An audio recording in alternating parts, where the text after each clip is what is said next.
I was watching the growth inside my core when the voice of Nero rang out inside me, and sceneries appeared inside my core. There are 5 sceneries, each from the one grim fortress.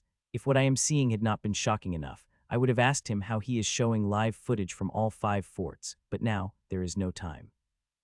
I had not thought these bastards would make such a drastic move seeing the cost if they lost, but it seemed like they are confident. I whispered before activating my pyramid badge and informing them what was happening.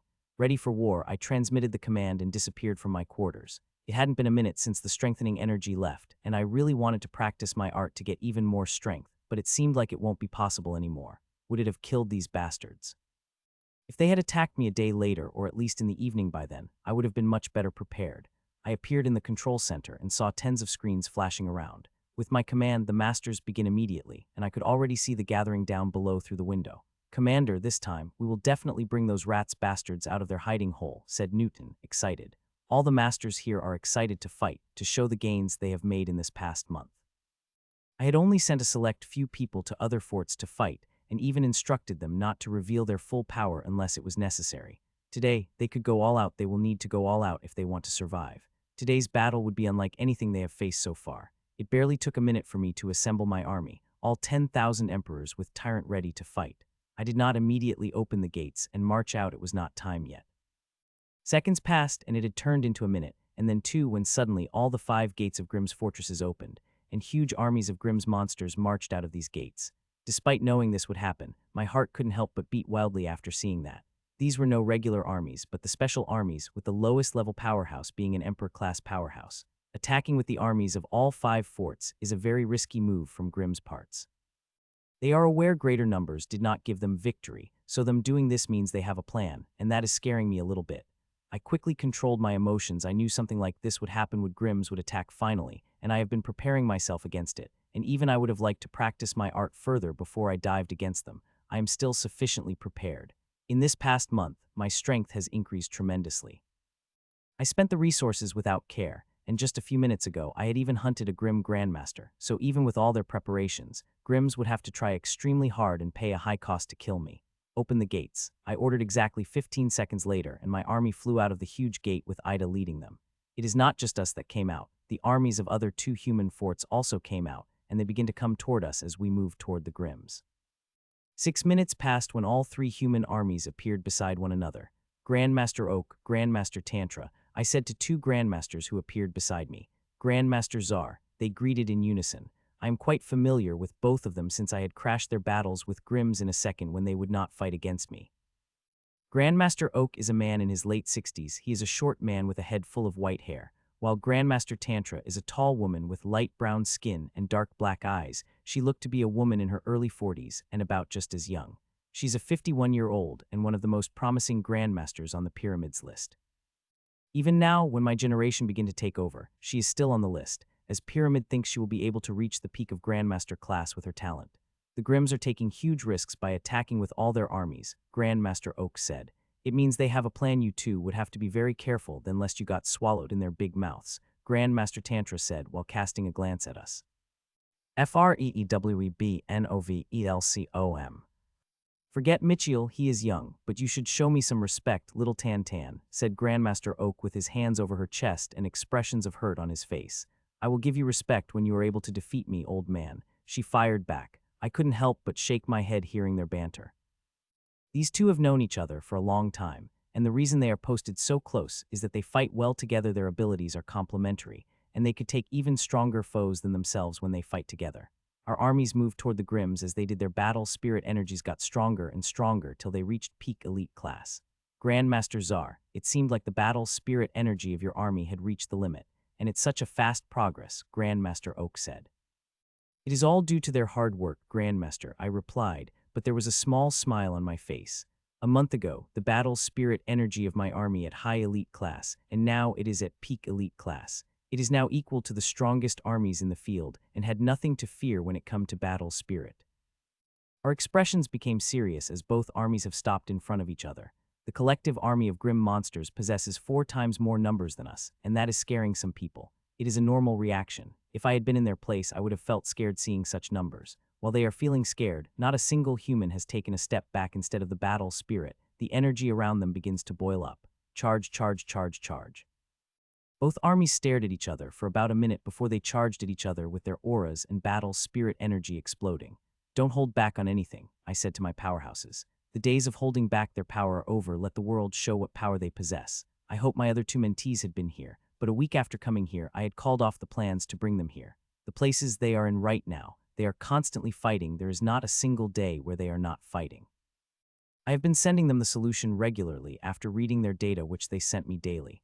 Their progress is amazing. Leonard's constitution is getting stronger every day, and Danielle is gaining greater and greater comprehension in her art with each battle she fought.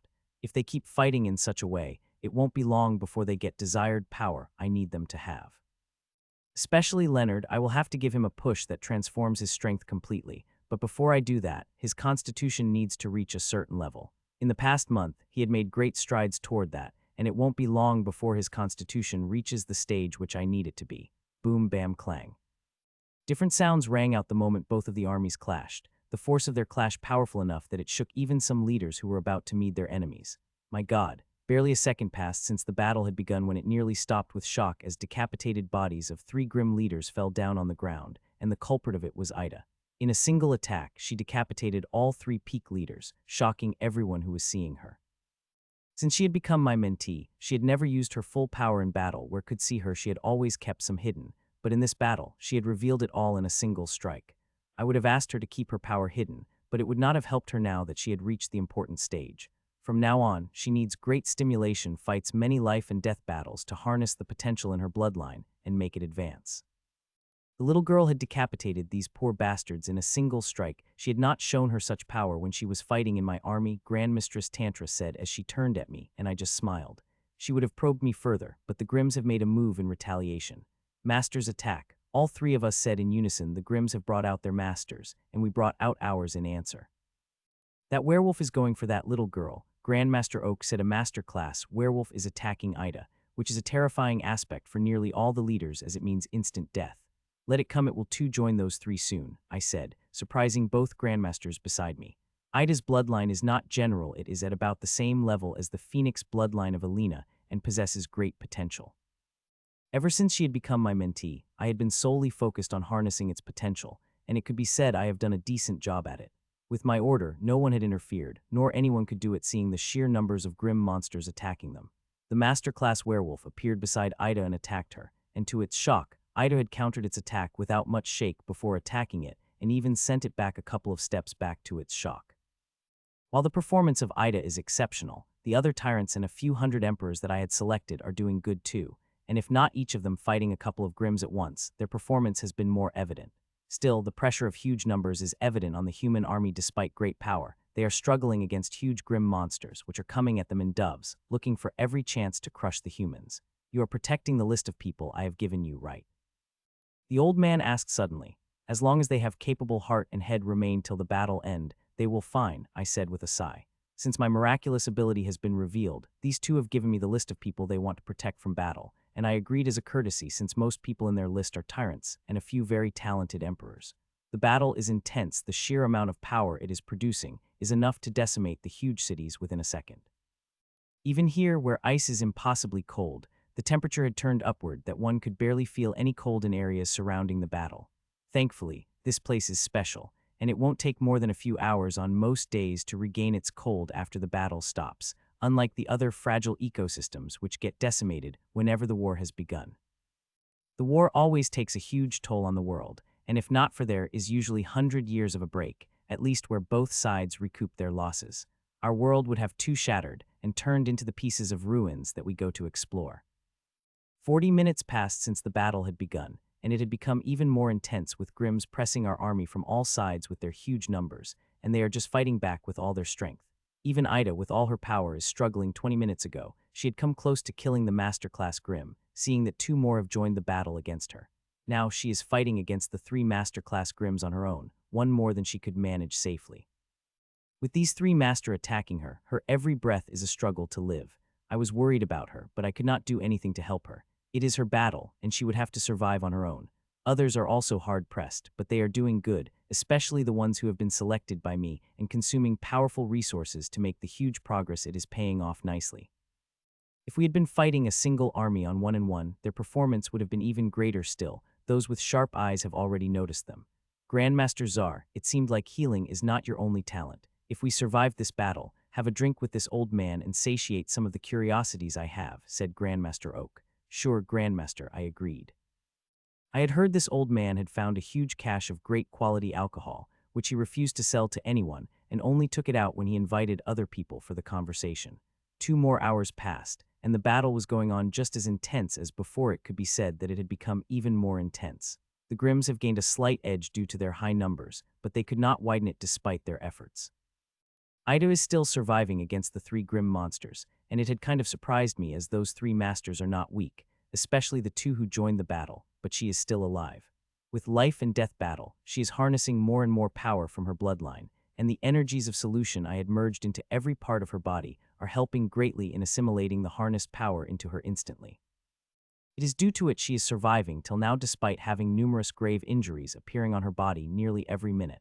Be careful, the Grimms are planning something nasty. This old man is not getting a very good feeling about it, said Grandmaster Oak. Hun, the old man's instincts seem to be quite sharp as very next second. All the 5 Grimms have revealed themselves, and they came at us without saying a single word or giving a big threatening speech they usually give. Sup sup. As they revealed themselves, a powerful aura had blasted out of 2 Grimm monsters' bodies, and they attacked. These powerful attacks were not targeted at me, but at the 2 Grandmasters beside me. They moved to defend against the attacks while the 3 Grimms have appeared in front of me before surrounding me. Grandmaster Oak and Grandmaster Tantra saw it and wanted to come toward me, but they were immediately stopped by the 2 Grimm Grandmasters. This time you will not remain alive, human, said Lightning Cheetaman. You seemed quite confident this time. Are those big gem crowns all 3 wearing are the reason for that? I asked. Aside from the Lightning Cheetaman, there is also Diamond Crockman and Cyan Poison Viperman, and all 3 of them are wearing a big black crown with a huge silvery diamond placed on them. You are right, human, with these crowns with us. You can forget about staying alive no matter how great your defensive ability is, it said, and the silver diamond notched on all 3 crowns lit up resplendently. It had happened so fast that I was barely able to see what was happening, but an instant later, I found myself covered in a large spatial field with 3 Grimms, and the thing is, in the whole field, the light spatial energies are moving everywhere. The huge silver diamonds on all 3 crowns have vanished, but that did not seem to surprise them, as now all 3 of them are staring at me with burning killing intent in their eyes. This assortment would have cost you a lot, right? I asked, seeing their burning killing intent, which is literally materialized around them like a sanguine flame. It is not for a show, it has the power to heavily injure a master and kill anyone below instantly. You are right, it had cost us a lot, and only your death would make using it worthwhile, said Cheetaman and came at me, and it is not the only one that came, with it also came Crockman. I also saw a huge staff appearing in the hands of Viperman and cyan crystal on top of its lightning up. My eyes became serious, and I harnessed all the power in my body while at the same time feeding the power to enchantment. Die, human, said the Cheetaman as it appeared in front of me in an instant and swung its lightning-covered claw at me. Seeing that, I swung my sword, which surprised it as the past 2 times we have fought. I have never fought offensively. I would always summon my shields and defend against its powerful attacks. Clang! My sword met halfways across its and clashed with such power that it would have sent an initial class Grandmaster flying, while I have remained on my spot without much shaking, but there is a surprise in my eyes. The harmless spatial energies around me crushed the shockwave. They have destroyed it even before they could reach halfway into the fold. A wonder couldn't help but appear in my eyes, seeing that for a moment. I would have given it more thought if not for being attacked by 2 powerful attacks that similar level as Cheetaman's. The Snakeman had launched a powerful cyan beam at me, and while the Diamond Crockman had appeared behind me and now its spiked diamond hammer coming at me would crush me whole if it handed on my body. Bang bang, they came closer and closer to me, and just when they were about a meter away from me, their attacks crashed into my invisible shields, which have become visible at clash. As I had expected, the attack is as strong as the Lightning Cheetaman, and if I had not summoned the 2 shields, I would have paid the heavy price. You have been hiding your true strength, said the Lightning Cheetaman suddenly, and there is blazing anger in its eyes as if thinking I have been deceived it in the past battles. You are the wrong taste deck I have improved in a precious month you have provided me, I said, shaking my head. Hearing that, it had got stunned for a moment before lightning nearly burst out of its eyes in rage. Don't take me for a food czar. If you had the bloodline, I might have a preposterous lie, but you have an inheritance, and even celestial inheritance could not make you progress this fast. It raged as dense lightning covered its claws and it attacked.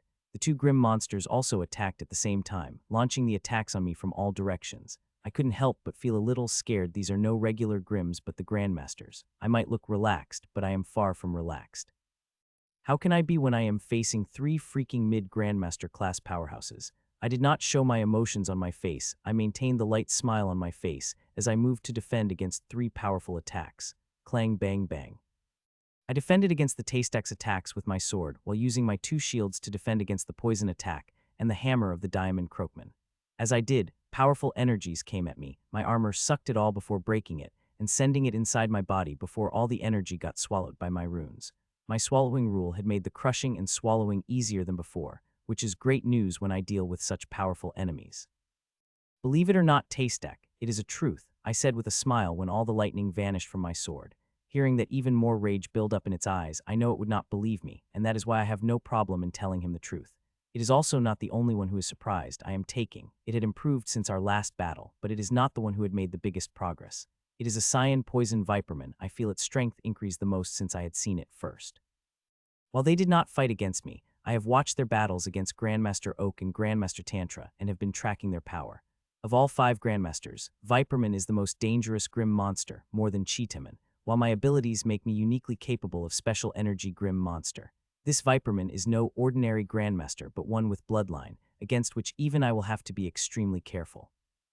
It seemed like you want to make me angry. Well, you did it, it said, baring its teeth, and next second thick lightning covered its claw. This lightning is different than before. It is much denser, containing far greater destruction in it. I am very familiar with this move as the power of the first boost begins to flood into me to deal with this attack. Punishing Claws of Damro. It shouted and attacked with the blurring speed, which is so powerful that it had separated spatial flow around. Seeing that, my eyes couldn't help but light up as that very instant I had solved the problem that had been bugging me since the day I first clashed against me. I have finally understood how I could use my strings in this light spatial disturbed environment. In my ecstasy, I had nearly failed to notice the attack that Viperman and Croakman had launched sneakily. Their attack is anything unlike I have seen before. The Viperman had released the smoky cyan mist, a very powerful poisonous mist. It was a powerful attack, but in this spatially disturbed environment, it would be crushed within a minute. That is where the Diamond Croakman came. It had released a diamond powder through its body, which immediately absorbed the cyan mist, saving it from erosion of gentle spatial waves, at the same time making it stronger. This diamond dust is no simple thing. It is very fine, and contains strange abilities such pass through the energy incorporeally, even able to pass through spatially, which immediately shocked me. As with such ability, it won't be a problem for it to pass through the defenses of the armor and affect the user, and very few people have defenses against such a move. I activated defenses of my armor while moving my sword toward the coming claw of the Cheetaman. I had not forgotten about its powerful attack.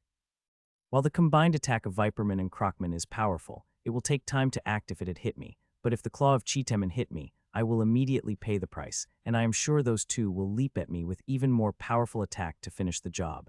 Clanng, Clanng, Clanng. Our attacks clashed, but the rage of Cheetaman was not going to satiate at the single attack as it attacked me with another claw, and when I defended against it, it attacked me again and then again without stopping.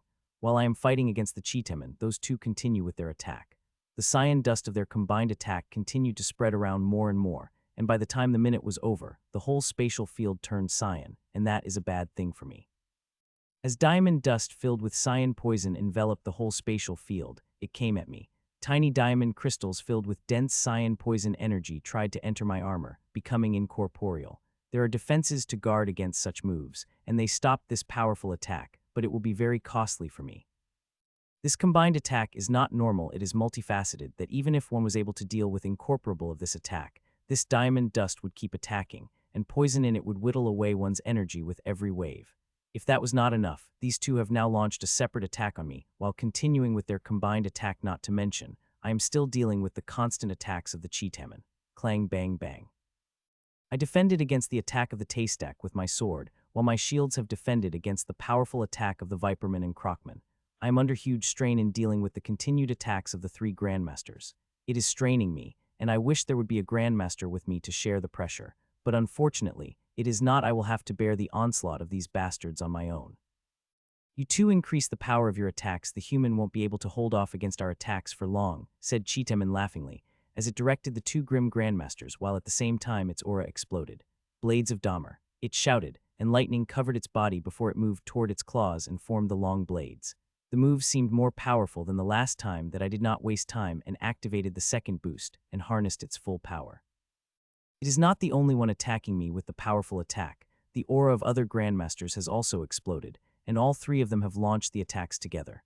Die, you bastard! Cheetaman shouted as it appeared above me and attacked me with the lightning blade that was even bigger than it, while Crockman appeared in front of me and attacked with a hammer which had dense three-colored energies wrapped around its hammerhead. Viperman, on the other hand, attacked me with a coiled beam that had begun to move the space around it as it came at me. This time, I moved my shield to defend against the attack of the Cheetaman and used my sword to defend against the attack of Diamond Crockman, while my second shield moved to defend against the poisonous coiling beam from the Viperman. BANNNG, CLANNNG, BANNNG. The beam from the Viperman clashed against my shield first. It tried to breach through my shield directly, but when that attempt failed, it started to coil around at that time. While at that time, the huge lightning blade of Cheetaman stuck my shield, and a moment later, a huge hammer of Crockman covered in tri-colored energy struck my toothpick sword, and under the assaults of three powerful attacks, my body couldn't help but shake. Step. I took a step back as I manipulated the numerous defenses to deal with the powerful physical strikes and even more powerful energies. These attacks are extremely strong, and if I had faced them a few hours ago, it would have been enough to kill me or at least severely injure me. Still, these are not their powerful attacks. They are still hiding a lot more power which they would use to attack me. They are not using their full power because they also know I am not using my full power and also wanted to keep some for themselves, to deal with my strings if they could reach their bodies. It might not seem like it, but they are quite scared of my strings and have a thick cover of spatial and soul energies around them. This cyan diamond dust that is trying to infiltrate me every second has also filled with the thick soul energy to detect my strings. BANNNG, CLANNNG, BANNNG. Let's keep attacking, it won't be long before we burned it dry. Cheetaman shouted excitedly as the lightning blades on its claw became even bigger and thicker, containing even greater power than before. The bastard had improved without doubt, or it might not use its full power, to begin within the 2 battles it had fought against me. I don't know, nor do I care, as I mostly focused on defending against their attack, which has been taking more and more energy from me. It won't be long before I will have to harness all the power of the 3rd boost and have to use internal energy or burn my blood to defend against even more powerful attacks. I am really in desperate strait. I had thought with me hunting a grim grandmaster, I would be able to at least remain alive, but seeing how crazily the power of their moves is increasing, that does not seem to be the case. If these bastards had attacked me a few hours later, I would have had better chances with my art, but they did not give me a choice before they have attacked me. No, internal energy. It seemed like you are hiding too deeply human. Well, no worries, the next attack of mine will force you to bring all out to save your precious life, said the Cheetaman and stopped attacking while the change in its aura began to happen, feeling that horror couldn't help but appear on my face for a moment. If it is a signal, an extremely powerful aura came out of Viperman, which is even stronger than Cheetaman, and a heavy aura burst out of Diamond Crockman, which is not weaker than the lightning Cheetaman.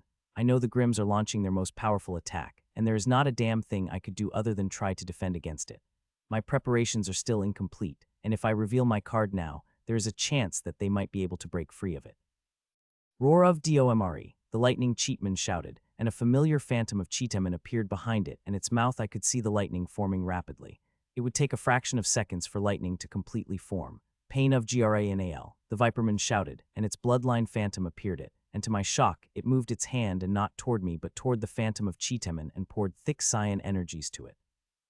This seemed to be quite painful for Cheetaman as it gritted its teeth, and steaming blood began to come out of its eyes, ears, and nose. World-crushing diamond hammer, the Diamond Crockman shouted, and its solid hammer transformed into the hammer of 3 energies as it swung at me.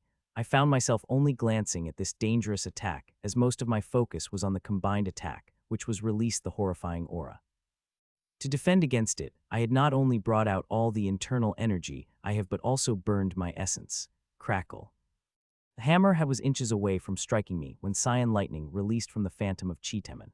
The cyan lightning was so fast that it had appeared beside me in an instant and could strike me even before the hammer. My sword disappeared from my hand as 5 shields have appeared in front of me and shone in dense sanguine light, just like my armor, all of 4 of which have begun to give out extremely heavy and sharp aura, which is enough to tear any master into fine pieces if they got close enough. This is the strongest defensive technique I have developed, though it is most powerful with its 12 shield groups. I could only summon out the 5 shields due to the constraints I have.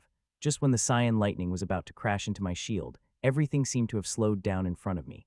I get to see the power of this huge cyan lightning, which has horrified me more, and I also noticed the cyan lightning is not fully cyan. There is a lot of yellowness in it, but this yellowness has been completely covered by the dense cyan glow. This combined attack possesses the destructiveness of the lightning and the power of the poison, which would burn anything it touched. Even with all my defenses against the energies, if this lightning stuck my body, I would burn to death without a doubt. Boo. The loud boom rang out as the cyan light knight struck against my shield with a power that blew my mind away. BMMM. The cyan lightning had just crashed against my shield when a huge hammer struck me directly and sent me flying while the tri-colored energies surrounded me and started to tear through my armor as I flew away like a broken kite in a storm. DHUUD. Before I could catch myself, I had found myself crashing myself on the boundary of spatial field hard with every bone of my body is broken, and I am puking my internal organs out, and I am not out of danger yet. The cyan lightning is burning my shields up, and three-colored energy of the hammer is tearing through my armor apart while giving me the pain that I had never felt before. Ah. I screamed loudly as I could not hold back any more the streams of cyan lightning, and three-colored energies tore through me. My body and soul had never been under such attack. It had turned completely coppery, as it used its very essence to fight back against the energies which are tearing me apart. It is a losing battle as every second, more and more energies are tearing through my armor and entering inside me, attacking my body and soul. I am using everything to fight against these energies, from inheritance energy to internal energy. I am also burning my essence without care, and even using my rule powers against these foreign energies. All my energies circulate in my veins through the roots of supreme combat exercise. I have been practicing it regularly, but as I create more seals, the harder it gets, which is why extremely few people are able to create more than 3 diamond seals of it. After near 8 months of constant practice, I reached quite close to creating a diamond seal, but the closer one gets to creating it, the harder it would get. Die, you wretched human. I heard and saw Crockman appearing in front of me before bringing down its hammer to crush me, and I had no energy to defend against it. I have been keeping an eye on the 3 grim grandmasters. The final attacks of there have cost them heavily. Especially to Cheetaman and Snakeman, who are focused on quickly recovering their energy, while Diamond Croakman still has some energy which it is using to attack me. Outside, I could see Grandmistress Tantra had taken the 2 grim grandmasters, while Grandmaster Oak moved toward the spatial field and began attacking, but his attacks did not seem to have any effect aside from creating the small ripple. The Grims have come extremely prepared to kill me. The spatial field is something mid-Grandmaster would have a very hard time crushing. Even using all his strength, it would still take Grandmaster Oak quite a long time to break through the spatial field. BAMMM, BAMMM, BAMMM. The hammer hit me hard on my body, cracking tens of my bones thankfully. The power of the attack is nowhere close to its previous attack otherwise. It might have killed me instantly, but that did not seem to discourage it and lifted its hammer up and attacked me again. The Grims seem to be hell-bent on killing me while the Crockman is attacking me. The real danger passes by the Viperman and Cheetaman, who have been consuming all sorts of precious resources like crazy. It won't take them long to recover their strength enough to launch another powerful attack, and once they do, I will be finished. BAMMM, BAMMM, BAMMM. The deafening sound continued to ring out as the hammer of the Diamond Crockman continued to hit me. It had been just a few seconds, and its hammer had already hit me 100 times, and there were no signs of stopping. It is hitting me continuously, and I don't think it would stop before it killed me. I have never been in such a condition before, and only survived due to burning essence and prior preparations I've had made, but even with these preparations, I won't be able to survive for long, seeing how rapidly those 2 bastards are recovering. They have used a pretty powerful move. If they tried to recover naturally, it would take more than an hour, but with the resources, it is a matter of a few minutes. It would not even take them more than 5 minutes if the data I am getting is right. These bastards are making a grave mistake. I had been in their place. I would have burned my essence to finish me off. You should finish off an enemy which could make you disappear forever as soon as possible. The chances of me surviving look pretty grim. I have used nearly everything I have, and even with the blood energy, I won't be able to survive for more than 3 minutes. Still, I will resist with all my strength, and at least would take 2 of these bastards with me before I die for good. There is a slight chance that I might survive, but I would have to fight extremely hard for it. With the strike of another hammer, another amethyst seal was created inside. I did not even look at what number of seals. It is the only thing I care about, is circulating the energies as fast as possible inside me to deal with the foreign energies. The cyan lightning and the tri-colored energies are still covering my hole, trying to tear through my armor. I am resisting them with every ounce of my strength. I have activated every defensive formation I have on my shields and army, and circulated the energies in the root of supreme combat exercise as fast as possible. They usually do not use that route, seeing how damn painful and hard it is to circulate the energy through this route. Doing that in battle requires a lot of concentration, a concentration I could not afford to waste, even if this method gives me the better edge. Now I have no choice but to use this route, seeing I am just lying on the ground while a grim monster continues to hit me with a hammer that is more than 3 times bigger than me. The human is really resilient to survive energies of attacks and repeated attacks of Erd, Viperman said suddenly in its raspy voice. Of course, it is resilient if it was not. They would not have made all these preparations and sent 3 of us to finish it off, replied Cheetaman. I still think it is a waste to use such precious resources to quickly recover our energy. It is barely hanging by a thread. If we let Erd attack it for a few minutes with our energies at his aid, the human won't survive for more than 10 minutes, Viperman said as it looked at me with its slitted cyan eyes which barely contain any emotions. We could not take any chance. We have to finish this human before something happen, and it survives, Cheetaman replied and turned to Viperman. You do understand what will happen when we fail the mission, right? It asked, and Viperman shuddered visibly. Not just it, but Diamond Crockman attacking me also shuddered to hear that its attacks became even more powerful. It seemed like Grims would have got some kind of ultimatum if they failed to kill me. It is not surprising seeing how heavily they have planned, and not to mention that artifact they use. It is not cheap to use something like that. 2 minutes had passed by since Crockman had begun to attack me, and I could only survive for a minute more. The 2 energies are opening the bigger and bigger way into me, sending more and more energies into me, while my circulation of energies gets faster and faster to deal with, but within a minute, it would not be enough. In a minute, the energies would make a big enough hole into me that the energies would floor inside me, and when that happened, even if I burned all the essence of mine, it would not be enough to deal with those energies. I am going to die, but the only consolation I have is that I would not be alone to die. I will at least be able to take 2 of these bastards with me. I will be finished with my preparations about the same time, the energy floor into me. Hun. I was making my final preparation when suddenly, I sensed something from my temple and saw a thing that made me go my eyes wide. I have created the 10th ruby seal, and now, these 10 ruby seals have gathered and begun spinning to create the diamond seal. It couldn't help but shock me, seeing just a few minutes ago, I had needed 9 amethyst seals for the last diamond seal. I had needed to practice for weeks before I could create a single amethyst seal, but here, I have created them in a matter of minutes.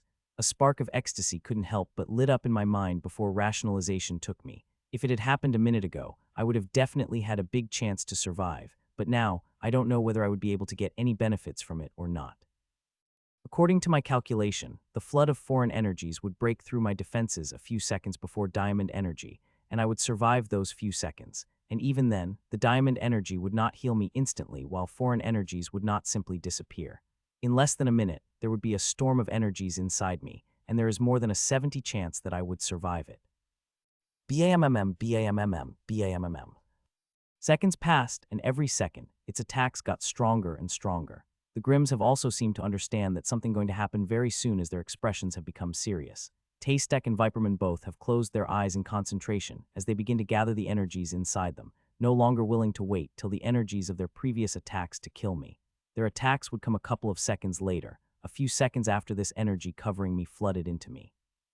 It had come extremely close, and within a few seconds, it would break the last of my defense and enter inside me.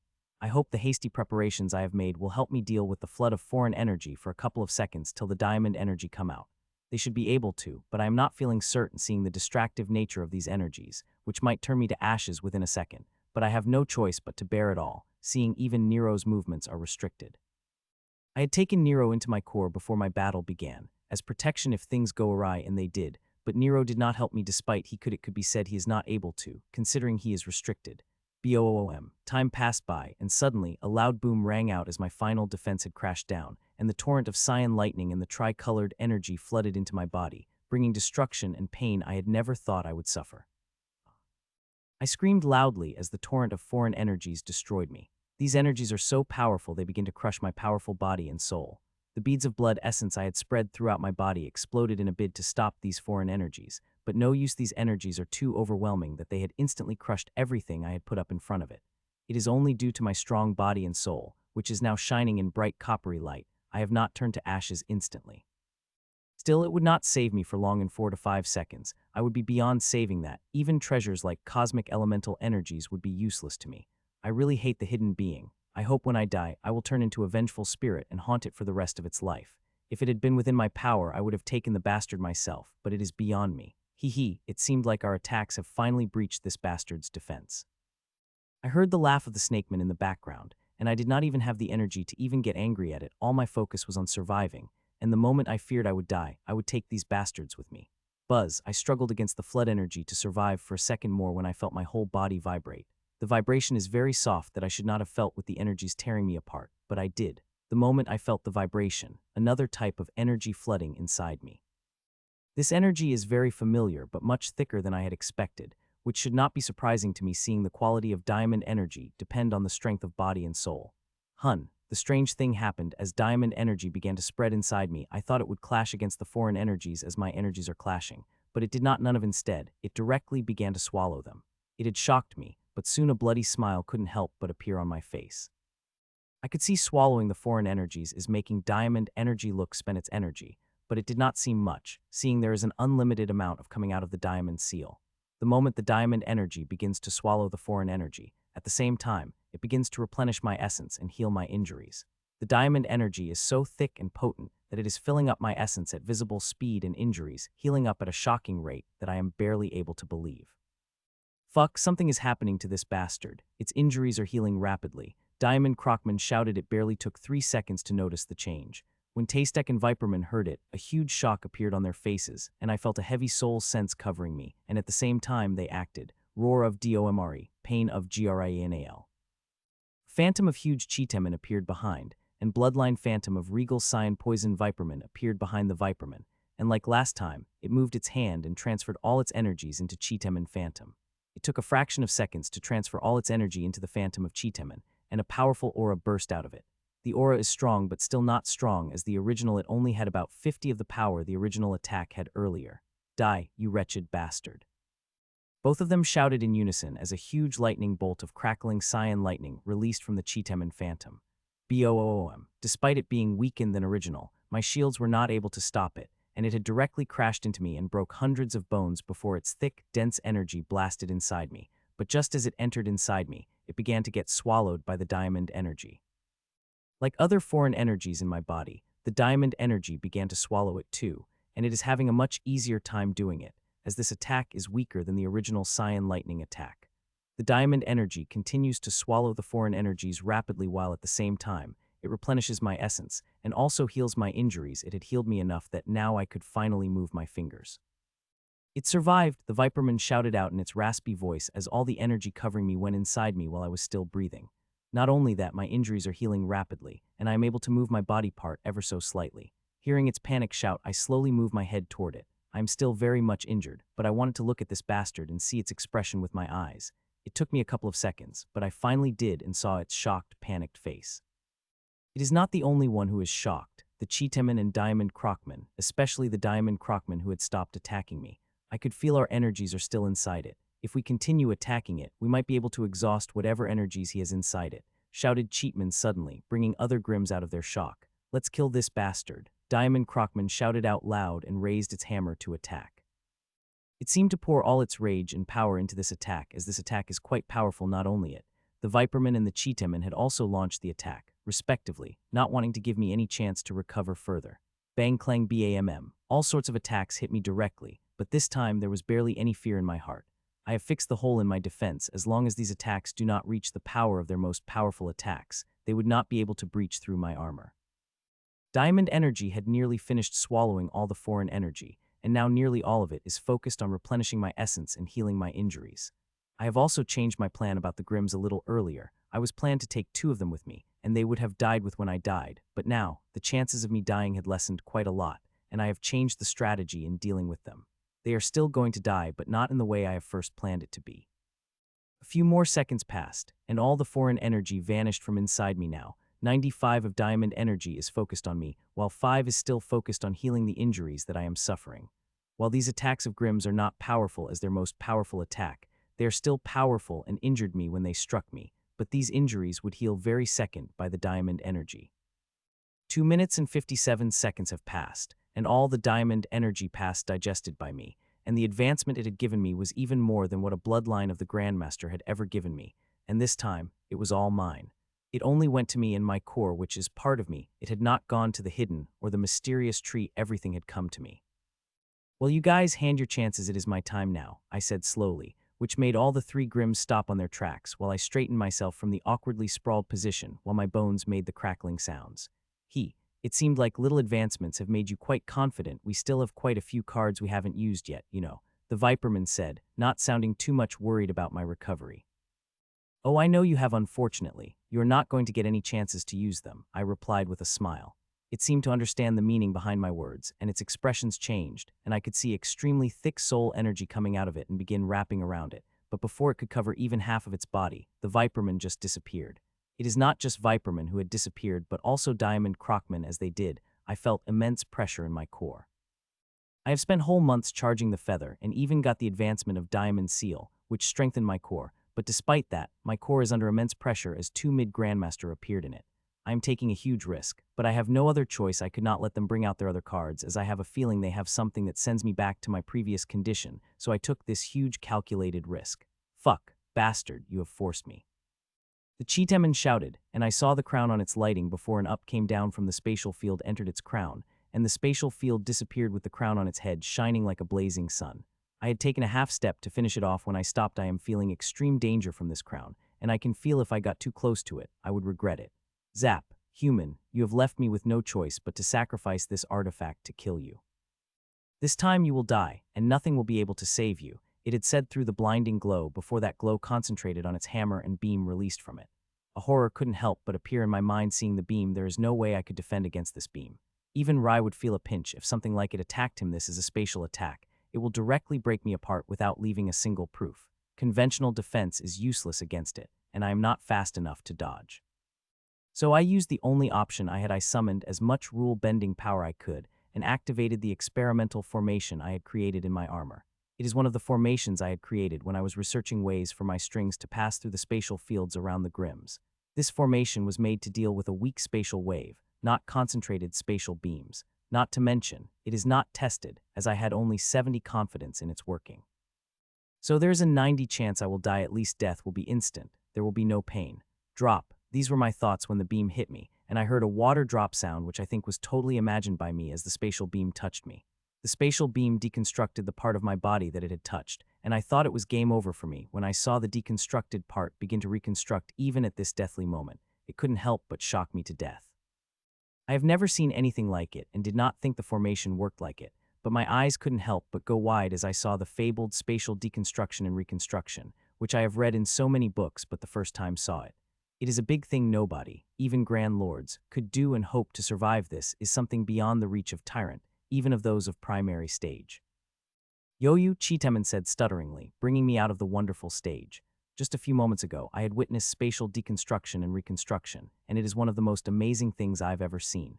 It had filled me with so much inspiration that I wished I had not been fighting right now, so I could carefully analyze every aspect of it without any disturbance. You should be dead. How are you still alive? The Cheeteman asked. You are not the only one with the artifacts, Others have them too, I lied before glancing at the two grim grandmasters appearing besides it, while Grandmaster Oak and Grandmistress Tantra appeared beside me. Both sides looked at each other, ready to attack again. I am looking inside my core, hoping the harvest process begins as soon as possible, so I can get the strengthening energy. While I may look fine, the spatial beam that went through my stomach had taken a lot out of me. It had zapped up all my energies that I didn't know whether I would be able to fight against it, or not even when it was weakened to such a degree.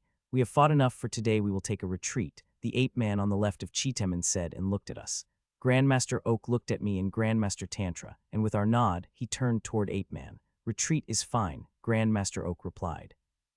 The retreat is necessary even if I don't want to. Just a few seconds ago, Ashlyn had sensed another grim monster. This one is powerful. Even the advancement I would get from consuming the bloodline essence of the Viperman would not be enough to defend against it. If not for that, I would have never accepted this humiliating retreat. Retreat, retreat. A retreat called out, and both armies began to separate, and soon both armies began to retreat toward their forts. I've heard about your ability to make the enemies disappear, but never truly believed it, seeing how hard it is to kill a Grandmaster, but seeing it with my own eyes, it seemed to be more amazing than I had heard, said Grandmaster Oak with a starry look in his eyes, echoing the same words I've heard before.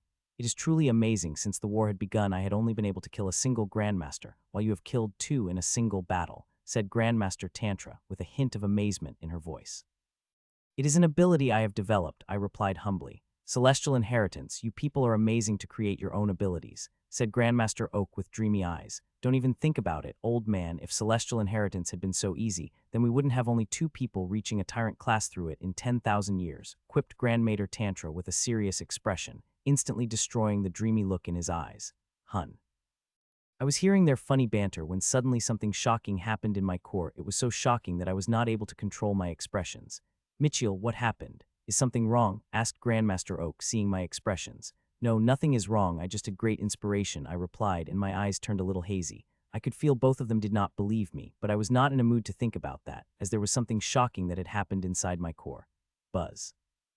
Inside my core, the 2 grim monsters are trapped in a huge crystalline circle that is harnessing their bloodline essence.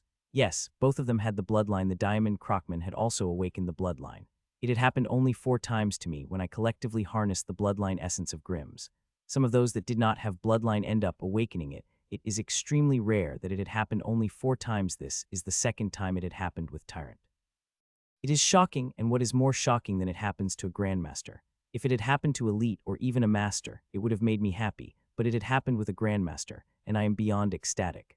The value of Grandmaster class bloodline is huge, beyond what hundreds of Master class bloodline could offer, as it is not the question of quantity but also quality. There are certain things that only Grandmaster class bloodline could provide me.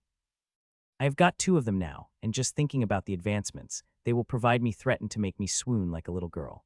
The runes covering the circle are harvesting the bloodline at extremely fast speed for these green and silver runes. The power of the bloodline did not matter, they will harvest them at a usual swift speed. Till now, I had harvested tens of Grimm's bloodline, and these runes have never ever slowed down their speed. Half a minute passed by, and screaming grandmasters that would have killed and eaten thousands of humans turned to dust as they received the most painful punishment a sentient being could have, having their very essence harvested. Buzz. A moment later, I shook away and released the torrent of strengthening energy that went to my runes before spreading into my body and soul. The quality of the strengthening energy is shocking. Crystals could be seen everywhere, shining brightly with immense power, and this power is merging with my body and soul, increasing my strength every second. Just a minute ago, I had gotten the huge advancement from the Diamond Seal and now from 2 Grandmaster bloodlines. Feeling the power growing inside me, I wanted to shout the challenge to the Grandmaster who was hiding. I nearly did before I stopped myself. I have grown powerful enough. Those 3 Grim Grandmasters are no challenge to me, but I am still not a match for the Grim that is hiding in the clouds. That one is very powerful, might even able to give the council members a good battle currently. I am not a match for someone like it, but if I continued growing in such a way, then it won't be long before I could fight against someone like that.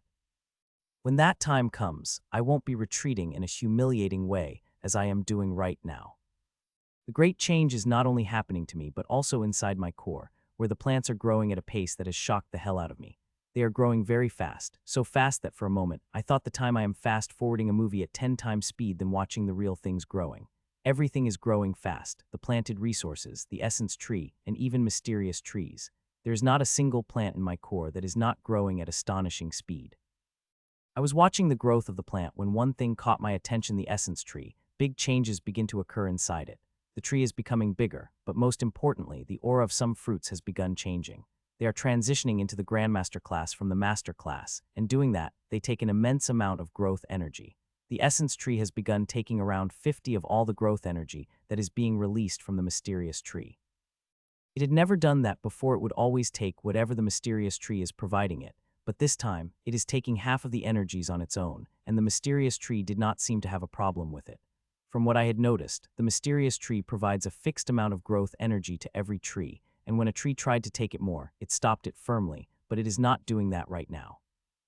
I don't understand why this is happening, but I am happy it is happening. Some of the fruits are reaching a Grandmaster class, the level I required before I plucked them.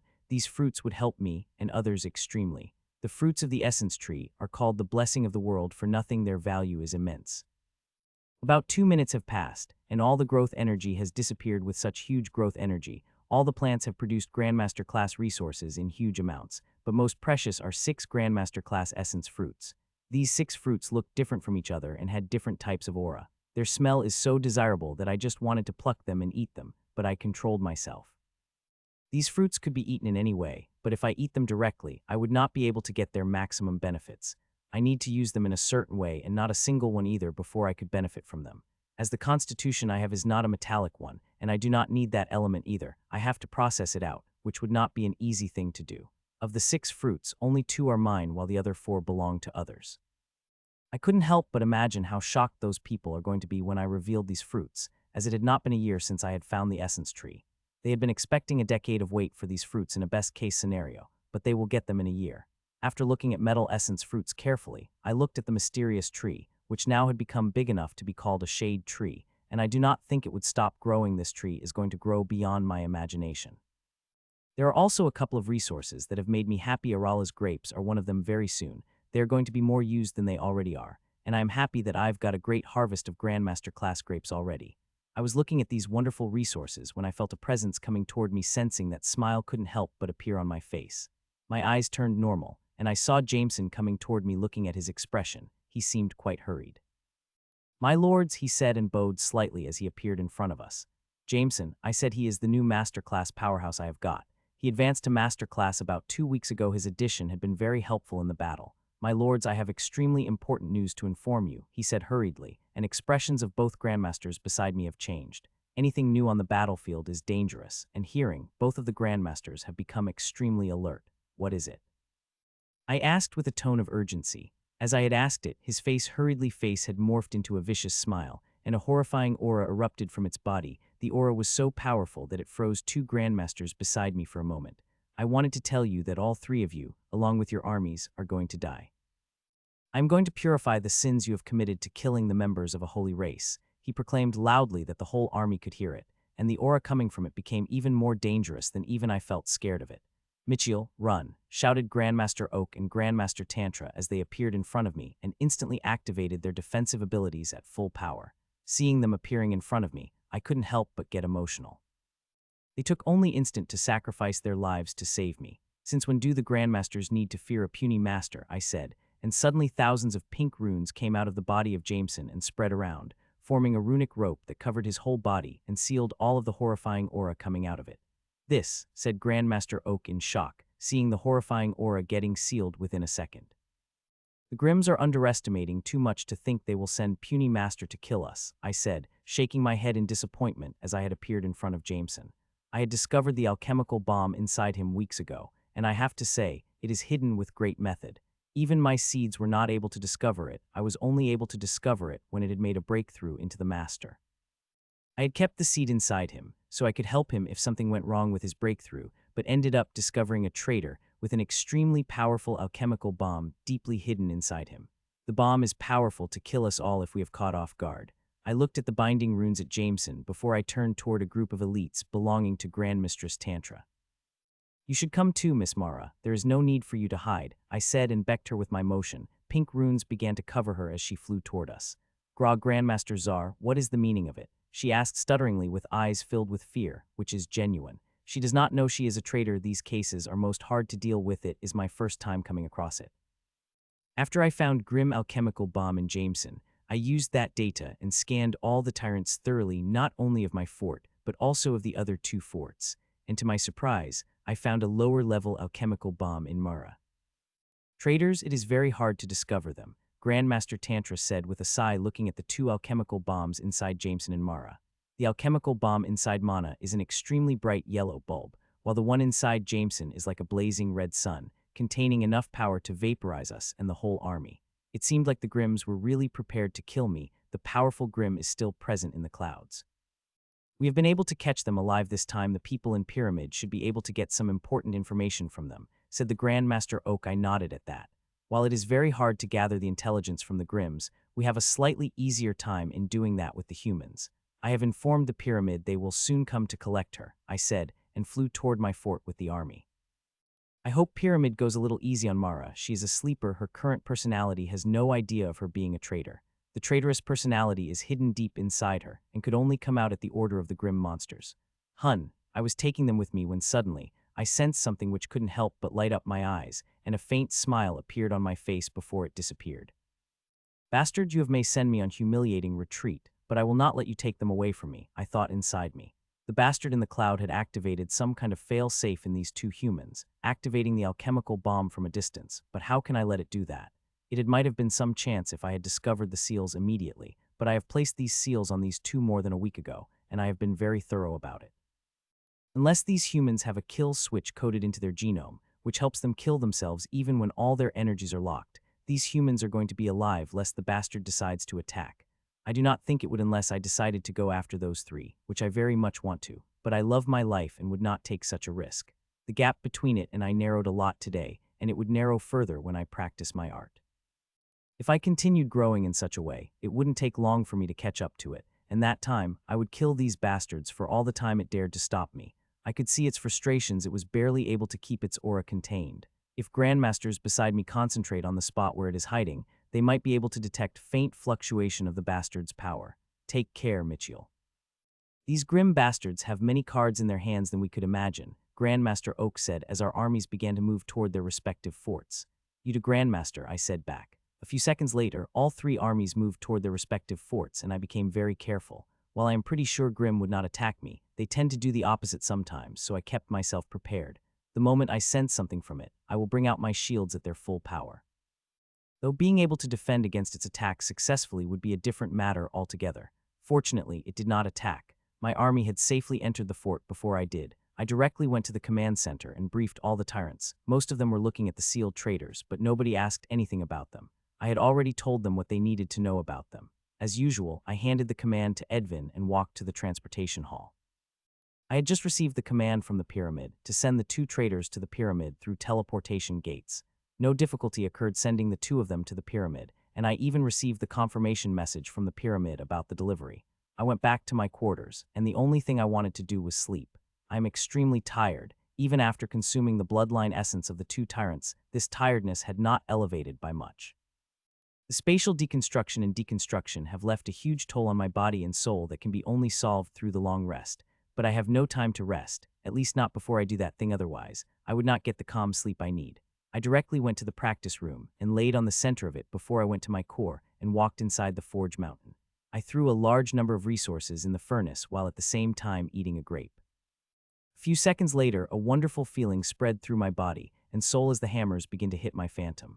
I usually take a rest before I practice my art, but now I do not. That grim monster had not disappeared. Instead, it went to fort number 4 of the Grims. Until it is here, I could not take any chances. I need to be as strong as possible to survive if it had dared to attack me. It took nearly 2 hours before I finally stopped, and when I did, there was a tremendous transformation of strength inside me. With this strength I got from art, I have some confidence that I might be able to survive against it if I used everything I have, which is enough for now, as Pyramid will not stay silent if I get attacked. Hun. With these thoughts in my mind, I walked out of the practice room and was about to take a step in the bathroom when I suddenly stopped in my tracks as I felt a strange but familiar aura that shook my very core. Abyssal source. 3 days have passed since the battle, and even now I am still thinking about the aura of the source I have felt after I had practiced my art. It is without a doubt an aura of source and abyssal source at that. It is not just me who had sensed it. All the grandmasters and some receptive masters have sensed it, and it had shocked us all. From my discussion with the other grandmasters, it had become clear that source aura had been felt across the whole world, and that is beyond shocking. I have come in contact with the energies of the source, and even cosmic energies and aura of these sources have not spread beyond a few hundred miles, but this abyssal aura had spread throughout the world. With the conversation I had with the teacher, it was not the first time something like that had happened in the world. According to things noted down in the secret archives of the Academy, such thing had happened before. It had happened 3,500 years ago when Ramona Hawthorne had broken through the Grandmaster class. These records were written by Her Excellency herself, who was with Ramona Hawthorne when she had broken through the Grandmaster class and noted that her breakthrough had summoned the source gate of the abyss and not just its measly imitation. Everyone understood this source aura that had spread around the world related to Jill, seeing how Pyramid and Hawthorne C had censored all the information about her. I tried calling Jill and even some contacts in the Hawthorne Sea to inquire about Jill's condition, but not a single of them, including the Grandmasters of Hawthorne Seal, are willing to discuss anything about Jill, even things that are not secret. They said the censor order came from that person, which means it came from old women who people considered to be the strongest person in the world. This source aura had brought a big change in the war. It had nearly stopped it. In the past 3 days, 20 of original battles were being fought, and these battles were fought in relatively non-important places. The big battles with grandmasters leading them had nearly stopped. Even the appearance of the grandmasters have stopped. I have asked the pyramid for the orders, and the only thing I have got from them is to wait. I'm not the only one who got these directions. Most of the grandmasters leading the armies got the same directions from the pyramid, including Grandmaster Tantra and Grandmaster Oak. Now I am sitting in the control room while looking ahead, but working on pyramid while Ashlyn scouts for any activity from the Grim. Hun. Suddenly, I opened my eyes when Ashlyn showed me what she was seeing. The forts of Grims began moving, and they were not moving toward us but toward each other. Commander, there are activities from Grimm's forts. Fort 1, Fort 3, Fort 4, and Fort 5 are moving, and all of them seem to be moving toward Fort 2, Edvin informed a few seconds after Ashlyn. I know, I replied while talking with Grandmaster Tantra and Grandmaster Oak. We were just discussing when the council pulled us over the conference, giving us our new orders. Prepare for merge Fort Charmin and Fort Midas will be merging with us 53 minutes and 42 seconds and 59 minutes and 02 seconds. I ordered and placed my command badge into the keyhole to execute the order. An hour later, Fort Aragon was completely transformed. It looked completely different. It is now about 2.6 times bigger and more defensive, and now has a much bigger army and 2 grandmasters. The control room is now much bigger with more masters and 3 grandmasters. That strange aura had made war even more unpredictable, Grandmistress Tantra said with a sigh. Say, dangerous little girl, the battles ahead would not be easy. We might not be even able to live a month, said Grandmaster Oak with a smile on his face. Do you like the death that much to smile at the throat of it, said Grandmaster Tantra angrily as she glared at him. It is death, and what's there to be like about it, but it's not like we could do anything against it when it comes for us, replied Grandmaster Oak with an even bigger smile on his face. Calm down, both of you, I said gently before their quibbling gets any bigger. Since Grims are connecting the forts means they have a plan for it. We should be ready for what they throw at us, I said. You are right, said Grandmaster Oak. Connecting the forts is not uncommon on Grimm's parts, so we have to figure out what they have planned to do with it, said Grandmistress Tantra, and pulled list scenarios that could happen. I think the Grandmaster Oak was about to offer his suggestion when he stopped. All of us stopped as we'd been called for a meeting. Well, it seemed like we do not have to worry about connecting forts anymore, said Grandmaster Oak, and we nodded. As he had said, we do not have to worry about it anymore. It had become someone else's job, as all 3 of us had been ordered back to Pyramid. For an hour, we remained in our places in place before all of us stood up as middle-aged women with shining dark hair walked in. Grandmaster Recap, all 3 of us said in unison to the women who had just appeared. Grandmasters, she said as she greeted us. You were incredible in the battle, Grandmaster Czar. I don't think anyone of your generation had killed as much as Grandmasters as you have, she praised. Your words are too flattering, Grandmaster, I replied with a smile. When I heard it was Grandmaster Recap they are sending to take our place, I couldn't help but feel happy about it. I have a very good idea of how powerful she is. She had helped me in healing a patient in the Hall of Sleep. She would be able to give a good fight to that hidden Grandmaster, and if she is lucky, she might be even able to beat it.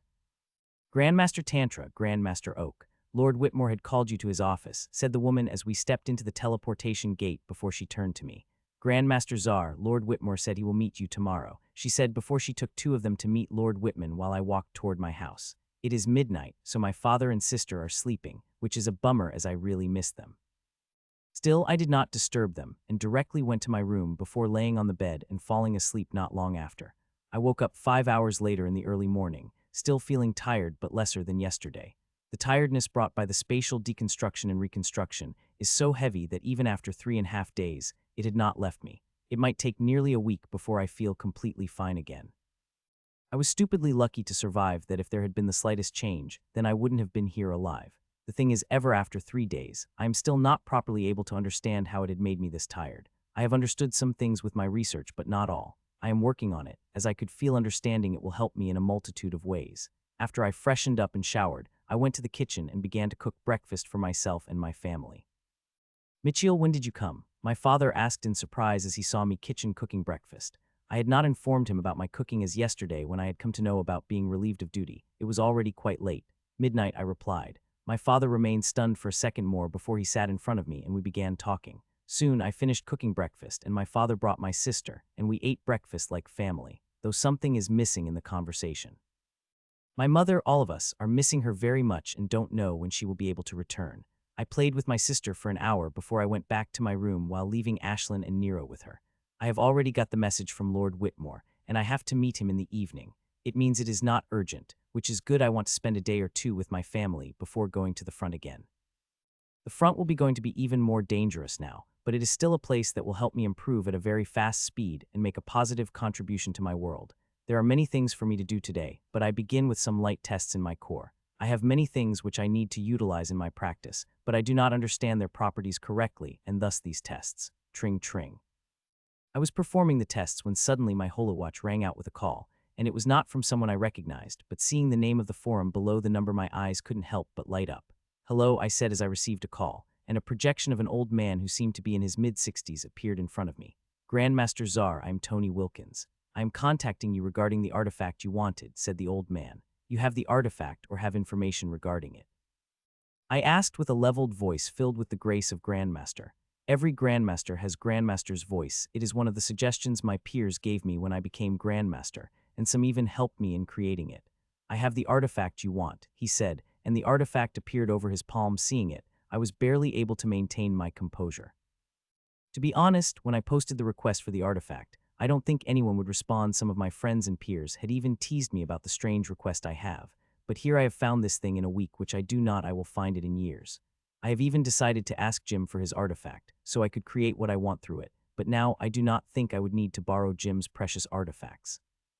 Come to my office and we will talk terms, I said, and gave him temporary permission to the teleportation formation connected to a small infirmary. I will be there in a few minutes, he replied. I nodded and cut the call and walked into the infirmary, and a few minutes later the teleportation formation there lighted up and the old man stepped out of it. Grandmaster, he said with a small bow, Mr. Wilkins, please take a seat. I offered him a seat in front of me. I took it in and inserted my soul sense in it, and a moment later, my eyes couldn't help but widen up. The grade of the artifacts is much higher than I had expected, Mr. Wilkins, I said as I calmed my emotions. The grade of artifacts is the same as Jim's precious artifact, which he found in a place where even Grandmasters would lose their life. I am really curious where this elite had found the artifacts of such grade. Yes, I am aware of the grade of this special works artifact, but what use does it have, especially in war times where its value decrease even further? The old man asked with a mirthless smile. While this artifact would not be much use in war, it is still something that many Grandmasters would be very interested in, especially after the war, I said without undervaluing the artifact a single bit. I do not want to take advantage of him and would pay him accordingly. Hearing that, another mirthless smile appeared on the old man's face. Will I be able to survive the war, Grandmaster? I had barely survived in my last battle, he said with his last words being barely audible. As you can see, Mr. Wilkins, I am very interested in the artifact, so what do you want in exchange? I asked while I placed the artifact in front of me.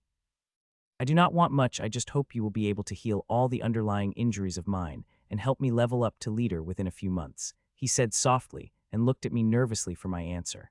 Usually it is not hard for Grandmaster class powerhouse to advance an elite into a leader with the resources they have, but this old man is a different case. From his file I had read a few minutes ago, and the data I am reading when I inserted my seed inside it clearly tells me it is beyond most Grandmaster. Sure, let's begin, I said, greatly shocking him. For most Grandmasters, it would be quite a hard thing, but for me, it is not. With the research I have done, healing all his injuries and advancing him into the leader class would not be a problem for me. Strings came out of me, and soon they have formed a coffin while the old man watched in stunned expressions. Please remove most of your artifacts and clothes and get inside, I said. It took a moment for the old man to register my words, but when he did, he swiftly took off his artifacts and closed without hesitation, and got inside. As he got in, I closed the lid and pierced my strings inside him while placing a few resources on the lid, which made his eyes go wide in shock. A minute later, resources melted, and their essence began to flow through the strings into his body. I could heal his injuries with my own healing energy, which is quite powerful, but it would take little time, and I have no interest in wasting that. Instead, I merged my healing energy into the essence and began to heal every tiny injury its body contained. I have to say there are too many of them. They are not battle injuries he had accumulated over the century, but also injuries he had got injuries from various resources. To reach the tyrant stage, this man had consumed a very powerful resource that harmed his body. He also consumed a similar type of resource to become an elite. It had heavily affected his bloodline from what I am seeing. He is barely able to use a quarter of the power of his bloodline. This old man is very smart. The first condition he put up in exchange for the artifact was to heal the injuries. These tiny injuries are very hard for a command Grandmaster healer. Only someone at League of Grandmistress Charline to me could heal them. 20 minutes passed by, and I have healed all his injuries. There is not a single injury that had remained on him. He is healthy as he could be in his state, while his bloodline is completely different thing.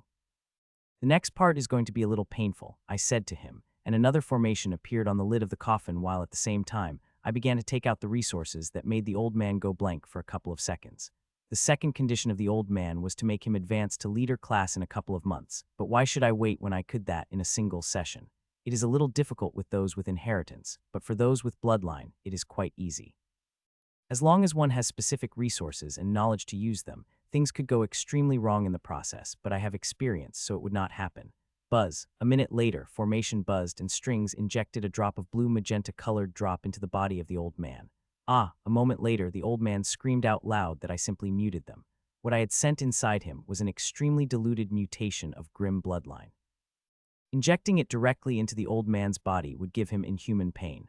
The old man could bear those dangerous resources he consumed before it had given him a similar level of pain before. As I injected the mutation into his body, his bloodline reacted instantly. His bloodline, which was like a sleeping half-crushed mountain, exploded with power like a volcano. His bloodline phantom also appeared before him. A magma snake, I said, looking at a huge snake phantom. It had volcanic red scales covering its body and tail from which magma could be said dripping. This bloodline had appeared many times in our world. His great-great-grandmaster also had inherited, and so is his great-great-great-great-grandfather. Its bloodline roused up to fight the mutation, but as it did, it began to lose rapidly. While the mutation may be heavily diluted, it is still from a master-class Grim bloodline, which is an elite bloodline that is quite spent. RAO. It is begin looked. Every second the mutation to take a chunk of it continued for more than 3 minutes when the magma snake let out a desperate roar and began to suck energies around it desperately. Buzz. Seeing the desired reaction from the bloodline, a smile couldn't help but appear on my face, and I activated the formation. As I did, a huge amount of essence of resources began to enter the body of the old man through my strings. As these resources entered the old man's body, his bloodline immediately began to guzzle it without even looking. It needs the power to fight the mutation, and it is not caring where it is getting from. For nearly a minute, there was no change in the condition of the bloodline. It continued to get beaten by the Grim mutation. But after that, its condition began to improve. While it is still getting its chuck eaten, the bloodline is now resisting heavily. 12 minutes passed by when the bloodline finally got the edge over the mutation and tore away its big chunk for the first. With the first victory, the bloodline has become even more aggressive and went for mutation as it wants to tear it apart, which is its intention. In the next 3 minutes, it tore the mutation piece by piece till there was nothing that had remained. While doing that, it had consumed a huge amount of energy from around and eaten away nearly all the resources fed it, and now, the snake looked even more vivid than before, and its aura was much stronger. A few seconds passed by when suddenly, the snake shone up, and the aura of the old man began to change. He had begun to make a breakthrough into the leader class. I had thought I would need it to give another push, but it seemed like I did not need to, seeing he had begun breaking through into the leader class already. "How are you feeling?" I asked as I removed the lid off the coffin. "Shock, Grandmaster," replied the old man as he got out of the coffin. "Big changes have occurred in him. He has become a leader-class tyrant, and his bloodline revitalized. He also looked much younger. From a man in his mid-60s, he now looked like a man in his late 50s with a streak of red hair between his white hairs. I had come to you with hope, but you have performed a miracle," he said with tears dripping from his eyes. "It is not a miracle. My skills are a little different from others and more suited for these kinds of things," I said, shaking my head before the storage bag appeared in my hand, which I placed in his hands. "For me, it is a miracle," he said as he wiped away his tears. "Your artifact is very valuable, and I will not take advantage of you. This storage bag contained resources and instructions to use them. If you used them just as I had instructed, in a few years, you would be able to reach the master class," I said. Hearing that, the whole body of the old man shook. "It is too much, Grandmaster," he said and pushed a bag toward me. "It is not. The artifact is very valuable to me," I said and got a peculiar look from him for a moment. "Still, what I had paid still much less that artifact worth in the world, so I will give you a promise. If you ever reach a stage where you felt sure you could advance into the Grandmaster class, come to me. I will give you a push that will increase your chances of a breakthrough," I said, shocking the man so much that he nearly fell on the ground. "Do you think I could reach that class, Grandmaster?" it asked with a shaking voice, filled with yearning and dream that was not there before. "You have a bloodline. Grandmaster class is at least what you should aim for," I said. "In my research, I found it. It is those with bloodlines who have higher chances of reaching the higher level than those with inheritance. Though most with bloodline are never able to reach that stage, it is damn difficult for them to do. I will take your words at heart and will strive for it," Grandmaster Czar, old man said and bowed, and this time he bowed little deeper before moving toward the formation, but not before casting a last longing glance at the artifact. As he left, I sat down and took the artifact in my hand, which disappeared a moment later. As that happened, I closed my eyes and appeared in my core with an artifact floating in front of me. This artifact is very high level and falls into the category of the Special Works artifact. Just like that precious artifact of Jim, which contains every instrument and formation required in the alchemy, while the Special Works artifacts in my hand contain instrument required to make the alcohol, every type of it. It took me 1.5 hours to form a preliminary bond with it. If I had done it outside, I would have needed days. Here it is quite easy to bond with artifacts, as in every part it is me, which contains the power to bend the rules. The reason I have been after such an artifact is that I wanted to create a thing called Escalating spirit, in a simple term, a herbal wine. If it had been normal vine, I would have spent so much. While it might look like it, I had given quite a lot of resources to that old man. I want to create that spirit because it will be extremely helpful to me. When Ria gave me the recipe, I had not thought much about it, but when I read it carefully, I understood how amazing it was. It seemed to be crafted just for me. After the preliminary bond, I activated the artifact. The block of green-red block began to get bigger and bigger before it had transformed into a 3-meter square box with a single door to enter. Click, I pulled open the door, and what I saw in front of me was a huge space kilometer wide. More than half of it filled tens of buildings, or nearly 100 when I begin to count them. There is also open space, but I do not think it is for the recreational seeing. Many spaces are carved out with formations. I looked around before I opened the log. I read the log for nearly half an hour, reading about each and every building and what they do, including the formations that have been carved over the ground. I had also checked the history and was surprised to find out there about 60 years of history is recorded. The old man did not delete these records. Reading them, my eyes couldn't help go wide, seeing the sheer number of wines the old man had. They were numbered in millions, which is a lot, but on the other hand, not if he sold them, and he likely sold more than half of them, as even die-hard alcoholics would not have been able to drink 10 of these bottles and had produced.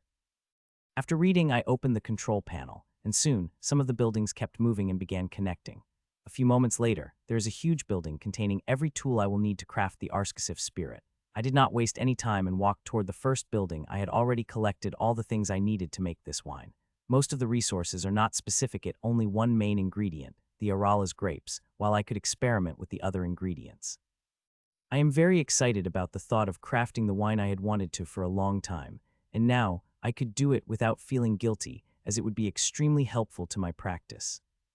I walked into the huge building, and everything I needed was present there. Every tool and instrument needed to craft the Escalating spirit.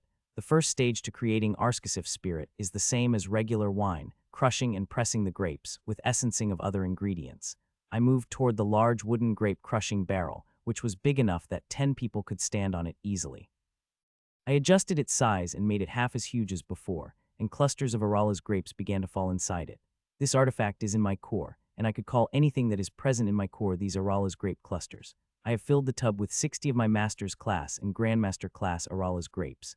Common sense told me I should not use such a huge supply in the first attempt, seeing how precious these grapes are, but my heart did not want to listen to my mind. I added the grapes before I moved toward the metallic tanks that are engraved with dense runic formation. I will have to fill these tanks before I move back to the grapes, which are the most important ingredient. Clup, clup, clup. There are 26 tanks, and as I moved my hand, all of their lids were opened one after another. As they did, streams of clear crystalline water began to fill these tanks. The water is from Hargrave Spring, a very precious spring in one of the most dangerous Grandmaster class ruins. The pyramid gave it to me free when I had asked for it. A few seconds later, the water disappeared before other streams of water appeared and began to fill the tanks. This water is from my own lake in the core. I am using 70 water from Hargrave Springs and 30 from my own lake. D-hub, D-hub, D-hub. Soon the stream stopped and I waved my hand. As I did, a large number of resources appeared. If anybody sees these resources, their eyes will go wide. They are of either master grade or grandmaster grade. Many of them are from my own core. The flowers went to their own tanks, while roots and herbs went to their own. Some mixed plants with specialized elements went to a different tank before the lids are closed. Buzz, buzz, buzz. I walked toward the first tank and adjusted the parameters before activating the formation and moved toward another tank where I did the same. What I am doing may seem simple enough, but it's not something even a regular Grandmaster would do. One needs to have detailed knowledge of each of these plants and know how they will react against each other when they boil in this water. The slightest mistake in everything will be lost. The only use they will have to use in a furnace of Mountain Forge, where I mostly use the failed herbal products I buy from the alchemy labs. Soon, I activated all the formations on the take and walked to the huge barrel where I deposited the precious Arala's grapes. I pushed the bottom of my pants up and flew into the tank. Now I am going to crush these grapes with my feet. It is the most important and complicated part, as I would need to do it in a certain way and would have to use my pure internal energy. Internal energy needs to be used in a certain way to crush these grapes, and the recipe said the pure unflavored energy is most preferable. Thankfully, I have it. Pachek, pachek, pachek. Bands of coppery-colored energy appeared on my legs, and as I pushed them, they would move down and crush the grapes. The thing is, I have to seal all my physical strength and would use a strength of what a common person of my age would use, which is not enough to crush these grapes, and even waves of internal energy are not strong. It is going to be a long process. If I wanted to, I could crush these grapes into a fine paste in an instant, but unfortunately, I could not do it. Would spoil the whole process. I have to follow the recipe written down in the book, which means it is not going to be a thing of minute, but of hours. Even I don't know how long I would need to crush these grapes to the required state. I used the internal energy to crush the grapes and would add some tiny amount of rule-bending power at each wave. Time passed as I began to crush the grapes. At first, this monotonous activity bored me, but as the hour passed, I started to enjoy it. It began to give a sense of calm and peace. Before I knew it, 13 hours passed by before I had finally stopped as the grapes had been crushed the required state. I came out of the barrel and activated the formation on it, and wooden press began to move down from above. I have crushed the vines and the pressure will press it, and the product came out. It will be stored in the huge steel tank in the center of the building. DRRRR. The presser begins to do its job, and in seconds the purple-blue liquid begins to fill the huge steel tank. About 15 minutes later, all the grape juice had entered the large steel tank, but it had not filled even 10, which is not surprising. There are other things that will fill it. I appeared beside tanks and opened their valves. As I did, the liquid in them began to transfer into the huge tank where the grape juice, and soon, the green liquid from all the 26 tanks filled the huge steel tank to the near brim. Clib. Seeing that, I flew over the huge tank and opened a small latch and took out the shining silver yeast. Gadra yeast. I had to pay a huge price to get it. I hope it will be worth it. With that thought, I threw it all in the tank and closed the latch. With the yeast added, the fermentation process will begin. It will take 9 to 15 days, around 3 to 5 days of outside time. Till then, I am free to do other things, unless Lord Whitmore send me to the mission in the evening. It seemed like I won't be on the missions for quite a while, I said to myself as I walked out of the Lord Whitmore's office. The aura of Abyssal Source has made things very complicated. The pyramid had called off all the most talented people of my generation. Anyone who is below 35 years old and is very close to Grandmaster class, or is at Grandmaster class, has been called back. Their places have been replaced with the experienced fighters. The pyramid is a little fearful that Grimms would launch an all-out assassination. They would not keep us here forever, especially people like me. The pyramid did not have enough people to function without for a long period of time, not to mention it would be detrimental to our growth. I'm sure they will give me a mission within 10 days. Till then, I was asked to focus on finding a method to heal the people in the Hall of Sleep and create as much as essence roses and other stuff I could. Grandmistress Charline had contacted me not long ago. She sent me the data of 2 new people that had got admitted to the Hall of Roses in the past month. One of them is quite easy to heal with my current power and skills, and right now, I am going to the Hall of Sleep to heal him. As for the other, I would need to work a little to devise a method of healing. I will be able to do that in a day or 2. I will be healing the patient, and after that, I have a meeting with the teacher for her session. I had to see what process she had made and make a few changes in her session, and for it, I couldn't help but feel strange excitement. The naked figure of the teacher also could help but appear in my mind at that thought. I had thought the memory of her figure would fade in my mind when I left, but it did not happen. Instead, it became worse as I began to have dreams about it. I again unsuccessfully attempted to make the image disappear from my mind as I entered the formation, and like all times, it remained. 5 days had passed since I came to Pyramid, and since then I have been continuously working.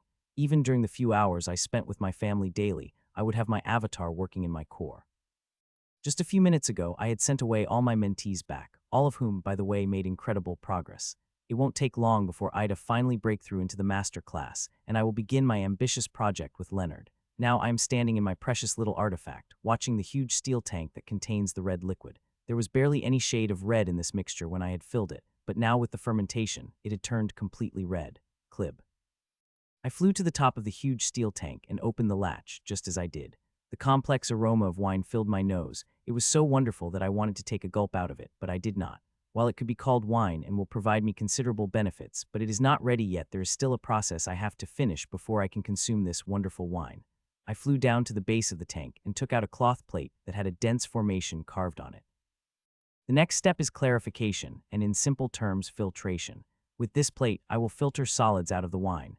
This process is delicate. The filter needs to be careful lest it filters away the soul of the wine. That would make the wine completely useless. I placed the cloth filter and opened the huge tap and connected the wooden barrel to it. The clarification and storing process will be done together with these perfect barrels made of Nantasi wood. My wine will age perfectly without any problem. The Nantasi wood is quite precious, but I had gotten them free from a grandmaster in exchange for a small favor that I had done to him within a few minutes. These barrels are perfect for aging this wine, and the formations I have carved over them would enhance their abilities even further and help in maturing the wine without creating any defect. The filtration process begins, and with it barreling within a few minutes, the first barrel is filled, and I place the second barrel in the tap before adding the third one a few minutes later and the fourth one after that. Finally, the last drop of wine entered the fifth barrel, filling it half. 4.5 barrels are filled with the wine, which is equal to 1,200 to 1,300 bottles of wine, which is an absolutely huge number. I would do more than enough for myself and my friends and family still, be left with more if I want to sell them. These wines will sell, and their price would not be cheap if I were to sell them, seeing the precious resources I used in crafting. Crafting this wine is not difficult. What is difficult is getting the resources. Some of the resources I used in the crafting of the wine, like the main ingredient, the Arala's grapes, are notoriously hard to get. I will now have to store this wine for at least a year to age, where many magical and alchemical changes would occur in it. The year is a quite long time, but in my core it will be only 4 months. I have to bear it, and 4 months later, I will take out some wine in the barrels while letting the wine other barrels age. This wine is best to age. The more I age it, the greater benefits I will get from it. It had been 2 days since I had placed the wine to age, and I have got no mission from the pyramid, and I am not the only one. The person in front of me was even more frustrated that right after she finished absorbing the solution I had prepared for her, she dragged me to fight her. I have many important things to do, and I would rather not spar, but Alina is not the person who would take a no for an answer. You do know that I have a strength of mid-grandmaster, right? I might injure you seriously if I am not careful, I said to her as I summoned my armor and sword, which had taken the shape of the rapier. Snort, Alina snorted, and the next second, a powerful aura exploded out of her body that surprised me for a moment. I had expected she had reached this stage when I was analyzing her data, but sensing it clearly had put a smile on my face. I want to experience how powerful a mid-grandmaster is, she said, and came toward me with her aura blazing. Feather Storm, she shouted as she appeared in front of me and attacked me with her sword. Hearing the sound of attack and aura she is releasing, one might feel like there is a huge storm of the feather is coming, but it is not. It is a powerful attack that is wholly contained in her sword. Each strike of her sword contains the power of the firestorm. The masters would just burn if they got too close to this attack. Only grandmasters would be able to defend against it. Power of Grandmaster, nice, I said and moved my rapier. It looked like a casual move from me, but it had instantly appeared right next to the sword. My rapier was so fast that even Alina was not able to see before in front of her sword. Clang, a deafening metallic clang out, and a storm-like shockwave erupted. The power of shockwave was so great that it would have instantly vaporized any master who was too close to attack. Alina bore the attack, but her whole body shook, and a trickle of blood came out of the corner of her lips. A smile appeared on my face seeing that, and I swung my sword again. Since she had decided to ask me for a fight, it would be wasteful if I did not show her little of my power and create pressure on her to improve further. Clang, clang, clang. The strikes of my rapier began to crash down on her, and she defended, but each defense would injure her and force her to take a step back while I would increase the power behind my attacks further, forcing her to improve and harness more power from her bloodline. About a month and a half ago, she was still a master and now is still a master, but possesses the power of the Grandmaster. I can't imagine the hard work she must have put herself on to make such huge advancement. Even having a bloodline core, it is not easy to make such progress, and she would have made even more progress before she could level up to the Grandmaster class. She has a bloodline core, and she would need to squeeze every potential out of it in her current level before the level up. This way, she will be able to get greater benefits and also purify her bloodline further, which is a target of all those with bloodline core. While those with bloodlines strive to harness as much power from their bloodline, the goal changed when their bloodline from the bloodline core. Here, the target became purification of bloodline. The purer the bloodline they have, the closer it would get to the source, and the greater power they will obtain from it as their core advances. Phoenix Requiem, she shouted as she used one of the most powerful attacks on me. Her bloodied hands swung the sword writhing in dense purple-violet flames. If it had been a month ago I had faced this attack, I would have felt truly scared. This is marvelous as it is destructive. These flames contain the power of Death Phoenix. Clang, my rapier clashed against it, and all the flames covering her sword whisked away, and she flew back like a rock. Bang, she crashed hard on the wall. I could hear her bone-breaking skin splintering. I did not show any mercy on her, striking directly at the weakness of her attack, crushing her attack with the same amount of power she used. I know you have something even more powerful. Use it now, or next attack of mine will be powerful enough to make you unconscious, I said. If you want to see my most powerful move, I will reveal it to you, she said with a bloody smile appeared on her face. The next second her aura changed, and I couldn't be surprised sensing it before a smile appeared on my face. Death Phoenix Arts the Death Wheel, she said and swing down her sword as she did. About a meter diameter wheel with faint purple-violet fire formed and next instant appeared next and about to go for slicing my body in half. So you have got the bloodline art, I said with a smile and brought down my sword at the wheel. BANNG. A loud explosion rang out, and the faint purple-violet fire enveloped me before it got absorbed into my armor with great surprise on my face. Very powerful, I said with all seriousness. A month ago, I would not have been able to take this attack. The destructive power of her bloodline art is really immense, and what's more shocking is that she had gotten the art not long ago, but she is still able to comprehend such power from it. If she was able to comprehend it further, she would become a terror for the Grandmasters, even Grand Lords, with enough time. You have worked really hard, keep up and soon you will reach the limit, I said and moved my strings around her bloodied form before starting to heal her injuries. Her injuries are serious, but they are not complicated. I will just have to do some targeted healing while the rest would be done by her healing power. It won't take long for more than an hour to heal her after I finished with her. When will you reach your limit? She asked directly looking at my eyes, and I smiled hearing that. My regress level is very known in upper echelons, but nobody thinks it is true, including most of the Pyramid Council members. It is too hard to wrap their heads around it. They think I am Grandmaster despite never explicitly telling them to.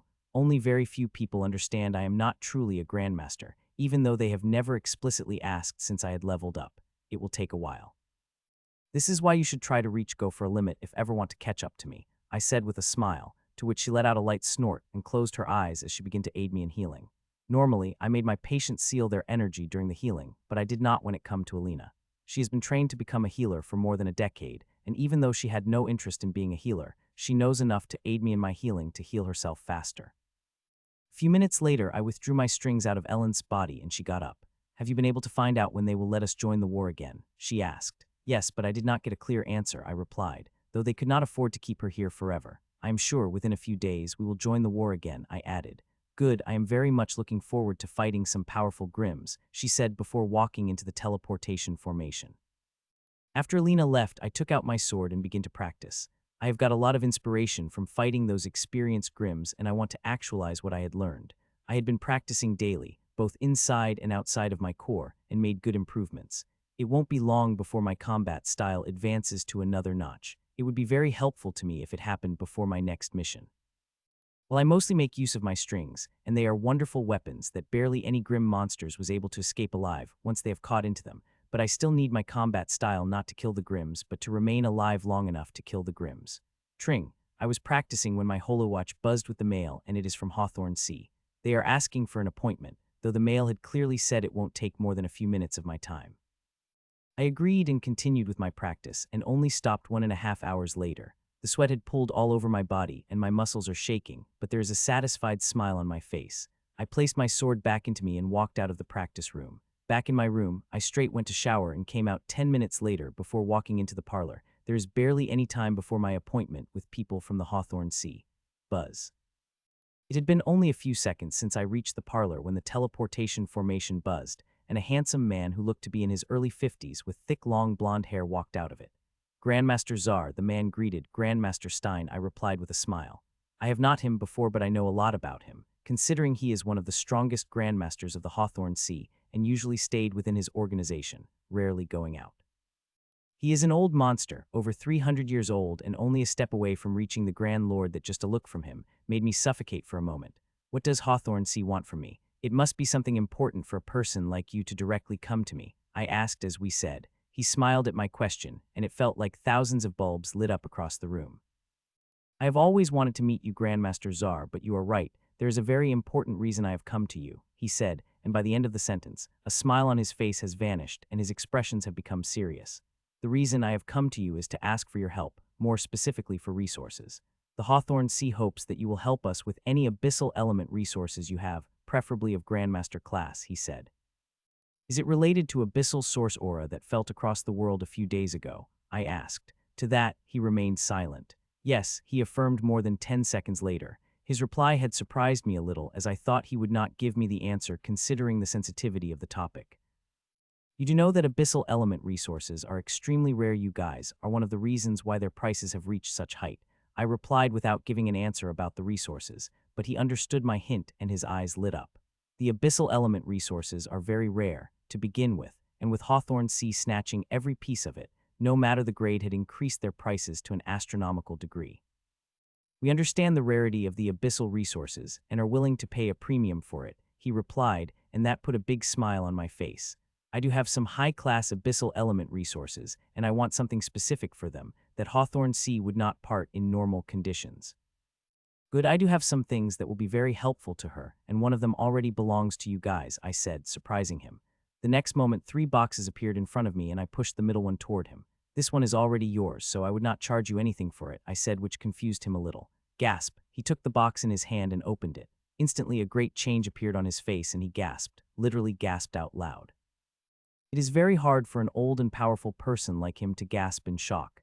It was supposed to take decades for it mature to this stage, he asked in shock. I sighed, hearing that I had expanded a great treasure to mature few of them early given the need of time, I said with a sigh. I was just finished yesterday and hand them over to the council in a few days, I added. I had planned to visit a few more grandmasters, but it seemed like I don't with these in my hands, he said, and placed all 3 boxes in storage before turning into me.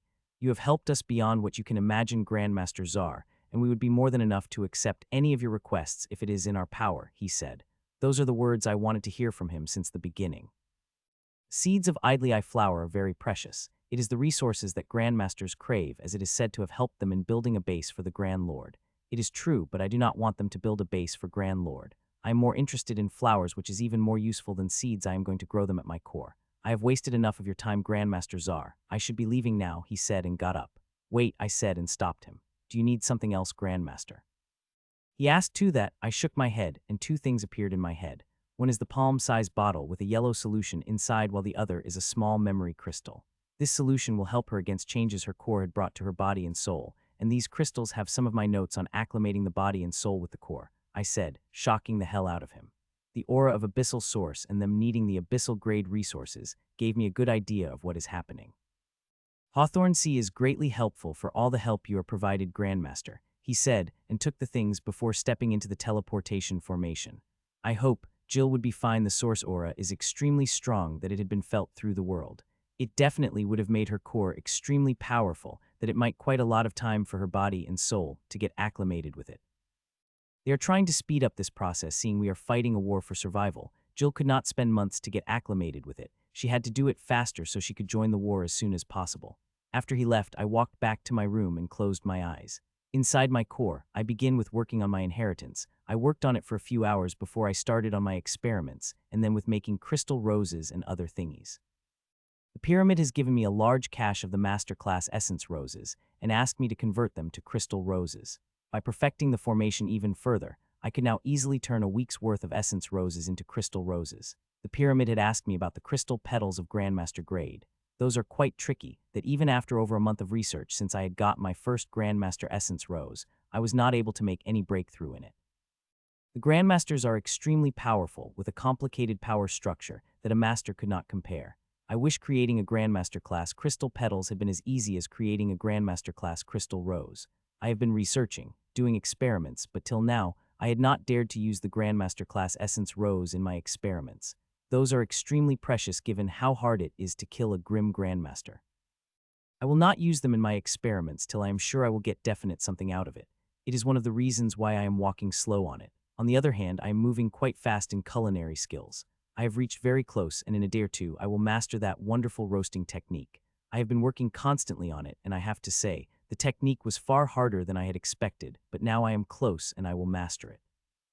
3 more days passed by, and I spent my days in the usual fashion, a few hours to family and others to me, and hundreds of things I do daily. Sometimes, I even wonder whether I would be able to do all these wonderful things I am doing if I had not created such a wonderful core. The core is mine, and its abilities would get stronger. The only thing I have to do is keep going, and in time, there will be nothing that I could not do. Take a seat, Mitchell, Lord Whitmore said as I had walked into his office. You must be wondering why I had called you in my office, he asked as I took the seat. You have a mission for me, I asked in a hopeful voice. While in the past few days I have improved a lot, but now it is time for me to join the front. It is the fastest way I would be able to improve. Yes, I have a mission for you, and it is different from all the other missions you have done before, he said, which instantly made me curious, and before I could ask about the mission, he tapped a few buttons and chart have appeared in front of me. What are you trying to show me, Lord Whitmore? I asked. The chart is Ruin Chart. It shows all the runes are connected to our world. It is a complex thing, which I only have basic knowledge about. The small and big points of different colors show the level of ruins. From Knights to Grandmaster class ruins are shown in the chart. Most of the ruins in the chart are Knight class, they are in thousands, while the Grandmaster class ruins are less than 50. This, he said, and pointed at a specific blue spot. This is Ruin UXG 679, it connected to our world 47 hours ago, he said, tapping on the spot, showing the graphs our sensors are picking. It is without a doubt a Grandmaster class ruin and the one that is from the powerful world, he added before turning to me. Your mission is to explore the ruin, map it out as much as you can within 2 weeks before returning safely, he ordered. To that I nodded. Has grim monsters have sent the people to that ruin? I asked. His expressions have become serious hearing that. They are the reason I sent you there. They have sent their people just a few hours after the ruin connected to the world, before sending some more an hour ago, which have made me really worried, he said. The first time should be explored, but them sending people again just a day after means there is something to be worried about. We are fighting a war for our survival, and this time there is already something weird going on with the Grims that have made the higher-ups worried, and if they found something in the ruin that would aid them in war, it would greatly affect the war. The Grims already have the advantage over us. If this ruin has something that is going to give them an edge, then snatch it. If you could not, then destroy it. We cannot let the Grims have another advantage, he said. Don't worry, my lord, I will try my hardest to foil the plan of the Grims. If they have any, I said, I would expect nothing less, Mitchell, he said. A minute later, I walked out of the office of Lord Whitmore and now going toward the ruin gate. I had already expected I might have to leave for the mission and had said goodbye to my family. The mission is 2 weeks long and with many objectives. It would be very dangerous, seeing the Grims have likely sent a couple of Grandmasters in the ruin. There might be a peak level among them which I could not anything against. Grandmaster Czar, the ruin gate is ready for you, the head technician said as I had entered the hall. I am quite surprised, as it usually takes them a few minutes to make the preparations. It seemed like Lord Whitmore had already ordered them, and from what I could see, there seemed to be no problem. Step. As the ring's energy had covered me, I stepped into the ruin gate, and the next moment I was in the space tunnel. I remained calm here without making the slightest movement, both physical and magical. BAMM. 22 seconds passed when I breached the layer of the ruin and crashed hard on the solid surface. The force was powerful enough to break the bones of the master, but I did not care about that, as the thing that caught my attention was the temperature around me. It is hot, very hot, that only Grandmasters would be able to bear it. This fire, said the hidden being inside me, shocking me greatly. It had been quite a lot of time since I have heard the being spoke, and since it spoke about means, whatever the fire, the being mentioning in an important thing. What fire are you talking about? I asked, but as usual, I have got no answer from it even after waiting for a minute. Hearing no response, I shook my head and looked around. I am in a desert which seemed to be vast as the sea. I could not see any end to this white sand. I did not see any fire that the being inside me had mentioned, but since it had mentioned it, it means there must be a fire somewhere, and it is important. I will see where I will be able to find it, but my main task is finding the Grims and foiling any plan they have in this ruin. Choo-choo. To go too far, I said to Nero, and Ashlyn came out of me and flew away from me while I crouched down and picked up a fistful of white sand, which is hot enough to have burned the master within a few seconds. Just a minute of inspection with my abilities let me understand that this sand is precious, and I had immediately stored some of it in my storage. After I finished collecting the sand, I activated the cloaking formation over me and flew up in the air.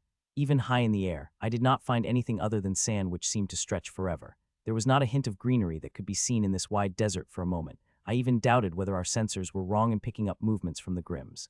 Boom! I picked up a single direction and flew toward it fast, so fast that booming sound rang out as I did. I could have muted the sound if I wanted to, including the air currents, but I did not. It is very rare that I get to do something like that. I moved at a very fast speed, a speed of the Grandmaster, crossing miles by seconds, and only seeing the swaths of desert and the dunes of sands that would be crushed and rebuilt by the wind flying in the forest. I seem to have appeared in a calm place in a desert, as after flying for 15 minutes, I have found out that desert is not calm at all. There are powerful winds and storms are everywhere. If a master is somehow able to deal with the extreme heat in this place, the wind and storm will get them. These winds are strong enough to ground them into the dust, while storms are powerful enough that early Grandmaster had been careful of them, lest they swept inside them. Even after flying at extremely fast speed for more than an hour, I did not see any sign of the Grims. Forget Grims, I did not see any sign of any sentient species-made structure or greenery, only dunes of white sand. Though I had noticed a slight change that as I moved further into the west, the higher temperature I sensed. The increase is not much, seeing the sheer distance I traveled, but given the size of this ruin, it would matter a lot if I continue to travel for an hour or even days. Jojo. 5 more hours passed by, and I saw nothing but dunes of sand and rising temperature when suddenly Ashlin's chirp rang out in my mind. Hearing her chirp, I increased my speed further, and 20 minutes later, I reached Ashlyn. I would have torn the space open and reached directly, but I had sensed a faint anomaly in the space of this ruin and decided to not risk it. I stopped at the place Ashlyn had shown. Ashlyn had long disappeared as she did not think it much of interest, but to me it is. In front of me is what seemed to be a broken tower. It is in dilapidated condition, and there is nothing of value there, but it is still important. After flying for thousands of miles in this huge desert, I have finally found something that is made by sentient species. Since I have found one, I will find another. This thought rang true, and in the next 2 hours, Ashlyn and Nero had found several of the buildings. They are in the same state as the tower, but the interesting thing is, I am finding more and more buildings further I move into the direction, and 3 hours later, I finally found a city which is also in a dilapidated state, but at a city. I flew over the city and even went looking around in a few buildings, which seemed to be in a little better state than others. The city helped me understand the condition of this ruin even better. The city in front of me was once a flourishing city, beyond what we have in our world, but something had brought extreme heat that destroyed nearly everything. The heal would have been extremely, thousands of times greater than I am feeling right now to turn the material of such quality to this state. It is not the heat that done the damage, it is only primarily responsible for it, while the time had eroded the rest. 15 more hours passed by, and I continued flying without seeing any trace of the Grims or greenery through. I have found tens of cities and hundreds of lone structure.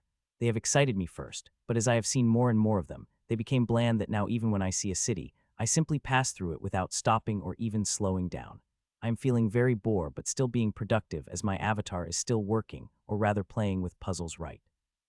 The clay tablet puzzle I have found in the reel is beyond challenging. Some of the puzzles have taken me days to solve. Even after more than a month of getting it, I was only able to clear little more than 50 of the puzzle, which is quite frustrating, but also enthralling, as those difficult challenges made my blood boil. I need them to be a difficult challenge to me as much as possible to hone my runic knowledge. So when I go to the Hermes library, I would solve the change that is difficult beyond compare, and even after accomplishing so many things in runes, I still do not think the current me can crack that puzzle. Father, I was in my thoughts when suddenly, Nero shouted ecstatically in my mind, and when I looked at the reason for his shout, a big bright smile couldn't help but appear on my face. Should I kill it, Father? Please let me kill it. Nero asked. No, at least not now, I said too quickly before he could take any action. Nero had just spotted the Grim monster, and it is not a regular Grim monster but a Grim Grandmaster. This is not surprising given it is a ruin only Grandmasters could survive. For a master to survive, they would have to remain in Grandmaster's protection. I did not waste any time and moved toward the Grandmaster. It is a powerful initial level Grandmaster, which is very good news. There is something I want to test on it. If it worked, it would make this mission a lot easier for me. It took me a while, but I have reached close to the Grim Grandmaster without it noticing me. Now there is only a 2.5 mile of the distance between it and me. I could make do with such distance. I opened my palm, and in it, 12 blue-violet seeds are floating inside. Since their inception, they are regularly collecting data on the Grims and strengthen themselves with its energy. They also would get regular strengthening from me. I would insert them inside the Grims at every battle of mine, and now, these seeds are powerful enough to take the next leap. The Grandmaster, I am going to insert them into the body of the dark carapace Ant-Man. I don't know for sure whether I would be successful or not, but here is the safest place I could try it without invoking anyone's suspicion about them. The 12 seeds in my palm spun in circles before they began to merge into one another, before there was only a single seed have remained. A single seed is not enough against the Grandmaster. I would need to use every one of them. As the seeds merged, I threw the seed toward the Ant-Man, and within a few seconds it reached the Grim before it noticed and seeped inside its body. As the seed seeped inside him, the Grim suddenly stopped, and I saw its antennas twitch at the same time. Powerful soul energy spread around it. I remained on my spot and did not move while keeping my cloaking method at full power. The powerful soul energy remained around me for more than a minute before it disappeared, and Grim began to move again. I did not follow the Grim Grandmaster immediately. Instead, I landed near one of the biggest dunes I could see and opened the cave inside. I sat crossed-legged inside and closed my eyes, focusing on the seed that I had deployed into the Grandmaster. As I had closed my eyes, the metaphysic of Ant-Man appeared in front of my eyes. My seed had already scanned the whole body of Grimm, but other than that, it did not do anything. I am very familiar with the Grimm's physiology as I have been harvesting them for a long while. This is why I have restricted most of the automatic functions of the seed. It is a Grandmaster I am dealing with, and I have to be careful. I will control the seed remotely so no mistake could occur. The first thing I did was study the metaphysic of Grimm's, which is constantly showing the change as my seed is constantly scanning it. When I had seeped my seed inside the Grimm earlier, it felt something and sent its soul sense out. It had poured a huge amount of soul sense inside it and scanned every part of it in a search for my seed, which it did not find. One of the things which my seed is good at is hiding. Those below me in power could forget about sensing my seed. Just a few seconds ago, it stopped scanning, seeing that I did not waste any time and moved the seed into the body of the Grimm, and soon it had latched into its heart core, and from there it began to spread its tentacle into its body. At first, the tentacles from the seed had spread into the magical veins of the Grimm, and as it finished with it had begun to spread into its skin and muscles before it went to its spine, brain, and point below its neck, where its cognitive senses lie. Just like its power core, there are safeguards placed across its cognitive organs. A simple tick and they would activate, but I did not fear them. I have knowledge of them even though they are far more numbers than in the Master. I do not have a problem wrapping the tentacles around them without alerting even a single one of them. After it spread into its physical senses, which is not a big thing seeing it had spread its tentacles into the cognitive function of Grimm. With that, the Grandmaster is now completely within my control. I could control it as easily as I could control a master with my seed, though I have no intention of revealing any of it yet. The primary reason I had placed my seed inside it was to not gather more data and power to upgrade my seed, but to know the plan and whereabouts of Grimm monsters. While it happens, my seed would continuously collect more and more data, making it even better, that soon a day would come where I need to use only one seed to control a Grandmaster, not all 12 of them. I stayed in the cave for a few hours before I moved behind the Grimm monster. The range of the seed is huge, but I still would need to be in the range. Thankfully, the range is big enough that even a peak Grandmaster would not be able to scan me through this range. My seed is collecting the data every second and was able to clearly sense that it is talking with other Grimms through the artifact. This conversation is not something I could tap into. I could try, but it will be invasive enough that Grimm monster would detect it. So unless it speaks through its mouth, my seed would not be able to hear it. It is regretful, but there is nothing I could do about it unless I am willing to take the risk of my seed getting discovered. With my seed, I would be able to kill it remotely, but it would not serve any purpose other than taking out another of my enemies, Grandmaster. I do not want that. I want to know where the Grimms are held up, and I will know it sooner or later. Even if this Grimm did not say anything out, it would not patrol forever and would return to its base, and when it does, I will immediately know their location and what they are planning in this ruin.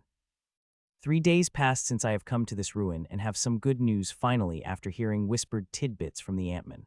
From little more than 2 days of observation, I found out this Ant-Man did not talk when it was alone, but it whispered curse when it was frustrating, and through these curses, I have been able to find out some things.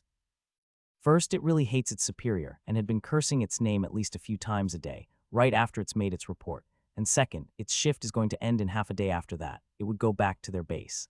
There is another thing I was able to find out which made me very worried: the name of its superior, who we have a pretty big file about. It is a Grandmaster who has been active for more than 250 years and has a peak Grandmaster strength. From the information I've read about it, I am not a match for it. In front of it, the only thing I could do was escape. With it being in this ruin, I would now have to be even more careful in this mission and would need to use more brain than a muscle. Half a day passed by, and a smile appeared on the sour face of the Ant-Man, and it immediately increased its speed by 6-fold and flew toward the south at very fast speed. I followed right behind it, though I have maintained as much distance between it and myself after knowing there is a notoriously powerful Grimm monster proceeding over it. I do not want to be caught by it, seeing how important the mission has become now. To be honest, when I had come to this ruin, I had not thought there would even Grimm Grandmaster of mid-level. The Grimms have more Grandmasters than us, but they do not have an unlimited supply of them, especially of those who are at mid and peak level. This means if they have sent a peak Grandmaster here, they must have found something that requires its presence. 3 hours passed as I followed behind me, but I saw nothing but sand and destroyed cities. The ruin is vast, and the space is dangerous that even Grimm Monster did not dare to travel through it. In the past 3 days, I have done research on the space here and am able to understand what is happening with the space. The space is dangerous, but I would be travel through it by tearing it. Though it will become dangerous, those dangers would be mitigated by some degrees by the things I have created. Still, I would not use that option till I really need to. Another hour and a half passed by, and I was about to die of boredom seeing only white sand when Grimm stopped. It had stopped over a city. The city is neither small nor big compared to other cities and destroyed like them. I did not see anything that could pique my interest, but since the Grimm had stopped it, it means there is something. It flew down toward the city, and when it reached near the ground, it had entered the rift that is in the northern part of the city. Seeing it do that, I couldn't help but feel surprised, but I continued to watch through its eyes as it descends down. In just a few seconds, the rift, which was barely big enough for Grimm Monster to slide in comfortably, had widened up. That is not the only change that begins to occur. The temperature also begins to rise explosively, that in just 2 miles under, it had formed energy skin over its body. The temperature is so hot that an armored grandmaster had to summon an extra energy layer around it, and that is just the beginning. Another mile down, the temperature had increased so much that it had to straight bring out its defensive method. This temperature seemed to make the Grimm extremely happy, as I could feel its heart beating faster and faster the lower it flew. Before long, I began to see the light down below, and this light got brighter and brighter lower it goes till finally, it got bright as day, and I finally saw the ground below. Thud! It landed the stony ground of the subterranean and saw the source of light through the eyes of the Grimm monster, and as I saw it, I froze. I froze in shock and danger that gripped my heart instinctively. Anyone who saw this thing would freeze with those emotions. Hundreds away from the Grimm monster is a globe of glass that kind of looked like a snow globe. This globe is massive. Its size could easily gobble up 10 of our cities, and inside this globe is fire. A bright white fire with a very faint hint of red in it, and it burning inside the globe. The fire did not look violent at all. It is very peaceful, but it is without a doubt extremely destructive. So destructive that fumes coming out of small cracks of the globe had made this whole ruin a hotland. It is the sole reason why this ruin had turned into this. The temperature of this place has become so hot that not a single life of any kind could be seen on this ruin. The huge globe is hundreds of miles away, but those fumes spewing out of it made this place so hot that not even Peak Grandmaster would be able to approach 100 miles of this globe, but it seemed like Grimm Monster wished to do the same. I have spotted the 5 Grimm Monsters already, all of them being Grandmasters, with one of them being a Peak Grandmaster, which is quite known to us humans, given the number of human Grandmasters it had killed. All 5 of them are looking at the globe with greed. It is clear they want something from it, and looking at artifacts in front of them, they seem to have come very much prepared to get what they want. "You have arrived early," said leading Grandmaster as it appeared in front of Ant-Man. There is faint mockery in its voice which seemed to make the Ant-Man very angry, but it had controlled the anger. It moved to meet the gaze of the horseman. "I did not waste any time after my shift ended," he replied. "There is no need to go outside now. We have finished making the preparations. As soon as Sekka arrives, we will begin," the horseman said before again started fiddling with tens of artifacts which it was doing before the Ant-Man had arrived. I looked at the Ant-Man carefully and sensed the aura it was released through the senses of Ant-Man, and I have to say, this bastard feels as powerful as our data say. I could feel the deep fear it had about the horseman, that it could barely continue the conversation without shaking with fear and hate. There seemed to be greater history between these two than I had imagined it to be. Like us humans, the Grimms are also sentient species capable of feeling complex emotions. The reading of its emotions I am getting is amazing, far clearer, and more complex compared to what I get from the Masters. The thing that got me most interested in this subterranean place, other than the globe of fire, is the artifacts that Horseman is fiddling with. From the limited looks I got off those artifacts, as the Ant-Man hated the Horseman so much that it did not want to even look at it unless it was necessary. There are 2 artifacts in the hands of the Horseman, old-looking bronze lamp and 7 wooden plates that are identical to each other, and their grade seemed very high if the aura seeping out of them is any proof. Especially from that old-looking bronze lamp, it is definitely an out-of-ordinary artifact. Probably on the same level as the feather, which I am constantly charging in my core. It might even higher. I couldn't tell properly without examining it. The chance I will get soon enough if the tidbits of conversation I heard from the other Grimms are right. The Ant-Man is really pitiful despite being a Grandmaster. It is being ostracized. The other Grimms are not talking to it. They are not even looking at its direction. I did not sense any hate or anger from them for the Ant-Man. The only reason I could think about was Horseman. The Horseman and the Ant-Man clearly hate each other for some reason, and these Grimms do not want to fall to the bad side of it by showing the contact with it. They are staying away as far as away from it. Hour passed by, and I have got a clear idea about their plan, and I have to say, it is quite realistic. For a moment I thought they were going for the globe of fire, which by even Grimm's standard impossible thing to do. Even their Grand Lords would not even think about this possibility. It turned out this globe of fire is a lot stronger than I could imagine it to be, and the fumes that are coming out of those faint cracks are filtered by the formation of the globe. If a single strand of original fire came out, it would destroy the whole ruin. It seemed to have happened once before, and due to it, it had turned this ruin so hot that only grandmasters could survive inside it, and this is after thousands of years. The first had made this ruin such wasteland.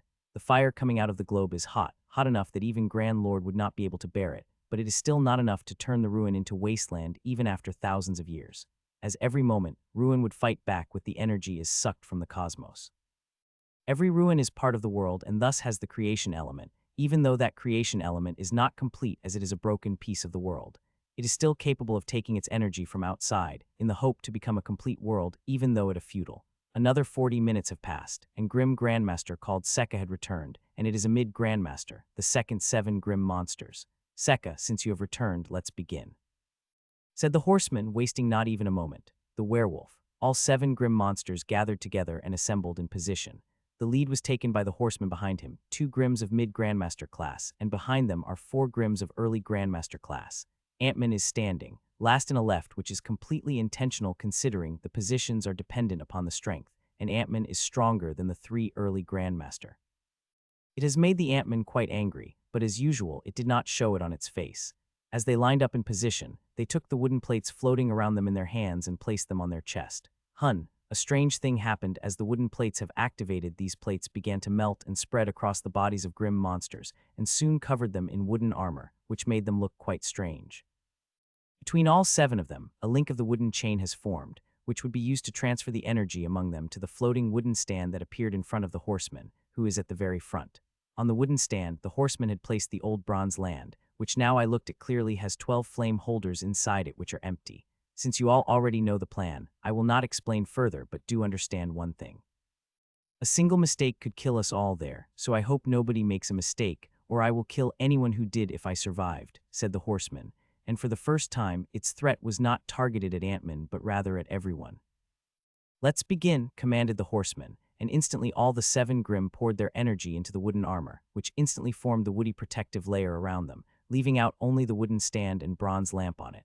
As the protective layer forms around them, they begin to move.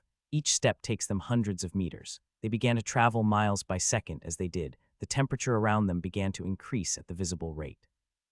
It had become so high that by the time they had crossed the 50 miles, they had to increase the amount of energy they were adding into the wooden armors that were covering them. From then, at every mile they would cross, they would add more energy into their wooden armor. The heat had reached an unbearable degree, but the Grim monsters continued pushing. They begin to pour more and more energy into their armors. All of them have a clear goal in mind, and they reach a certain distance away from the globe to accomplish it. While they move, I am also moving. I have already reached the city, and now I am traveling down into the rift. It is a huge risk, but the one I am willing to take for the price. It is not just Grims that have the goal, but I have one too, which is to sabotage the Grim monster's goal, and if there is a chance, kill them. Now I have a third goal too, and that is to acquire that bronze lamp. But before I start on any of my goals, I would have to let the Grims accomplish their goal, which I have quite a doubts about. What they are trying to accomplish is extremely hard. Even I can't tell whether they would be successful or not, or just end up losing all their lives. This mission is not just hard, but also extremely dangerous. After crossing nearly 100 miles, the Grims slowed down considerably. The globe is around 150 miles away from them, and a temperature it is emitting had made even the horsemen sweat. They need to cross around 50 miles, which would not be easy to accomplish their goal. They need to be at least 100 miles or closer to it, and reaching such close to it might be impossible without losing their lives. The fire in the globe is powerful beyond belief. At such close from the Grimm's eyes, I could see what it is doing. It is melting space around it. It is the reason why tearing the space here is so dangerous, especially a 10,000-mile radius around this fire globe. I created a cave at the end of the rift, hidden from a general view. Even Soul Sense would have a hard time finding it. Seeing these stones are so hot they affect even Soul Sense would weaken unless it is focused. The place where Grims are, even incorporate things like Soul Sense would burn to ashes. The Grim monsters continued moving now. Their speed has become so slow that even a common person would be able to match it if he decided to run with all its strength. With the temperature increasing at their every step, their speed would slow down even further. 10 minutes passed when their speed had reached the level of the common person, and they had also begun to eat the resources to replenish their energies quickly. They are using an enormous amount of energy to sustain the wooden protection, and the one that is pouring the most is Horseman. Its energy is vast and far more powerful than I had expected. If it had found me, there is no way in hell I would survive even for a minute. 6 hours passed since they began walking at regular speed, and now it had become even difficult for Grimms to take another step. Compared to their earlier speed, where they traveled miles by a minute, they are now taking a single step by a minute. Their giant bodies are feeling the strain like never before as they begin to pour all the energy into their bodies. Another 12 hours passed by, and the sheer resources they were consuming were shocking. These bastards were not holding anything back at all. I'm also commanding my seed to absorb these resources. Even the Grimm monster could not absorb all the resources, some of it is left behind, and it is getting absorbed by the seeds. My seed earlier was incapable of doing it before, but after their upgrade, they have become a lot more powerful. I have paid a huge price on upgrading these seeds. Even Grand Lords would get surprised if they came to find out what I had spent on them. They have now become a lot more capable, and now have a far greater potential than before. Crack. Nearly a day passed when suddenly, a crack had appeared on the wooden cover covering the Grimm monster, and all of them stopped in their tracks. I could see the extreme fear the Ant-Man is feeling right now. They are at a very dangerous place, where the only thing that is keeping them from burning alive is the wooden cover. If it cracked, then they could forget about leaving here alive. The only one who had a slight chance is Horseman, while others could forget about running away unless they have a very powerful defensive artifact. We will stop here, the Horseman said, and all the Grimms took a visible sigh of relief before they sat cross-legged on the ground. Ideally, it would have been better if we have reached 100 miles or closer distance, but it is impossible for us, said Horseman with a regrettable sigh. They are 120 to 130 miles away from the Grimm monsters, and seeing the way temperature is increasing, it would be hard for the Grimm monsters to walk even a mile. We will begin the extraction, so ready yourself, the Horseman said, and took out a bloody jagged crystal that had dense runes carved on it. Inside the cave, my eyes couldn't help but widen up seeing the blood crystal. It is a very powerful blood crystal, the most powerful I have ever seen, and the runic formation have been carved on it for a special purpose. The Horseman covered his right hand with the powerful defensive skill which pieced out of wooden cover and placed the blood crystal on the wooden stand where the lantern is before bringing his hand back. When it did, its hand was badly burned, so it had to drink a couple of solutions and apply a few ointments over it before its skin began to heal slowly. If it had been a regular burn mark, it would have taken it an instant to heal it, but here, it would take half an hour or more before the wound disappeared, but it seemed like Horseman did not seem to be in the mood to wait that long. It is the most important phase of the plan, and I want everyone to bear the pressure. Without a perfect synchronization between us, we would not be able to achieve our goal, it said before turning back toward the crystal. Buzz. Second later, the Horseman had activated the formation. As it did, the blood crystal melted.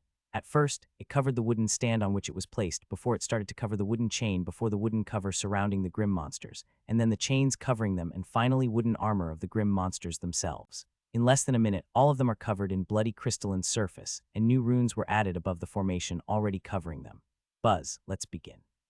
The Grimm said, and activated another formation. Just as that happened, thousands of bloody crystal covered needled pierce through the thick carapace of Grimm monster before spreading the blood-red energy inside it.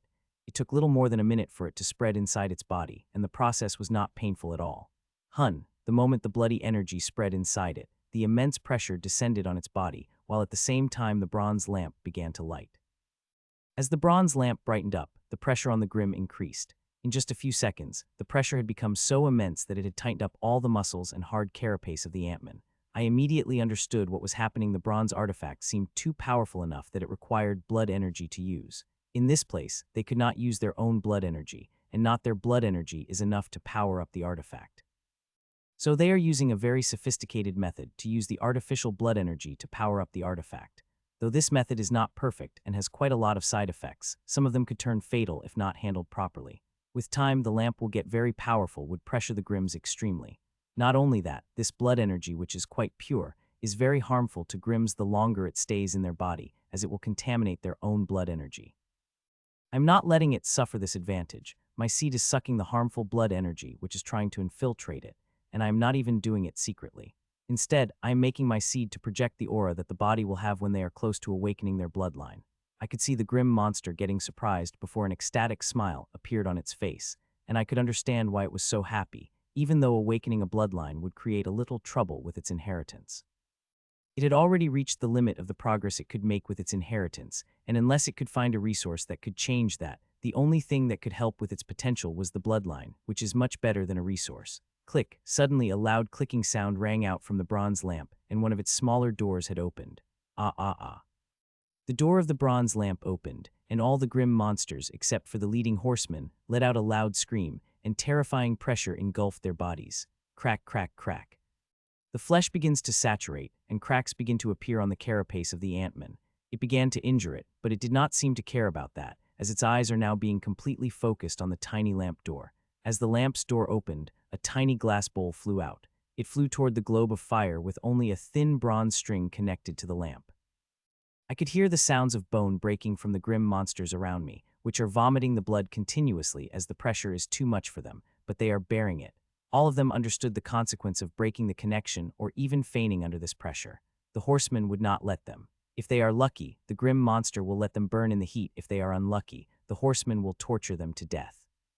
The tiny glass bowl continued moving toward the globe without stopping, and its speed was quite good. It was crossing miles by the minute. In just a few minutes, it had crossed 20-some miles, leaving only 100 miles between it and the globe, and continued moving. Some time later, its speed had slowed down a little, but it still continued moving forward and reached so close to the globe that even Grand Lords might not be able to survive this close, but still, the bowl did not stop.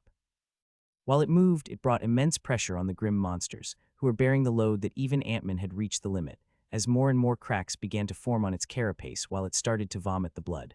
Finally, after 3 hours, it stopped, and now there is barely 50 miles of distance between it and the globe of fire. Crag, crag, crack. As the glass bowl stopped, the bones of Ant-Man began to spread while its skin splintered and thick carapace began to cave in on many places.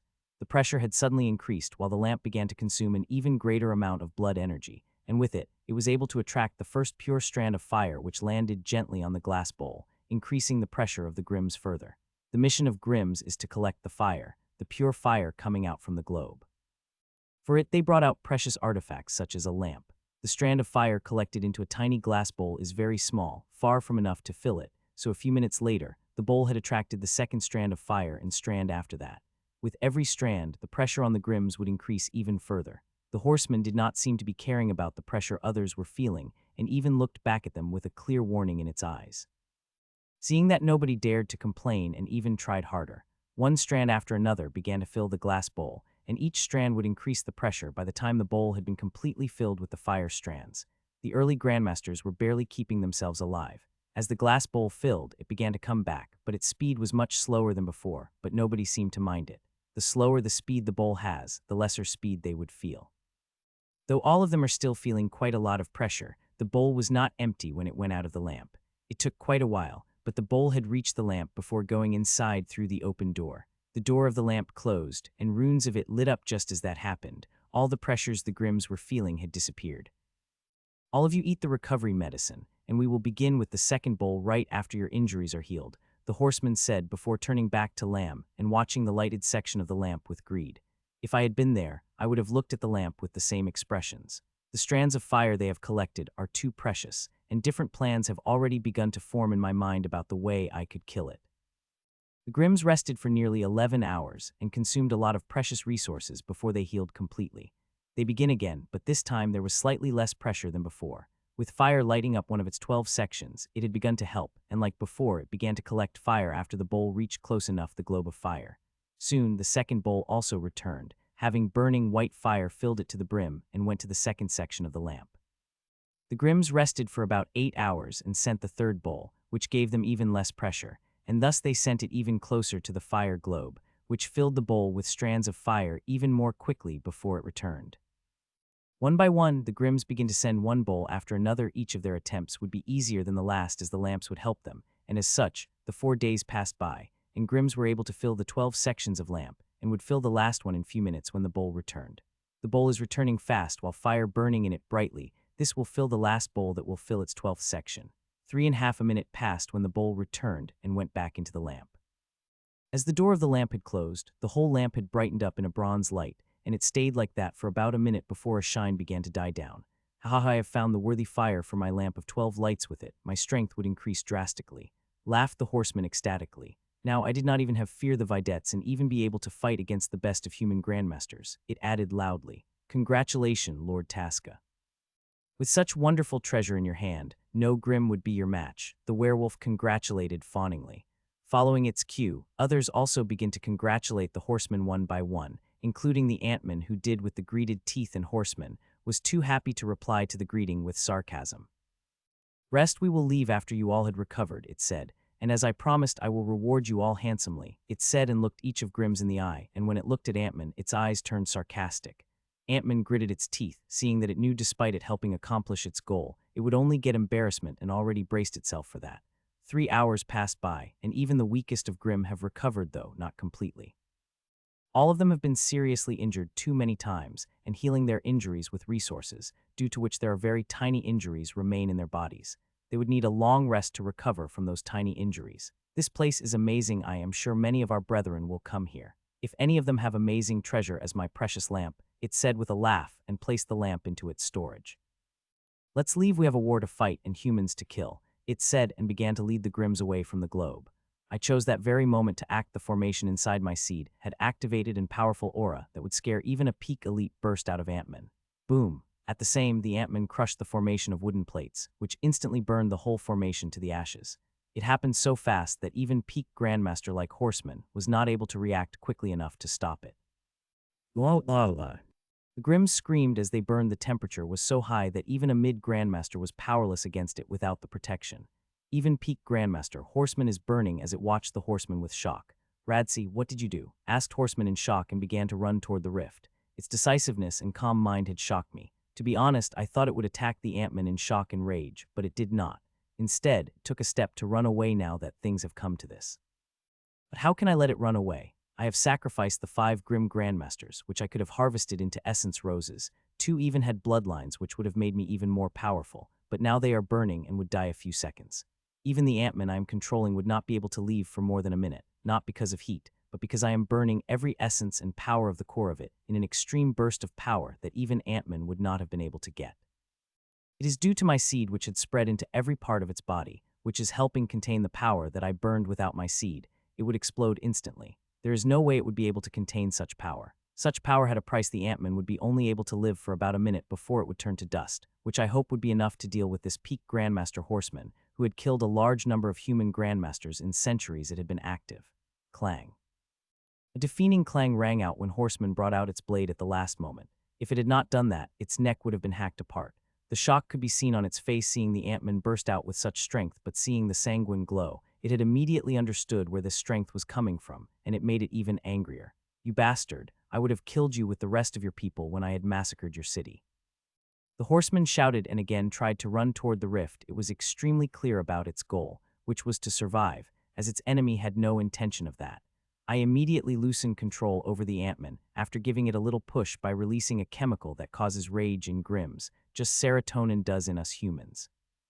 The Horseman had said the exact word to light up the torch. Till now the Ant-Man is in shock and resistance as I got controlled it, but when it heard those words from Horseman, it had become angry beyond belief when I released rage chemical without restraint. You will pay the price for that with your life. This place will be your burial, shouted Ant-Man in rage as it again appeared in front of the running Horseman and attacked it with a powerful attack. I watched from the sidelines while still keeping the reins of the Ant-Man in my hand, ready to take control of it immediately. Clang. Seeing the attack, the Horseman brought out its own fiery attack, which, like last time, burned more than half before it could reach its enemy. As they clashed, there was no shockwave as it too got burned by the heat. Both of the Grimms are highly defensive, but both of them are burning up unlike other Grimms who would reach the underworld within a few seconds. These two would take a minute at least before they would be burned to death. Clang. The Horseman tried to run away while the Ant-Man stopped it with it burning every part of it. It had become even more powerful, and it turned out it was even more skilled at fighting than the Horseman. Despite the power advantage, a minute is not enough to kill the Horseman, but Ant-Man did not need to kill it, no matter how much it wanted to do it. It just has to keep it here long enough for the heat to do the job for it. Even in its rage and confusion, the Ant-Man understood it and used every move in its arsenal to do that. While it is doing that, I am getting a huge amount of data every second. This data is extremely precious, 100 times more than what Master has given me, but still, I have not forgotten my main purpose, which I had already accomplished in half. 4 seconds passed, and all the 5 Grimms had died. The werewolf had even become sane for enough to begin running toward the rift, but on the way, it had turned to ashes. As the seconds passed, the attacks of the Ant-Man got stronger and stronger as it used to the humongous amount of energy flowing through its vein. It also understood it would die by the end of the minutes, which forced it not to hold back even a speck of energy while fighting against the horsemen to begin to use its most powerful, which are horrifying, but they still pale in compared to the Ant-Mans. I am quite impressed by the reading I am getting. It is very angry, so angry that I have never seen Grimm or even humans such angry before. Though I am partly responsible for it, I believe this anger would come out sooner and later, seeing how much the Ant-Man hates the horsemen. 10 seconds passed by, and now the Ant-Man had begun to push the horsemen back into the area which had even greater heat which scared the hell out of horsemen. I could clearly see how scared it was off the heat, and I would be too if I had been in its place. You bastard, you have really made me angry. If I did not kill you with my own hands, then I wouldn't be Tasker of my name, shouted the horseman, and to my and Ant-Man's shock, it brought out the lamp. A shock couldn't help but appear on my face seeing the lamp appearing in the hands of the horseman. As far as I could tell, it could not control the lamp. Even after gaining the fire, it would have to spend considerable time bonding with the lamp to even use it. I had just thought that when the sanguine aura burst out of the horseman and began to fill the lamp. Blaze, it shouted, and the arc of blazing fire came out of the lamp and moved toward the Ant-Man at extremely swift. Inside the cave, my eyes couldn't help but widen up, seeing that saying the attack is dangerous would be an understatement. If the fire hits the Ant-Man, it is dead, full stop. The Ant-Man understood it and moved to dodge the attack while the attack was fast. It could be dodged with the power Ant-Man has. It is a good thing the horseman had forcefully gained control of Lamp and was not adept in using this dangerous weapon, otherwise it would have been the end of the Ant-Man. The Ant-Man dodged the attack to the shock of the horseman and went toward it at a speed that was much faster than horsemen expected. I have been widening the pathways of energy inside the Ant-Man. It is a very dangerous thing to do and has long consequences, but since this Grimm has only less than a minute to live, there is no need to think about the consequences. It would have been really great if I could play with this bastard for a little longer, not just a minute. The data I am getting from experiments I am performing rapidly is enormous. It would help me extremely when I control my next Grandmaster. Sup, sup, sup. Die, you bastard, the horseman shouted, and 3 more white fire arcs came out of the lamp, and the fire arc which had launched earlier had also come back toward it. Fuck, the Ant-Man and I cursed in unison. There is no way in hell Ant-Man could dodge those 3 arcs, and even if it was able to dodge it, the 4th one would get it easily. It seemed like I would have to use that, I thought in my mind before activating formation in my seed. I don't know whether it will work. There is a 70% chance that it will explode the very next moment. If it worked, then for the next 1 second, it would get such power that it would be earth-shaking. The moment I activated the formation, immense change appeared on the Ant-Man. Its body buffed. Instantly it had become 50 bigger, and it looked like an abomination that would scare even grim monsters. The changes I had brought on it had immediately turned it into an abomination. There was no other way. Ant-Man roared loudly, and to Horseman's shock, simply disappeared from its spot. It moved at such speed that even Horseman, who is known for its speed, could not track. Ant-Man avoided the fire arcs with ease and moved toward the Horseman with the intention of killing it in a single attack, and with the earth-shaking power the Ant-Man has right now, there is no way it would be able to avoid it. Die, you murderer, Ant-Man shouted as it moved toward the Horseman after dodging the fire arcs. Horror appeared on the face of the Horseman for a moment before its eyes became clear, and another gust of fire came out from the lamp, but instead of attacking the Ant-Man with it, it enveloped the Horseman, creating a protective sphere. Seeing that, Ant-Man's eyes couldn't help but widen up, but it did not stop it. Touching the fire is a suicide, but it had no qualm in committing it. D-HUD. It crashed into the globe, protecting the Horseman. As it did, the white fire has covered its whole body and began to burn it rapidly, but it did not care as it swung its fiery blade, which is very of melting at Horseman, who was watching with horror. Seeing that a smile couldn't help but appear on my face, the Ant-Man had only a fraction of a second to live, but it died. It would surely kill the Horseman. There is no way it could survive this attack. Pachak. A flesh-cutting sound rang out, and to my shock, it was not the head of Horseman that had rolled in the air but the hand that was holding it. Somehow, the Horseman had able to dodge the attack. The Ant-Man was only able to cut its arm, the arm that was holding the lamp. The Ant-Man shouted out in rage and moved its blade toward the Horseman. It had time to launch the one last attack before it died, and this time it will take the Horseman without a doubt. Hun. Its blade instantly arrived before the neck of the horrified Horseman, and was about to touch its neck to break it when a look of extreme unwillingness appeared on the face of the Horseman, when suddenly green energy enveloped it, and it disappeared. It shocked me as much as the Ant-Man, as I had not thought it would be able to escape. This is not a regular space where anyone would tear and go back. There is only a 20% chance that Horseman might be able to return safely, but it is not a time to worry about. There are other things I should be worrying about. I immediately took back control over Antman and moved toward the lamp. I had to get it. All my preparations were for it. If not for that, I would have acted before the Grims began collecting the fire for the lamp. The abomination Antman appeared beside the lamp and was about to touch it when its body began to collapse and burned into the ashes. By the time its finger had touched it, it had too turned into ash. I lost control over the Antman, as there was no Antman that had remained for me to control. Fuck, I shouted out loud as seeing the Antman turn to ashes. I wanted it to throw the lamp at me before dying, but the bastard had turned into the ashes before it could do that, and now I have to go and get it. The Antman had only two purposes. One was to kill the horseman, and second it to get me the lamp. It was not able to accomplish both of them properly. Now if I want the lamp, then I will have to get it myself or wait for another Grim to come, and they will come if horsemen survived. So if I want it, I will have to get it soon. It is a good thing I have already thought about this scenario and prepared, I thought with a sigh, and out feather and a few other things. The feather is a spatial feather that I have constantly been charging up, but despite that, it never had able to reach the third stage. Still, I think it is charged enough to let me accomplish what I want in a short time. I took the airpin in my hand and began to draw out the runes made from one of the most precious formation ink I have.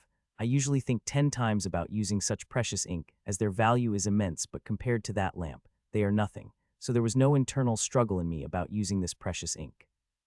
The silvery runes would passe themselves on the stone armor. The stone armor is the thing I have found in one of Grimm's storage. I don't know where it found it, but it is very useful to me right now. It took me about 12 minutes, but I had finished drawing out a very complex formation on the stone armor. I hope it will work as I had expected, otherwise there is no way I would be able to retrieve the lamp and my seed from a place that is dangerous enough to burn away the powerful Peak Grandmaster. After double-checking the runes, I stepped into the stone armor, which is double my size but was able to take me inside comfortable. Buzz. As I sat inside the armor, I took the feather that was floating in my big stony hands and placed it on my chest. Just as I did, the formation activated. The stone armor is far from enough to protect me from the melting speed, so I am using the feather, which I regularly charge without stopping. The feather, with the help of formation, would create spatial protection around the armor, which would ward off the extreme heat from infiltrating. The plan is simple enough and would work. The only question is whether the charge would last enough for me to reach the lamp and retreat it back. So I have to be quick as possible before the feather's charge runs out. Run, I said to myself after the spatial layer had covered the armor. As I have said, I have to retrieve the lamp as fast as possible. I plan to keep some charge to feather in case I have to make some Grim disappear. I moved fast, much faster than the Grims have moved, but I still kept my eye on the spatial field covering me, as I would adjust the speed according to how it is faring against the heat, and currently it did not seem to be having any problem, and of that I took full advantage by going as fast as I could. In less than a minute, I had crossed 50 miles before I started slowing down my speed, and took a few minutes before I crossed another 100 and continued moving at fast speed, much faster compared to Grims, who took hours to reach where I am.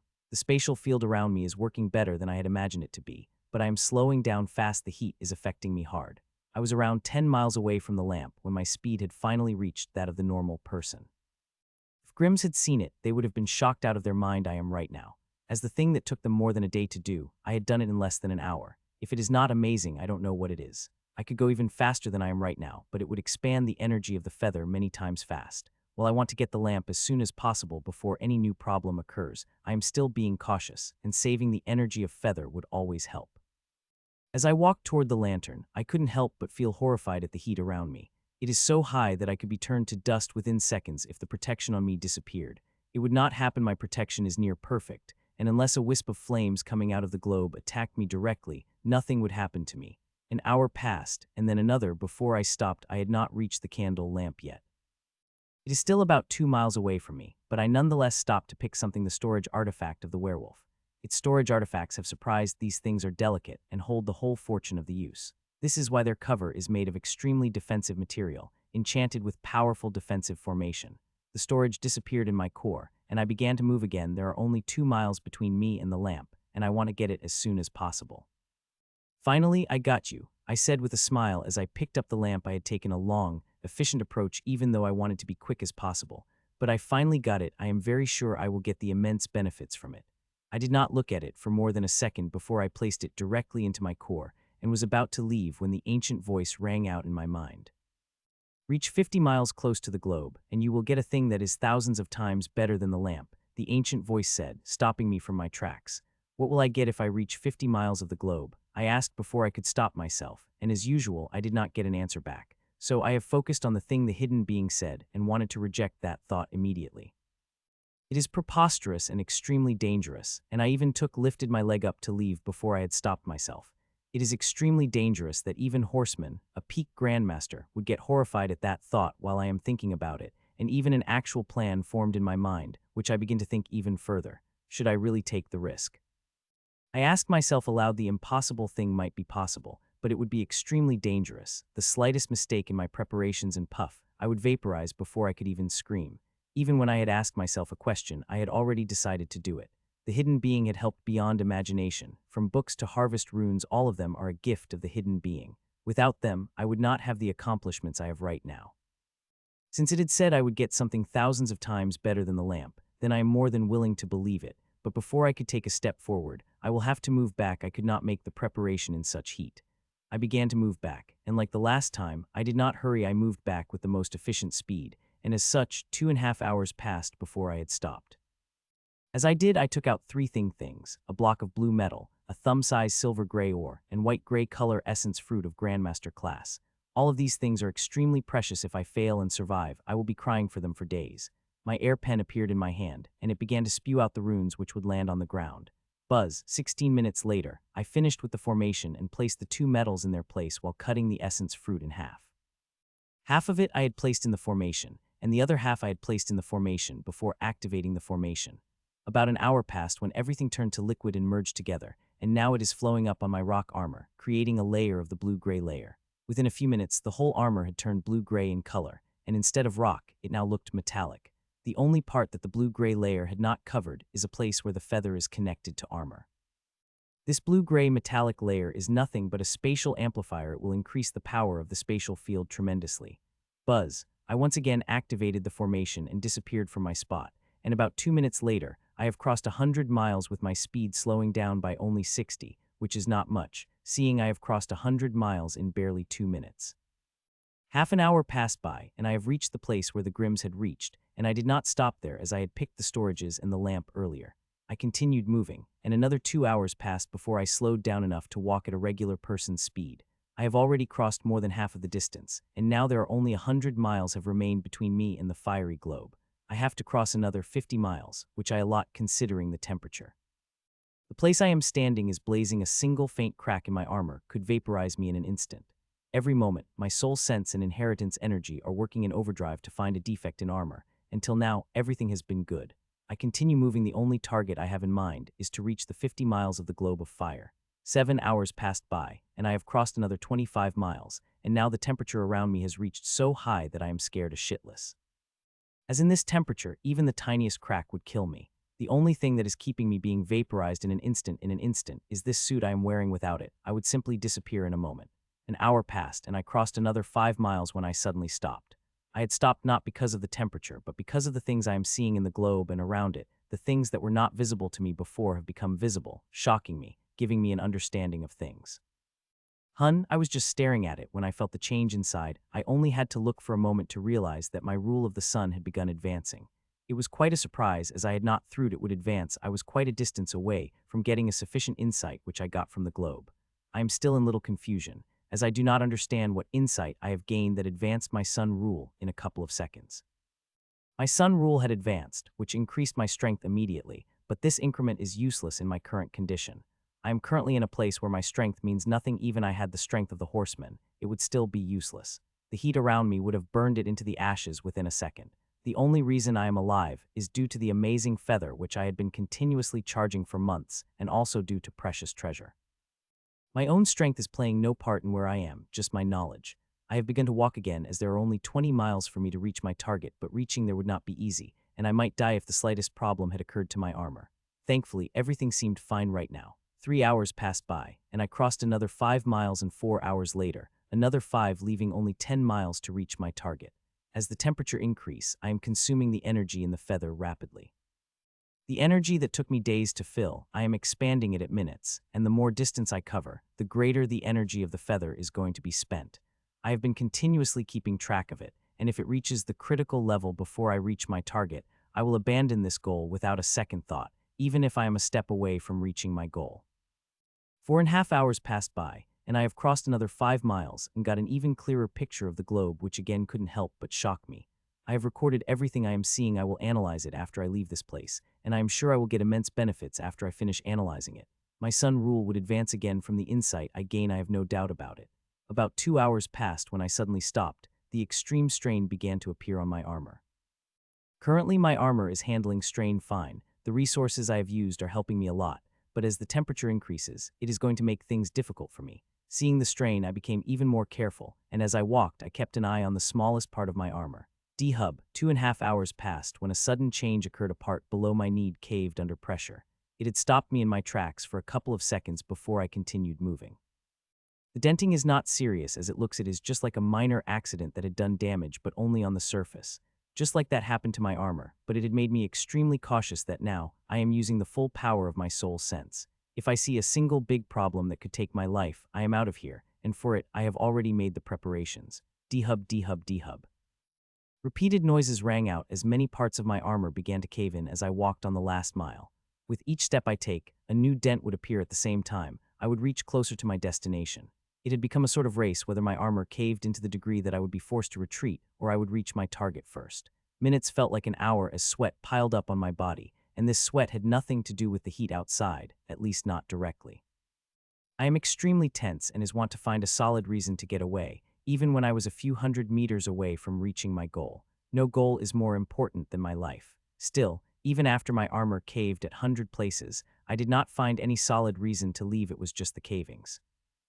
I was not detecting any fracture forming that would kill me, so I continued walking with my whole body shaking and sweating as I watched the energy in the feather draining rapidly. In half an hour, the energy in the feather would be spent enough that I would have to leave. "You can stop now, you have reached close enough," said the ancient voice inside me suddenly, letting me exhale the breath I did not know I was holding. I had thought I would have to walk at least 300 meters more before I reached my target, but it seemed like I was wrong, and I had never been so happy about being wrong.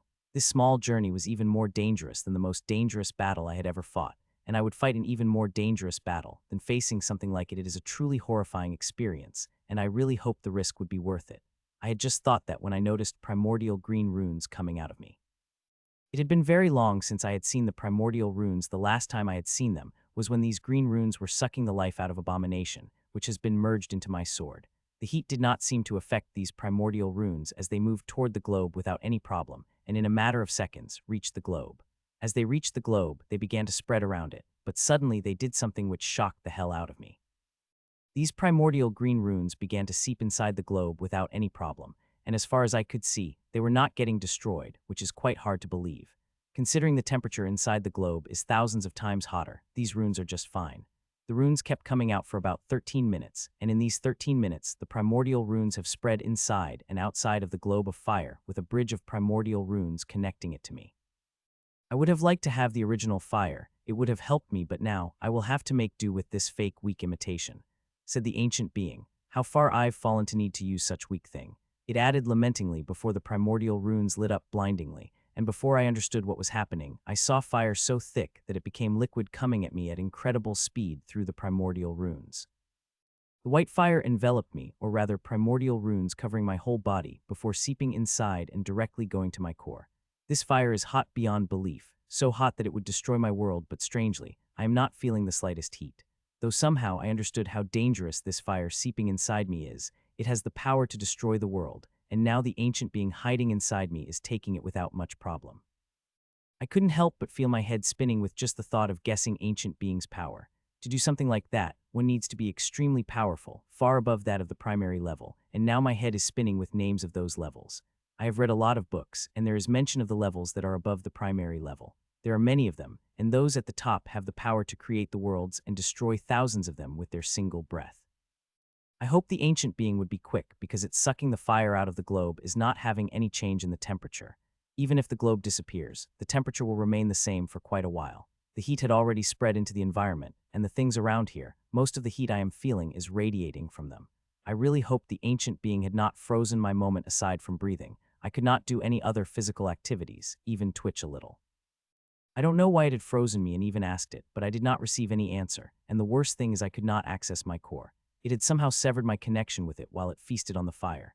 It had made me really angry to be frozen like a puppet, but I did not let the anger cloud my mind and instead focused on the thing I could. The globe of fire is getting sucked rapidly, far more quickly than I thought should be possible, and it did not take me long to see the reason. The primordial runes are compressing this extremely powerful fire before they send through the bridge. The fire would seep at me and get to my core without harming me. I do not know what an ancient being is doing with the fire. It may be consuming it, or it may be using it for practice or doing whatever it planned to do with it. I just hope that it did not do any damage to my core. My core is the most important part of me, and I have stored my fortune inside it. I do not think anything would happen. The ancient being is nothing if not careful. It will not damage my core or the things inside. I repeat these things in my mind to console myself, so I would worry too much. A minute had passed by, and shockingly the primordial runes had sucked little more than 10 of fire from the huge globe, and its speed was increasing. Seeing that, a big bright smile couldn't help but appear on my face. I had thought it might take a lot of time, probably an hour to more, which would have been my end.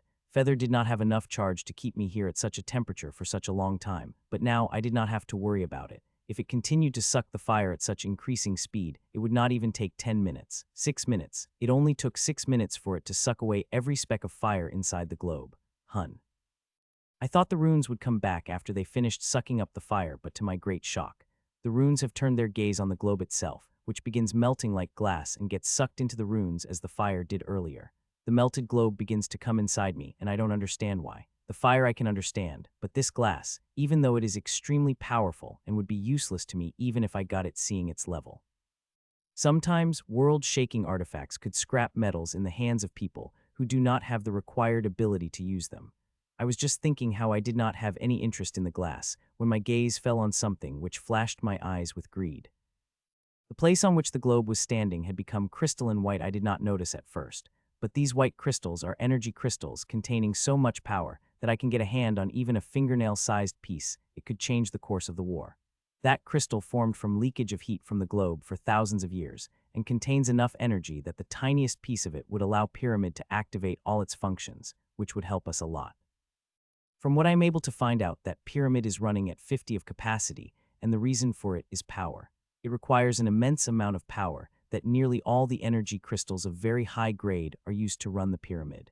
There is always a standing request for the high energy crystals, and even I gave some of the very powerful energy crystals I had to the Pyramid, which are of course far from enough. The Pyramid requires energy crystals of the grade that Grand Lords had to scour the dangerous ruins for it. There have been many Grand Lords across the history who had not returned from such searches. The glass globe disappeared, sucked by my runes, that not a single trace of it has remained. Without the globe and burning fire inside it, the place looked even more barren but still as hot as before. There is no chance that I would be able to get my hands on those energy crystals. Even a tiny piece of it would bring a lot of change to me, but it seemed like I could not obtain it even if it was so close to me. I was just thinking that when I saw the retreating primordial runes, they were seeping back inside me. As they do, they are sucking up any heat in their path. A few seconds later, all the runes have come back inside me, and now I have a clear way toward those energy crystals. I took a step toward them before the heat began to fill up the way that the runes had sucked dry. I had just taken a step when I suddenly stopped with a great change on my face. I had sensed something which had scared me extremely. Run, I said in my mind, and immediately activated the retreat formation I had created in my armor. If I went for a crystal, I am going to be in deep trouble. I have to get away from this place as soon as possible and get the hell away from this ruin before it is too late. Boom! The armor had sucked a huge amount of spatial energies from the feather and formed a thick protective cover of them around me, and just as the cover appeared, I shot back at incredible speed. As I moved back at sonic speed, I could feel the heat is tearing apart the spatial layer, but I could also see the heat is weakening the more distance I retreat, and according to my calculation, I would make it. Thud, I landed near the rift, and just as I did, I flew up with all my speed. I did not hold anything back at all. I used all my boosts and also used my pure internal energy to gain as much speed as I could. I have never flown this fast in my life, and I hate to admit it, I do not have complete control over this speed, but thankfully, I do not need to have control. I only need to be as fast as I can to get as far away as possible before I can leave the ruin safely. The ruin looked the same. There is no change that could be seen in it, but for my spatially sensitive senses, the earth is spitting and volcanoes are bursting. This ruin is dead. It won't last more than an hour before it breaks into pieces. The globe of fire had become an integral part of this ruin in thousands of years, connected to the very fabric of this ruin, so when it suddenly disappeared, the ruin began to destabilize fast. I am currently trying to get away from the most affected space and move toward the most stabilized space where I will activate my beacon and get the hell away from this ruin. If I activated the beacon now, there is a very high chance that something would go extremely wrong due to spatial disturbance, and one of the things that could happen is that I could plunge into the cosmos, which is an extremely dangerous place that would kill me within minutes. Only those with the power of the Grand Lords could think about surviving there for a considerable time, and even they don't venture into the cosmos unless it is absolutely necessary. 3 minutes have passed, and I am flying at my highest. If I had not run away for my life and was busy making the changes in the runic formation of the rock armor, I would have really enjoyed flying at such speed. Around 7 minutes had passed when I noticed something very far, and just as I noticed it, it had noticed at me too and came at me, and its speed is 5 times faster than mine and would reach me in 4 seconds. Fuck. I had cursed loudly. I had been rapidly approaching the stable space, even though the tiny fractures had begun to spread in this ruin in 10 or so minutes. I would have reached the space stable enough to activate my beacon. I could now forget about that. The thing that is coming toward me is the peak Grim Grandmaster, a Grim that is more famous than the Horseman, and is powerful enough to have fought against the council member and survive. This bastard would finish me off in a second if it caught me. Still, I don't understand why this bastard was standing like an idiot before it had sensed me. With its power, it should have sensed the changes in space and would have run away. I would have if I had been in its place. Seeing it coming toward me, I had instantly made the decision to leave the run, no matter how dangerous it was, and thanked myself that I had made preparation for it the moment I sensed the changes in space. Buzz. I activated the formation I had created in the past few minutes as it did. It had immediately sucked away all the spatial energy present in the feather and sent it into the runes, and just as that happened, I activated the beacon.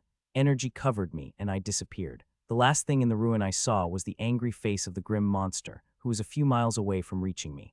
I was breaking through the ruin when suddenly, I felt tens of spatial cracks tear through my armor before entering my body. Thankfully, it was failed to tear me apart, and I fell into the spatial tunnel, which is barely keeping itself stabilized. I kept myself conscious forcefully. It was an extreme struggle seeing what was happening in my body. Thud. It felt like hours before the spatial tunnel ended, and I was thrown into the familiar hall seeing that a faint smile appeared on my face and I let go of my strained conscience.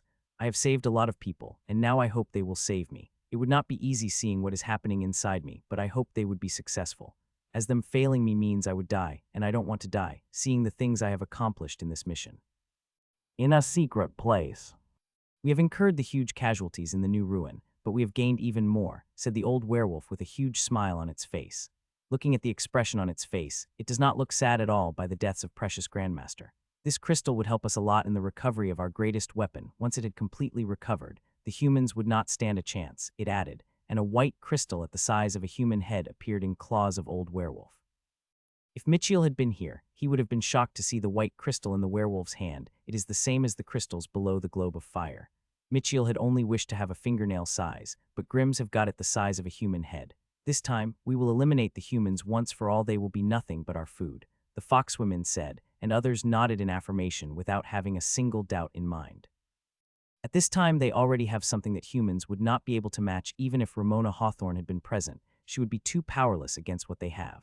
Do you think it would work, or would it fail like every other method we have tried? Asked an old unfamiliar voice. It is your method, Grandmaster, and with your knowledge, you should be able to tell whether Mitchell would be able to survive or not, said back a familiar voice with a slight hint of anger in her voice. You can't blame the old man for asking, little girl. Seeing the amount of spatial energy his body has, he should not be even alive. A peak Grandmaster would have died by it, but he is still alive, the old unfamiliar voice. Yes, Charlene, according to our calculation, it should be able to make him conscious, and let's hope he has a solution for his problem, the old replied after a few seconds of silence. Conversations were heard around me at first. They were barely whispers, but as time passed, they became louder and louder till I could hear them clearly without straining my ears. I did not know how long it had passed when I felt I could open my eyes and used all my efforts to open them, but it was hard, and it took me like hours before I could open them, and the first thing I saw was 3 faces staring down on me. Of the 3 faces, 2 were familiar with me, while the last one was unfamiliar, but I know him. He is a very reputed healer from the Silverstone Academy. The old man is a masterclass powerhouse, but earned the title of Grandmaster of Healing, just like I did. Mitchell, you are awake, the teacher said, and was about to touch me but stopped midway, and I could understand why. I am Hall, which is covered in the formation with me as the center. It is the formation that has awakened me and is keeping me conscious.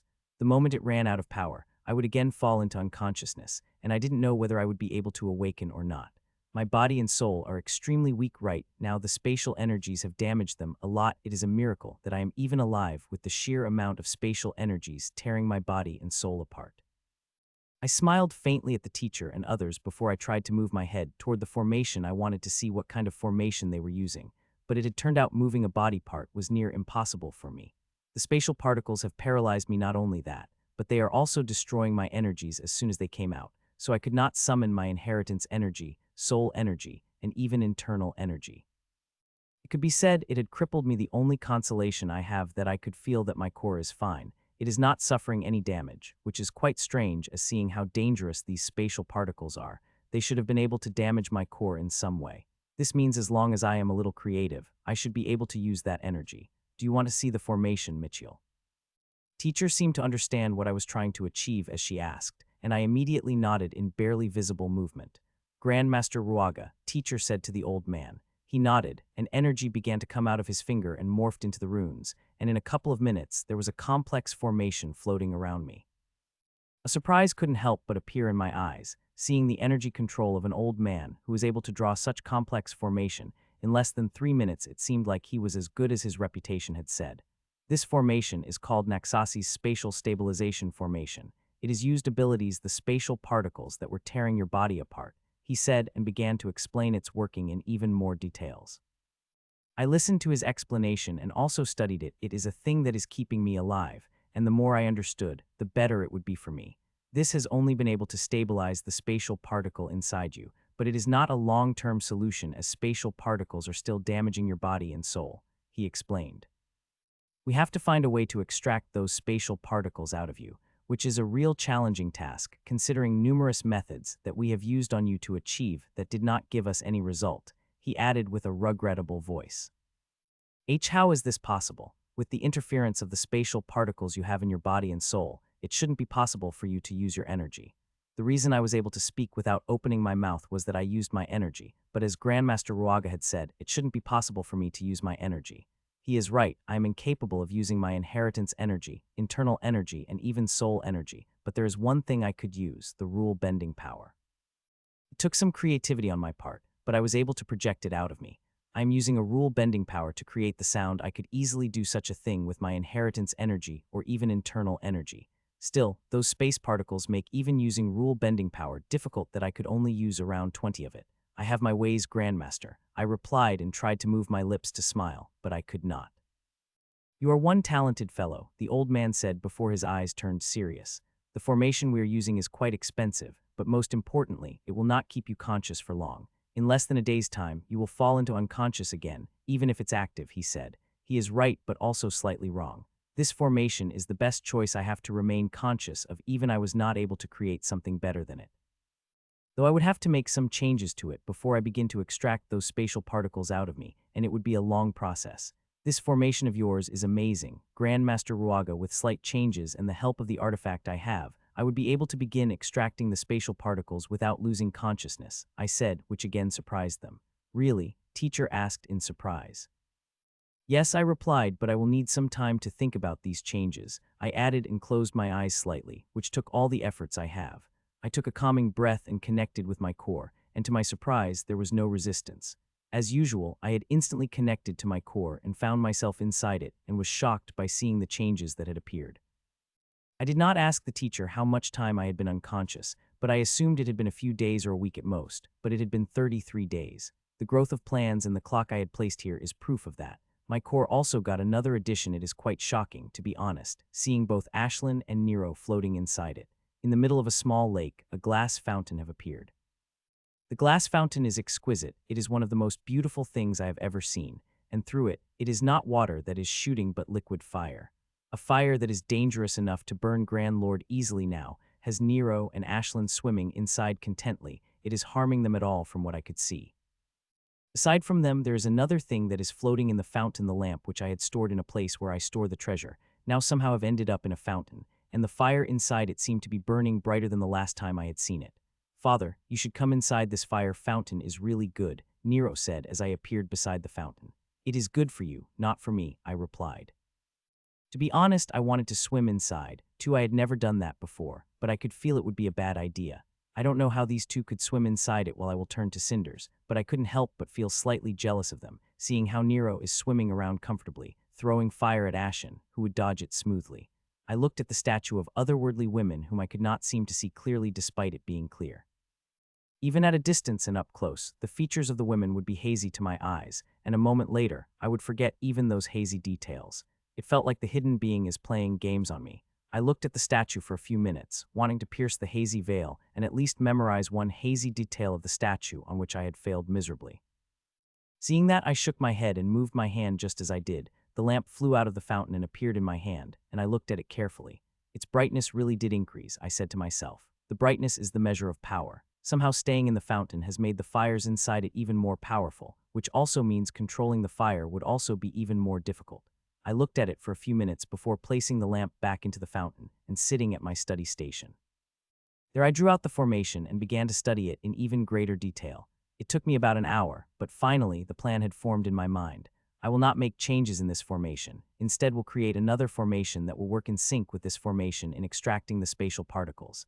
This approach will be more efficient, and healing will be quicker, but it would still take weeks for me to extract all the spatial particles. As they have said, I am being alive is already a miracle, and it likely related to my core, which has the power to bend the rules, and some of this power had spread to my body, not to mention precious space and time creatures I had used during the core formation. It is due to these things I am alive, otherwise I would have died within minutes of getting struck by spatial cracks. Even the peak Grandmaster would not have survived that. So you guys understand, right? I asked when I explained my plan to three of them. It took me 1.5 days to create this formation inside my core, and I am confident after I get more data, I will be able to refine it further, but that is the thing for the future. The plan of yours is simple but insanely expensive. Even Pyramid would have to think about it 10 times to provide all these resources to you, Grandmaster Ruaga said after a minute of silence. Michiel is too precious. Pyramid would not think for a second to provide those resources, Teacher said. It is true the old man may not be aware of my importance to Pyramid, but Grandmaster Charline and the teacher understand it very well. The council will not hesitate to disperse even Grand Lord class resources if they are needed to heal me. I do not need the resources from Pyramid, I have them on myself. They are more than enough to sustain me till I heal, I said, surprising the hell out of them. Even Teacher and Grandmaster Charline did not know the number of Grandmaster I had killed and the number of precious resources I had got from them. The Grim Grandmasters are very loaded. Most of them have been alive for a century and more, and it is a lot of time to collect a lot of resources. Still, the resources I would end up spending are so huge that I couldn't help but feel pain just thinking about it. Now that we have decided, let's begin. Grandmaster Charline smiled, and she began to draw the formation. It took her nearly an hour before they placed those resources on it, which I had brought out of my core. Buzz. Finally, the teacher placed the feather on my chest, which is the most important part of my treatment, and activated the second formation. What I am planning on doing is very simple. I am going to breathe spatial particles into spatial energy before storing them into the feather. It seemed very simple, and it is, but it is also extremely dangerous. The slightest mistake, and those spatial particles tear me apart, so I hope it would work exactly as I wished it to be. If it did not, then within a few hours, I would fall unconscious and would not be able to wake up ever again. Both of the formations begin to work in sync with the feather while I steadily supply the rule bending power. The rule bending power would make the process much faster if I did not use it. It might take me months to get rid of spatial particles, and there would be much danger in that time. So why take a risk when I have an easier option? Time passed and I continued to release rule bending power in faint streams while two formations and the feather worked in sync. For the first half an hour there was no result, and I could see the teacher's expression and others turning bad, but I remained calm and continued releasing the rule bending power, and by the time an hour was over, the result began to show. It is working, the teacher said ecstatically, and relief has also flooded in my heart. The most worried about the formation had been me. If it had not worked, I would have fallen unconscious within 2 hours. Even now, the danger is not over. It would work continuously, and faster. Only then would I get a chance to live. I only need to survive for a week after that. I will get enough data that I would devise a more efficient method to deal with spatial particles inside me. You guys should rest. I am fine on my own for a while, I said an hour later. All of them looked like they hadn't slept in quite a while. I need them rested, as I might need their help this week at any time. Take care then, Grandmaster Czar, Grandmaster Ruaga said as he left with Grandmaster Charline. You should also take some rest. Teacher, you looked worse than both of them, I said, seeing her tired face. I am fine, Michiel, she said, not leaving her chair. No, you are not, I said. You look tired, and tired you won't be able to help me when I need your help, I added. She looked at my hazy eyes for a couple of seconds before she finally got up. Sigh. Fine, I will go, but I am leaving clear in case something happens, she said, booking no argument before she left. A minute after she left, beautiful blonde women in their mid-30s walked inside nervously. Grandmaster Mitchell, she greeted. Klee, I said. She is Klee, a student of Grandmaster Charline like the two students Grandmaster Charline. Klee is quite talented in her healing arts. I talked with Klee for a while, inquire about her progress to erase her nervousness before I entered back inside my core. With rule-bending power in use, I have limited options in my core, but there are still many things I have to do. From working on my inheritance to checking the storage of the Grim Grandmasters, I also have to check the condition of the wine. The wines are still in a delicate phase, and regular checks are needed. I have not looked at them for a month or 3 months in my core time. I hope they are all fine. It would be very bad if something had happened to them, given the resources I had invested. So the first thing I did was check on my precious wines, and was quite relieved when I saw the wines were maturing perfectly without the slightest defect. It was very hard to control the urge and not drink them, but I somehow did and returned to the study station, where I began to work on my inheritance. I have a lot to catch up on, seeing how long I had been in a coma. 5 days have passed since I have been awake, and I have come to find a lot of changes have happened on the battlefield since I had returned. One of the most important things that happened while I was in a coma was that Jill had joined the war and instantly became an enigma. From what I have been told by the teacher and few people have visited me, she had gained the strength of peak Grandmaster the moment she had leveled up to the Grandmaster class. Grandmaster Charline had even said that she had gained enough strength that she could fight against the council members, and not many people would have a hard time believing that after the abyssal aura they had sensed. Not to mention her predecessor had defeated the council member the day she had become a Grandmaster. If I am not wrong, I think Jill might have the problem of defeating the council members, or some of them. The aura of the source was very strong, and seeing the grade of resources her organization was searching for her, it is without a doubt she had gained the incredible strength her level up. It had put a little smile on my frozen face for quite a while. I had gained an edge over her, but now she had again beat me. I am only a little sad since I choose the celestial inheritance. I have accepted that my progress will be slow as I have to create my own inheritance.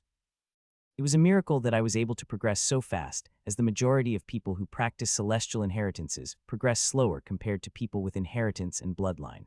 I would not be behind forever once I healed. I would go to the front, and it won't be long before I matched up to her. Jill is one of the few bright points of the war in the past months, as more than half of the battles are going in favor of grim monsters.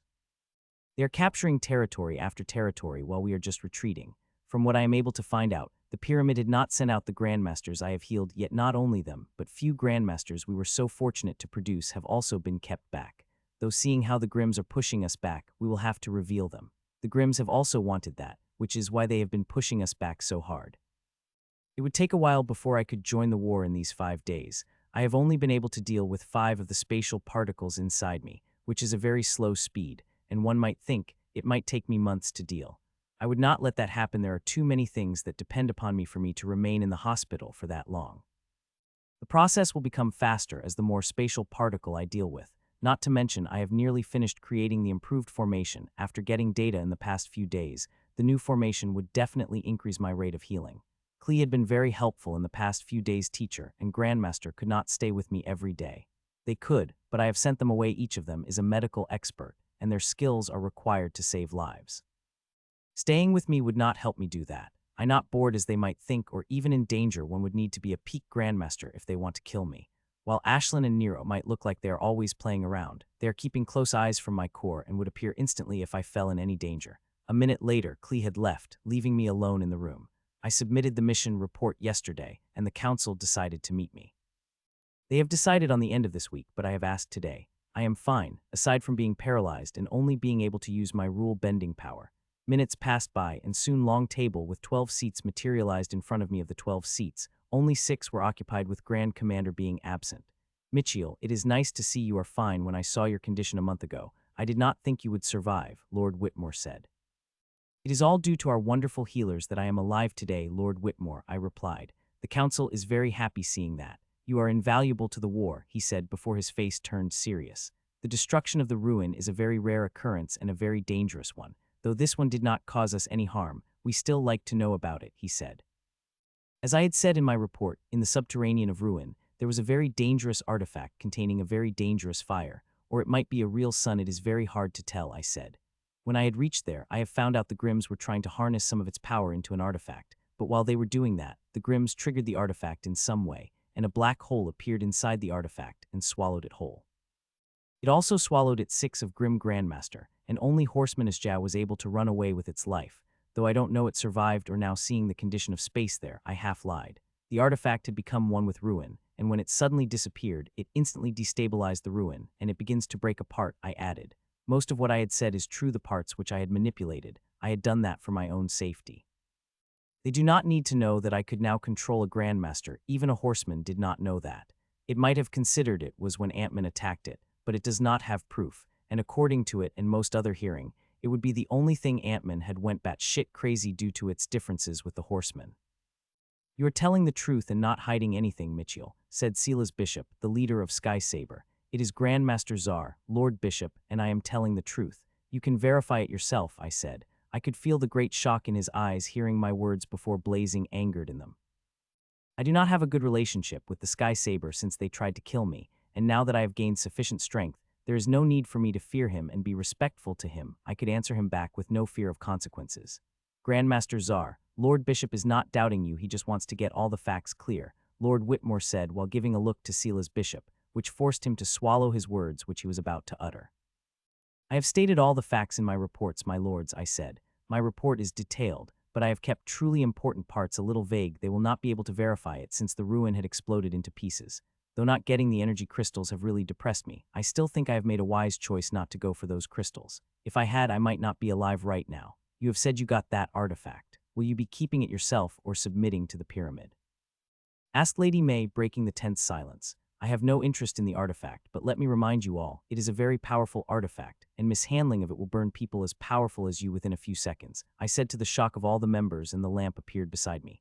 May I? Lady Lenora asked after a few seconds. I nodded, and a moment later, a teleportation formation appeared around the lamp, and it had disappeared a second later. Gasp.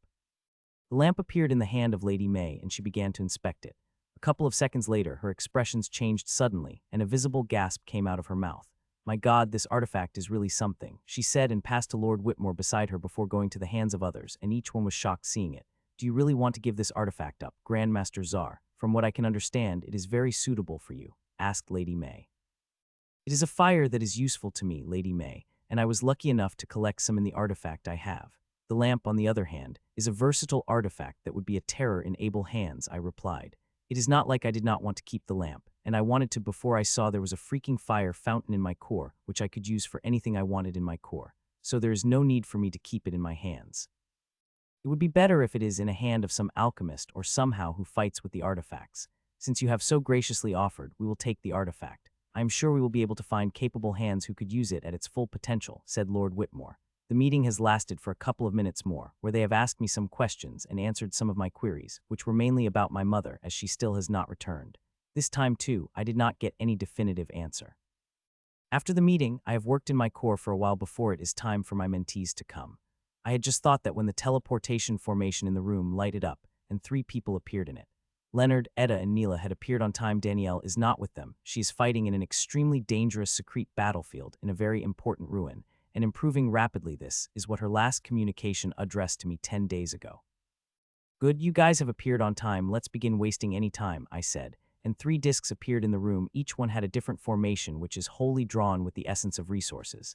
I am trying new strengthening methods on them. My being paralyzed has forced me to think differently, try approaches that are different from the conventional ones, and I have been doing just that.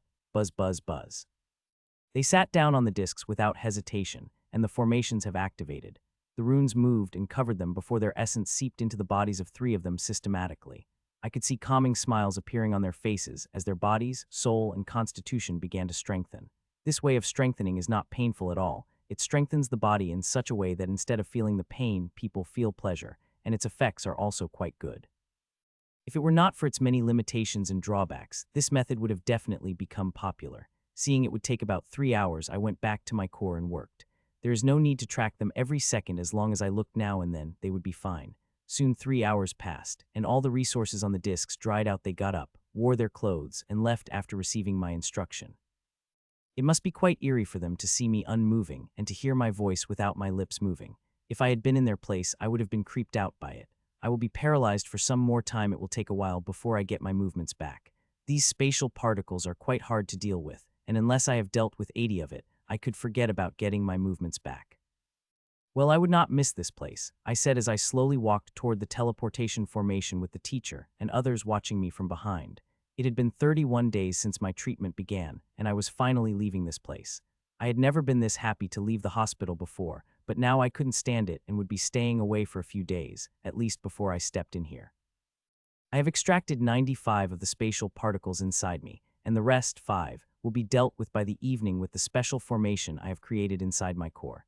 Teacher and Grandmaster Charline wanted me to stay here for a day more till I am completely healed, but I have no wish to do that. I have missed my family and Hope, and would like to spend a few days with them before I would go to the front. I also have a huge backlog of orders I have from the pyramid for the pyramid till yesterday. Nearly 95 of rule-bending power had been used to deal with spatial particles.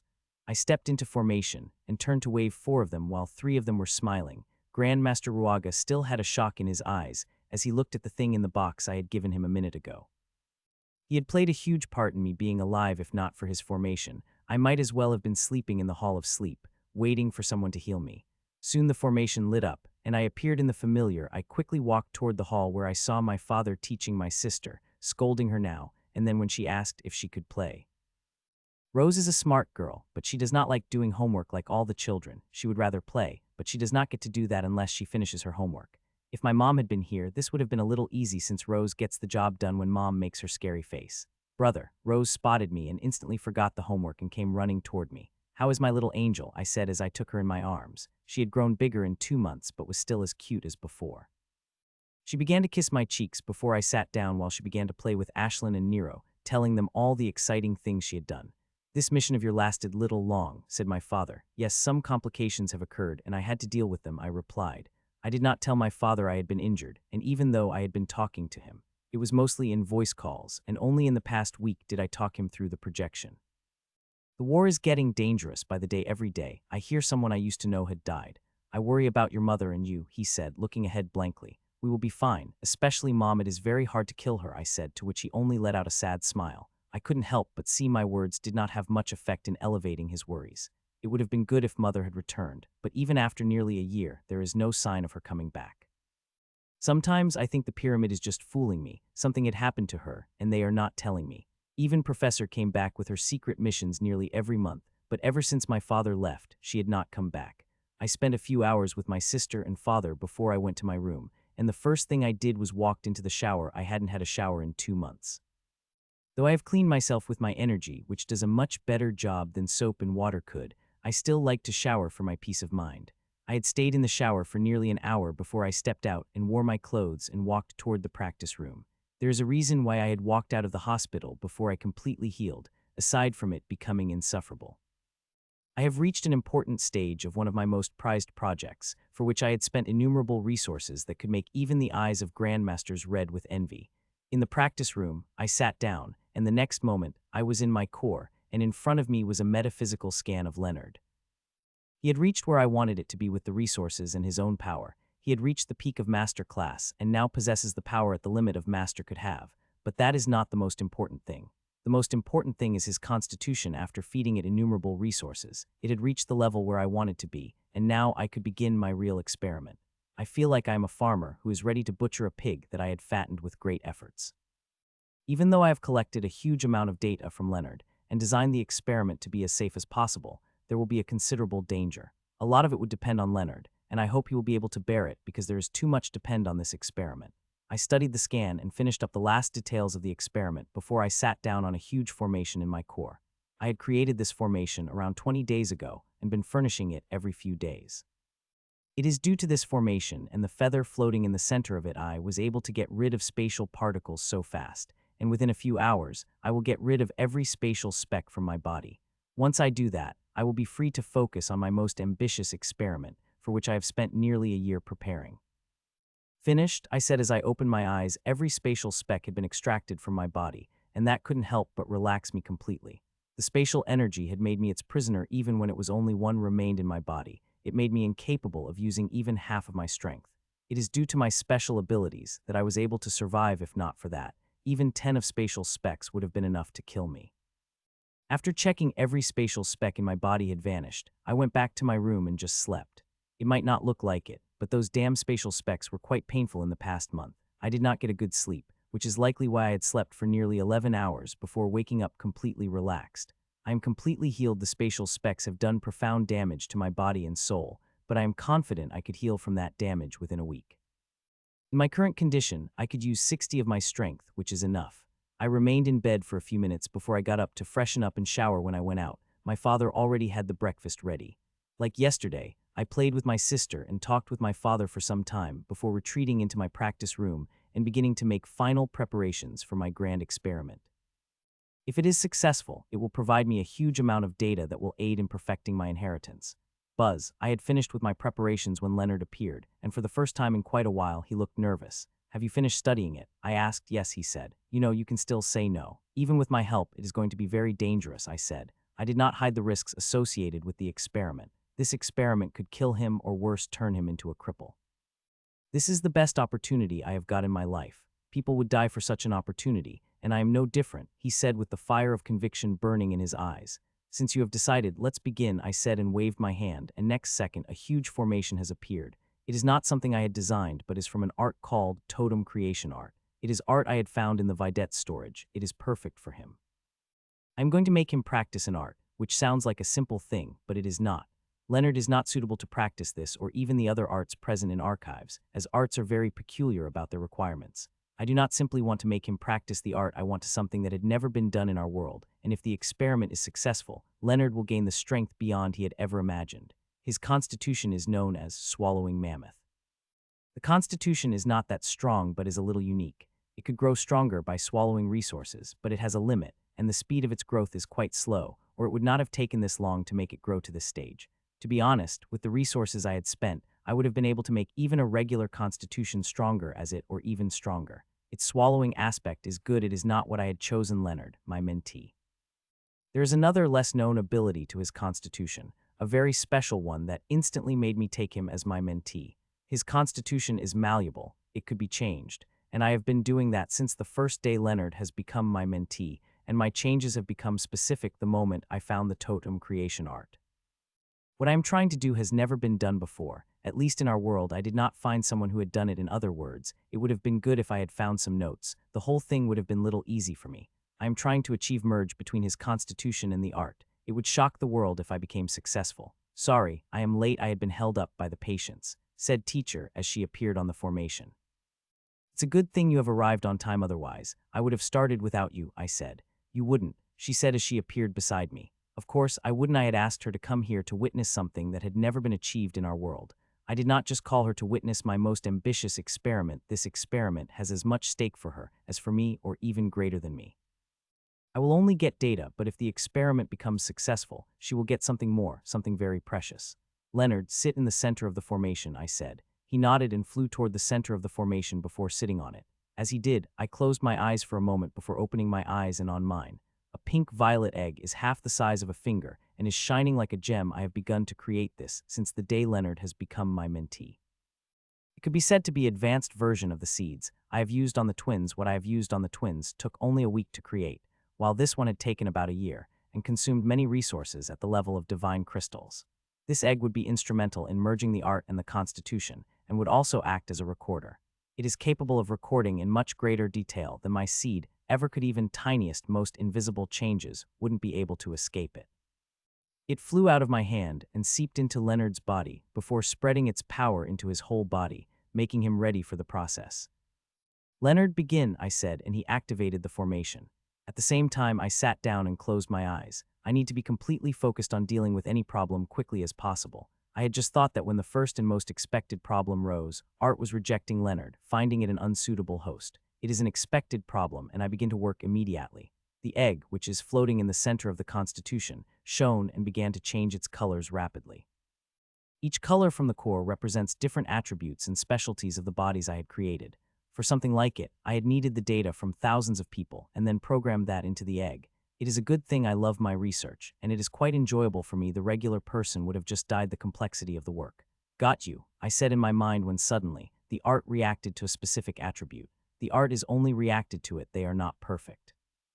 This is not a problem, as the egg began to make changes in the selected attribute, and soon I got an even better reaction from the eggs. I began to go deeper and deeper into the attributes, and with time, I got a bigger and bigger reaction from the art till there was no resistance from it.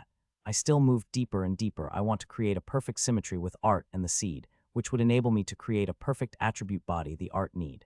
It will make future steps easy. It took me a few minutes till I got the perfect synchronization with art, and just as I found that, the egg melted and began to seep into the constitution, and there was not a single resistance from the constitution. My ego would have really been hurt if there had been a resistance. It would mean, like, I was not able to properly utilize the immense amount of data I had gotten from his constitution. As the egg completely seeped into the constitution, it activated, and its essence began to envelop the runes of art that climbed into Leonard's body. I watched it with bated breath, as this is the most important step. A resistance here could derail everything I have worked for this past year. Seconds passed, and the essence of the constitution began to envelop every rune that climbed up into Leonard's body. 7 minutes passed by, and all the art runes have climbed into Leonard's body, and the essence of the constitution surrounded them. Seeing that, I couldn't help but take a sigh of relief. I had used the very essence of the constitution. If something had happened, I would have ended up damaging his constitution, or it might have got completely disappeared. It is up to you now, Leonard. I had handled my end of the things, and now it is Leonard's turn. Whether we would be successful or now would totally depend on his efforts. It will be quite a daunting task if you ask me, with the chances of failure being around 60. The thing Leonard has to do is to completely merge the essence of the constitution into the art runes before following the process and practicing the art. These steps seemed simple enough, but they are not. He will need to use all his willpower for them to merge. If I tried, there is a high chance the art might reject me, so Leonard had to do it himself. A minute passed, and Leonard's whole body became sweaty while he barely made any progress in merging. I could not blame him for seeing the resistance these runes are creating. We are trying to do something that thought to be impossible for the people of our world. It is not impossible with enough preparation, but it is still very hard that very few people would able to achieve it. Another 4 minutes passed, and there was still no progress, but Leonard began to receive the backlash. If it continues for long, then I will have to interfere, which means stopping it all to recover the losses. Will he be able to do it? Teacher asked softly. I don't know, I said, shaking my head. I truly don't know. This thing is impossible to predict as it is wholly dependent on willpower. Another 2 minutes have passed, and the backlash has got even bigger as Leonard begins to bleed for all his orifices. If this continues long, Leonard will be heavily injured and his constitution will break apart. Seeing that, I decided to act and was about to take control back in my hands when I noticed the change. It is quite slow but visible. It is not enough, but I decided to wait. If the speed of merging did not increase within a minute, I would end all. A minute passed by, and things improved. They have improved enough that I still have a trigger in my hand, but enough for me to rest the trigger. So I am just waiting for things to improve, and they did, faster than I had hoped. That 2 minutes later, I had rested the trigger and watched as rune after rune get filled with the essence of the constitution. Buzz. An hour and 10 minutes passed by when suddenly, all the runes covering Leonard's body lit up and began to seep inside him. He has merged the art runes with his constitutional essence, and now the only thing he has to do is follow the steps in his art. The next step is actualizing the totem. It could be anything, but it should be actualized with rules of art and need to have a deep resonance with him. The totem he will actualize will appear on his body, and this time he does not have to hurry up. It is a long process, might take hours or even a day. I hope he will not take more than a day. That would again make things complicated. 4 hours passed when a white dot appeared on his body, right below the chest, and it began to expand. It stretched all sides before becoming curvy and then filling out. I recognized the shape had formed and was just looking at it when another white appeared a little below it and expanded into a nearly similar white shape. Looking at the two white shapes, I became even sure of what totem Leonard is creating, and I have to say, it is a little surprising. Lines of different colors begin to appear around the Leonard's body, connecting to each other, filling parts, making a drawing more and more complete. Mammoth, the teacher said 1.5 hours later when a drawing of a majestically crowned mammoth with 2 huge tusks appeared on Leonard's body. I am a little surprised seeing Leonard imagining the mammoth as his totem. While his constitution is called Swallowing Mammoth, it is nothing to do with Mammoth Beast. The name of the beast is added due to the property of the constitution to grow after swallowing the resources, though the mammoth suits Leonard and it would also pay homage to his constitution, which has merged with the art. We were just looking at the mammoth when suddenly I felt the strange energy gathering around Leonard. Teacher, let's take a step back, I said, and we went back to the end of the practice room. The energy of the art began gathering. Soon it would fill the room. I had brought out more than enough resources for the first stage. If it needs to be, I will add some more. Like my art, this also has 4 levels in the Tyrant stage, but unlike my art, the first stage should be practiced completely in a single session. The strain of that would have killed a master, but he would be able to bear it barely now that the art and constitution have become one. Even if the strain became bigger than what he could bear, my egg would handle it. The most difficult stages have already been over. What had remained is the most painful one. Ah. Leonard let out the scream as the art energy entered him, or rather the mammoth totem in his body. As the energy and resources begin to enter the mammoth, changes begin to appear on it. It begins to appear more and more realistic till it begins to move. Gasp. It had a really shocked teacher when it moved and shocked her further when it opened its mouth and began to consume all the resources and energies through it, which began to increase rapidly that within a few minutes, the energy had filled the room densely still continued to fill rapidly. Nearly an hour passed, and the energies have become so thick that one would not be even able to see themselves. Fortunately, I have created the bubble around teacher and me, and now we are looking at the live metaphysical scan of Leonard that I am projecting and the great changes happening to him every second. I had my doubts, but it seemed like you have really done the impossible, said teacher with slightly watery eyes. It is not impossible, teacher rather, no one had ever attempted it, I replied with a smile. I am very confident, in the bigger worlds where there are innumerable powers and vast resources, something like that had already been attempted, and many people would have succeeded since I had succeeded. No one had attempted it because no one had the capability, she said without taking her eyes off the scan. I did not reply to that. The changes that are happening to Leonard are shocking, much greater than I had imagined. The synchronization between Leonard and his art was 100, and when it merged, both abilities merged too and came out stronger. It could be said that Leonard would get a far greater boost through the art than a person of the same level would get after practicing the art. His art has become his constitution and spread into the very core of him, even to the places where not even an art could get. It became very part of it that it would not be able to discard, which is an advantage but also a great disadvantage. People have the freedom to discard their art and practice another, though it is a very costly affair that very few choose to do due to the price one would have to pay. It can be done. Leonard can't do that. He is fixed on this art forever. Also, this art is not complete. The pillar is broken in half, and of the 12 stages of the art, 5 are missing. Thought it is not a much of thing for Leonard, as even practicing the 4 stages of art is going to be a huge challenge for Leonard, and to practice the other 3 stages, he will have to break out of the shackles of the world, a feat very few able to achieve throughout the history of the world. Half a more hour passed, and the energy had thickened so much that I could solidify it if I consented it. Leonard also finished consuming nearly all the resources, but I do not think I will need to add more. Looking at the scan, he had nearly finished. Within a few minutes, he will be completely finished. 7 minutes passed by, and barely any resources had left. He had nearly consumed all the resources. They were really precious. Well, it will be the last time I would be spending such resources on him. With his current strength, he is now more than capable of collecting the resources for his practice. It took a while, but the energy cleared and formed of Leonard have appeared, and to be honest, I couldn't help but be surprised seeing the physical changes that have occurred to him. He is buffed up, and every muscle on his body looked like they had been carved up from the steel, and the mammoth on his body looked alive as it moved around his body. The aura he is releasing is still that of master, but there is heaviness. Still, the outer change is just the fraction. The real deal is hidden inside.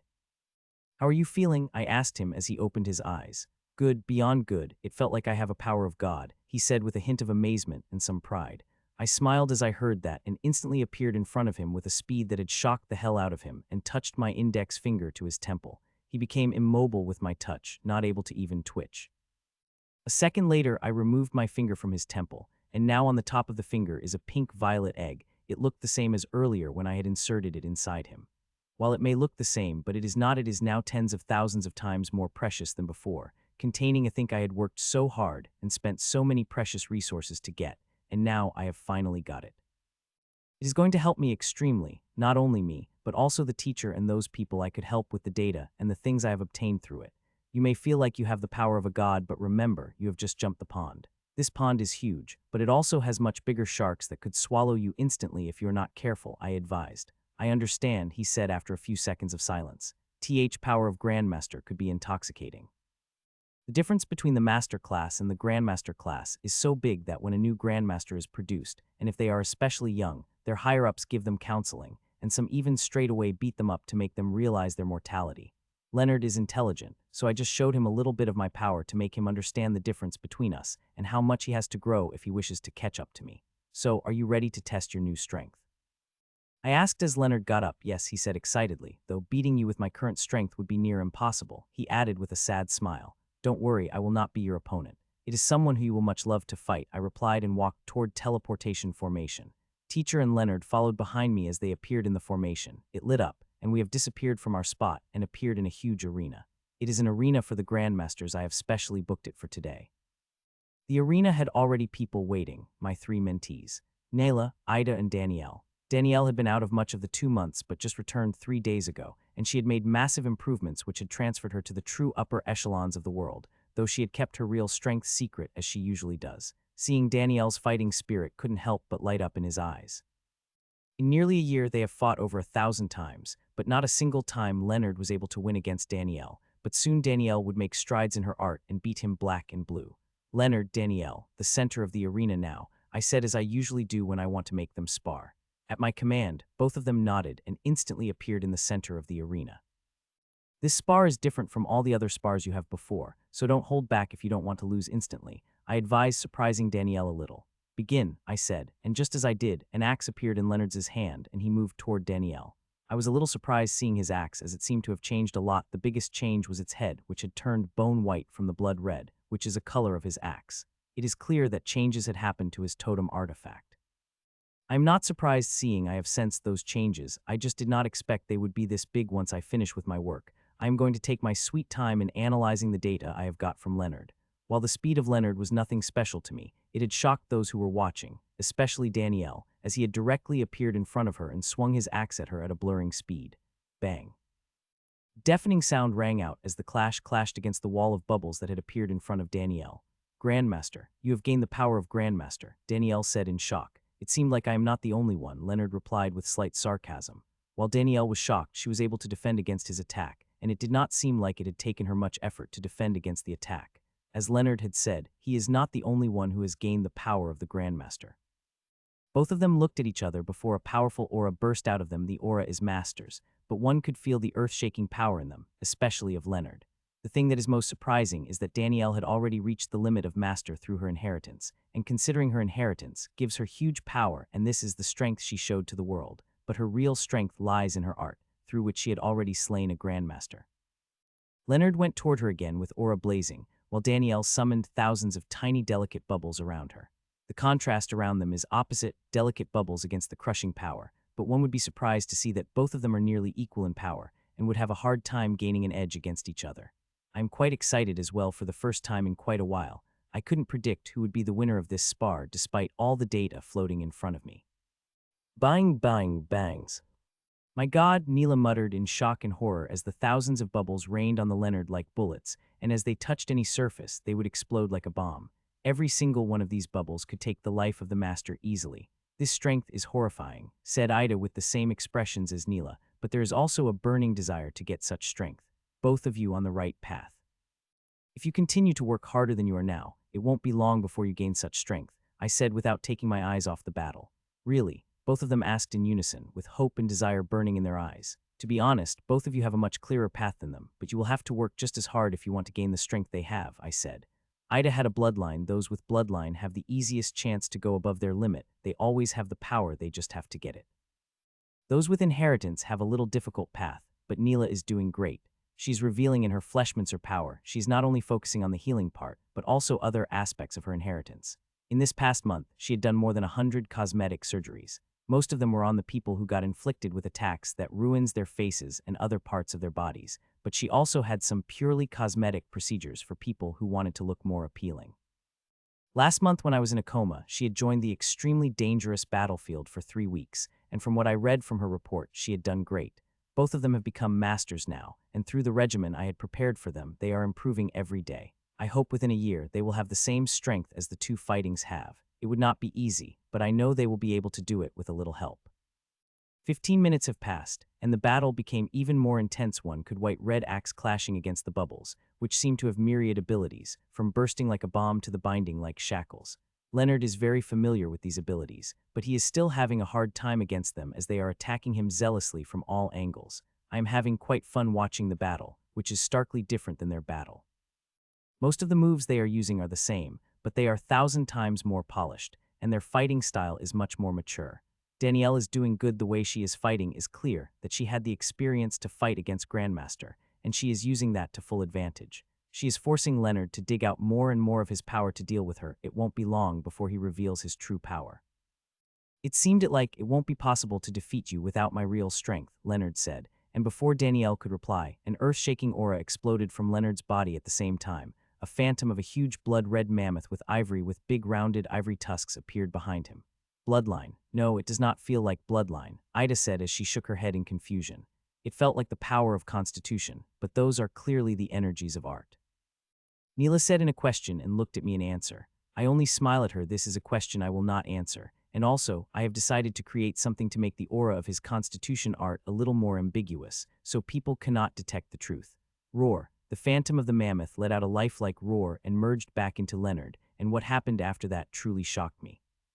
His helmet turned blood red, and 2 horns grew out of it. These could not be said to be horns as they are tusks, much smaller copies of tusks of the mammoth totem. It has shocked me because the armor is a domain of inheritance, but his constitutional art had infringed on and changed it. I am not the only one shocked by it. The teacher also too is shocked as she understands what is happening. I only remained shocked before a wonderful idea came into my mind. This had come to my mind before, but I did not think it was possible without paying a huge price, but now seeing it, my thoughts have changed. This idea is grand as merging constitution and art, and it would not take a while, seeing I already have more than enough data to do something like that. It's just that it is a little time-consuming project, but seeing its rewards and being the only one with most familiar with the process, I think I could do it. With that thought, I have instantly had a command to the egg that was still inside the Leonard. I have not taken out the complete egg from Leonard. It is still in the Leonard, collecting data and doing other things. With this command, I have already begun with my second most ambitious project, and I will be successful in it too. I am already an expert in 75 of the thing required for this project.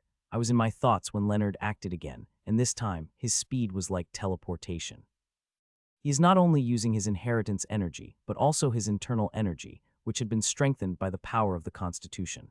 He appeared in front of Danielle as if he had teleported and attacked. This attack's power was anything like his previous attacks, and it could be seen in Danielle's eyes. Bang! A deafening bang rang out as Leonard's axe had nearly decimated the wall of bubbles that appeared in front of it and forced Danielle to take a step back for the first time. The attack was just a beginning. While Danielle was just looking at Leonard with wide eyes, he appeared behind her and swung his axe at an even greater power, wanting to finish her off without wasting a second. Bang, bang, bang! Deafening sounds rang out across the arena as Leonard revealed his true power, immediately forcing Danielle into the defensive. In the 3 minutes, she tried to go on the offensive, but Leonard did not give her any chance, as he attacked her from all angles, with each attack being stronger than previous against them. All she could do was defend. A smile couldn't help but appear on my face seeing Danielle fight defensively, as she has grown better at it.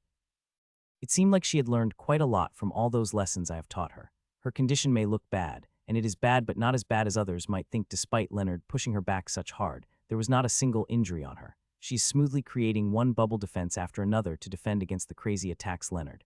Danielle is in deep trouble. It won't be long before Leonard defeats her, Ida said and looked at me. I kept my face straight without revealing anything. The fight is far from being over. The current power of Leonard was only capable of suppressing her, and if he is thinking of her defeating her by it, then it would be a foolish thought. He would need to bring out something even more powerful to defeat her. Time passed as every minute Leonard would attack with hundreds of attacks, and every single one of them would get defended. No matter what move he used, including the new ones he had got from his art, she would always defend, and that began to frustrate him. He is getting faster and stronger with every attack, but he still is not able to defeat her. Little more than half an hour passed by when Leonard had just stopped and looked at Danielle intensely. I had not thought you would be so damn hard to defeat, even after the huge advancements I had made, he said. So, you ready to call a tie them? Danielle asked back with a smile, to which Leonard shook his head. Today is the day I will defeat you, Danielle, he said, and before Danielle could reply, a great change occurred in his aura. It had simply disappeared, and for a moment he looked like a regular person. Burst, he suddenly shouted, and soul-suppressing aura burst out of him. The aura was so powerful that even Danielle could not believe it. His art and constitution had merged, granting him the stronger abilities of both. This is Burst, the only ability of his constitution which instantly increases his power, which after the merge have become even more powerful. One moment he was a distance away from Danielle, and next he appeared in front of her and swung his axe that looked like coming at her at a very slow speed. It alarmed Danielle, and instantly he used the most powerful defensive method her art had to give her. A huge bubble had enveloped her, and inside the bubbles, aside from her, were thousands of tiny bubbles. She had never used this defensive method against Leonard and had only used it against me when I spar. Unfortunately, it is not going to be enough. Leonard is not anymore. In this attack of his, he had used every bit of power he could muster, and it is immense, far more than what her defensive method was capable of defending against. Bannng. The axe struck against the huge bubble, and it instantly burst apart before the thousands of tiny bubbles began to explode as they absorbed the power of the attack. Thud, in a fraction of a second, all the bubbles exploded, and the remaining power of the attack hit Danielle and sent her flying. She was only able to stop when she crashed against the wall of the arena. Everyone watched in shock, even though they had sort of expected the result. It had still shocked them, especially the power of the last attack. "Damn, you have hit me quite hard," Danielle said, breaking the silence as she wiped out the blood from her lips. She had received quite an injuries. Several broken bones, fractured skull, damaged internal organs. The list is quite long, but if one looked at the smiling face of Danielle, they would think she had received only a few scratches. "Well, it seemed like I would have to work quite hard if I want to gain my edge back," she said as she tried to get up but fell down. "My strings picked her up before she could fall down and pierced inside her. Her injuries are severe, but not complicated. It won't take me long to heal them. You both did good, but there are still quite space to improve before you both can take the next big step," I said before I turned to Ida and Neela. "You two should also begin to work even harder if you want to achieve the strength they have while still being master," I said to them. "I will work even more harder from now, Lord Mitchell." Ida said. "Me too," added Neela. I nodded and dismissed them. "Leonard, come meet me tomorrow evening. I have some important things to discuss with you." He nodded and left the hall, leaving Danielle alone with me and the teacher. "I hope you are not disappointed in me, Lord Mitchell," said Danielle, the first time revealing the effect of defeat in her eyes. "Disappointed? God, no. Instead, I am very proud of you. The progress you have made is shocking that very few could match," I said, "and every word of it is true. I lost to Leonard," she said. "Despite being a grown woman who had a child of my age, she is acting like a child. And you will win tomorrow," I said. "Remember, you have practiced a grand art. Don't sully its reputation by saying those words," I said with a little strictness in my voice. My words seemed to affect her, and her emotions calmed down soon enough. "Good, as there is something important I have to talk about her, the future path she should take. You have reached the stage where I do not need to charter a path for you. You have become capable of creating your own path," I said to Danielle while my strings burrowed inside her, healing her.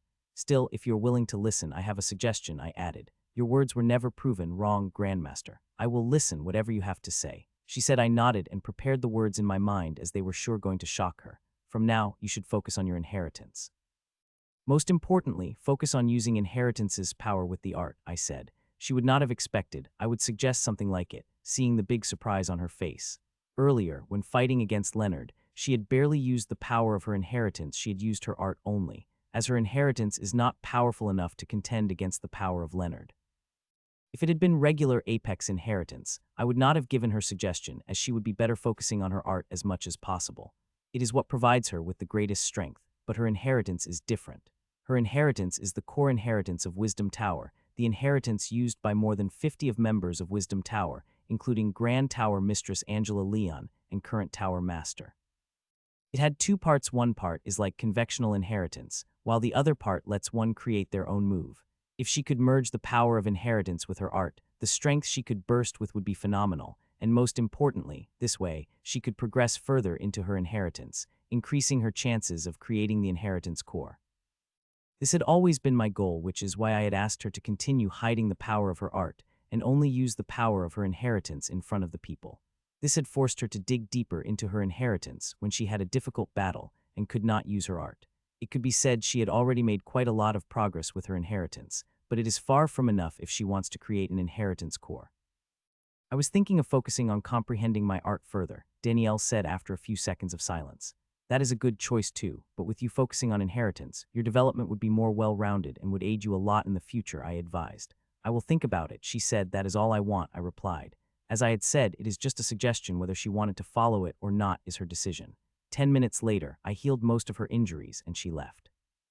She will have to rest for a day, let her body recuperate naturally to make a full recovery. After Danielle left, the teacher and I walked into the infirmary where she laid down on the medbed. "Have you really got it?" Teacher asked. "How can I not when I spent such a huge efforts?" I replied with a smile. Teacher had changed a lot a year ago. She would have been slightly averse to the method I used to obtain that thing, but now she is fine with it. "Don't worry, there won't be any problem with it," I said, seeing the worry and expectation in her eyes.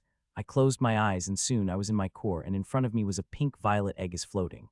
The same egg which I have taken out from the Leonard is now just much bigger, the size of my palm. Click, I sighed, looking at this wonderful creation of mine before I tapped on it, and just as I did, a clicking sound rang out.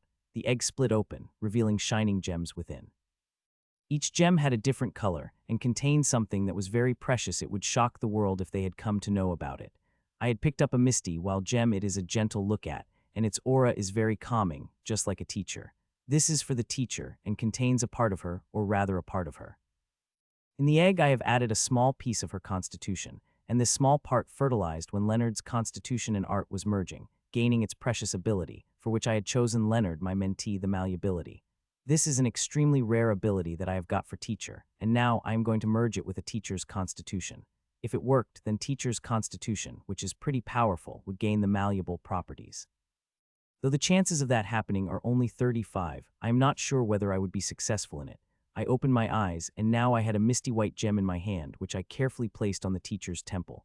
The gem seeped inside her, and the very next moment, a dense white glow exploded out of her body. The intense reaction has surprised me, as this should be a silent process. The fertilized egg should have merged with the constitution of the teacher slowly over a period of days, trying to give it malleable properties.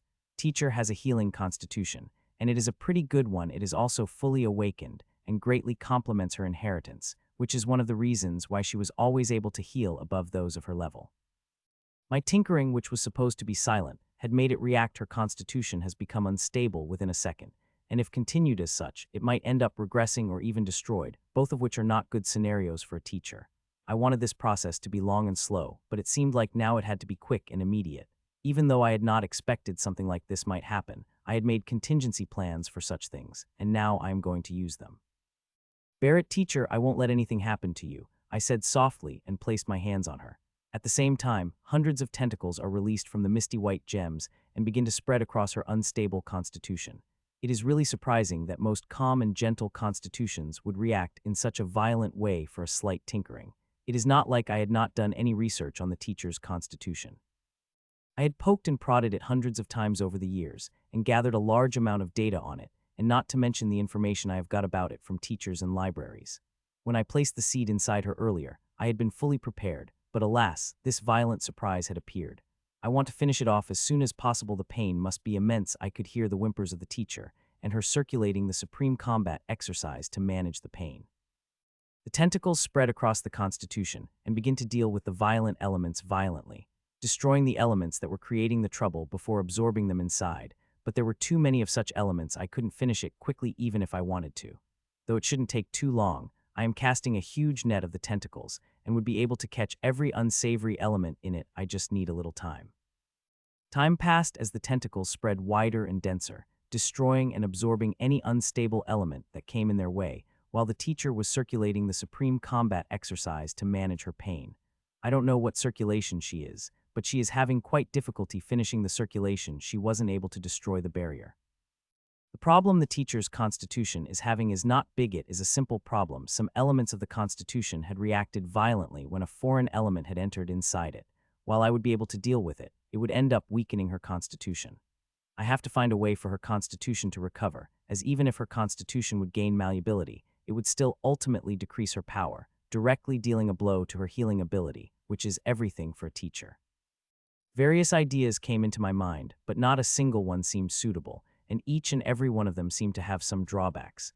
If this continues, I would have to choose the idea with the least drawback and then focus on dealing with a drawback. It might take a long to fix and would be uncomfortable for the teacher and even affect her growth.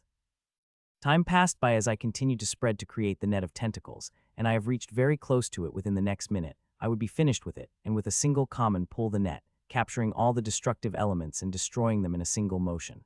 A few seconds had passed when suddenly, teacher's attempts were successful. She was able to break the blockage and charge through, and a moment later, energy began to move toward her temple in large quantities. Looking at the quality, I know it is an amethyst seal that is beginning to form. I wonder which amethyst seal it is. The teacher had told me about her progress in the supreme combat exercise a year ago, telling me she had created 5 diamond seals, though she did not mention her progress into the 6th seal. It is impossible to see the progress of the seals of supreme combat exercise. They are hidden in such a way that I could not find their progress, no matter how many methods I tried. I have tried thousands of times in hundreds of people, but have never been able to see them. Soon, the amethyst seal begins to release its energies. They are puny in an amount that they barely give an increment. Teacher's boy quickly absorbed the energy that the seal had released, and that very moment, I finished with my next and immediately pupped it. Ah. Teacher screamed finally as the pain became unbearable. The violet element is still part of her, and when tentacles begin to destroy them in doves, it begins hurting the teacher a lot. Her painful screams are unbearable. It felt like I am bearing the pain instead of her. I forcefully kept my mind calm and continued pulling the net and destroying the violet element, and at the same time, I noticed a huge amount of energy was moving in the teacher's body. I did not need to be a genius to know what was happening. The amethyst seal would be the last in its group, and with it being formed, the ruby seal began forming. By the time I was near destroying all the unsavory elements, the ruby seal released the energies, which is much thicker and more powerful than the amethyst seal and would help the teacher slightly. A minute later, all the energy was absorbed by the teacher, but she did not begin to circulate again. She is barely managing to stay conscious. With all the pain, she has no energy left for the circulation of supreme combat exercise. A minute later, I finished crushing all the unsavory elements and absorbed them in my tentacles. With that done, it is time to fix her constitution. I have decided to fix it with the way with the least drawback and instantly take out a few precious resources and crystal, which is the main ingredient that will help in fixing teacher constitution. Hun. I placed them around the formation, which I had drawn on the teacher's body earlier, and was about to activate it when thick familiar energy appeared in the teacher's body out of nowhere. Seeing the energy, I stopped on my tracks. Diamond energy. It is without a doubt a diamond energy. I had not thought teacher was so close to creating the 6th diamond seal, and seeing it, a bold idea couldn't help but appear in my mind. Diamond energy is the most versatile energy that is out there. I did not find any other energy that is as versatile as diamond energy, and I am going to use this energy in the healing of her constitution. I did not waste any time and acted immediately. I know how quickly body and soul absorb it. So I moved the tentacles in the body and began to absorb the diamond energy and send it into the constitution. Like I had expected, as diamond energy entered the constitution, there was no resistance from it. There was even a hint of acceptance. It took me a little more than 10 seconds to absorb all the diamond energy, and as I did, I retraced the tentacles back where all of them dissolved into the runes. Buzz, dissolved runes had formed a vast runic formation across the constitutional space and activated a moment later. Teacher screamed out loud again, and her screams were as loud as before, and they lasted for nearly 3 minutes before they stopped, and I finally took a sigh of relief as the most dangerous part was over. For the next hour and a half, everything was slow and painless. That half an hour later, teacher had even begun to talk to me while her constitution healed. Another 20 minutes passed when everything calmed down. Her constitution had healed and changed. The changes that have occurred in it are much greater than I had imagined. It could be said that now, there is a huge difference between her old constitution and this new one. When I seeped a gem of malleability inside her, I did not have any wish to bring these changes. I wanted to give the properties of malleability to her constitution, but now I have ended up changing it, and the thing is, I don't know whether these changes would affect her positively or negatively. Is it over? Teacher asked weakly. I nodded and helped her get up. I had asked her to seal her power, at least for a few hours. She can begin using her powers tomorrow after giving rest to herself and her constitution. They both need it.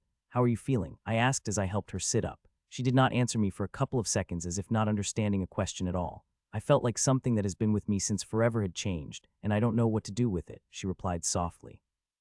Give it a little time. If you notice any problem, give me the call immediately. I said these are the only things I could say considering I have barely any data. I don't think there would be a problem, but I would notify you if I see any problems, she replied as she got out of the medbed. I will be performing tests on her daily. She is one of the most important people to me, and I would not let her suffer anything. What happened to her constitution is completely new, especially after she had merged with such a huge amount of diamond energy, which I feel very bad about taking. That energy would have helped her a lot, advanced her body and soul tremendously, but it all went to her constitution. I know how hard it is to create a diamond seal, and I hope she forgives for taking all her diamond energy.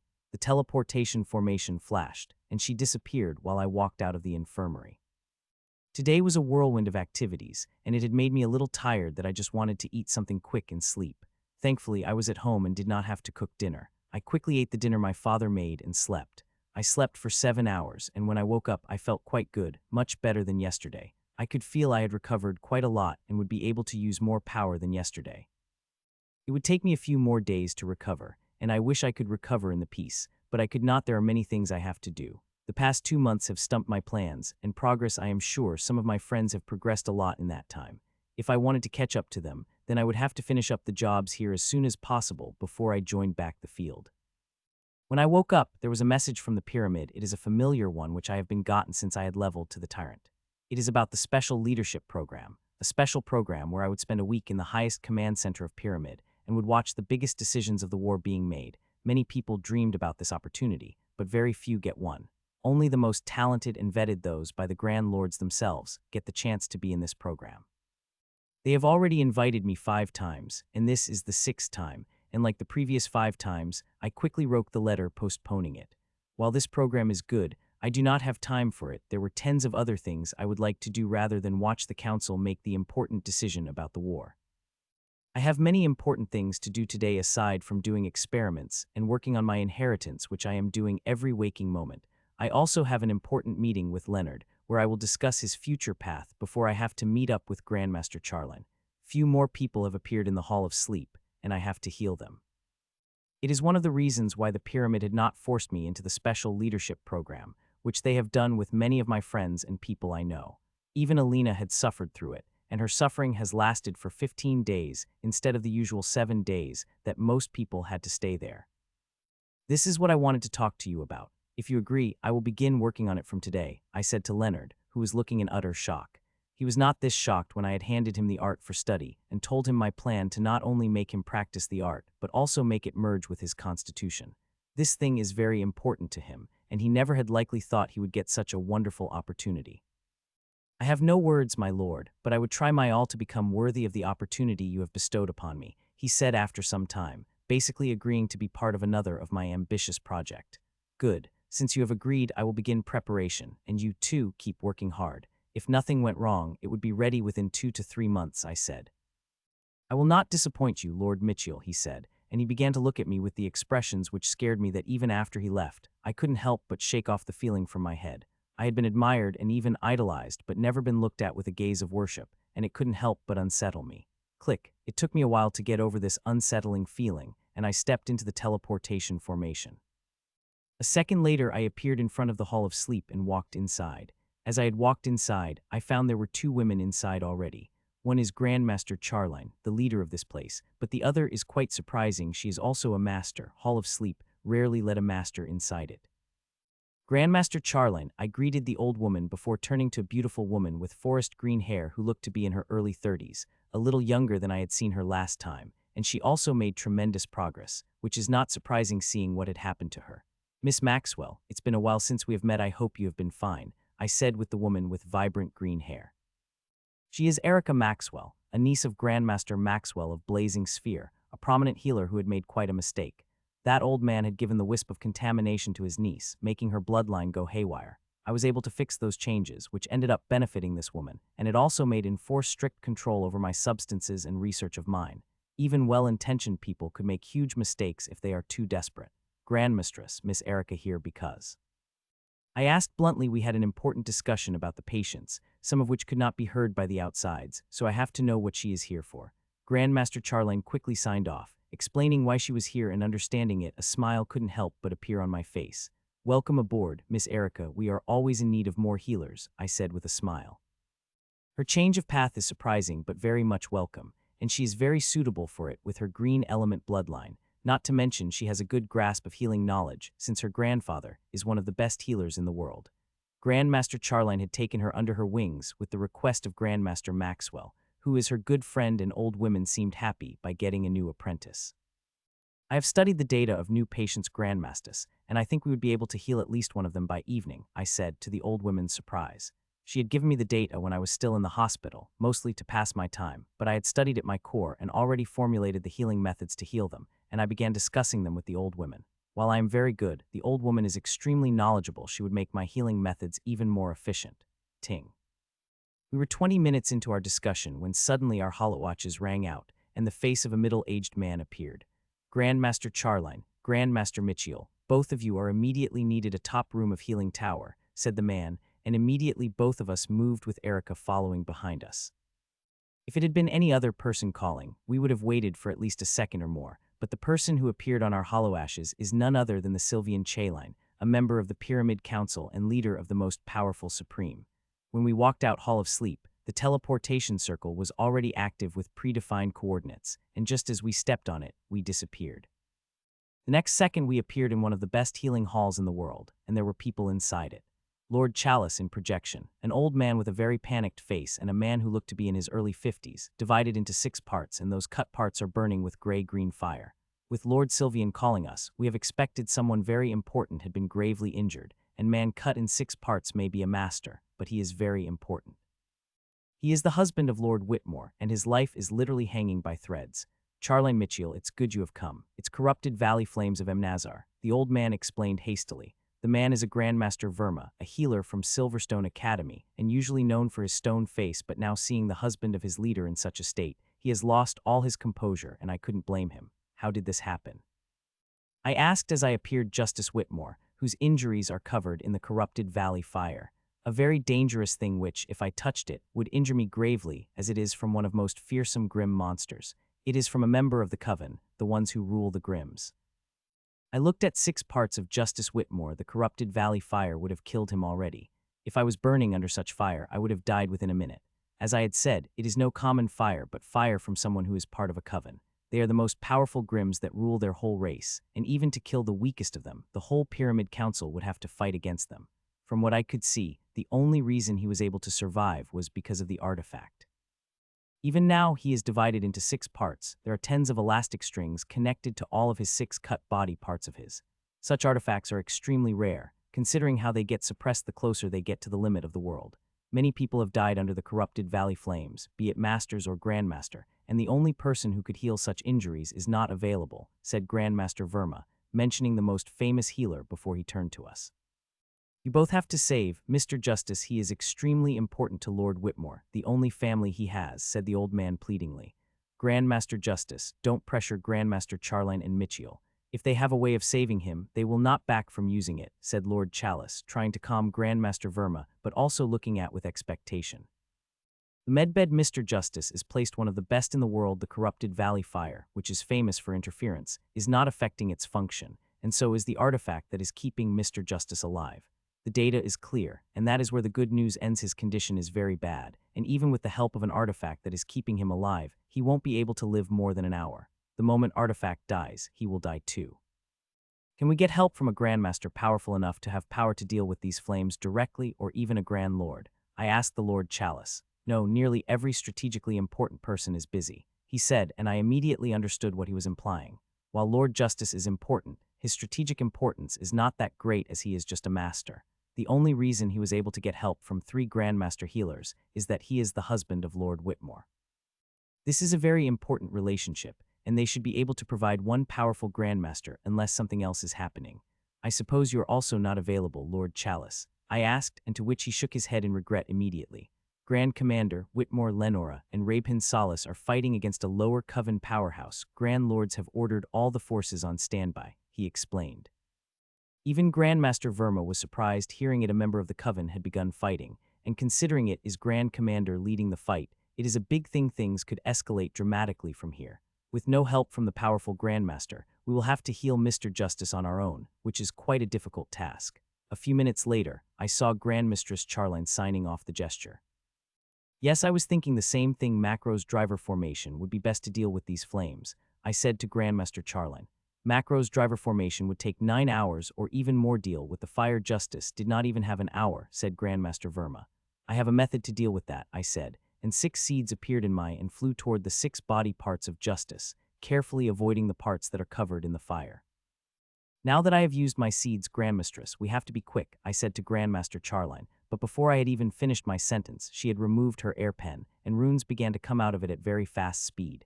It still took her nearly 5 minutes to draw the formation, which covered nearly the whole room, and just as she finished, I took out the resources. The Macro's driver formation is also known as whittling formation.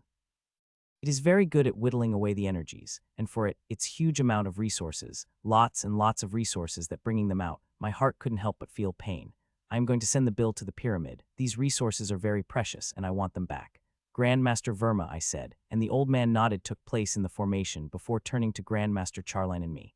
Will we be really able to keep him alive till we deal with this flame? He asked, and Grandmistress nodded without hesitation. Keeping him alive while we deal with the flame is the biggest challenge. It is the sole reason he was panicking earlier. The corrupting valley flames are dangerous, but there are ways to deal with them as long as one has time, and corrupted valley flames are not famous for that. Most of its prey get consumed by it in a minute. They get affected. My seeds will keep him alive. There is something in them that will definitely keep the corrupted valley fire at bay. It would be my first time using that thing, and I wanted to test it on the Grandmaster in a hall of sleep, but I have been called here before I could do that. Buzz, Lord Chalice, it would be great if you could provide us with any extra Grandmaster, I said and activated the formation. The more Grandmaster we have, the quicker we will be able to deal with the fire. The formation worked better when there were more people to power it, and within 10 minutes of activating the formation, Lord Chalice was able to bring 2 Grandmasters. Their addition helped a lot as I immediately broke my connection with the formation and began focusing on the seeds, which are focused on prolonging the us of this single-use artifact Justice has in his body. How is he? Said the familiar voice as another projection had appeared. I did not have to look back to know who had asked the question. We are working. Lord Whitmore, you will know the answer in a few hours, I said as I turned to him for a moment. He looked like shit for the first time. I have seen him in such a state. His condition is so bad that he is having problems in managing connecting with his projection, which is flickering.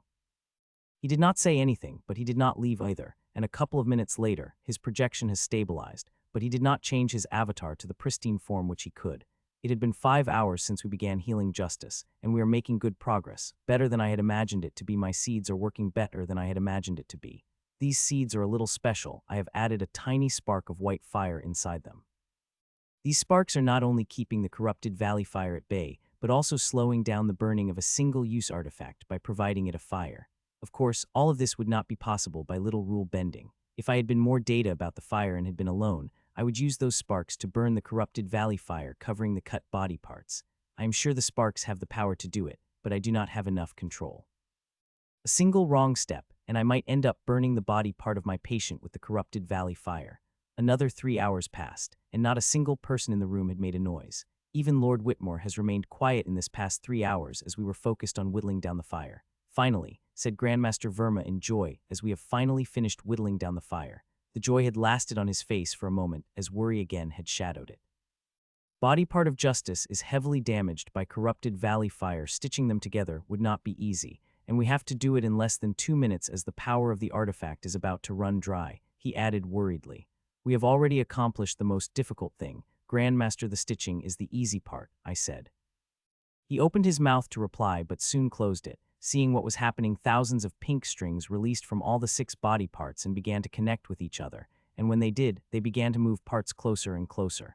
A minute later, the body parts stuck to one another, forming a complete body. They have just stuck together but are still separated from each other. It is clear through the scan that the med bed is projecting. I placed both of my hands on the body and closed my eyes a second after that. Changes began to appear on the scans. The bodies begin to connect to each other as if they are being sewn, and they are being sewn, just in a different way that standard healer would do, as these strings do not leave a mark, but one could see what is happening. Hunha, just seconds before the power of the artifact would disappear, the patient took the long breath that could be heard across the room before his breathing became slow. It changed everyone's expressions, as before the patient had stopped breathing, but now he had started breathing.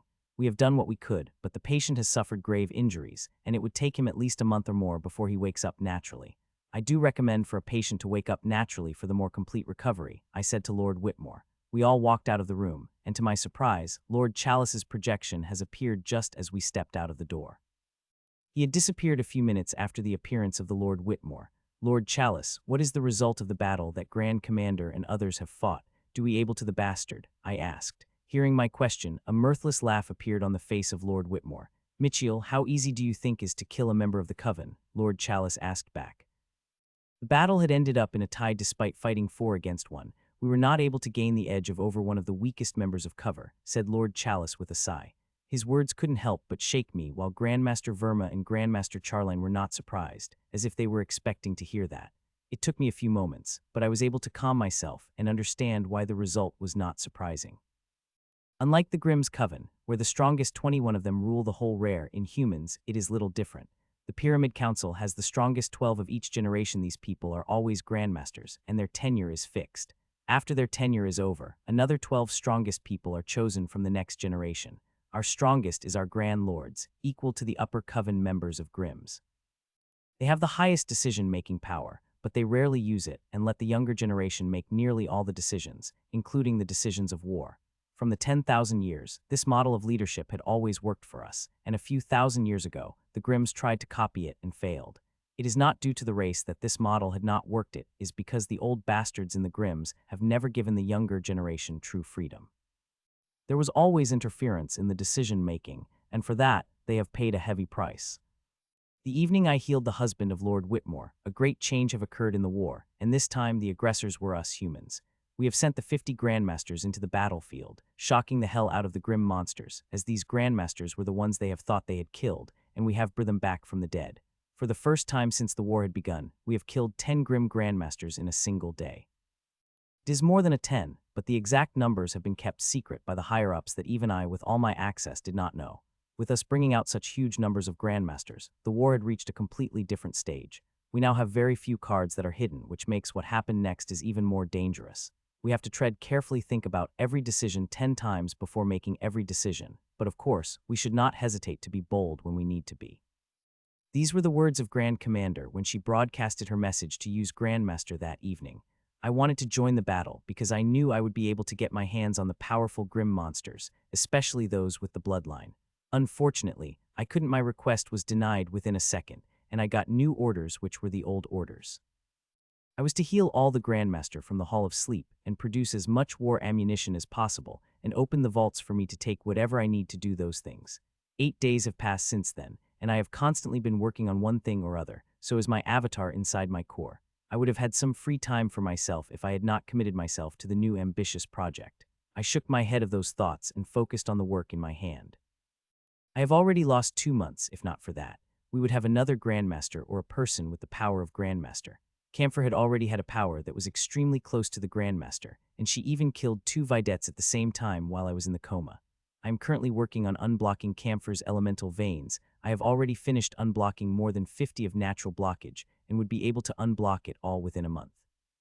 If I had not suffered the injuries that had wasted 2 months, I would have already been finished dealing with these blockages. This is the second session in the 8 days, and today I am clearing pretty important blockages. Once cleared, it will immediately boost her strength. 40 minutes had passed by when I had finally stopped and drew back all my energy from her body. 6 more sessions like this, and the complete power of elemental veins will be at your disposal, I said as she got up. She left a few minutes later while I walked back into my house, where I played with my sister and ate dinner. I also informed my father about my departure tomorrow. He was not happy hearing that, but he accepted. I had not thought the higher-ups would send me to fight this quick, at least not before they got a few hundred more crystal roses from me, but the war is getting more and more intense, and even with adding such huge numbers, the Grimms are pressing on us. After some time, I came back to my room, and the first thing I did was check my preparation before entering my core. In the past 8 days, nothing much had changed except for me harvesting even more resources from the plants, which are glaringly telling me that I have to harvest the Grimms if I want to see them evergreen again. While my core remained the same, I have made huge progress in my inheritance. I have thought my new project would take some of the precious time I am using to create my inheritance, but to my surprise, it is ending up helping me. I have made far more progress in my inheritance than I had thought, but there is still a lot more I have to make. Tomorrow, I am entering the front again, where the fighting is going to be even more intense. If I am lucky, then I am going to get a lot of prey, but there are also huge dangers on me. The Grimms might now have a complete idea about my powers, but they know enough, and I am sure, once they spot me, they will try to deal with me. Even though I don't like to trump my own horn, I am a considerable danger, and seeing what had happened 3,500 years ago, they will not make the mistake of letting me grow unhindered. I have already heard the attempts they have made on Jill. There was even a whisper of Lower Coven tracking her. I don't know whether it's true to not, but I will consider it true and would be extremely careful. I worked on my inheritance for a couple of hours before I opened the tome, where I am making good progress. I have already mastered the roasting technique, and now I am working on another and have already made great progress in it. I am quite confident that I will be able to master it within this week.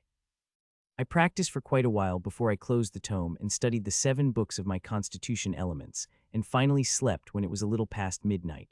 For the first time in quite a while, I had a nightmare, and it was about my mother. It was so bad that I had not slept for the rest of the night. Welcome, Grandmas. The man's greeting stopped midway as she saw my look, which is quite disheveled. I look like I am in a bad mood, and I am in a bad mood. After the nightmare last night, I tried to sleep, but sleep did not come. So I decided to work on my experiments, but half of them ended up failing, especially the last, which has very precious resources, some of which I have traded from other Grandmaster. Not to mention, my sister's cries are still ringing in my ears. Rose can really cry loudly when she wants to. I had planned to leave before she woke up, but strangely, she woke up before I could leave, and seeing me leaving, she began crying and threw a fit.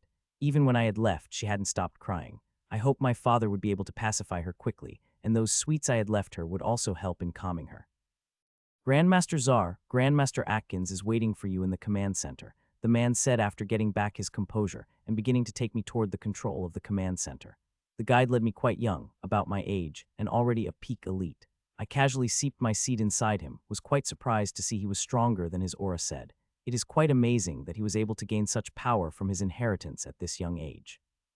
I immediately read his data and added his name to my list. He fits the criteria perfectly. I have an immense amount of data, and I want to use it on a grand scale. For it, I am drawing out a grand plan. The plan is on a nascent scale, but I will be fully put it on paper by the time I have finished with that ambitious project of mine. I will definitely focus on that one after I finish with Leonard. What I am doing with Leonard will leave a mark on the world, but if I become successful in the plan I had barely begun drawing up, it will change the world and would be a legacy I will leave behind. Click, I was in my thoughts when the door opened, and I stepped into a command center that is wholly made of glass. It is beautiful, but what is even more beautiful is the scenery in front of me, and to be honest, it is even more beautiful than I have seen in the photos. The Bistan Archipelago, hundreds of tiny islands on the beautiful blue ocean 400 miles south of the central continent. It was one of the best tourist spots in the world, with waiting like lasting for years for even a smaller island. But now, there is no tourist but hardened powerhouses to enjoy the view. It is not just a touristy place, but also one of the most important locations for us humans. Right below the island I am standing is an entrance to the space realm, which produces high-level Grandmaster class resources. We have very few such realms, and this one is quite important since everybody knows about it. We have taken it from the hands of the Grimms 1200 years ago, and since then, it had been in our hands. Never let it slip away, even after Grimms have attacked for it hundreds of times. It is beautiful, isn't it? Asked the woman who appeared beside me so fast that I was barely able to notice her. It is, Grandmaster Atkins, I replied. The middle-aged woman in front of me has average facial features, but she has striking blue eyes and hair shade of the ocean that anyone who looked at her couldn't take away their eyes. I hope it will be able to relieve the bad mood you are having, she said with a smile which made her striking blue eye twinkle like a gem. It already has, Grandmaster, I said with a smile before turning to the other two Grandmasters, while the other two are not present in the command center.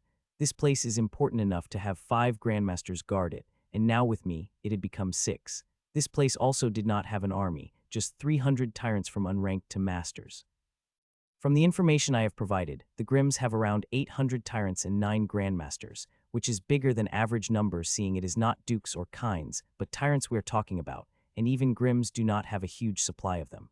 I was about to greet the 2 Grandmasters, one of which I am quite familiar with when suddenly the ocean exploded. All 3 Grandmasters looked at the explosion that had rocked the sea, and their expressions became serious with their soul sense spreading out, but they did not move, though I could feel their alertness as they sensed the battle between the Grandmasters. Grandmaster Czar, welcome to Bistan Archipelago, said the Grandmaster I am familiar with. It is nice to be here, Grandmaster Raiden, I said back to the women. She is Issa Raiden, from Blazing Sphere and an old friend of Rai. Grandmaster Calf, I greeted the Grandmaster beside her, an old man who looked to be in his 70s. He nodded back at me before turning back toward the exploding ocean where 2 Grandmasters were fighting. Unlike the other battlefields, organized battles are rare here. There are barely a once in a week. Most of the battles here are fought individually, and we mostly focused on guarding rather than actually going to fight. That might change now that I have come here. I have been sent here to shake things up. Yesterday, the Grand Commander had told me that she wants to downsize the force here, and bluntly told me to kill a few Grandmasters as soon as possible. She hopes to free up 2 or even 3 Grandmasters within a month, send them where they needed the most. Let's just hope that I will be able to do what she had sent me here to do. Killing the enemy is not easy when they already know about your abilities. With your help, I hope we will be able to kill some of these bastards here. They are very slippery and get the help too quickly, said Grandmaster Atkins, while staring ahead at exploding sea and the battle that is happening there. If we could see the battle, so are the Grandmaster, and they will help their people immediately, the moment they are in danger. I will try, Grandmaster, I said, and a seed flew out of my body without notice of anyone. Even Grandmaster Atkins was not able to see or even sense it. I have seen your killing records, and it is best in millennia. Even Solace and Abyssal Air couldn't match up to you even with all their powers, she praised. It is the advantage of creating your abilities, Grandmistress. Everything is tailored for my needs, I replied. There is no humbleness in my reply. I revealed in the praise as it is much deserved. I have worked extremely hard to develop those abilities, and I am very proud of the results they are giving me. Yes, the big advantage of celestial inheritance, but it is not for everybody, she said with a sigh before looking at the battle. A few seconds passed by, and my seed had reached the Grim monster before seeping inside its huge body, and the Grim did not even notice. The seed begins its magic immediately, and it won't be long before I get complete control over the stone skin Rhinoman.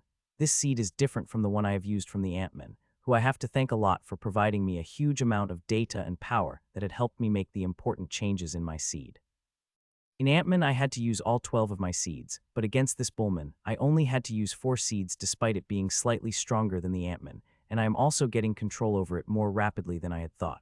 Soon, a minute passed, and I had Bullman completely in my control. If I wished it to be, I would be able to kill it instantly, but I have no desire to do that. I would not be killing this one despite it being my target unless the battle escalated and involved a lot more grim monsters. My seed had seeped inside it and taken control over its life, which means I could kill it whenever I wanted. I will be killing it at the optimal time, where it will give me the greatest benefits. Until then, I will collect more data from it. Last time, I was not able to collect much of the battle data from the Ant-Man as it had fought for less than 40 seconds, but this fight will last for at least an hour seeing how it is going, which is a piece of good news. All 4 of us walked toward the glass wall to watch the battle, which was being fought under the ocean. It was also the Bullman who had sent me to sleep for nearly 1.5 centuries, said Grandmaster Calf suddenly. Mine was a snakeman. I was very near killing it when it had sprung that thing on me and sent me to a century-long sleep, added Grandmaster Atkins. Most of the new Grandmasters sent to the field in the past 10 days were from a hall of sleep, and all of them were healed by me.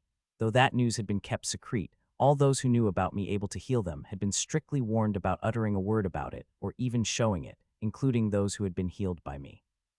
An hour passed by, and instead of battle ends, it had become even more intense, and Grandmaster she had even begun to dominate his opponent. I could see the Grandmasters around me becoming even more careful, ready to join the battle at a moment's notice, and they might have to as some of Grimm's are getting closer. If they get too close, then we will have to move closer as well. That bastard Asaft have gotten too close. Raiden, go deal with it, ordered Grandmaster Atkins immediately when one Grim Grandmaster had gotten too close. Grandmaster Atkins, let me deal with it. It had been too long since I had fought against the Grims, I said, surprising her with my offer. That Rhinoman is a mid-grandmaster with strange attacks, and with you going, it might not even fight you, she said. I could tell that she had a different way she wanted to use me, as she has implied it is likely that the Grims would fight me one-on-one when they knew what I could do. You don't have to worry about that, I said with a smile, and my armor began to change. On the weaved surface, fiery blue scales began to appear across my body, and red bone helmet with dark blue horns covered my head. Most importantly, a powerful bloodline aura begins to emit from my body. The transformation has shocked 3 of them that, for a moment, they were not able to control the expressions on their face. It seemed like the intelligence has far underestimated your talents, Grandmaster Czar, said Grandmaster Czar softly, still quite shaken by the transformation. If I had been in their place, I would have been shocked by it too. Despite being transformed in front of her, I look and feel completely different. She could not find a single trace that connected me to me before the transformation. It is a fruit of the immense data I had collected, and the research I have done on it, that even a peak Grandmaster class powerhouse could find a fault in it despite the transformation happening very next to her. Should I go then? I asked her. You can go, but be careful. Asaft is much fast, but the speed is its secondary ability, not the main ability, she advised while giving me permission. Easy friend, don't you think you have gotten too close, I said as I appeared next to the Rhinoman. It stopped seeing me appearing next to it and looked at me clearly. You seemed new here, it said after a few seconds of silence. Yes, I have just arrived not long ago, I replied, not in any hurry to attack. Well, that is the biggest mistake you have ever made, and as this will be your last day on the world, it said and turned into a silver flash, and before I could even blink, I found it in front of me with its saber crossing halfway distance toward me. The Rhinomen are big and bulky, and usually slower than the monsters like Snakeman and Werewolf, but not Silver Rhinomen, and this one is even faster than what speed it should have at its level.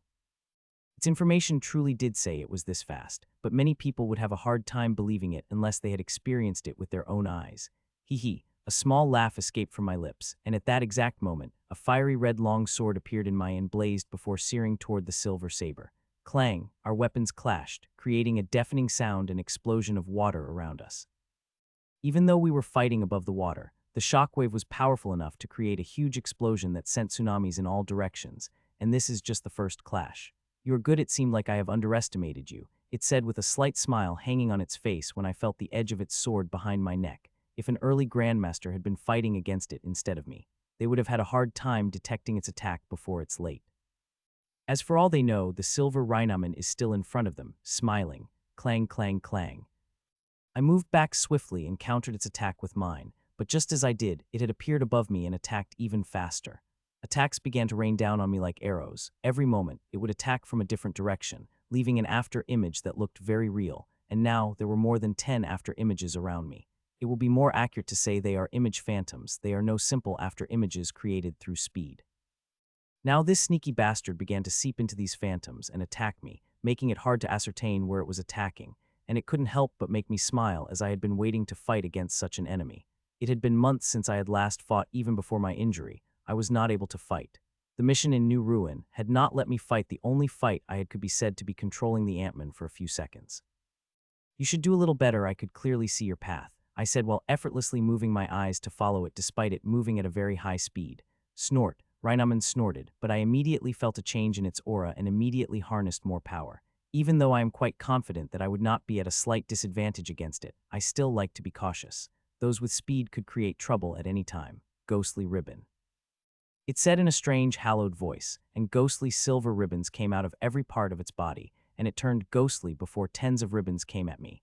Each one has incorporated look in them, and it seemed like Earth didn't affect them as they did not even take a moment to arrive before me. This attack, if it is very dangerous, these ribbons have strange abilities.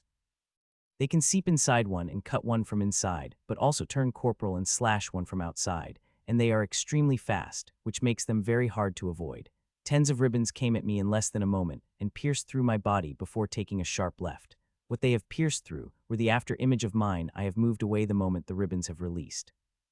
I have read about this move of this rhino bastard, and in the previous war it had killed 7 of our grandmasters, while on this one it had already killed 2.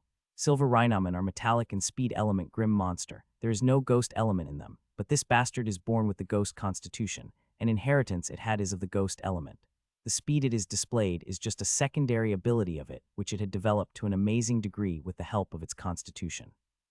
Despite not being the most powerful Grim among the 8 Grim monsters, it is the second biggest target here. The Grand Commander had specifically asked me to finish off this bastard. Killing it alone would be a success, so one can imagine how tricky this bastard is. It is not just a pyramid that is interested in it, but I am too. The Ghost Constitution is an extremely rare constitution, and I want to study it, but I will gladly forego that objective if I could kill it.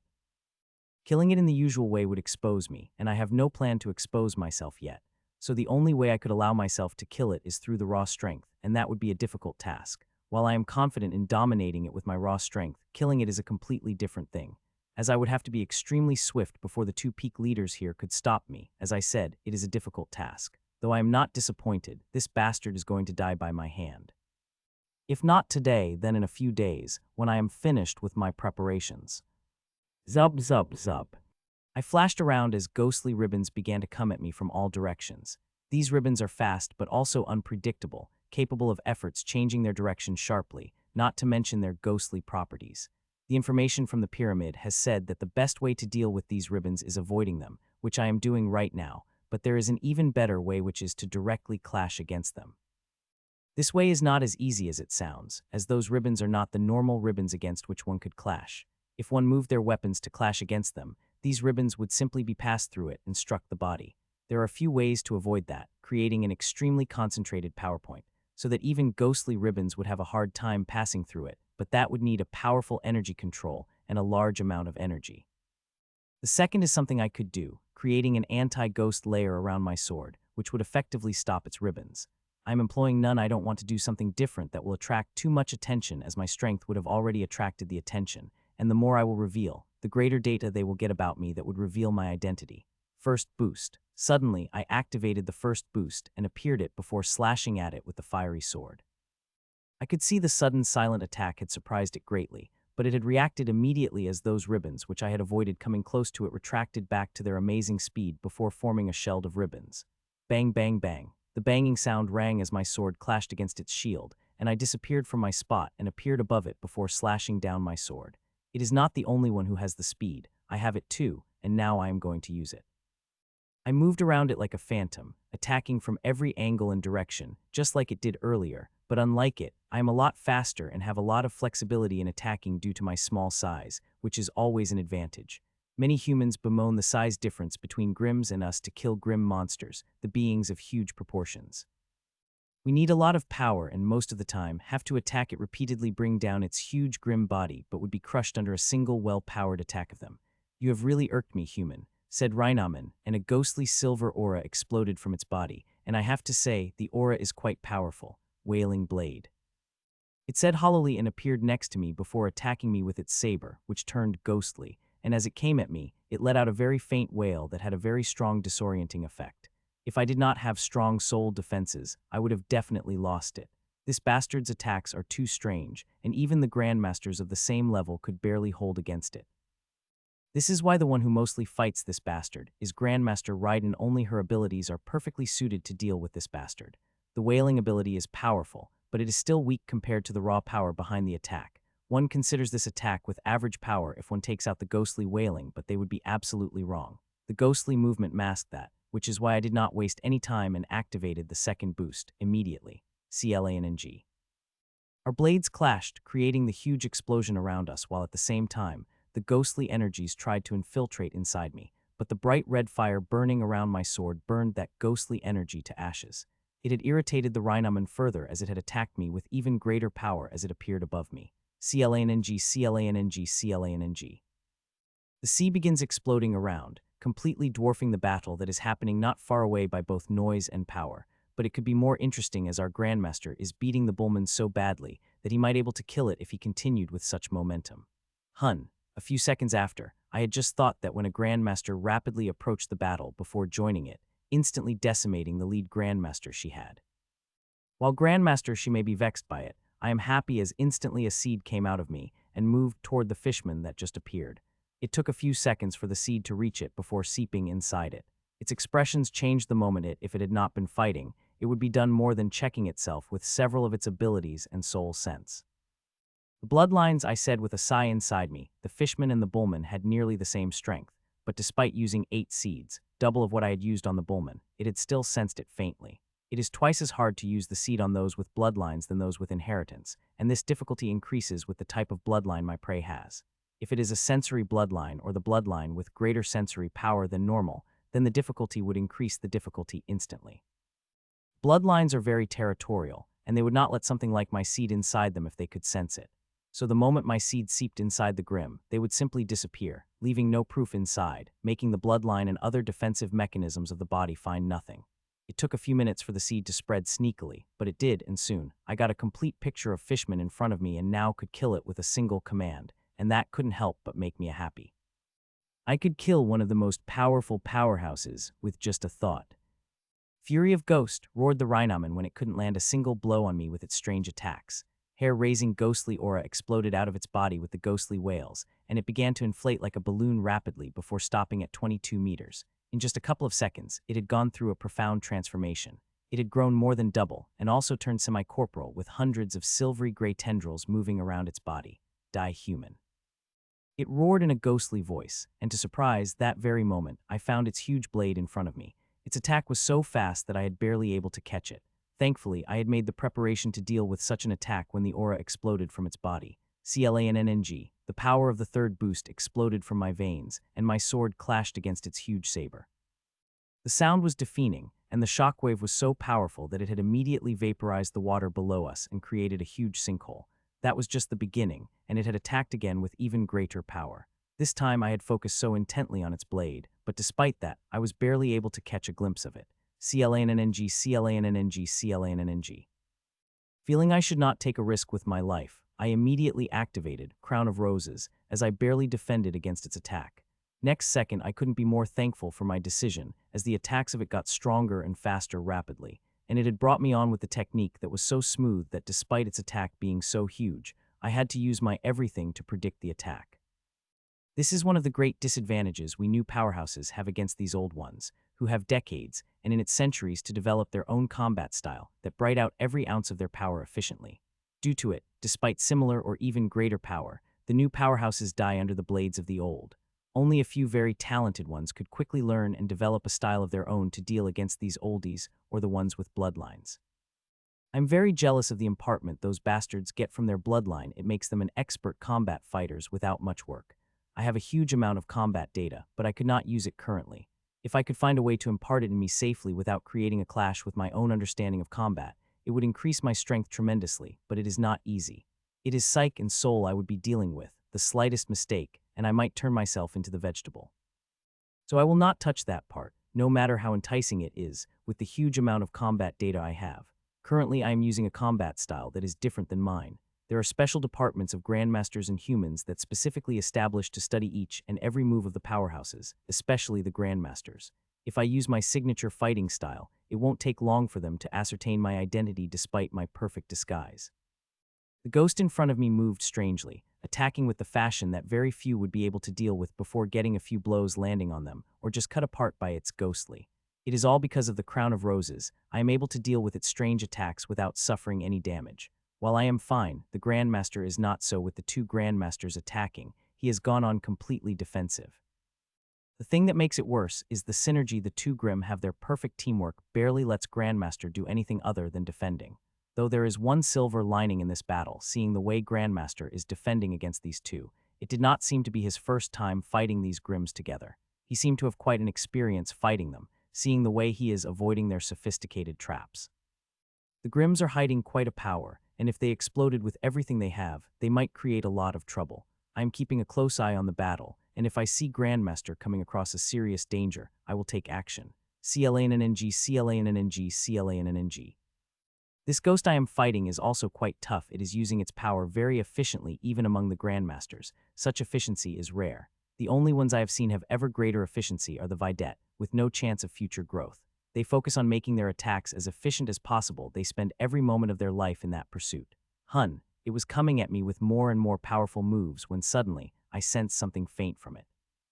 It had instantly made me cautious, and following my instinct, I harnessed every bit of power I had in my body. I was very wise to that as that very moment, its huge sword in front of me burned into ghostly silver flames that scared the shit out of me, and that huge sword blazing with burning ghostly flame is less than an inch away from clashing against my sword. There is no way I could avoid it, nor do I want to avoid it. CLANNNG. My sword against the huge sword of the Rihannaman, and they did. A huge wall of ghostly silvery flames clashed against the equally big wall of bright red flames, each trying to push each other back, but none succeeded. I have created this fire on the basis of Rise Hell Dragon Fire, which is extremely powerful, and I have to say, I have done a pretty great job at it. The two flames clashed, trying to burn the other with their power, but ended up burning each other. Every second they got smaller and smaller as they burned each other till a minute later, nothing of them have remained. The only things that remained were our locked swords. We continued looking at each other for more than a minute with our swords locked before suddenly jumping back at the same time. You will not be such lucky when we meet next time, human, said Rhinaman as it turned normal from its huge ghost form. You little thief, you stole the words I was about to say to you, I said accusingly while pointing the finger at it. I could tell it had irked it very much, and it even opened its mouth to curse me before closing it and just glared. I only gave it a glance before turning toward the battle, which is still raging. The Bullman and Fishman are dominating the Grandmaster Shi, giving him many injuries, but he is still fighting. To kill him, the Grimms would have to do much more than dominate him. I had inserted one of my inspection seeds into the Grandmaster Shi earlier, and he is fine, injured but fine. The injuries have not reached the stage where they could affect him in the battle. Still, I was ready to assist him if it needed to be, and Rhinaman was ready to block. Hell, whole Grimms and human Grandmasters would join the battle instantly if the things escalated. Half an hour passed, and the battle was still raging between the Grandmaster Shi and others. The Grimms seemed to be adamant about beating the Grandmasters, as both of them were slowly tapping into their reserve. The question is whether they will tap the complete reserve or just do it partially. I would really love it if they tapped into their reserves. It would provide me more data. 40 more minutes have passed, and it is clear that they are not willing to tap very deeply into their reserved. Despite having such an edge over the Grandmaster Shi with their unwillingness, the battle would not last forever. I was right. About 15 minutes later, they have pushed back Grandmaster Shi but did not attack immediately. Humph. The bullman harumphed and cast a glance at me before beginning to make the retreat with the fishman while Rhinaman remained in its place, guarding against the attack I might launch on them. Do you want to go for another round? I asked Rhinaman as my sword appeared in my hand. It just looked at me without changing its expressions before fading out of view. It is such a disappointment. I really wanted to go for another round, I said a little loudly. The Rhinaman is still close to me. It had just turned invisible, which I have to say is quite a stealth method, and I want to study the ghost constitution further. I looked at the place where Rhinaman is, indicating I could see it clearly before turning back and moving toward the tower. I also faded out of view as I moved toward the tower while watching the beautiful scenery around me. If I survive the war and we still have this place under control, I will definitely come here for the vacation. I already added it to the list of places I want to vacation on. Suddenly I sensed something from the ocean below me. It was very faint, but without a doubt, a fluctuation of rule-bending power. And this rule-bending power is mine, not that I had seen anyone having it, but it is definitely mine. It had confused me greatly because I have never been here, and I have only used rule-bending power in my seeds, which I could sense clearly in the Grims, and this rule-bending power is not coming from those seeds. Not to raise any alarm, instead of using my soul sense, I used extremely thin string and sent it below the ocean toward the very faint fluctuation of rule-bending power, and soon I reached the source. I'll be damned. I exclaimed with a shock. I had not thought this thing would survive, and looking at things, it had done much more than survive. I immediately sent the most powerful investigative seed I had through the strings while landing on the small island and took out a fishing rod to fish. The Grims could see what I was doing, and let them see it and scratch their brains apart while I investigated this shocking discovery I had made. I am looking at a Grim monster from the Blackstone Rhinaman tribe, which is at leader class of Tyrant stage, but 1.5 years ago, it was an emperor just like I was in the Devil's Gate, and now, it is a leader class tyrant. Such quick progress makes it a very talented Grim. Looking at metaphysical scan, it had worked quite hard to gain such strength, and its bloodline has helped a lot. The one thing that confused me was the survival of the tracking seed, which should have self-destructed long ago. I have programmed them in such a way that they would self-destruct if the host reaches the tyrant stage, but it did not happen. For reasons unknown, the tracking seed I had placed in this Rhinaman did not exist self-destruct as I had programmed it to be. Instead, it had somehow merged with the Grim monster. I am currently looking at the extent to which it had merged, and the more I looked, the more shocked I became. From what I could see, it had merged very deep inside me, and it had happened when it was leveling up to the tyrant stage, and most likely due to the interference of the bloodline. Around 50 minutes passed since I sat on this tiny island and began fishing. I had even caught quite a few monsters with the bait. There is a calm and serene look on my face as I fish, but I am anything but that. Their huge waves of shock and ecstasy are raging in my mind that I literally went into my core and danced in joy because of the things I have found in this Rhinaman. It is so precious that I would willingly sacrifice 100 grandmasters with bloodline without a thought. I am going to make Rhinaman a powerhouse, a grandmaster if possible. The more it grows, the more it will be able to help me, and it is not for just a tiny reason of controlling it. No, my reasons are much, much bigger than that. My seed of rule bending had merged with a Rhinaman, and it had merged at a very specific spot, a deepest and most secure part of the. It might not look like much of a bigger thing seeing I could already see this part through my seeds, but it is a big deal because before, I could see this part faintly from a distance, but now I am in this part. I am inside, not just looking from the outside, which changes things at a grand scale as for the first time, I will be clearly able to see how bloodline reacts with body and soul, how it provides the boosts, the methods, and the impartations. Nothing will be hidden from me. It will transform my research and make me capable of doing things that are considered downright impossible for anyone in this world to do. It could be said the seed had merged with a bridge that connected bloodline with the body and soul, and now I am going to plant a recording seed inside this bridge. It was near impossible to do before, but now it is very possible. It took me a few minutes, but I was able to modify the investigation seed and place it inside the bridge as I had expected. The primal switch within the Grim did not activate and kill it as it would have if my seed had infiltrated one of the most sacred parts of Grims. This investigative seed is temporary for such an amazing chance. I am going to create something amazing that would be capable of more than just collecting the data. Just thought of what I could do with it couldn't help but excite me. With the seed modified, I got up from my spot and flew up toward the glass tower, and no Grim monsters have attacked me despite 5 of them tracking me. Soon I appeared in the command center on top of the glass tower, with 4 grandmasters already present and looking at me. Even Grandmaster she is present, his injuries seemed all healed, which is not surprising, seeing they were not that deep. What is it with your fishing? Asked Grandmaster Atkins. Nothing. I just wanted to see if any Grim monsters would attack me, I replied smoothly.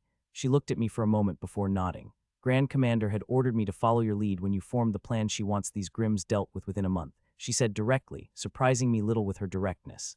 It is quite a task, Grand Commander had handed to me, I said with a sigh as I had taken an empty seat beside her. She had given you the task because she had the confidence in you, Grandmaster Czar, said Grandmaster Atkins. I could only smile hearing that the task is massive. Killing a single Grandmaster is already a monumental task, especially here where they could easily be rescued, and she wanted me to finish half of them and do that within a month. So do you have a plan? Asked Grandmaster Atkins after a minute of silence. I have just arrived here. Grandmistress, give me some time before I could think of something, I said with a mirthless smile on my face. We would have killed the few bastards already if not for their large numbers. If we had been fighting one against one, we would wipe these bastards away weeks ago, grumbled Grandmaster Shi. Nobody said anything, as there is nothing for us to say. The Grims have a higher number of powerhouses than us, and it had been the truth since we knew the Grims. As we reach higher, the difference in number lessened, but even at the Grandmaster stage, we are not equal in numbers. According to the intelligence I have read, the Grims have nearly 3 times more Grandmasters than us. The intelligence really scared me when I first read it a few days ago. I was shaken to my core. It is for this reason I have made that plan, and the Blackstone Rhinoman is going to help me with it. We will need more Grandmasters if we want to win this war, and I will try my hard to produce them. There are a lot of talented humans who have the potential to become Grandmasters. So, the potential is present, and so our resources, the vaults of the pyramid, are filled with them. What we require is a way to speed up the practice without damaging the foundation. While the Grandmaster is important, it is the Grand Lords that truly decide the fate, and to reach that stage, one needs to be the Grandmaster at first. Don't take too long. Mitchell, the Grims are not going to wait like sitting ducks. I fear they might send the reinforcements soon, which will make our survival hard, said Grandmaster Atkins. I will try, Grandmistress, I said. Grandmaster Atkins had a great experience. She had fought in the final battle of the last, that is where she had been injured. Her record is even better than that ghost. She had killed more than 10 Grandmasters in the last war. She is especially powerful when she is on water, which is why the Grand Commander had sent her here to guard such an important place. 6 days have passed since I came to the Bastan Archipelago, and in these 6 days, most I have focused on creating a seed. I have not worked on anything else other than the seed. I did not spare my precious time, and even resources. I have ordered the resources I did not have from the pyramid and few Grandmasters I know. Finally, all my efforts have been succeeded. I have created a completely new seed in 6 days' time, and I am now just waiting for Rhinoman to come out. From the seed I had placed inside it, I could tell it was still in its fortress, and it had been inside it for 2 days. This is not surprising according to the schedule. Grim remained 3 days outside and 2 days inside it. I had last collected the data from it 2.5 days ago, and that data had been shocking. It had instantly answered the tens of questions I had about the relation between the bloodline and body and soul. Through my old seed, I had to manually take out the data, but with this one I had designed. It will send out packets of data directly to me as long as we are at a close distance, and since it is leader class Tyrant, I would also be able to control it. Currently, I am in the command center, watching the battle of Grandmaster Raiden and Grim Grandmaster from the Violet Frogman tribe.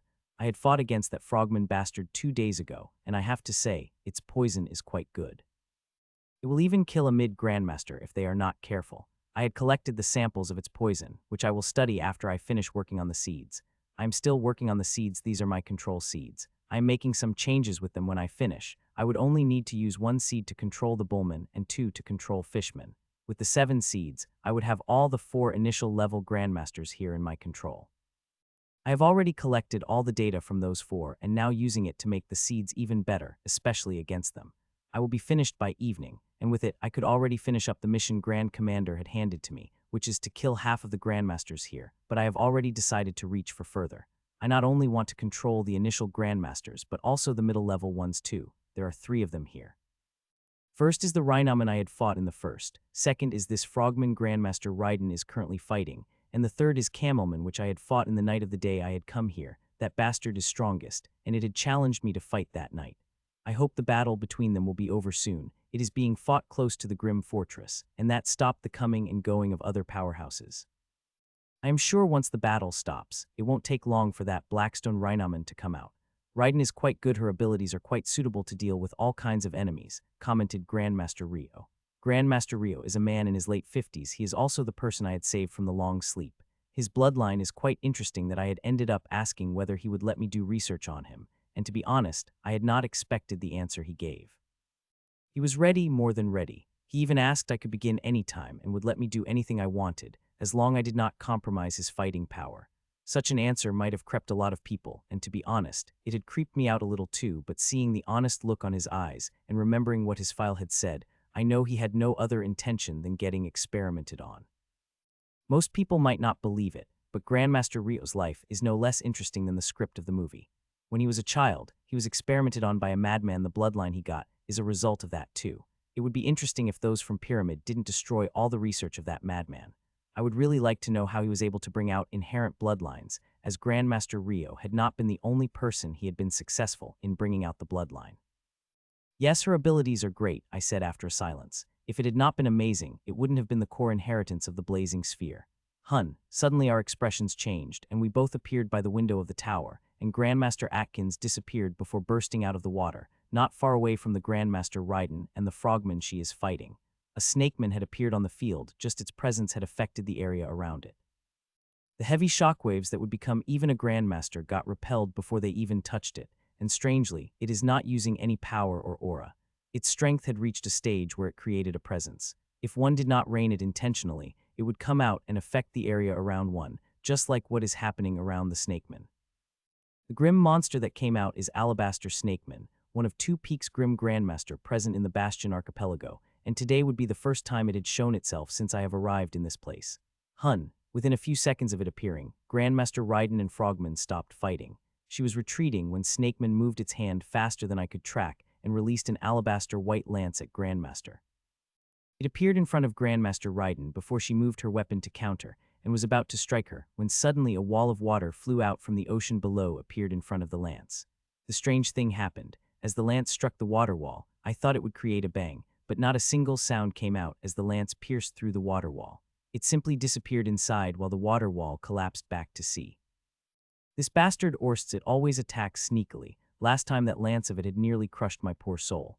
If not for Grandmaster Atkins saving me, I would be in heaven by now, said Grandmaster Rio while glaring at the Alabaster Snakeman. All the information about this Alabaster Snakeman appeared in my mind. Its name is Orsts, and it is known for its swift, sneaky attacks. Also, it is the leader of the Alabaster Snakeman tribe. Killing it would instantly weaken its tribe. From the information I have read, it has quite a few blood feuds with tribes, including one of the lower royal tribes. Grandmaster Atkins said something which I wasn't able to hear, but whatever she said had made the grim grin before thousands of alabaster lances materialized around it before appearing directly in front of her.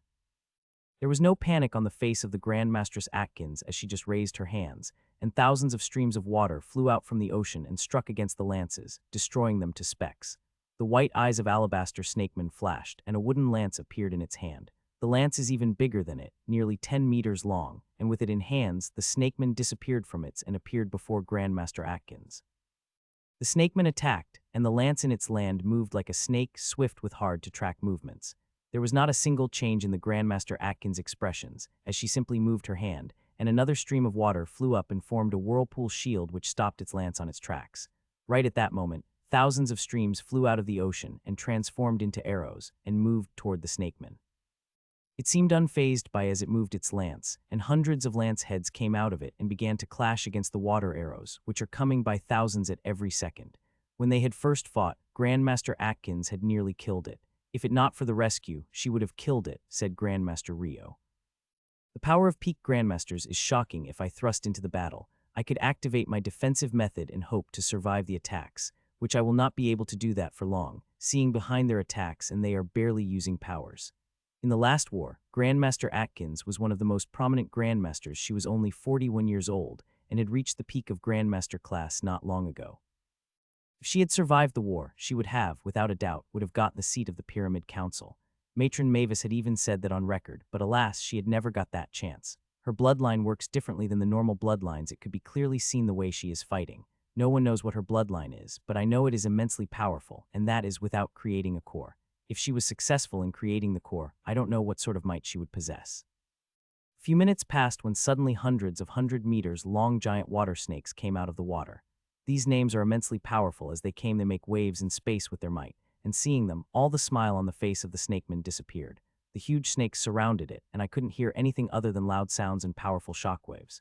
Bang, bang, bang. A few seconds after water snakes surrounded the snake, loud noise appeared, and huge water snakes blasted into pieces. In a couple of seconds, all the water snakes were destroyed, but it was not a snakeman that destroyed them, but an ape-man with the dark blue hammer.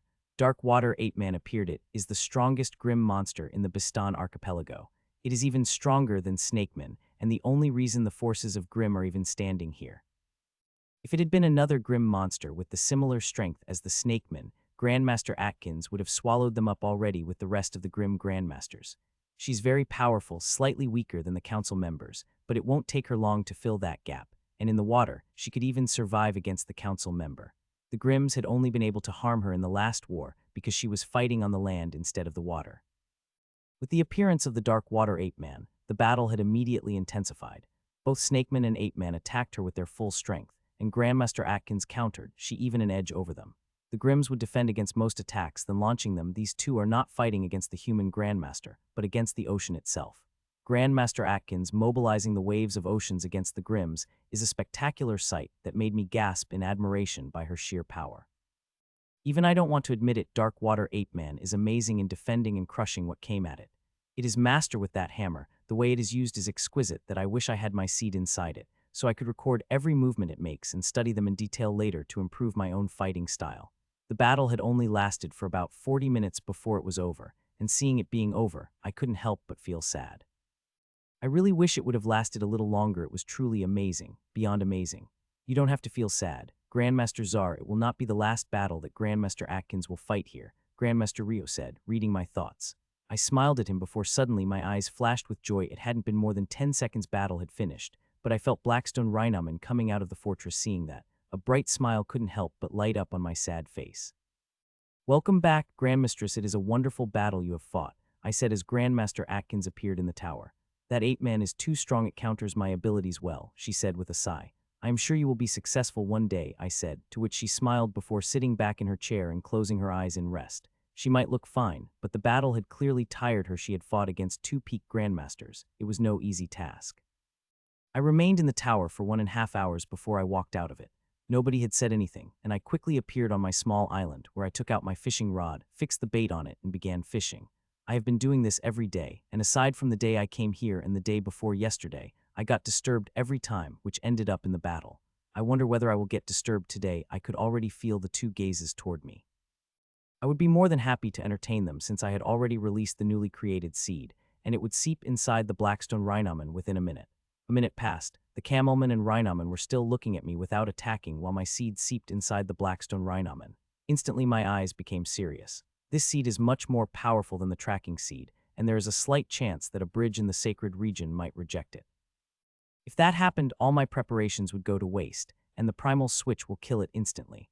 That would cause an immense loss to me. The value of Rhinoman is 1,000,000 times greater than the resources I had spent on creating the seed, and I really want to deal with much greater preparations, but I do not have a choice.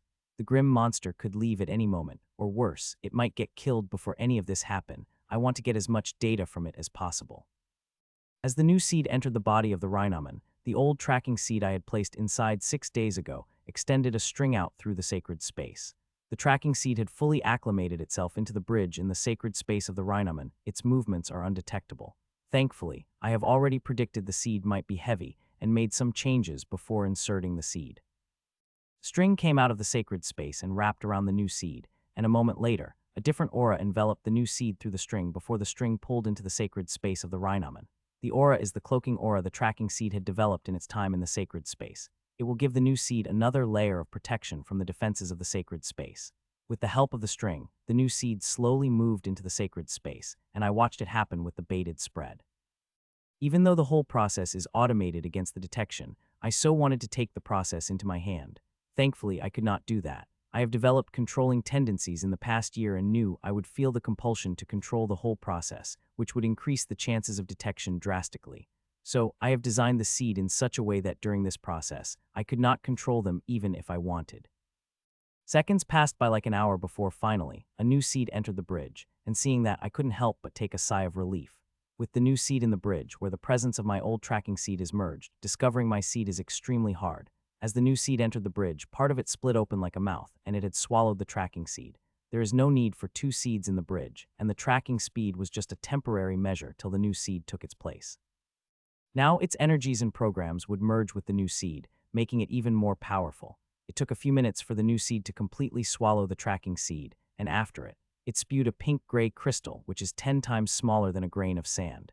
The crystal is completely invisible to the eyes and senses of the peak Grandmaster. They would not be able to see it even if they concentrated all their energies on the place where it was lying. The crystal came out of the body of Rhinoman undetected, and my already extended strings caught it before bringing it to me a few seconds later. The tiny crystal is a data packet containing everything that happened in the Grimm's body. Most importantly, what happened in the bridge where body, soul, and bloodline connect. It also contains what Rhinoman saw, spoke, and sensed in the past few days. It is a treasure trove, as all the seeds I had capable of recording, I had never let the Grimms take them inside their fortresses in view of getting discovered. It might not seem like it, but fortresses are packed with sensory tech and artifacts.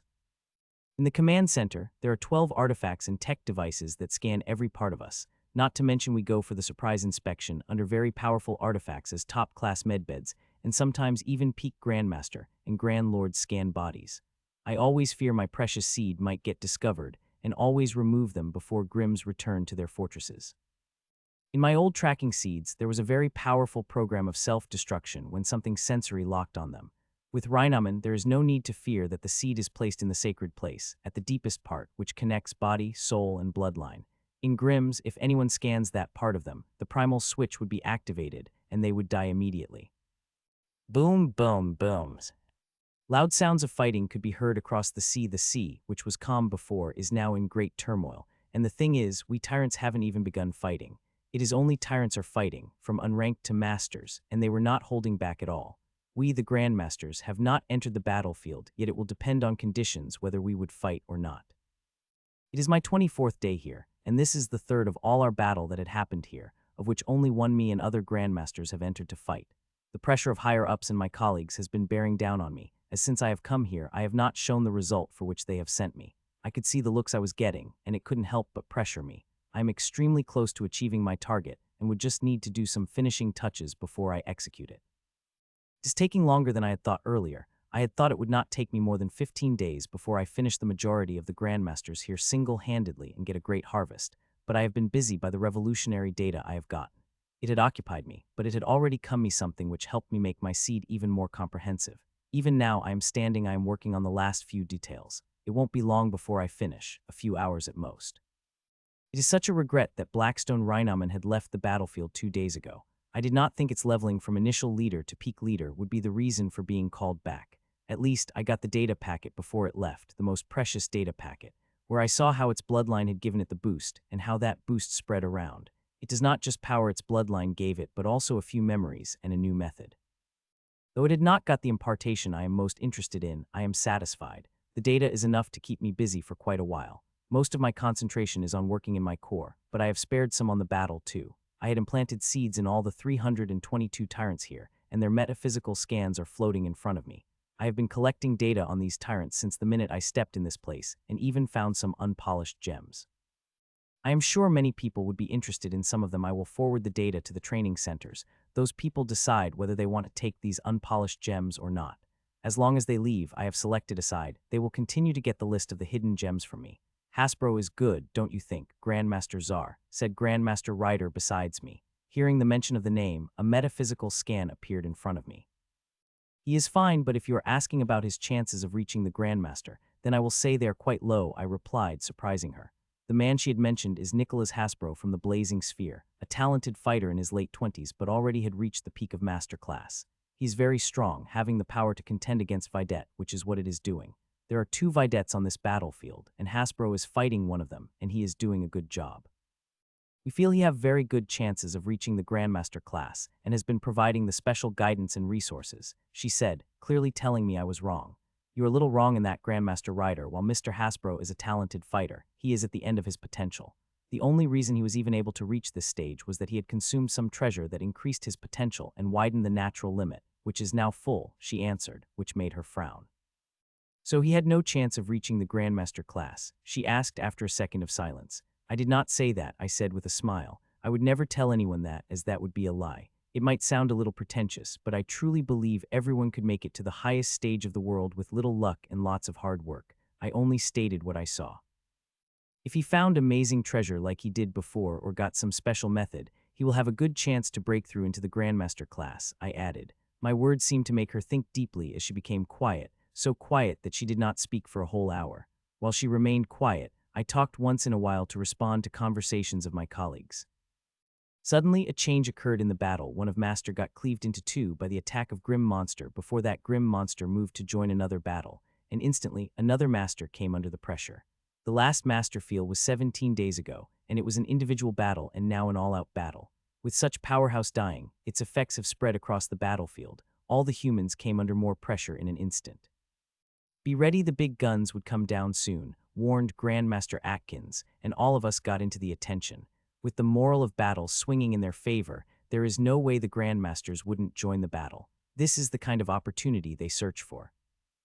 Raiden, Shi, and Kafko, Grandmaster Atkins ordered barely a minute after warning us. 3 of them disappeared with the order of the Grandmistress, leaving 3 of us behind. 5 Grandmasters became visible in the field. Grandmaster Raiden instantly took on 2, the Silverskin Rhinoman and the Fishman. Grandmaster Kaf also took 2 Grims, while Grandmaster Shi took 1. Boom, boom, boom.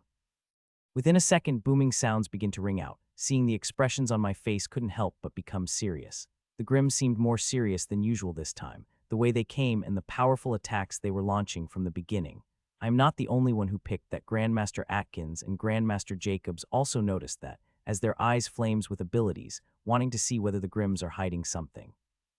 I did not see anything out of the ordinary. There are still 9 Grim Grandmasters on the field, and half of them are fighting. The other half will soon join, and when they do, it will be my turn to fight. I am not in a hurry to fight. I am hoping I will not have to, not until I am finished with the work I am doing.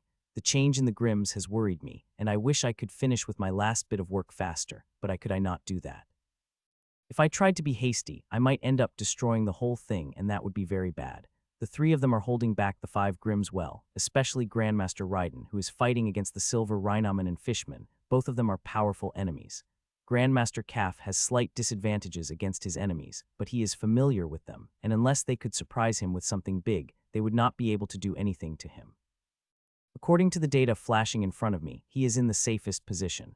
In the past fight, his opponents have already shown all their power, and he is quite familiar with them. So even if he looked like he seemed to have a disadvantage, he was the safest on the battlefield, though he would not be much safe if the Rhinoman and Fishman defeated Grandmaster Raiden. For them, defeating Grandmaster Kaf would not be a big thing. Half an hour passed, and the battle had progressed even further. From unranked tyrants to Grandmasters, all of them are bringing out their real power, creating quite a scene on the ocean. If a person of Hawthorne were to see this battle, they would die of a heart attack. For normal people, this scene would be apocalyptic. Every element could be seen flashing, from destructive lightning to swallowing fire. Even though I want time to finish off my preparation, which I have reached very close to doing, a part of me lunged to join the battle. A few more minutes passed when suddenly, a change occurred in the face of Grandmaster Atkins, and I did not have to ask what she had sensed, as I had sensed it too, and my expressions couldn't help but change with it. Mitchell, Jenkins, go and be careful, Grandmaster Atkins said as 3 mid-Grandmaster appeared on the field. Of the 3, 2 are new. They were not part of this battlefield, and strangely I do not have any information about them, and nor does Grandmaster Atkins. The pyramid hides many things, even from the Grandmasters, but what they never hide is information on the Grandmaster. It is vital to our battle, and we have every bit of information the pyramid has at their battle information. These 2 guests that have appeared here are completely new Grim monsters, which means they are part of Grimm's hidden force. The lack of information about them is quite troublesome. It effectively barred one from creating a fighting strategy beforehand. Grandmaster Jenkins, you handle the camelmen. I will deal with these 2, I said through the grated teeth. To be honest, I would have liked to be in the tower working, or at least be fighting the camelmen instead of 2 unknown bastards, but I have no choice. Grandmaster Jenkins is not Grandmaster Ryder. He would not be able to handle 2 Grim monsters. Even fighting the camelmen, he would be defensive. If he fought those 2, they would shred him apart within minutes. Are you sure? He asked, even though I could see how relieved he looked hearing my suggestion. Yes, I am very sure, I replied with a smile before moving toward the 2 Grim Grandmasters. With their appearance, there are 10 Grim Grandmasters on this battlefield. It is a huge number have on in any single battlefield. If this battle had been on land, such numbers would have brought unimaginable destruction. Folks, I greeted as I appeared in front of the 2 Grim monsters. Both of them are from a small tribe, but possess extremely small numbers, just in thousands. The one on the left is Storm Houndman, which has armor in the form of a battle dress of gray and yellow color, while the one beside him is Bloodfin Sharkman. These bastards love to swallow the humans alive with their huge mouths. All Grimms love eating humans, but for members of the Sharkman tribe, it is an obsession, and this is why we relish killing these bastards. Humans, ready to accept your fate? Asked Houndman, which got a look of confusion from me before it was enlightened. Of course I am. It is my fate that I will kill two of you, I replied with a big bright smile. The faces of the two of them immediately soured before a bloody smile appeared on the face of the Sharkman. You got some spunk. Human, I love chomping on those with spunk, they scream the loudest, it said. Oh yeah, I am also planning on stuffing you with preservatives. You would look quite good in my trophy room, and I have decided the place where I want you, I said back, and its bloody eyes shone in anger that created a blood-red halo around them. Enough of this useless chatter, let's kill this bastard and be finished with it, said the Houndman. The moment he finished, wind and lightning covered it, and it disappeared from its spot. It appeared behind me like a whisper of wind and attacked with a giant axe like thunder. The attack is powerful without a doubt, and it is not the only attack that came at me. The Sharkman has appeared beside me like rain and attacked me with its blue sawtooth blade. Their attacks are powerful, and they are coordinated. It is without a doubt they have been trained to fight together. Clang! My sword clashed against the sawtooth blade of the Sharkman and disappeared from my spot before the axe of the Houndman could touch me. It had really got surprised by it, as its axe was barely a centimeter away when I disappeared. It had increased the speed of his axe to catch me, but I was too fast. You have to do better if you want to hit me, I mocked with great relish. I'm not holding back from the beginning. I am not only using my inheritance energy, but also internal energy and rule-bending power. I am using them a little differently than I usually use them. All three of them have been blended and created completely different energy. I have blended them before, but never this perfectly, and this is just the first draft of the energy. I am sure with the data I got, I will be able to make even more perfect. The data from the Rhinoman had been extremely precious. For the first time, I was able to see how the bloodline reacts with the body and soul, and how the bloodline energy is formed. I haven't named this newly formed energy, but it is very powerful than my inheritance energy, and it would continue to become powerful as I perfect the formula and get even purer internal energy with my advancements in my art. You are fast, but we are faster, said the Sharkman, and the next second I saw both of them surrounding me. Their speed is amazing, and both of them are using a different way to gain this speed. If I had not put away half of my focus on working, I would have loved to study them, but I could not, though I am recording it and will study it after I finish with this battle. Cleave of wind and lightning, blood shred. Both of them attacked at the same time, and this time with the real attacks. The wind and lightning covered the axe of the Houndman, while the bloody glow appeared on the blade of the Sharkman as they came at me. Flame crescents, I said, and swung my sword at an extremely fast speed at left and right in crescent arcs. As I did, two thick, concentrated fires came out of my swords and went toward the Grimm monsters. Bang, bang. Both of the arcs clashed against the attacks of Grimms, stopping them on their tracks. Seeing that, smile couldn't help but appear on my face. My newly designed attack had worked as I had expected. I had feared something might go wrong and the attack would not work as I had intended, but it did, and I couldn't be happier. Since I had leveled up the Grandmaster class, my fighting style had matured but stuck on the single way. I would change my attacks and use them through my sword, while I would sneakily use my strings to bind my enemy. There is nothing wrong with that fighting style, and it is the best I have, but I need to have a variety in my attacks. If someday some Grimm came and could deal with my strings somehow, I would need another surefire way to kill it, and I will only be able to create those only through experimenting and creating the different moves while strengthening those I already have.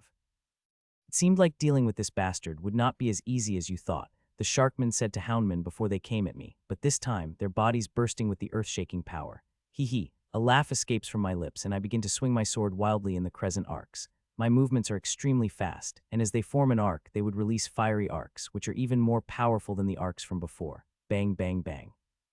The Grimms have stopped on their tracks and begin to defend against the powerful arcs. The sound of the explosion continued, and within a few seconds, a large area was enveloped in the fiery power, as these arcs would explode the moment they touched the weapons of Grimms. They might be able to bear 1 or 2 explosions, but to contend against 10s of them, even they would have to use their methods. I had attacked for nearly a minute before I had stopped, and by then, the fiery energy around had become so dense and powerful that Master would simply get vaporized in it within a moment. Even initial Grandmasters would feel uncomfortable in it.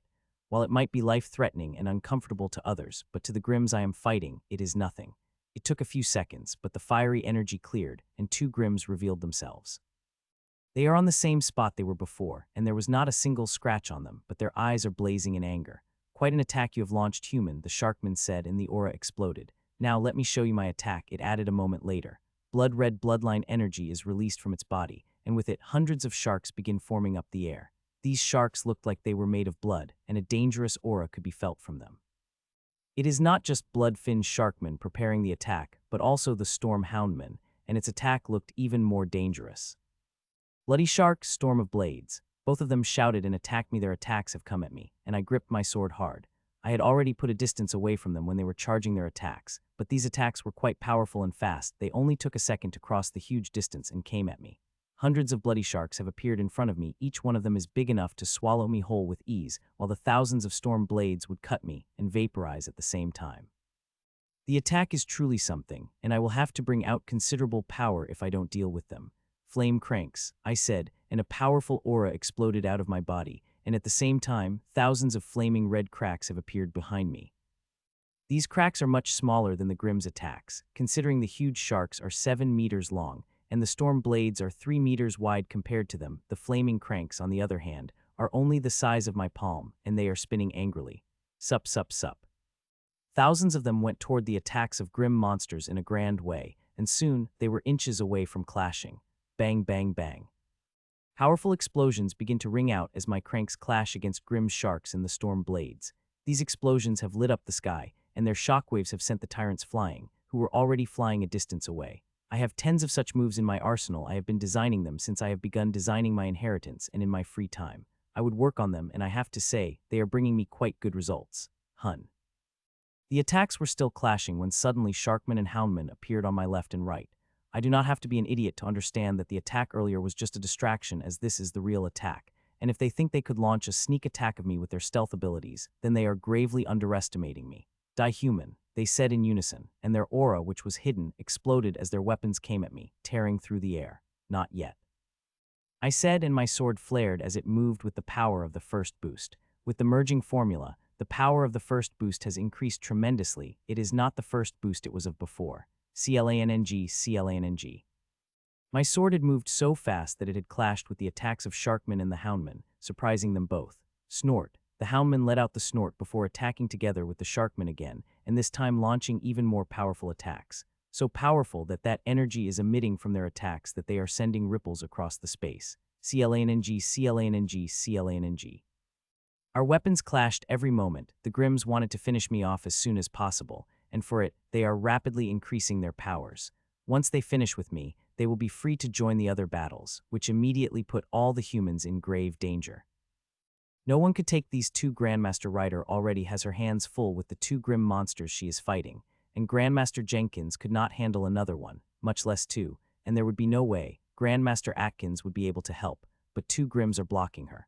I hope there would not be any more of them. Having 2 peak Grandmasters here is already a stretch. Even for the Grimm monsters, a third will be too much. I'm also under great pressure. Dealing with these Grimm monsters with half of the conscious power is hard, extremely hard. I just wish I could finish the work later, as Grimms are not going to go anywhere else, but I could not do that. I have already wasted too much time, and I have to deal with the Grimms in this battle and hope to survive. Boo! Suddenly, a loud boom rang out, and with it came a shockwave that was powerful enough to push the 3 of us back for more than a mile. Ha ha ha. My expressions changed drastically, and big laughs came on the faces of the Grimm monsters. When I looked at the source of the shockwave, I saw 3 peak Grandmasters surrounding the Grandmaster Atkins. Fuck, I couldn't help but curse in my mind seeing that. I had not thought they would send a 3rd peak Grandmaster here. It is too much. It is like these bastards have a huge number of them, which they have not. According to our intelligence, the Grimms have 50 to 70 more peak Grandmasters than us, which is drastically different than them having 3 times more initial Grandmasters. Today, we will have this area under our control and all of you dead, said the Sharkman, and its aura exploded. We were just playing around till now human. Now we will be serious, added Houndman, as it also released its powerful aura with the Sharkman. Their auras are so powerful that all the hair on my body stood up. Realm of Storm, Blood Ocean. Both of them shouted in unison, and domains were released from them. The domain of Houndman was like a world of the storm. Everywhere was wind and lightning. Each arc of wind and bolt of lightning is capable of dealing immense damage. The domain of Sharkman is no less grand. It is an ocean of blood which is containing impressive suppression. The most impressive thing is both of these domains have merged together seamlessly, and their power multiplied, and so is the suppression they are emitting. While the domain is strong, its main purpose is not to suppress me but to contain me, so I cannot run away. I really want to thank these 2 idiots right now. If they had not activated such wonderful domains, they might have had some chance to survive, but now they will not. I have finally finished with my work and already released my seeds which have crossed the domain without any problem. The seeds will take care of other grims, while I personally will take care of these two in my usual way. Human, with our domains, you can now forget about running away, the Sharkman said loudly. It will be the place you will die, added Houndman grandly. Really, I asked back as power exploded out of my body. I did not hold back anymore, directly activating the first boost and second boost top of the first boost, and attacked the grim monsters without hesitation. My actions have surprised them, but both of them reacted immediately, and a dangerous auras exploded from their body, which was immediately augmented by their dual domains. Die! I shouted and attacked with the blazing sword. The Grims also reacted immediately and swung their huge weapons at me, not daring to hold back seeing my power. CLANNG. My sword clashed against their weapons one after another before going at them again. Now that I have reached this stage, there is no need to hold back, especially now that I could completely focus on killing them. Bang, bang, bang. As I attacked them, their domain also began to attack me. Arcs of winds and lightning filled with powerful energy began to strike me, but I did not care for any of that. My armor is strong enough to protect me against such attacks. Blood Blade, Storm's Reap, both of them activated their power moves and came to meet my swords. These bastards are very powerful with many moves under their arsenal, and this seems to be their strongest ones. The sawtooth blade of the Sharkman had turned completely blood red, while the axe of the Houndman got covered in thick storm energies that even the slightest touch of it will shred my armor apart. Bastard, now you stand no chance, Houndman shouted as they came with the powerful attacks, and I immediately changed my strategy. CLANNG. I went on completely defensive. If it had been a single grim monsters, I would have been fine, even had the confidence to kill with my raw strength, but two makes it difficult, especially when they are so good at working together. Not to mention the suppression of the domain is also coming down to me. I could use my domain, but it will reveal my identity as it is only one move which I hadn't made changes to suit my different disguises. There are other methods that would help me null the effect of the domain, but those use a lot of rule-bending power, and I have already used quite a lot of it and would need what I have to do what I am doing.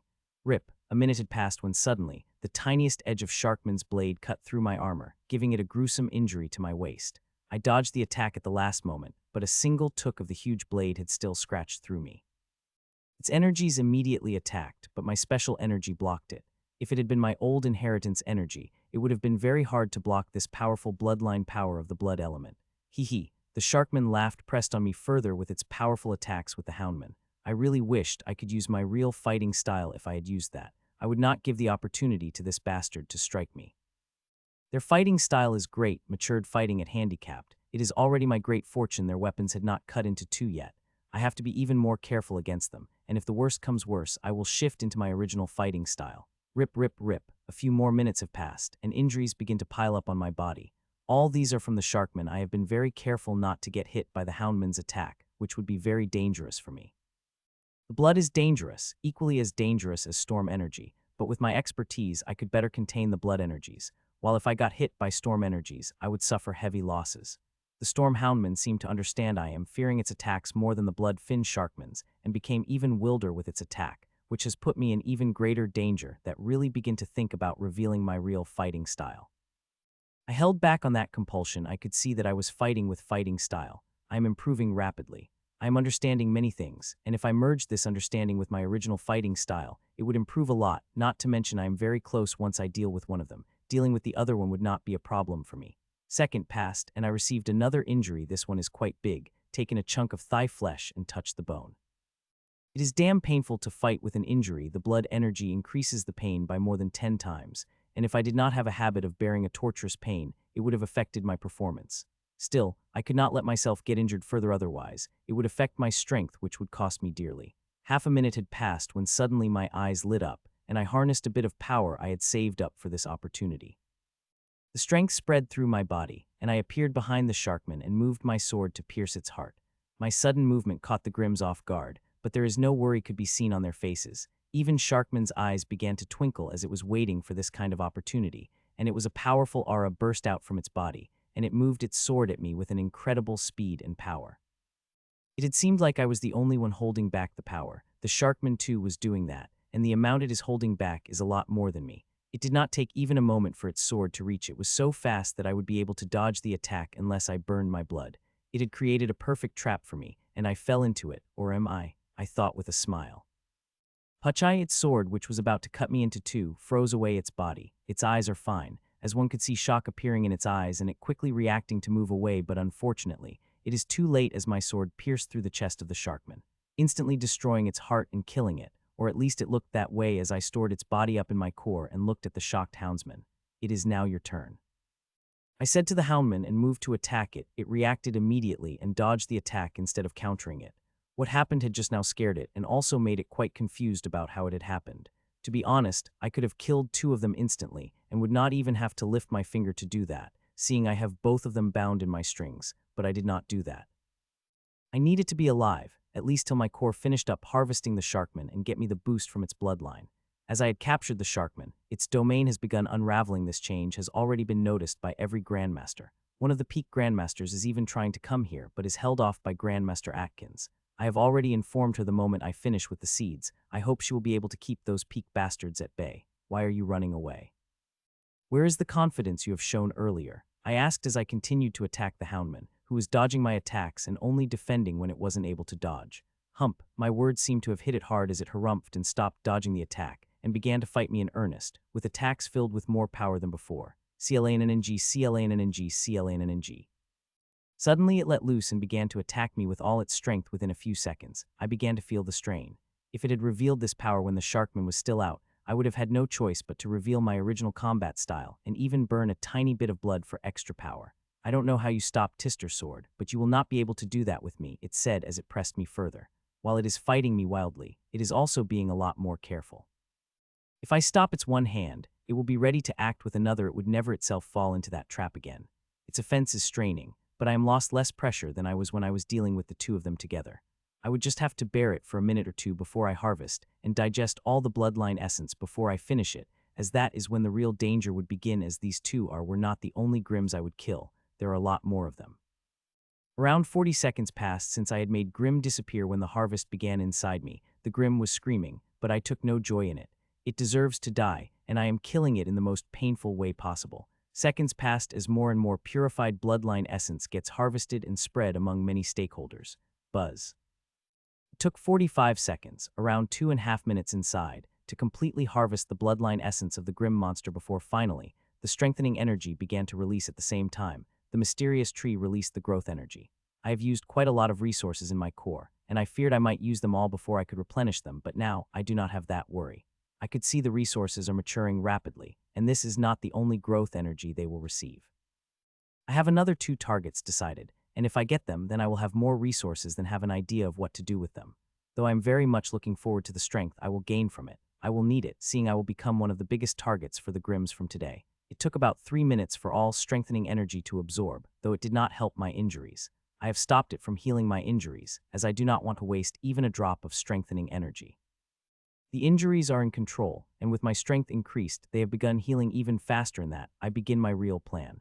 Stop, I said suddenly, and to the utter shock of Houndman, it had stopped. Even its half-scoffing expressions have frozen away. Even in shock, a flash of recognition flashed in its eyes, seeing the way I froze it. It is time for the reveal, I said, and instantly made it unconscious. The moment I did, its domain began to break away, and within a few seconds we have returned for all to see, and they couldn't be a surprise, especially seeing the unconscious Grim monsters floating beside me.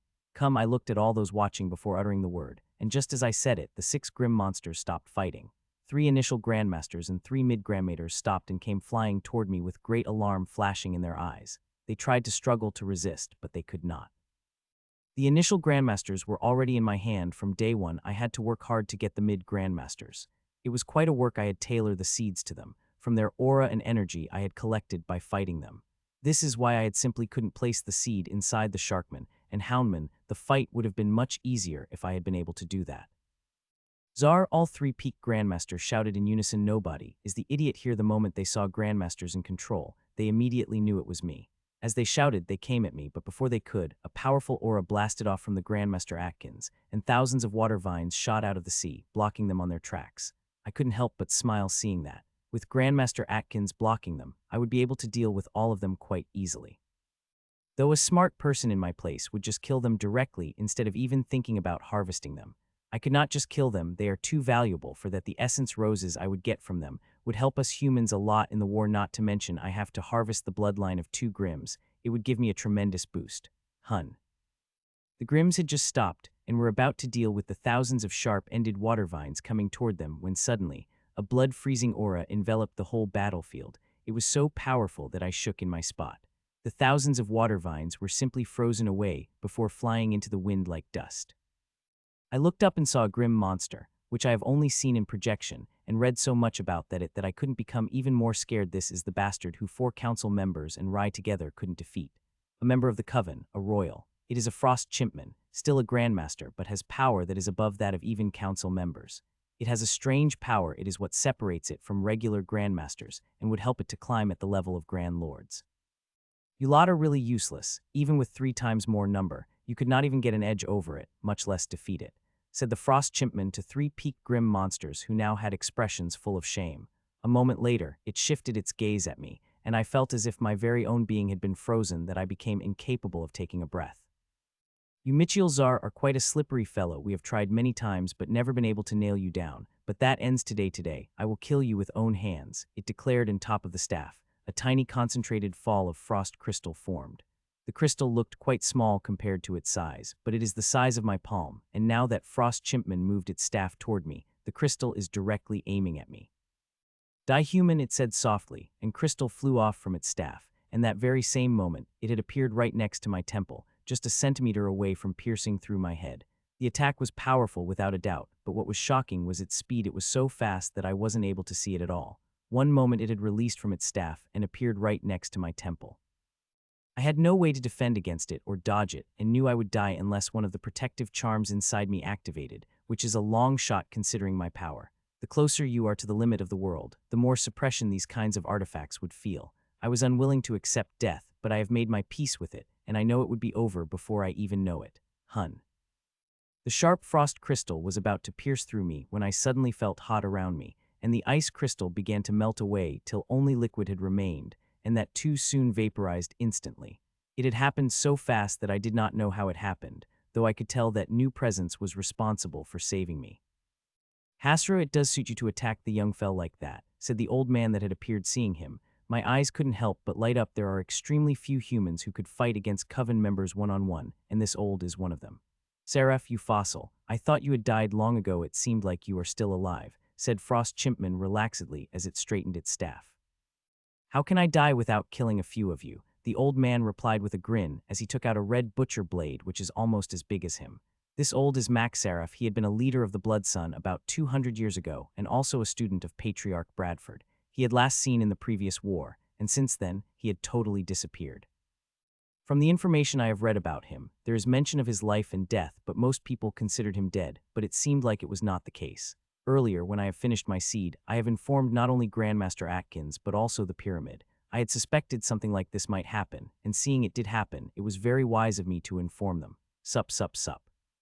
You can only dream, you bastard, roared Frost Chimpman, and tens of thousands of ice lances materialized, and they came at the old man and me. A third of them targeted me, which scared the hell out of me. Both of us are grandmasters, but the difference between our power is vast as the sea. Of these tens of thousands of icy spears, even a single one of them could end me. All my powerful defensive abilities would be useless in front of a single frost spear. Snort. While I was shit scared, the old man just snorted seeing this mighty attack, and a bloody sun appeared behind him. Scorching wave, the old man said without moving, and a fiery wave released from the sun behind him released the wave and clashed against the barrage of frost spears, and the mighty frost spears began to melt away, just like the frost crystal earlier. You useless 3, by the time I finish with this bastard, I want you to finish Zar up, or don't think about showing your face to me, ordered Frost Chimpman before turning to Old Man Sapphire with an even bigger attack than before. Even before hearing that, I knew I would be in grave danger and had already put the 2 Grims with bloodline inside me while 4 of them were around me, guarding me. If there is a need, I will burn their essence and make them fight against the peak grandmasters. To be honest, I would have liked to finish them off as soon as possible, harvest them into the essence roses, and be done with them, but I do not have enough strings to finish harvesting these bastards, and I also don't want to antagonize the Grims by harvesting their kin in front of them. I will harvest them. This is a reason why I have taken so much pain to make specified changes in my seeds, but not now. I will wait till I fully harvest and consume the bloodline of the 2 Grims inside me. Once that is done, I will have the defensive abilities powerful enough to deal with attacks of the peak Grandmaster. I have conveyed that to Grandmaster Atkins. She only needed to keep all 3 contained for the 2 minutes after that. I will survive even if a peak Grandmaster had attacked me. Fuck, This battle has reached beyond we could handle, and that bastard royal had sealed the space, so we could not even escape. Cursed Grandmaster, she as he attempted to spread the space with the spatial artifacts. All 4 Grandmasters have come beside me, and they looked very uncomfortable standing beside the huge grim monsters. Even though I am the target of the battles, I am also one of the safest places they could hide with Grims as shields and my own shields surrounding us. BOOM, BOOM, BOOM. The battles raged around us. The biggest is of the Frost Chimpman and Lord Seraph, of course, but the most intense is the Grandmaster Atkins, where she is stopping 3 Grandmasters coming toward me. Thousands of spears, vines, and water monsters came out of the ocean, stopping the 3 of them in their tracks, not letting them take even a single step toward me. Even though she is holding back the Grandmasters fine, she won't be able to hold them back forever. These bastards are extremely strong. One of them would be able to break her blockade sooner or later. I just hope she will be able to hold her back for 2 minutes. By that time, the harvest would be finished, and strengthening energies would be strengthening me. A few more seconds passed by, and the harvest of the 2 had finally begun. The purified bloodline energy was moving at the various sources, including my core. The purified bloodline energy is a huge amount, nearly double what I had consumed earlier, and its quality is also good. With it, I would be able to move even closer to the peak Grandmaster class. BANNNG. Lord Seraph again destroyed the attack of the Frost Chimpman and attacked it back. The bastard is really shameful even now. It is targeting me. Lord Seraph not only has to deal with the attacks that come at him, but also the ones that are coming at me. Lord Seraph had to miss one attack, and all of us would be finished, said Grandmaster Jenkins, and everybody sighed. Just a single attack of it would be enough to kill us all. For it is willing to sacrifice the grim monsters, which I have put in front of me as the meat shields. Seconds passed like an hour as we watched the battles with trepidation. Our fates hang in the result of how these battles go. I really wish the pyramid had sent at least 1 peak Grandmaster with Lord Seraph. It would have made things a lot less stressful, but our forces are stretched thin, and sending someone like Lord Seraph is already a big thing. Finally, all the purified bloodline essence had been absorbed, and the next moment, the flood of strengthening energy was released from my core and spread out by my veins, and within a moment, an unbelievable amount of strengthening energy filled my body. The strengthening energy is from the 2 powerful Grandmasters, one initial and the other middle. Both of them had the powerful bloodlines, and the strengthening energy they were providing me thick, filled with power. BNNG. My joy of getting strengthening energy was short-lived, as the 8-man's hammer had finally broken through the water wall of the Grandmaster Atkins and came at me. Shit, I couldn't help but curse loudly. Why couldn't it be a snakeman? The 8-man is very powerful, and I don't know whether my shields would be able to hold on against its huge hammer. Would it have killed the bastard if it attacked a few minutes later when I have fully absorbed the strengthening energies? I could feel the panic around me, but I did not focus on it. Instead, I poured every bit of energy I had into my shields. Die, humans. The 8-man did not waste any time talking as it broke through the water wall of the Grandmaster Atkins. It came at us directly with its hammer blazing. Its hammer reached my shields in an instant before striking it with great power. BANNG. A deafening sound rang out as its huge hammer crashed against my shield. My shield looked like it would crack, but the next second it shined up like a blazing sun, and that shine spread into the red of the shield till it looked like I was inside a huge shining bulb. Gulp. I gulped down the blood that came into my mouth as I looked at the shock-filled eyes of the 8-man, who thought it would be able to break my shields within a second. But guess what? It was not easy as it looked. Each second, it would get harder and harder for it as more and more strengthening energy merged with me. Dark Whirlpool, the dark water 8-man had remained shocked only for a moment before a powerful aura blasted off its body, and a huge whirlpool formed on the face of its hammer, which it is now bringing down on my shields. The attack made me gulp down my saliva in fear. The attack earlier was nothing in front of it. In the last attack, it had underestimated me, thinking its attack was enough to break my shields, but this time, it is not making that mistake. BANNG. The huge whirlpool of the dark of water crashed down on my shields before completely enveloping them inside. Everywhere around, we could only see water that was spinning at a fast speed, and at every spin it would press my shields with more and more power. It had seemed like this attack was specifically tailored for my shields. Crack, crack, crack. My shields lit up resplendently, but soon the cracks began to appear on them. The whirlpool is crushing them with absolute strength. With each second the pressure is getting bigger and bigger, making one believe the shields would be crushed within a few seconds. The Grandmasters behind me begins to activate their defensive abilities to cushion the pressure. Though it will not help my shields, I appreciate the gesture. We are dead, said Grandmaster Jenkins with a sigh, but he also activated his defensive ability, which had formed another layer around the other defensive ability. I have kept the 4th boost on hold. The only reason I haven't activated it is that the condition is not as bad as it looked.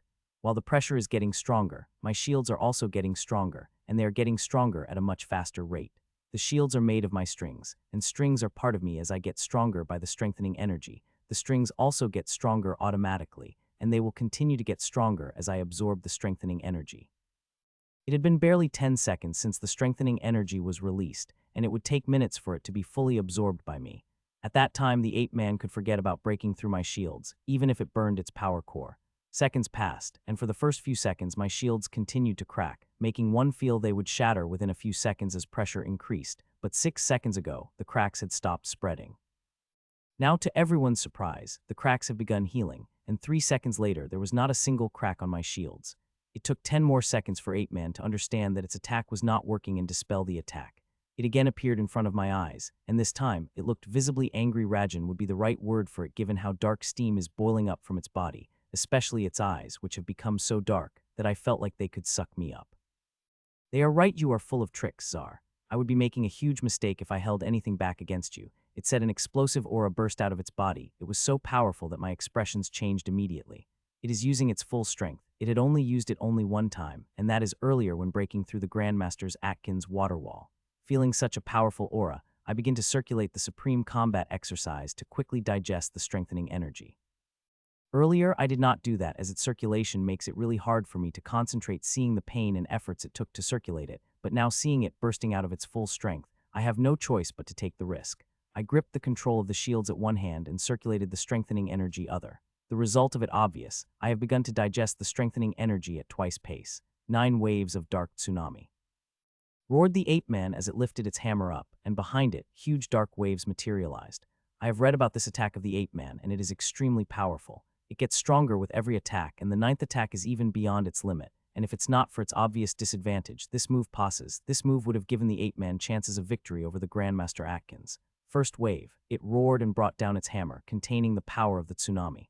BANNG. Its hammer crashed down, creating a defeating sound and powerful shockwave that created a tsunami below the oceans. It did not crack my shields like the previous attack, but this is just the beginning. I know what is to come, and fearing that, I begin to circulate the supreme combat exercise faster and even end up creating the seal. Second wave, third wave, fourth wave, fifth wave. One after another, it attacked, and not a single attack was able to break my shields, which were getting stronger by the second.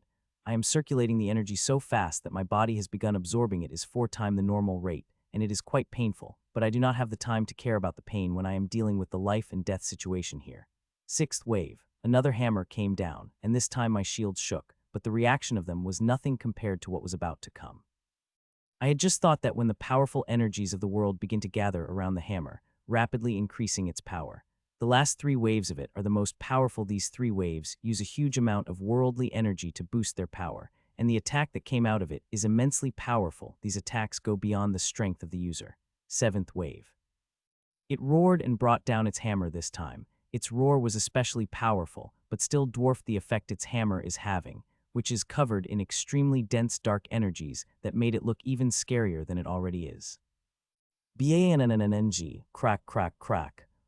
The power of the 7th wave is beyond anything I had imagined to it. It was so immense that the moment it landed on my shields, it began to crack them. There was not even a second of a wait before the cracks began to appear on my shields. Puh-puh. The power of the attack was so great that a tiny fraction of it passed into me, and it had immediately injured my internal organs and forced me to vomit their bits or piece. Thankfully, the cracks stopped spreading, but the joy of that was short-lived as the ape-man had lifted its hammer up again, and even more energies than before began to gather on it, scaring me even more. I could tell the Grandmaster Atkins wanted to help me against it and even attack the ape-man, but these attacks would never reach the ape-man, as the other 2 peak Grandmasters are using all their strength to stop her attacks. 8th wave. The ape-man shouted as its attack charged with worldly energies and brought its hammer down toward my shields. The attack looked extremely powerful, and the only consolation I have is that all the cracks on my shields have been healed. Though it does not much matter, seeing the power of the attack, the cracks will begin to appear the moment the hammer touches my shields. BANNNG, crack, crack, crack. The hammer stuck on the shield, creating the shockwave that spread far and wide, while huge cracks began to spread into one shield after another. Puh-puh-puh. Several of my bones cracked rapidly while I spewed out blood with bits and pieces of the internal organs. The attack was so powerful that it shook my body, and I was barely able to control myself from falling to my knees, but I survived the attack somehow. But now it lifted its hammer once again for the last time, and things did not look good for us. It is taking the energies from the ocean. Grandmaster Calf said in shock. He is not the only one who is shocked. I am too shocked as well. For this final attack, it is not only gathering the energies from the surroundings but also from the ocean, and the energies coming from the ocean are thick and powerful, that just feeling the aura of the hammer makes me shake all over my body. Seconds passed, and the hammer was still gathering the energies. The 8 attacks before did not take more than 2.5 seconds to charge, but it was already 5 seconds, and its attack was still charging. The phantom of 9-layer waves continues to get bigger and clearer with every second as it absorbs more energy. There is huge panic building behind me. Even these hardened grandmasters with more than a century of age are being scared shitless, and I am just scared as them, but I am using all of it to circulate the supreme combat exercise. I am creating seals after seals, but I am not even looking at them. The only thing I am focusing on is circulating the strengthening energy as fast as I can. I am absorbing it rapidly, at such speed I never had through possible, at the limit my body and soul could bear. At this limit, I am feeling a freakish pain which I will bear gladly if the other choice is in front of me is death. I am not the only one building up defenses against its attack, but grandmasters around me had activated their most powerful defensive measures. They were stacking them one after another and created quite a powerful defense, but it would not be enough against the nightmarish attack that grim monster is charging up. Ninth wave. It roared loudly after 32 seconds of charging the attack before bringing it down. Hun. Suddenly the hammer coming toward me had disappeared. It had just faded, leaving behind just a 9-layered wave, which now began to release an even more powerful aura than the hammer did earlier. There was no information of such a thing happening during the final attack, and it couldn't help but be surprised. Like any sane person, I don't like a surprise that came from the enemy, as it means the complications. Such complications could kill a person, and I don't want to die, at least not yet. Die human, it shouted right at the moment its attack crashed against my shield, and this time, I really did feel like I might due to seeing the power of the attack. BANNNNG, crack crack crack. The wave of immense power crashed into my shields, and huge cracks began to appear on my shields. These cracks are bigger than all the other cracks, and they are spreading into my shields at an extremely fast speed that I fear that it won't be long before my shields would shatter apart. I was barely able to maintain my control over them, as I collapsed on my knees due to the sheer power of the attack. It is already a miracle that I didn't fall unconscious directly. Bang, bang, bang. As the huge cracks spread around my shields, the power of the attack began to leak through them and shatter the defenses the Grandmaster had placed. These defenses are extremely powerful, even able to bear a few moves of the peak Grandmaster, but now they are shattering apart like glass the moment power of the attack hit them, and I feared my shields would shatter apart like these shields in a few seconds. Bang. The last of the defenses shattered, and the leaked power of the attack had hit us all directly, shattering the individual defenses we had erected on ourselves. Thank the gods I had placed the grim monsters around us, and out of self-preservation, these bastards have activated their defensive shields, which I let them do that. They have taken the most of the blow. The time when the power hit us, it had less than half of its power. Everyone is heavily injured, including me, but I have lost one grim monster, and the thing is, the danger is far from over. The cracks are still spreading wildly, and I am still very much in danger of dying in the next few seconds. The cracks have filled the 95 of my shields, and the moment they fill 100, they will shatter. I could not let that happen, and for it, I am considering all the options I have. Not that I have many options, I only have one other than digesting as much strengthening energy as possible. The only thing I have is burning my blood. I have kept it on standby, and would burn it the moment cracks reached 98 of it. Usually I did not wait for such long to burn my blood when things were this grave, but this time, I am holding back as much as possible. I don't know what kind of danger I will face after this attack. Another few peak grandmasters might appear on the battlefield, or even the attack of Frost Chimpman passed through the aegis of Lord Seraph and came at me. Even though the chances of me stopping such an attack are quite low, I still want to keep the options with me, as I am a big believer in chance and miracle. The cracks continued to spread in less than a second. 96 of my shields got covered in them, and a fraction of seconds later, they covered 97, and by the time the second was over, they had covered 98 of my shield. Hun. I can't wait any longer, I said to myself, and was about to activate the fourth boost, when I suddenly stopped, and the reason for that, the cracks stopped spreading, they stopped.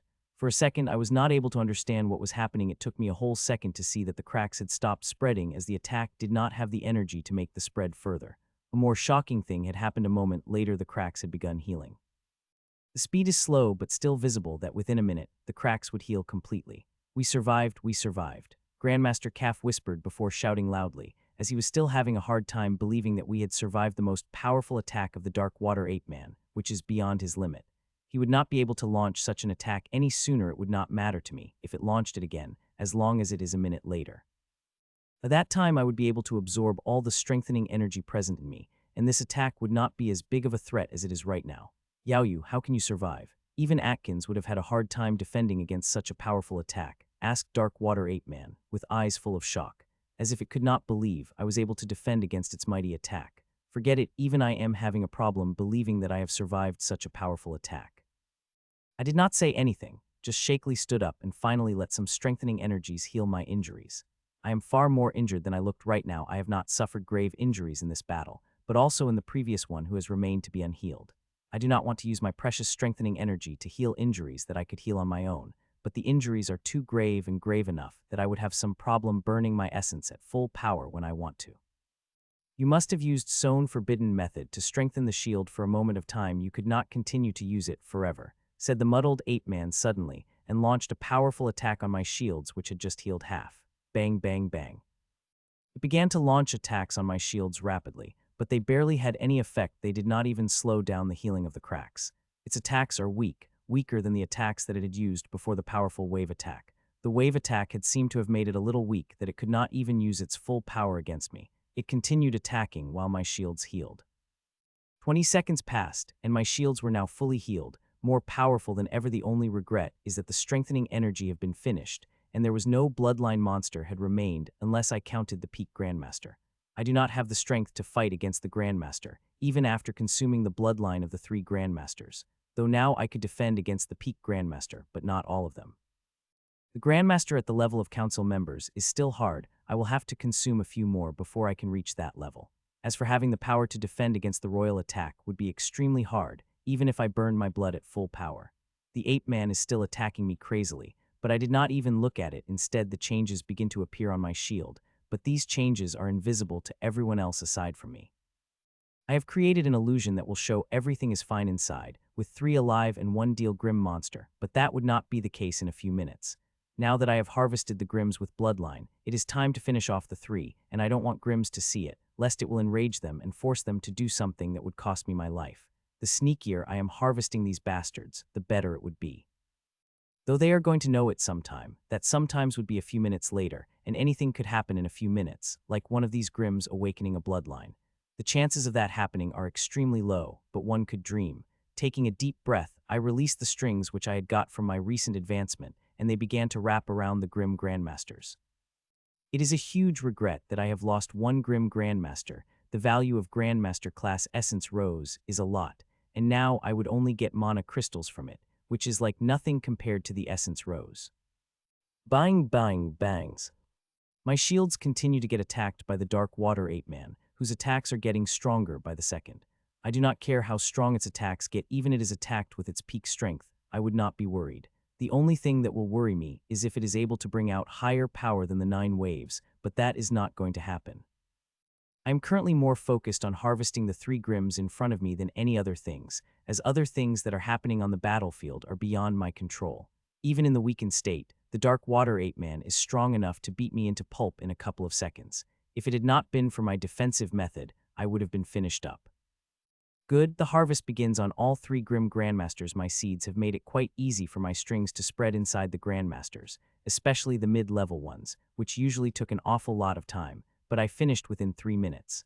While the harvest was happening, I diverted some of my focus and did the other thing, collecting the energy of all the Grim monsters fighting in the field.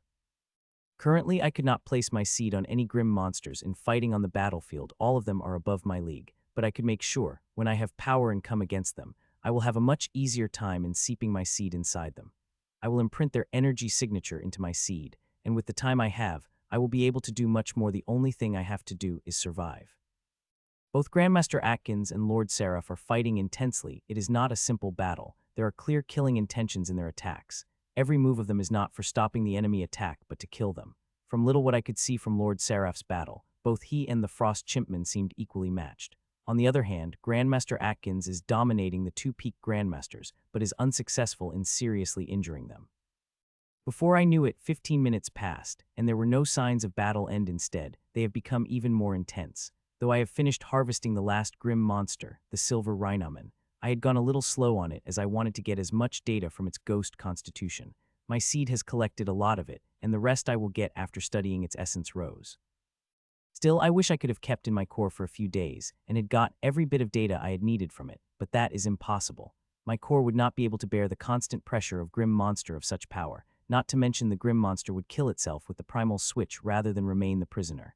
Gasp, gasp. A couple of gasps rang out behind me as the essence roses were revealed. These essence roses are beautiful and filled with the Grandmaster's level of power. The power in them is securely contained, but still emits the suppression that is powerful enough to make a master kneel.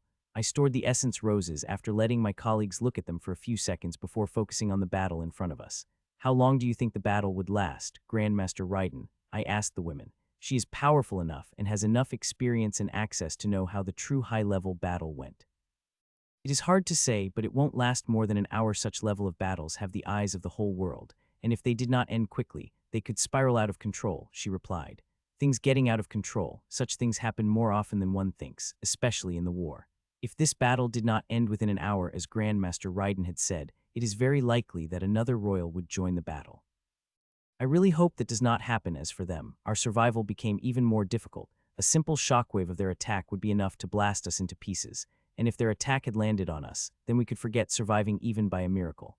I could tell everyone was hoping the battle would end quickly as possible, including Grandmaster Raiden. These people do not fear death. What they fear is dying like an ant, becoming a laughing stock. They want to etch their name in history, and they would not have that if they died by the shockwave of the powerhouse's battle. 40 more minutes passed, and there was no change in the battle, except for them becoming even more intense. The battle between Lord Seraph and the Grim Royal had become so fast that we could barely see their figure, though the shockwaves and the noise of their battle are more than loud enough for us to hear.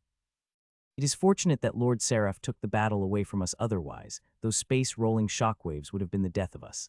The battle of Grandmaster Atkins is also intense, but the one we could see, she's still fighting against the two, and this time, she had truly tried to kill them and not to try to hold them back against coming to aid of Ape-Man in killing me. I had talked to Grandmaster Atkins half an hour ago, telling her to not care about me. If even 3 of them managed to land a strike or 2, I would be fine. As long attacks of 3 are not coordinated, I will be fine. BOOM. A few more minutes had passed when a loud boom rang out across the battlefield with a shockwave powerful enough to stress my shields. Lord Seraph and Frost Chimpman stopped fighting, and now Front Chimpman is looking at Lord Seraph with such anger that it is literally shaking. Lord Seraph is able to land a big hit on the Frost Chimpman, and it makes it very angry. It seemed like my wish of battle coming to an end quickly would not be realized quickly, seeing how things are looking right now. Human fossil, you have really something, hun, said the Frost Chimpman. All the chilling anger in its dark eyes had disappeared, and now only cold rational had remained. For a few seconds, nobody had spoken before Frost Chimpman spoke again. What he said was cloaked, but I still know what he said. Lord Seraph had told me and made me prepare for the worst, as the answer of Lord Seraph is going to make me really angry. Lord Seraph answered the Frost Chimpman's question, and as I had expected, all the anger of before and some came rushing back into its eyes, and these eyes moved at me. Step, step. I felt its powerful soul sense crashing into my shield. The power was so strong that it had staggered me. Still, with all its power, it was not able to tear through my shield. I will be able to hold off for a little while before the soul sense breaches into me. My soul defense has surprised the grim monster, but it had also made it angry. If there had not been Lord Seraph right now, I would have been in its stomach already. Those thoughts have just came to my mind when the equally powerful soul sense appeared and pushed the soul sense of the grim away. It couldn't help but relieve me, as I was once again thinking about burning my blood if its soul sense continued to pressure me. The Frost Chimpman had turned its eyes toward Lord Seraph again and gripped its staff even more tightly, with a frosty pressure aura coming off me, as if it is so angry that it couldn't even control its aura properly. It won't be just spar when we meet next time, said the Frost Chimpman simply, and disappeared.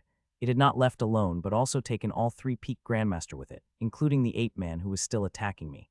You can take down your shields. Mitchell, he had left, said Lord Seraph as he appeared beside me. I nodded, and my shields faded out of the view. It is at least I could do for the most talented person of the new generation, he replied to that. I just smiled. You have done much better than any of us have imagined, Mitchell, killing 8 Grims in a single battle, without overwhelming advantage. Such thing had not happened in the millennium, Old Man praised before he looked at the Grandmaster Atkins. Atkins, you have done a wonderful job, and the pyramid wants you to stay here to destroy any Grims that desire for this territory, the old man said, and Grandmaster Atkins is not surprised hearing it. As you command, Lord Seraph, she acknowledged. The ocean is the best place for Grandmaster Atkins, not only to fight but also to escape. I have heard she had one of the best escaping arts once she dipped into water. It became extremely hard to find her.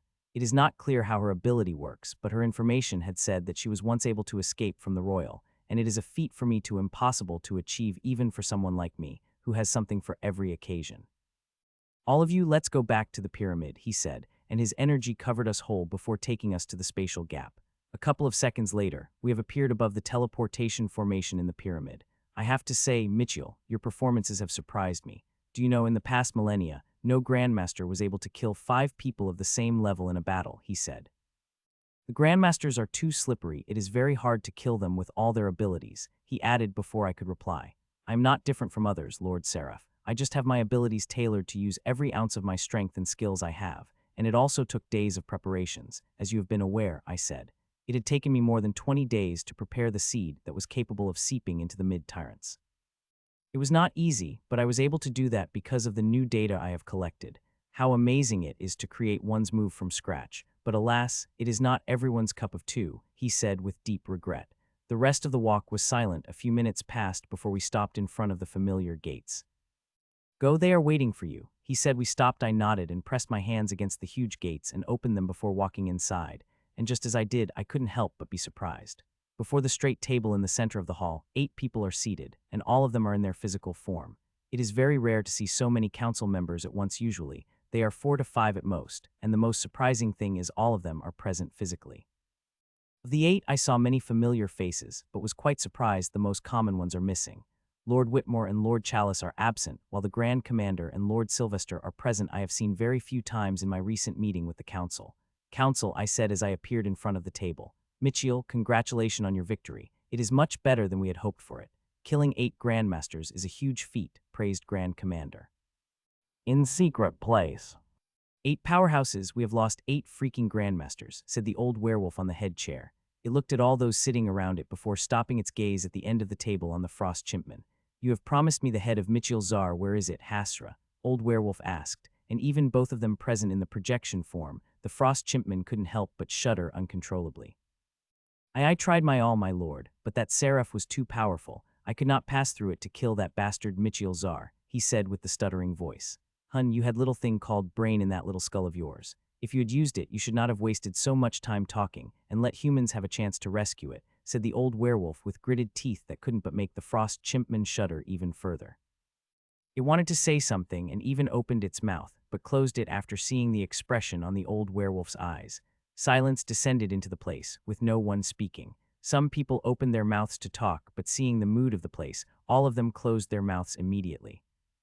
It had been a year since the war began, and we have an obvious advantage since the start, and even now, when humans added a huge number of Grandmaster in the battlefield, our advantage remained, but despite such advantage, we have only been able to make such puny progress, the old werewolf said softly without looking at anyone.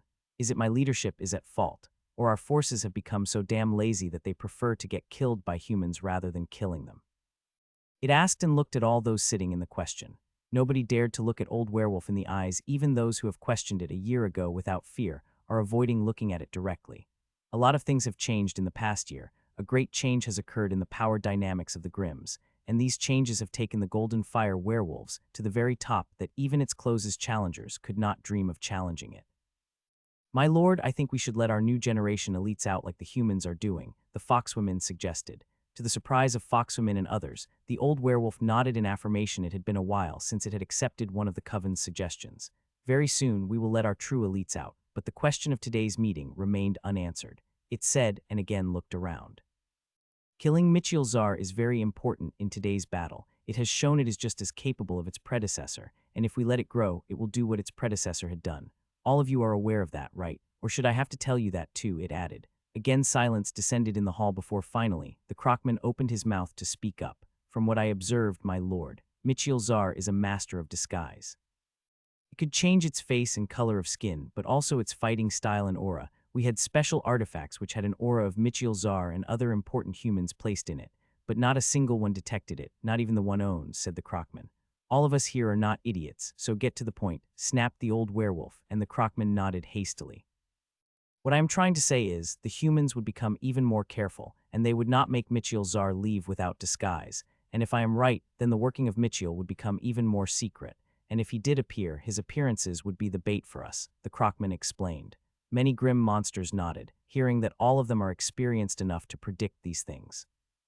So we should not send our powerhouses. Whenever it appears, it would be most likely a bait from the humans, just like Vrast suffered 2 weeks ago when he went to kill the Abyssal heir, said the Crockman looking at the bearman. The bearman's expression became angry when it heard it, but it did not say anything. The affair of 2 weeks ago was one of the most life-threatening things it had ever faced. It was due to that great treasure it was even able to save its life. If not for that, it would have died by human hands without a doubt. So we should just watch and let it kill our powerhouses then, asked the werewolf. I did not say that, my lord, denied the Crockman immediately. I am saying that we should focus on saving our powerhouses. Mitchiel Czar could kill them without their knowledge, and if we are able to know how its strings and other invisible methods work, we could design an alarm in our powerhouses that would effectively tell us the location of the Mitchiel Czar, which would not be a trap. That way, we would instantly be able to kill it if one of us royals went to kill it, said the Crockman, enlightening the others with its plan. I think I will be able to design the alarm you spoke of, said old Snakeman, who liked to be silent on these meetings but is one of the most powerful members in the coven. Mitchiel Czar kills with two methods. One is an invisible string, and other is mysterious. I think the other one is like a parasite. It releases them into our powerhouse's bodies, and these parasites quickly take control of them, making them its puppets, explained old Snakeman. Some of the grim sittings shuddered to hear the explanation. It is one's greatest nightmare to be controlled by the enemy, and Mitchiel Czar is doing that. Currently, it might be incapable of doing something to them, but they should remember its predecessor and how quickly these people with celestial inheritance grow and what they are capable of. I will leave it that to you then, old snake. I hope I will not face disappointment this time, old werewolf said, and its projection disappeared. Thud, I landed injured on the pyramid. Nearly every part of me was broken and bleeding despite such advantage in the past month. I was still nearly dead by the hands of the grim monster. The power of the council-level grim monster is too great, I said inside me as the people came and lifted me before taking me to the hospital. A few familiar faces have appeared and begun to operate on me. It had been little more than a month since I had killed the 8 grim monsters, 7 technically since the one died as a meat shield, which is such a regret since I wasn't able to harvest a wonderful essence rose out of it. Since then, I have been regularly on the mission to kill the grims, though these missions are very sneaky, and I would usually target 1 or 2 grims, not a huge bunch like I had done a month ago. The grims have become extremely careful, and I have begun to spot a very sophisticated detection seal in the grim monsters since the first week. The seal is very impressive, but unfortunately, it is looking for an invisible thing, and my seeds are not invisible. They just meld with one's body so well that they became part of them, and detecting them is near impossible. Still, I studied the seal very carefully despite it being in grim runes and got a quite lot of inspiration for it. I was also able to crack it. It took quite a work, and I would have been able to do it sooner if it had been in the regular runes, but what matters is that I did. It is one of the reasons I got daring or overconfident, as some might say, and nearly ended up losing my life. It is a good thing I escaped, as of right before the spatial rift closed, I had sensed the aura of Royal, and this aura felt stronger than that of the Frost Chimpman. If I had been second later in escaping, then now I would be getting tortured in the hands of grim monsters or dead. With the trusty people operating me, I let go of myself before waking up in what felt minutes and days at the same time. How are you feeling? Asked teacher as I opened my eyes. Bad. I replied in a faint, dry voice. It is not just I am feeling bad, my condition is bad. There are still quite a lot of injuries in my body, which I will have to heal myself. Still, looking at my condition, I don't think I will be able to join the battlefield for 10 to 15 days. The no-hold-back attack of the council member-level powerhouse is no joke. Even with my shields, I had ended up in this condition. I would have fared a little better if I had burned my blood, but there was no time. Like I had said, it is a miracle that I had even survived. Soon, I was inside my core, and immediately I brought out the healing formation and began to make changes in it. I need to make changes according to my injuries for maximum efficiency. Buzz. It took me a few minutes to make the required changes, place the resources, and activate the formation. After I activated the formation, I took a sigh and lay on the grass thinking what I had suffered a day and a half ago, and how I will have to be even more careful now that the Grims have painted a huge red mark on me. There is a freaking royal order on me the moment I was spotted. They would send a royal at me, one of the 21 most powerful Grims in the world. I am the second person to have that after Jill in the younger generation. I lay on the grass for an hour before I had finally got up and walked toward the small lake and fire within it. The fire fountain is making changes in the lake since it had appeared. It had shrunk the size of the lake by 10. It is not a bad thing, considering the water has become even more concentrated and could be used for more things than before. There are bigger changes that had appeared in my core than my lake, especially when it compares to what it was 2 months ago when I had harvested quite a lot of resources in my core. Now, every plant is filled with resources, and every plant has Grandmaster class resources on it, including the new ones I had planted not long ago. These resources are my foundation. They are not only helpful to me, but also to my research, which has become even more focused since I have gotten the data from the Rhinomen. It is really a treasure that continues to help me. I looked at my treasure before I went back to my study station and focused on the ambitious project. I have made great progress in it in the past 2 months, far greater than I had imagined it to be. I have already finished 80 of it, and a month would be more than enough to finish off the rest of 20. Initially, I had thought it would take me at least 6 months, but now I will be finishing it within 3 months. Even Leonard will not be ready in 3 months, which is a good thing as I will be able to make even greater changes, and there are some ideas I want to try. They will give him a huge strength boost if they are successful. I worked on it for a couple of hours before choosing to work on my armor, and a few hours after that, I seeped my consciousness into the tome to practice a very complicated cooking technique. Before I know it, the evening has arrived, and it is time for another meeting with the council. Lady May, I greeted the woman whose projection had appeared in my hospital room. Mitchell, it's nice to see you are recovering fast, she said. There is no mission or not like the ones you were doing for the past 2 months, she said. We have been too hasty utilizing you, and due to that, Grims have nearly killed you. The pyramid wants you to lay low for a while. Focus on other things like your inheritance, and Crystal Rose's Grand Commander wants lots of those. She added there was a smile when she said the last sentence. Okay, I said. I agreed to it immediately. I was not going to recover to my full strength very soon, and I am sure she would have gotten the update of my health from Grandmaster Charline and Teacher. They wouldn't keep me sitting for long. My abilities are unique, and they need it by the time I will recover. They will have a mission ready for me.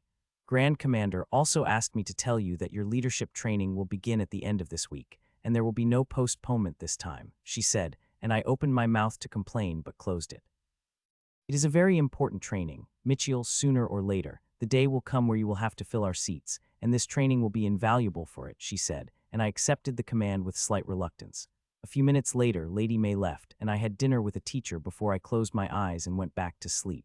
The night passed, and the day came. I had recovered enough that I could be discharged out of the hospital. I directly went back to my home, where my father and sister were already waiting for me. I had told them in the evening that I would be coming in the morning. I could barely use one of my power, but it is enough to clock my weak aura and injuries. I did not tell my father about my injuries. It would just worry him too much, and he has enough on him already. I talked with my father and played with my sister for a while, and had lunch together before I went back to my room. 2 days passed since I had been discharged from the hospital, and I have recovered quite a bit but far from enough to rejoin the battlefield. It will take some time before I will do that, and thankfully there are many things for me to do. I am still 2 days away from joining the leadership program, where I will spend most of my time for a week or more. I will try to finish the program in a week, but it will depend on the Grand Command. She is in charge of the program, and keeping me there for a week or a month totally depends on her. Today is an important day. Yesterday, I received a surprising call. It was from Camphor. She had called me to witness her breakthrough into the Grandmaster. The call was quite surprising. I had thought she would wait for a little before making a breakthrough into a Grandmaster, seeing it had been only 1.5 months since I had cleared last of her blockade in the Bistan archipelago. In my opinion, she should have waited for a little. It is not because she had progress to make. No, she had already made all the progress she could, and with her elemental veins, she had gained the power to fight against the Grandmasters. I only wanted to get more familiar with her veins because once she leveled up, those elemental veins would burst into power. With a breakthrough into the Grandmaster, she would instantly leave behind most of the Grandmasters, who had attained the stage centuries ago. Her natural talent is envious, and she would be able to use it to a much better degree than anyone else, as this talent is also the reason why she was half crippled but still shockingly able to reach such a high stage. Hours passed, and soon it was time. Buzz, I stepped into the teleportation formation and selected the coordinates. As I did, the formation buzzed with light, and I disappeared from the formation. A second later, I appeared in front of one of the treasured places in the whole pyramid. The Hall of Enlightenment, or as people call it, the Hall of Breakthrough. This place is preferred by many masters who want to make a breakthrough into the Grandmaster class or the Grandmasters making a breakthrough. This place has extremely dense energy, and formations here increase the chances of a successful breakthrough by a few %. I have never used this place, not because I was sure of my breakthrough or anything. It's just the formations here are too strong, and if I make a breakthrough here, they will know my true level, which now I preferred to hide. Click, I opened the door and walked inside. Just as I did, I sensed the dense energy surrounding me. It is 3 times denser than the general parts of the pyramid, which is quite a big thing considering the pyramid already have one of the most energy-dense environments in the world. A minute later, I opened another door and instantly found quite a lot of familiar people here, both masters and grandmasters. Most of these people are from her organization, but there are some who are not. I am a little surprised seeing one particular person here, but seeing the resources around Camphor and his relationship with her, I should not be surprised seeing him here. Mitchell, I knew you would be here, said the loud voice of the old man who appeared beside me, Grandmaster Salvador. I greeted respectfully. How amazing day it is we finally have someone with such a unique natural gift, and I couldn't help but be proud to be part of the awakening of such gift, said the old man joyously. It is at least I could do for the daughter of my late cousin, the old man said. A flicker of sadness had appeared in the old man's eyes before it had disappeared. Their relationship is no secret, especially to someone with high access like me. I have known about it for quite a long time. I did not say anything, just smiled and continued my conversation, which thankfully moved from emotional topics to scholarly ones. We mainly began to discuss the resources he had crafted for the breakthrough. Even though normal resources would have worked, these specially crafted resources would help her even more. I have created this list of resources after taking data I had collected from Twins' breakthroughs as the reference. The conversation soon led to the prediction of her strength, which she will have, and I could tell the people around us became awfully quiet hearing that. I remain non-committal as even I don't know how powerful she would be after the breakthrough, though I know it would be definitely above a certain degree, which I could not say out loud. Suddenly, the hall has become quiet. Even Grandmaster Wilhelm, who was so worriedly looking through the screen that he barely spoke to anyone, turned back and respectfully greeted the 3 new projections before turning back toward the glass window. The 3 council members exchanged a few words before they sat down. Everyone else also sat down and waited for Camphor to begin her breakthrough. Buzz. About 20 minutes passed when she finally opened her eyes and directly activated the breakthrough formation without wasting a second. I was designing the breakthrough formation for her, seeing the precious elemental veins I was dealing with, but I ended up finding it from the library of the small organization. They had sent me this formation when I published a request about any type of information about the elemental veins. For a few seconds, nothing had happened before finally, veins began to light up across her body. In just a few seconds, thousands of veins have appeared all over her body, covering every part of her, and they are glittering like a star. She looked elemental with dark blue veins covering every part of her. While her elemental veins looked beautiful on the outside, they were downright breathtaking on the inside. It would not be possible that I would not seep my seed inside her. I had inserted it inside her since I first began to unblock her veins and continue upgrading her over time. It had provided me quite precious data, but this time, it will provide me with something even more valuable. The seed is not just to collect data, it will also help her immensely if there is any trouble in her breakthrough, and the real reason. I have the seed in her to prevent any accidents that might happen with the veins. There is barely any information about the elemental veins. Most of what I know is from the Hermes library, and that is from a small book I have read about, with no mention of deformed elemental veins, so I have to be prepared for any unforeseen things that might happen. Currently, everything seemed to be going fine, better than fine, as she began to absorb the resources. The energies have also begun gathering, and these are no regular energies that gather during the Grandmaster breakthrough, but the elemental energy with a dash of cosmic energies. In the mix, I could see the eyes of many Grandmasters lighting up with various emotions when they looked at these energies. Soon the cloud of powerful mental energy gathered over her, and an immense amount of it began to enter inside her. A thing had surprised me, despite knowing something like this might happen. The elemental energy that is entering inside her, the lion's share of it, is being taken by her veins, about 90. In regular breakthrough, including mine, is about 40. Her veins are taking more than double of normal, but it should not be surprising considering the type of veins she has. It is not like her body is losing on the deal. No, it is not. The quality of energy is far above what regular energy the Grandmaster receives. I could see how her body was taking the energy. It was acting like a desert that hadn't seen the rain for years. Whatever energy that is coming at me, it is absorbing all at an amazingly fast speed, and this powerful elemental energy is merging with the body at a much faster speed than the regular energy would merge. I am seeing many amazing things, and it couldn't help but put a bright smile on my face. I was watching a breakthrough with sharp eyes when I noticed something which changed my expressions drastically, even in my wildest dream. The blockages, which I had spent months to remove with great efforts and a large number of precious resources, are beginning to fill themselves. It would be more right to say these veins are trying to regain their original shape. It is bad if the veins get back to their original shape and the blockages are filled. Everything I have worked for will go into the drain. Not to mention, her breakthrough would also stop, and she would receive a pretty heavy backlash that would be quite hard to recover from. So it is clear that once the gaps are filled, her future would be nearly destroyed, and we would not get the powerful Grandmaster that we have been expecting. I could not let that happen, especially after I had put so much time and effort into unblocking those veins. Camphor seemed to have noticed what was happening as well, as her expression changed drastically, and her breakthrough began to show the sign of instability, which immediately surprised everyone. Camphor, calm down, I said in a heavy voice. There is heavy protection that even the peak Grandmaster would not be able to break the glass wall between us, or even use the soul sense. They could only see but not interfere unless it is council members who have the access, not to mention the heavy concentration of energy of the elemental energy that distorts everything. Even council members' soul sense would have a problem reaching with such dense elemental energy covering her. The only reason I was able to contact her was rule-bending power and my seed that is inside her, which is acting as a receiver. Lord Tsar. Camphor asked, hesitated. Yes, it is me, and I am sure you have sensed what is happening to your veins. I got straight to the point.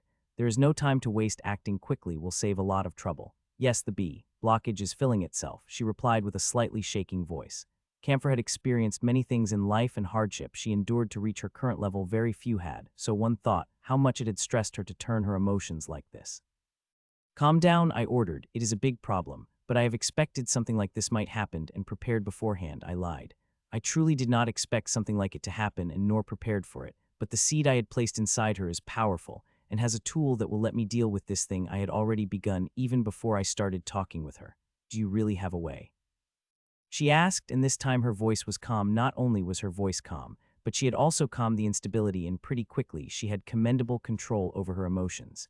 Yes, I replied while working on my seed. What do I have to do? She asked. For now, nothing, just focused on your breakthrough, I said, and made what I was doing visible. I could feel the change in her emotions as I released the working of my seed, which is not a seed anymore but a pink string of formation spreading across her veins and at each node where the blockage is filling. Seconds passed, and finally, my formation has fully covered all veins and blocking points that had to begin filling up. Buzz. Brace for pain, I warned and activated the formation. As I did, the formation lit up radiantly. It is so bright that faint pink light could be seen in her lines of thousands of veins from the outside. It had added even bigger mystery to Camphor look. As the formation began to work, Camphor gritted the teeth in pain and kept her emotions stable for the breakthrough. I couldn't help but heave a sigh of relief, seeing that a stable emotional state needed for a breakthrough. An unstable emotional state can make the whole breakthrough unstable, as it had happened earlier. The formation works similarly to the previous formation I had used to clear away the blockages, but there are huge differences between them as there are similarities. It worked all the blockages instead of a select few, but unlike before, these blockages are not fully filled but slowly filling up as the veins gather the energies. All this formation does is scrape the blockage as soon as it appeared, never let it grow, and that blockage would transfer to someplace safe for a time, as unlike before, I could spread it into the veins. At this time, the veins are absorbing the energy and getting stronger. If I add the blockage material in, it might make things a little complicated, and I don't want to take that risk. So currently I am just scraping the blockage and storing it someplace else. If I feel like spreading it among the veins would not harm them, then I will store them and expel it after the breakthrough is over. A little more than half an hour passed, and things got a little more complicated. I thought if I continue scrapping the blockage up as it appeared, there will be a time come when it simply stopped, but for the past half hour, nothing of that sort happened. Instead, as energy got denser and dense, the veins absorbed even more energy, and the blockage began to appear even faster. Right now, the huge Grandmaster class arena-size hall that Camphor is sitting in is filled with elemental energy to the brim, and this energy continues to increase while it tries to fill Camphor's body.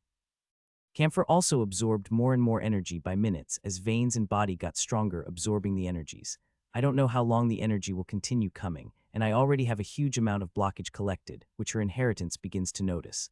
While I am currently able to hide it, I won't be for much longer. Camphor, do you still remember about secondary power core I have talked to you about? I asked her.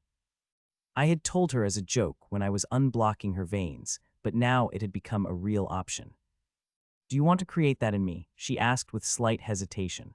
Yes, it is the least dangerous way to deal with blockage material, not to mention if we are successfully able to create it, it will provide you with immeasurable benefits, I replied. Okay, let's do it, she said after a couple of seconds of silence. A true secondary power core is an amazing thing, but few are lucky enough to have it. Most people are born with it naturally, but those who want to create it need an extremely rare material, and these resources have to be very suitable to them. It is due to this reason they are so extremely rare even in the higher worlds. Luckily for Camphor, she already has what required to make a secondary power core, and it could be said to be the best material for her, and possess 100 compatibility with her as it is part of her. With her affirmation, I did not waste any time and acted, and the place I chose was the place most suitable, her temple. I hope the remaining energy present in the seed is enough, otherwise I will have to go to Camphor physically, which will not be easy considering the concentration of energy around her. Even council members might not be able to do that. The energy began to morph into the runes, slowly taking the shape of formation, which is floating in front of my avatar in my core. Within 6 minutes, a huge complicated formation was created, and I took a sigh of relief as the energy was barely enough to accomplish it.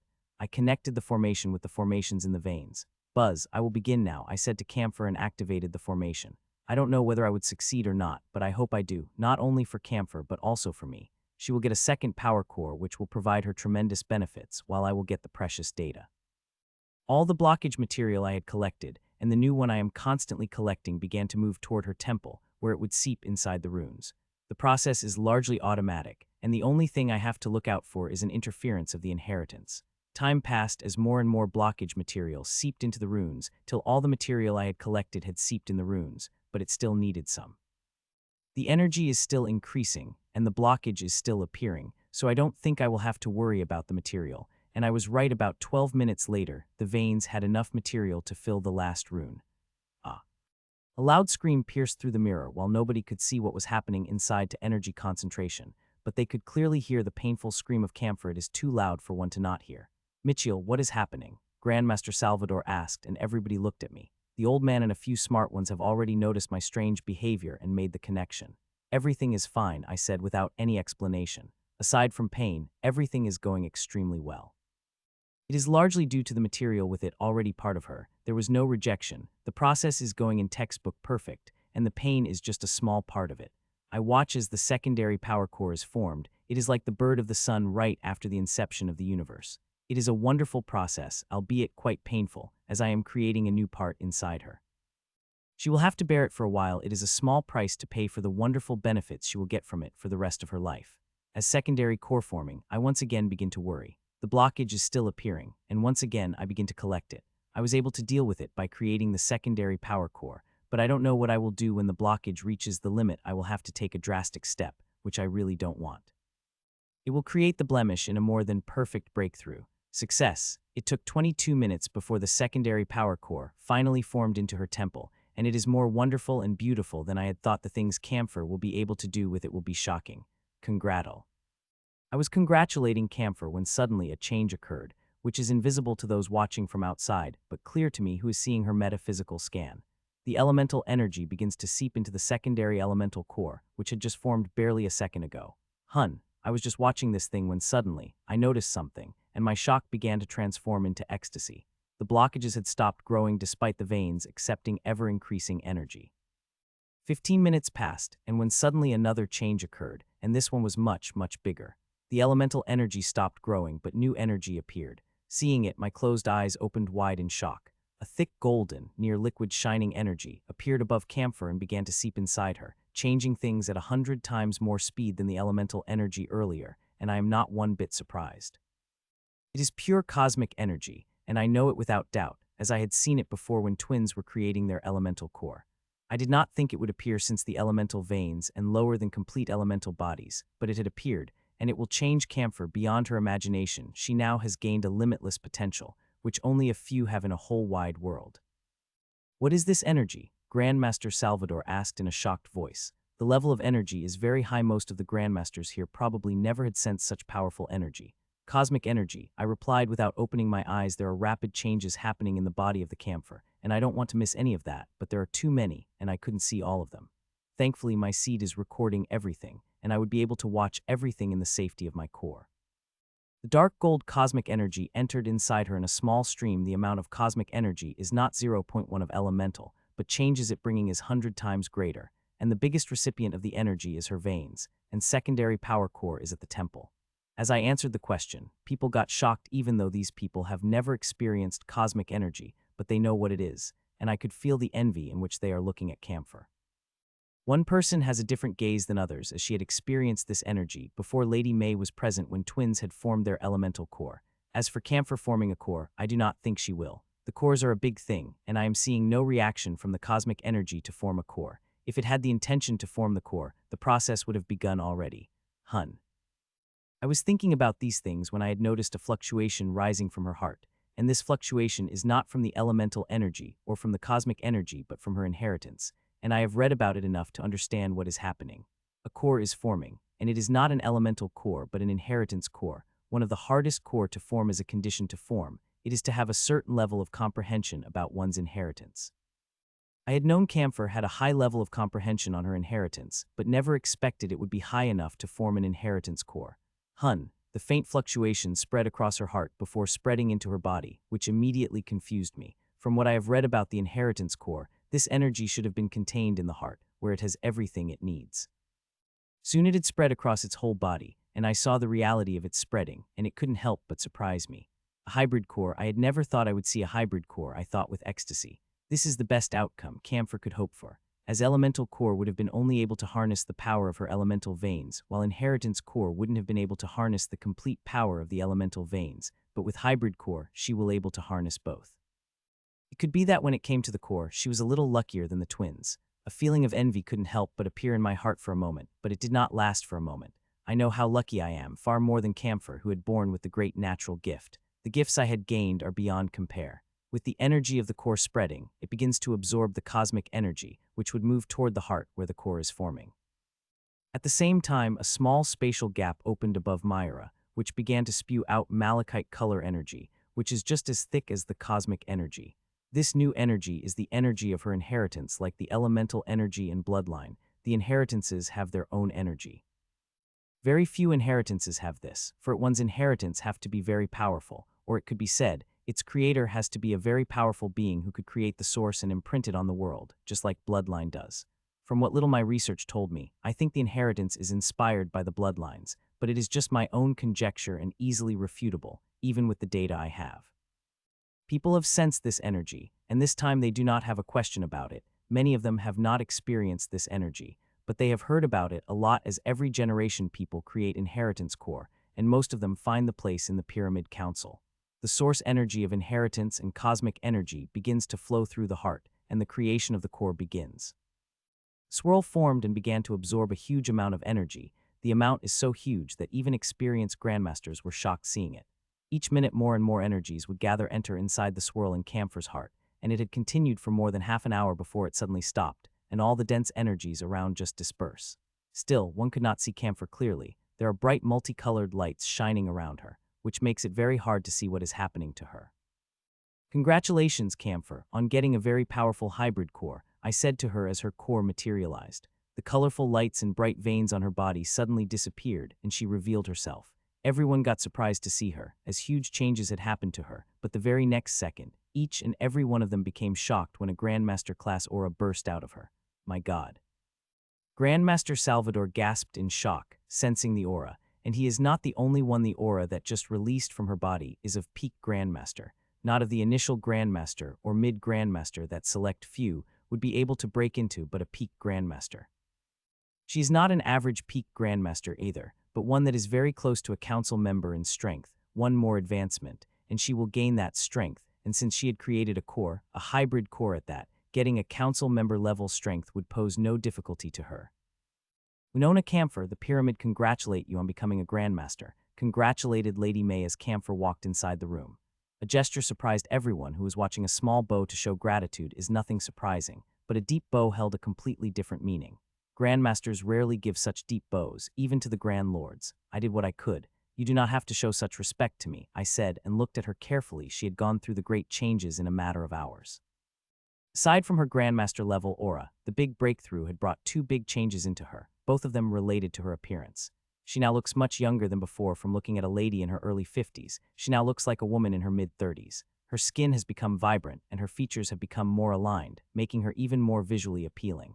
There is a thumbnail-sized crystalline bead in the center of her temple, just like Ashlyn has on her and the twins.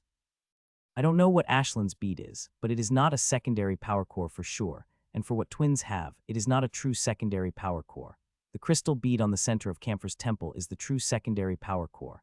It has had dark blue edges, but inside is the yin-yang of gold and malachite color. The gold and malachite are in the exact shade of cosmic energy and source of her inheritance energy that had appeared.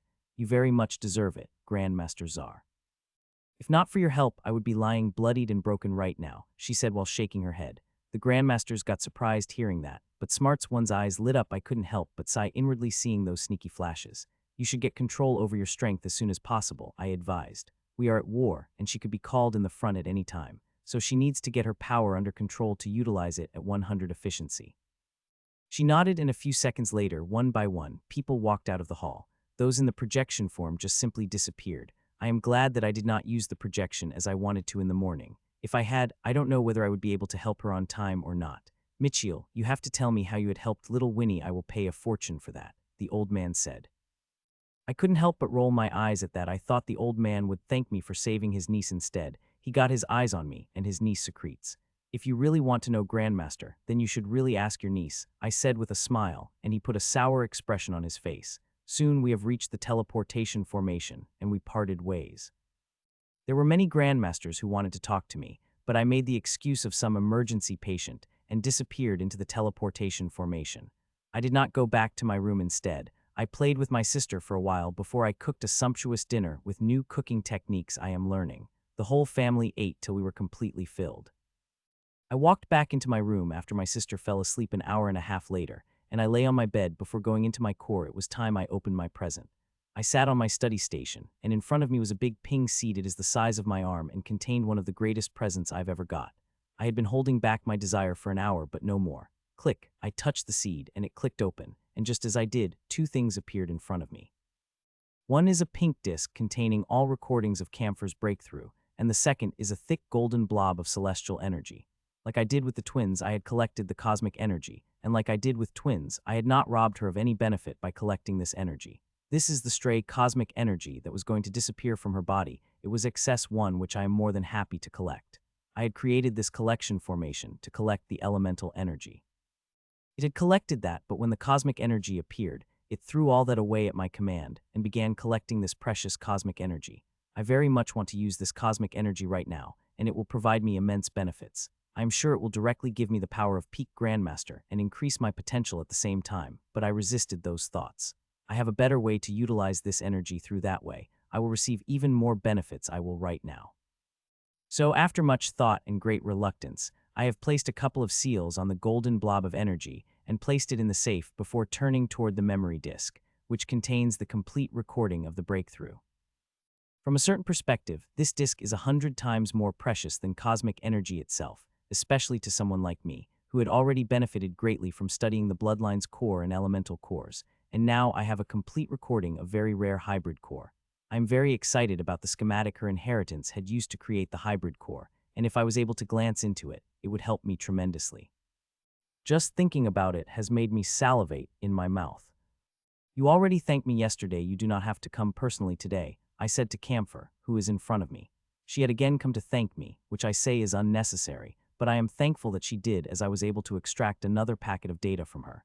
This one is related to the practice she did after her breakthrough. I am sure she would have used all her abilities, and that secondary power core, I am very excited to see how it worked.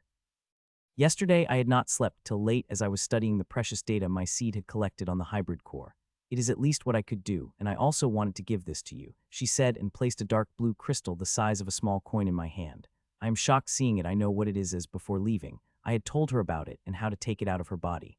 I am shocked because I already have something like it. I have two, and I have been very wrong about them. I thought they were energy crystals and had even tried to use them in my level up, but looking at the dark blue crystal that Camphor had handed it to me, I am very sure that two crystals I have found in that ruin merged with our world. That makes them even more precious, especially the one which was hungered by my runes. I already begin to have hundreds of thoughts about how I could utilize it. It is very precious, I said while looking at the crystal. It is also useless. I might not know much, but I know enough that in my or anybody else's hand, it is useless. Only you will be able to find any use for it, she said, and to that I smiled. She did not stay for long and left while I also went back to my room. In my core, I placed the dark blue crystal beside the other two crystals. The tests proved that dark blue crystals are the same as the other two crystals, and their grade is also about the same. Of the three crystals, two are useless to me, including the one given to me by Camphor. As I said before, one could only use these crystals if one is compatible with them, and the compatibility also needs to be good to avoid any side effects. I possess no compatibility with the other two crystals, but with the third one I am compatible with, and the compatibility is also quite good. The ideas already began to flow in my mind, and I noted down all. These crystals are so precious that I might not be able to find another one in my life, so I have to utilize them in a way that would bring me the greatest benefits. I started immediately on the research, and before I knew it, the day had passed. I have not only done the research and work, but also healed another old patient in the Hall of Sleep. Then now there are 4 remaining. It won't be long before I heal 4 of them. I am already close to deducing the healing methods for 2. I woke up the next day with a smile, but when I remembered what began from today, that smile on my face had dimmed a little. From today, I have to participate in the leadership program and participate in physical and not through the projection.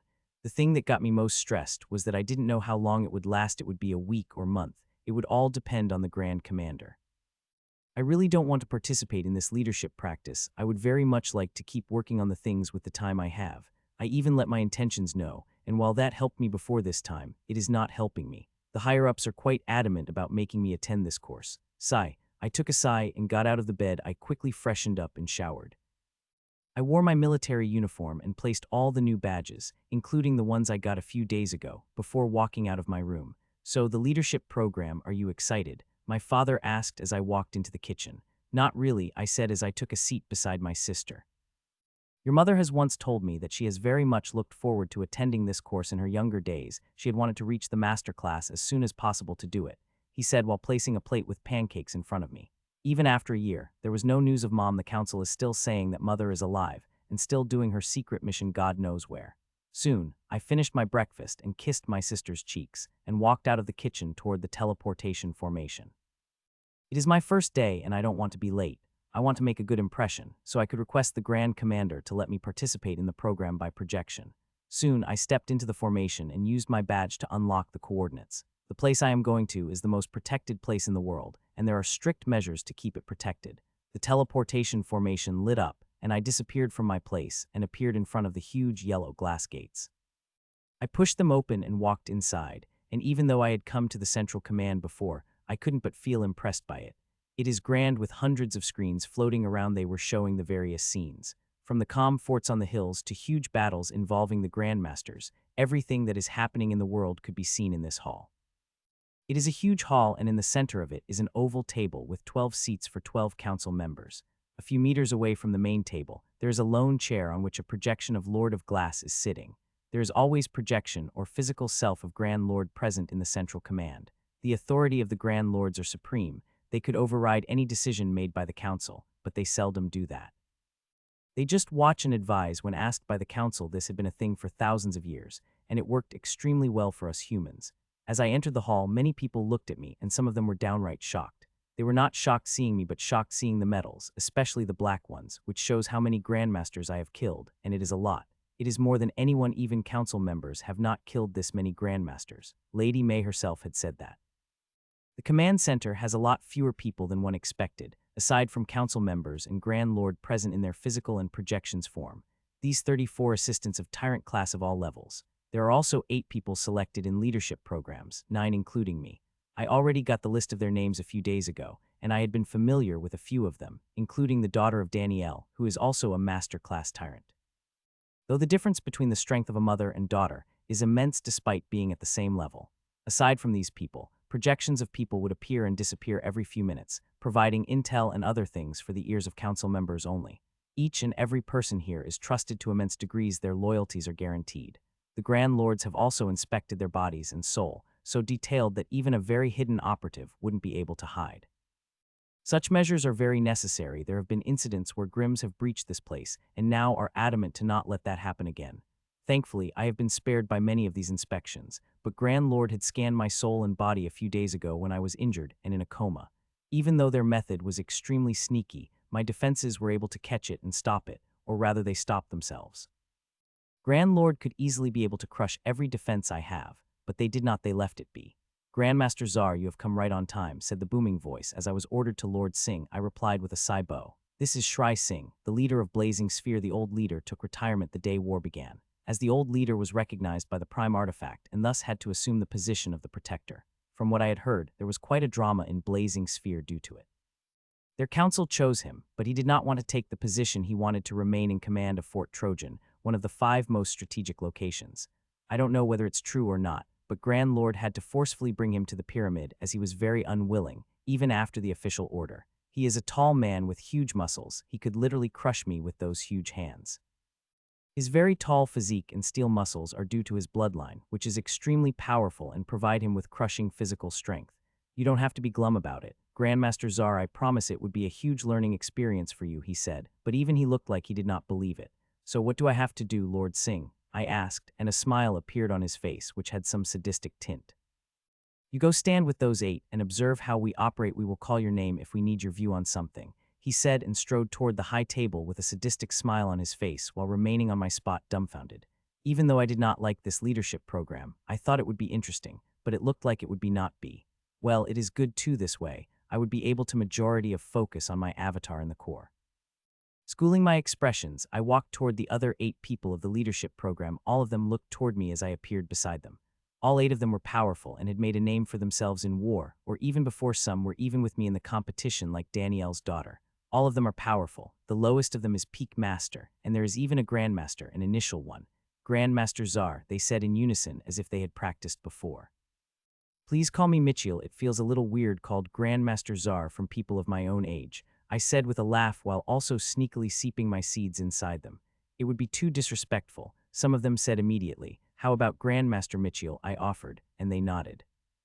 Within a few seconds, all their metaphysical scans appeared in front of me, and I have to say, their data is one of the best I've ever found in humans, which is not surprising considering they are the best of best within their organization. After the initial introduction, awkward silence clouded the group, and I am the reason for it. Despite sealing all my aura and acting as normal as possible, my presence seemed to be making them uncomfortable to talk openly, though they are talking already.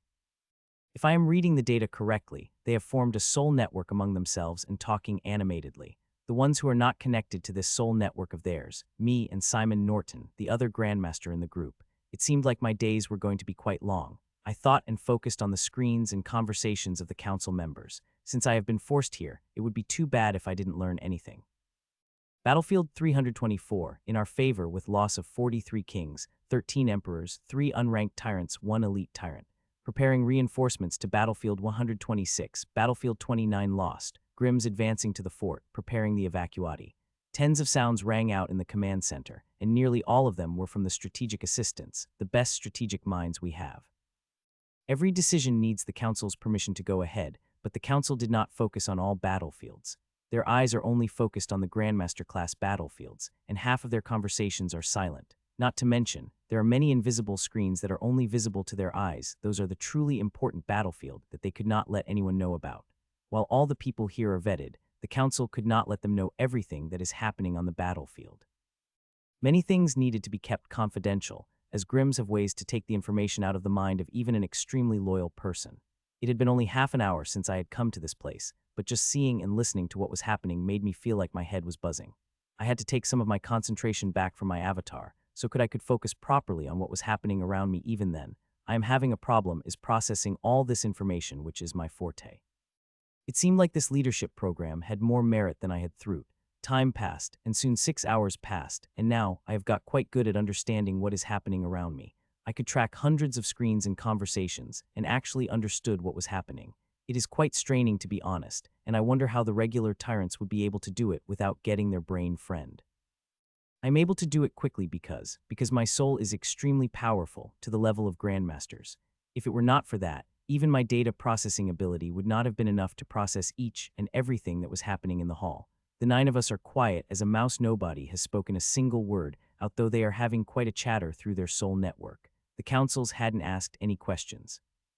It is not surprising considering the first day is for the observation only. They would begin to involve us from tomorrow. I am more than happy with that fact. A day would be more than enough for me to acclimate with the working of here. Hun. I was watching the screens and listening to the conversations around when I noticed little secretive movements. These 7 people are looking at me sneakily before looking away, and seeing they are making eye contact with each other looking sneakily at me, they seem to be discussing something about me. I wonder what it is. It would have been great if I could snoop into their soul network, but it is near impossible as it is created through the method of their inheritances and bloodlines, and tapping into that is currently beyond my ability. Me sensing them having a soul network and knowing who's conversing who is already more than enough. Grandmaster Mitchell, is it true you can help Grandmaster class breakthrough? Asked a woman beside me, who is none other than Danielle's daughter, Aloan. Where did you hear such thing, Miss Aloan? I asked back with a big bright smile while I sighed inside. I knew this would happen, but I expected it would take some time before the news spread, but it seemed like I was wrong. Everybody is talking about it, she replied with hope burning in her bright blue eyes, which are the exact copy of her mother's. Breaking into the Grandmaster class is a dream of every ambitious powerhouse, and even those talented pursue it with zeal. Even with great talent, one has to work hard to reach the Grandmaster class. I am sorry to disappoint you, Miss Aloan, but I could not make anyone a Grandmaster with just a wave of my hand, I replied. I did not deny the possibility, as there is no use, it will only make them come harder than me. So, answering this way is the only choice. These people are quite smart, as they understood the meaning behind my words immediately. The hidden smiles have appeared on their faces, and I felt a headache. I am sure tomorrow I will be getting more messages and calls from the higher-ups of their organizations than I did yesterday and today.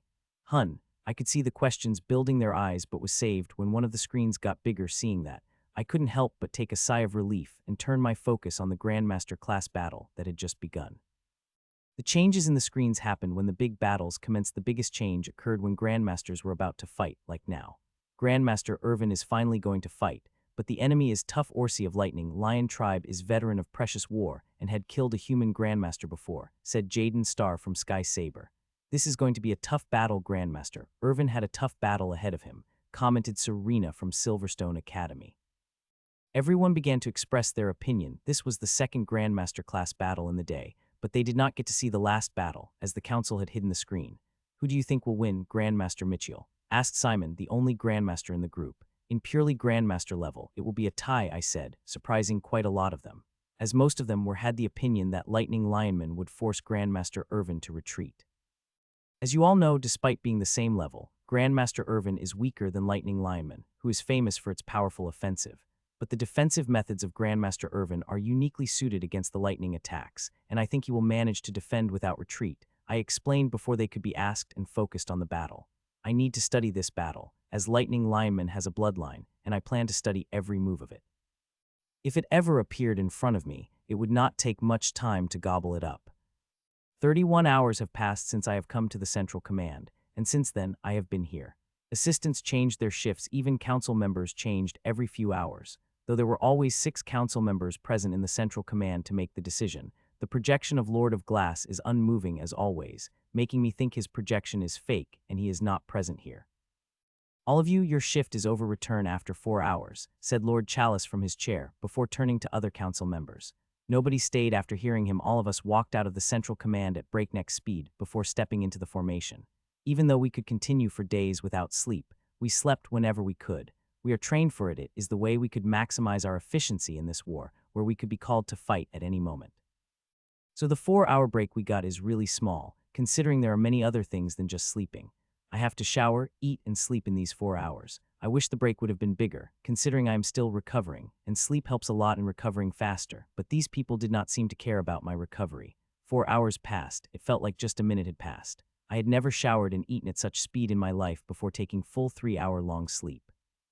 I wish I could do all these things at my core, but unfortunately I could not.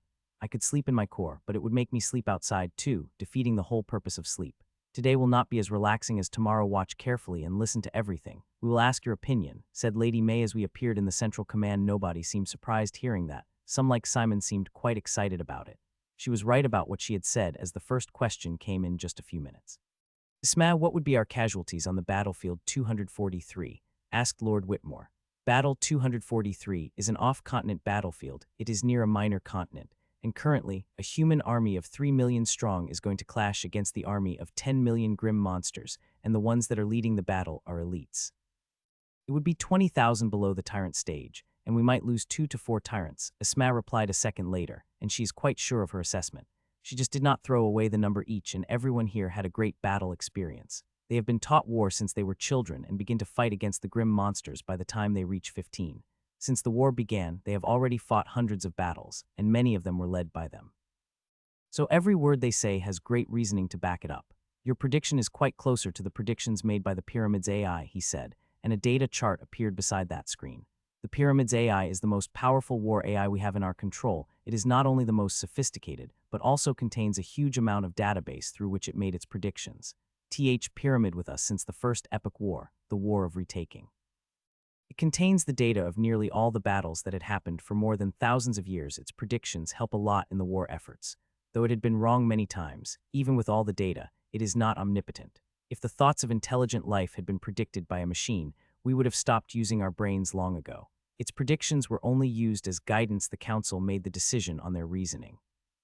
A few minutes passed, and council members asked another question about another battlefield every few minutes. They would ask questions, sometimes twice or thrice to the same person, but they did not ask me.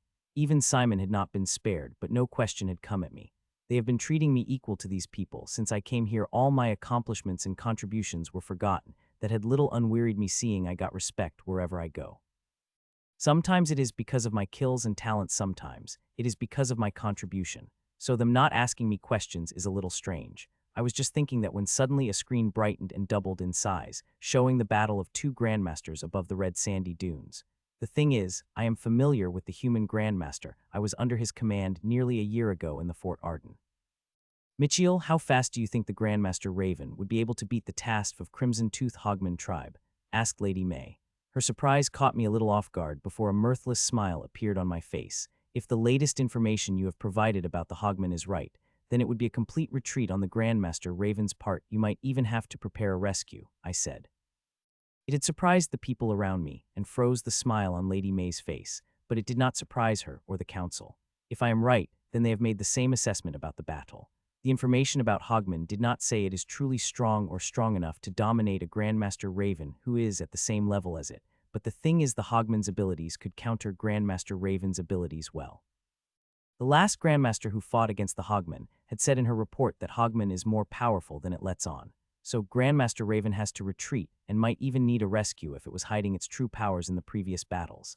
Lady May nodded and was about to say something when she suddenly stopped, and my eyes too suddenly became serious when another screen became bigger.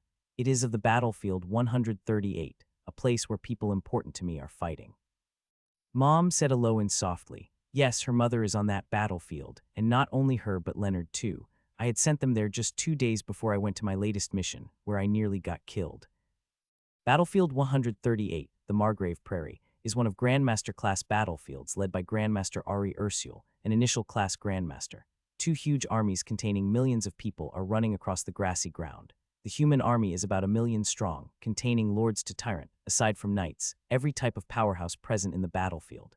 The human army contains nearly 1 million people, and the Grimms have 3 times more numbers than that. Nearly 60 of the people on this battlefield are from the minor continents and the ones who fought battles in the war.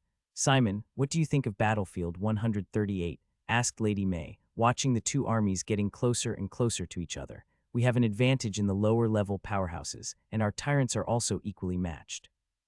Most importantly, we have the edge over the enemy Grandmaster, but not enough to kill it. The viable option keeps whittling away enemy forces in each battle till we finish off all the lower level of Grim forces, he replied. It is not an ideal outcome of the battle, but one rarely gets that in the war. Few seconds after he replied, both of the armies clashed. Kings began to fight kings, emperors against emperors, and tyrants against the tyrants. Within a few minutes, 2 screens captured the most focus in the central command. The Battle of Grandmaster Raven on the battlefield 211, and the thunderous battle being fought in Margrave Prairie.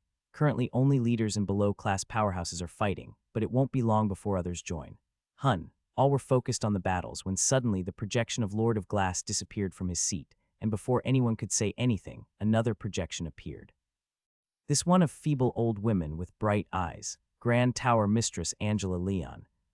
Unlike the Lord of the Glass, whose projection was frozen like a statue, Lady Angela's projection is real, and she is looking around like a normal person.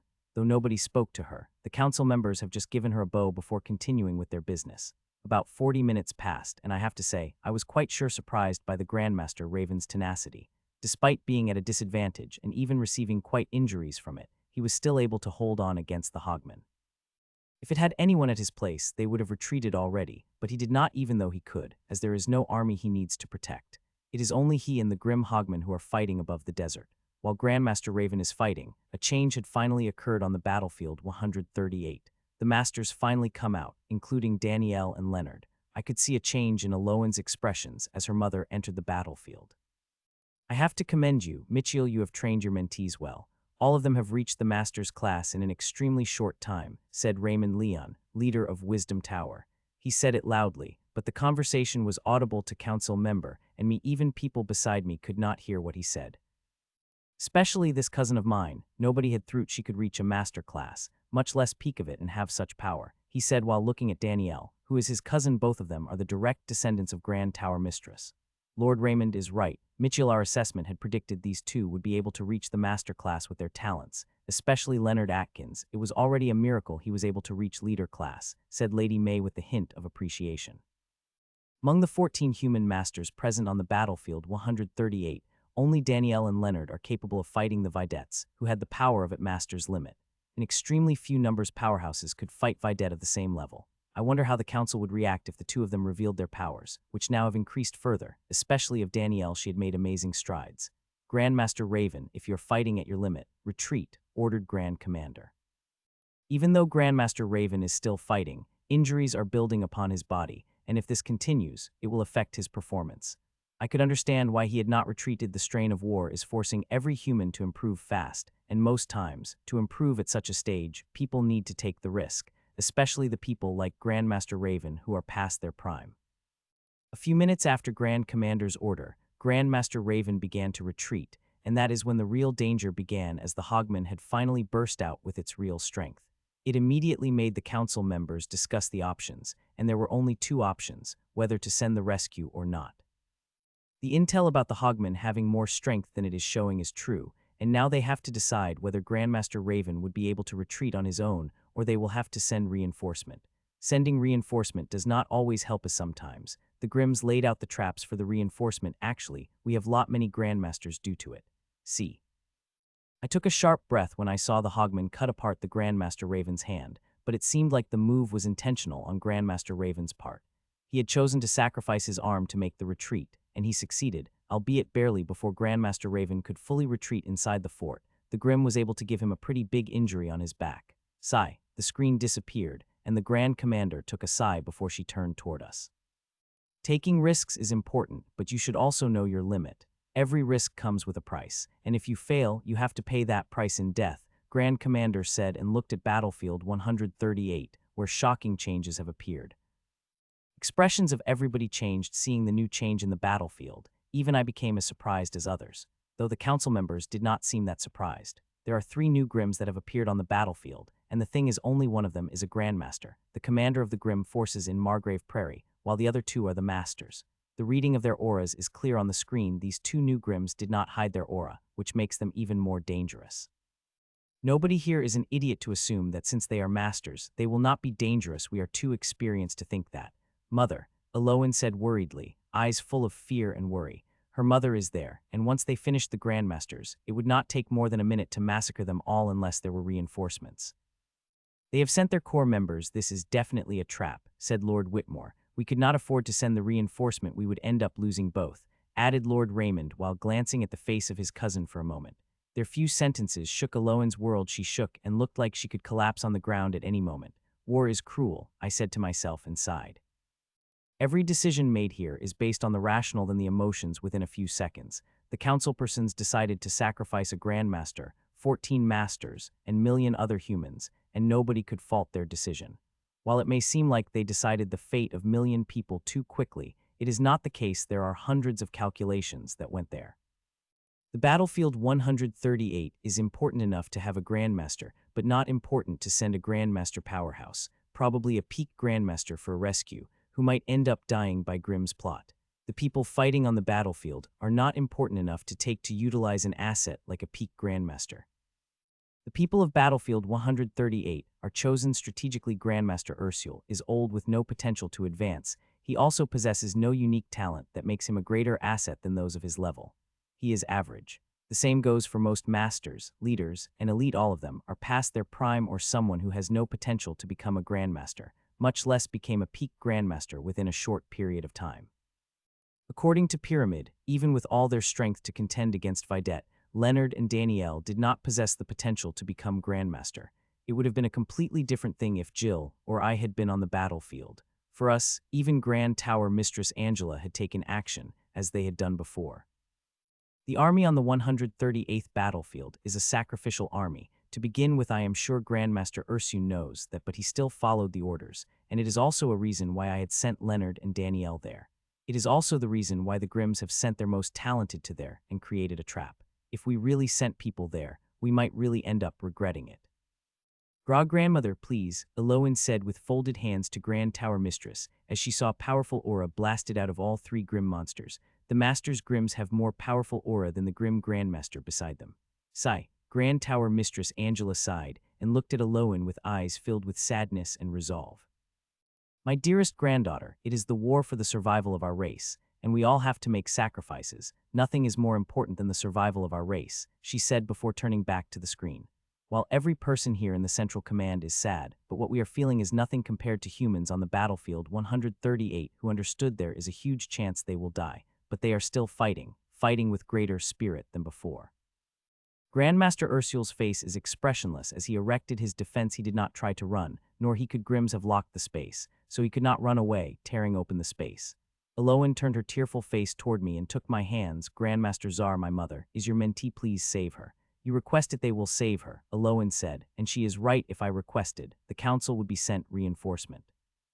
Suddenly Elowen's hands shook, and in the screens, all three Grimms launched an attack, and these attacks are so powerful, especially of the two masters, that Grandmaster Ursul stood no chance to survive. I think it is time for them to reveal their real power to the world, I said, and I pulled my one hand from Elowen's and touched my badge. Danielle, Leonard, don't come back to me if you can't bring the two enemy heads, I said, and my voice was loud enough, too loud that everyone in the Central Command had heard it and was shocked. All the council members were shocked, and even Grand Tower Mistress Angela looked surprised, but their shock was nothing to what they saw next. Bang slice.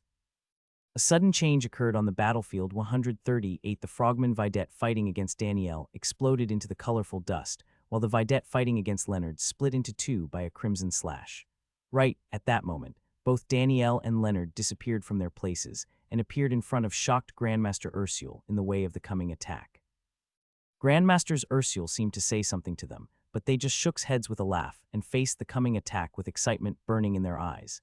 It took barely a second when three attacks appeared in front of them when suddenly, three red, blue, and green bubbles appeared on Danielle's hand before flying toward the attacks, and on the way, the bubbles began to get bigger and bigger till they have become big as houses. Bang, bang, bang. Right at that moment, the powerful attacks crashed into them, making everyone believe the bubbles would explode and the attacks would continue, but nothing of that sort happened. Bang, bang, bangs. All three powerful attacks crashed into the bubbles, and instead of exploding as one might expect them, these bubbles began to absorb the attacks rapidly, till all three powerful attacks were completely absorbed by them.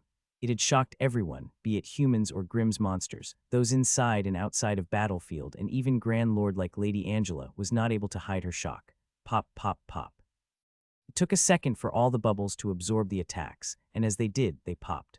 They popped up like regular bubbles would while releasing a huge amount of powerful but harmless energy. If the Grimms were not shocked by the ability of the bubbles, they would become extremely angry seeing the bubbles trivializing their attacks. The bubble art finally, someone had comprehended it, the old woman said loudly as her face cracked up in a huge, big, ecstatic smile. Grand art. Grandmother, we have a grand art, asked Lord Raymond in confusion. He's not the only one who questions in confusion. Every other person in the room has the same expressions Elowen and Grand Commander. Of course, we have a grand art, we are supreme. We had it since the inception of our organization. It's really hard to comprehend, harder than most grand arts, an old woman replied before her eyes turned to me. Brat, you have kept quite a secret from me. You shouldn't do that if you don't want to kill this old woman with a heart attack, said the old woman. It was not my secret to tell, Grand Tower Mistress, I replied with a smile, to which she nodded. Since when did you know about it? She asked. Before I accepted her as my mentee, I replied there is no need to hide the things from her. She will know everything when the battle is finished. It is quite a power she displayed. Is it her limit? She asked again, and a big smile appeared on my face. Far from it, I replied. Hearing that smile on her face got even brighter, while others became even more shocked. The defensive power she had just displayed was impressive, but I had said it was just scratch. It is nothing, especially after the progress she had made in the past 2 months after accepting my suggestion about her art. I assume the other brat beside her will also have some surprises. Old women asked, you can count on that. I replied and turned to screen with her where Grims had finally recovered from their shock. Hun, hahaha, a grand art. Finally I have found human with the grand art to fight. The Aqua Ape Man began to laugh madly. Its reaction is completely different than I had expected it to have, and it made me focus more on the Master Grim monsters. There are 2 Masterclass Grim monsters beside the Violet Snakeman, the Grandmaster. One is Aqua Ape Man, who is laughing madly, and the other is Stone Bearman, who clearly have a bloodline. It took a few seconds, but the ape man calmed down and looked at Danielle with a challenge. I want to see how long your little bubbles would last in front of my world-corrupting ocean. It shouted, and all of us shook. We are not the only ones who have the grand arts. Grims have them too, and they have them in a large quantity. Thankfully, the Grims have even great difficulty than us in comprehending the grand arts. World-corrupting ocean is a grand art, and is powerful without a doubt. The last host of this art had appeared 350 years ago, and it was killed by Matron Mavis.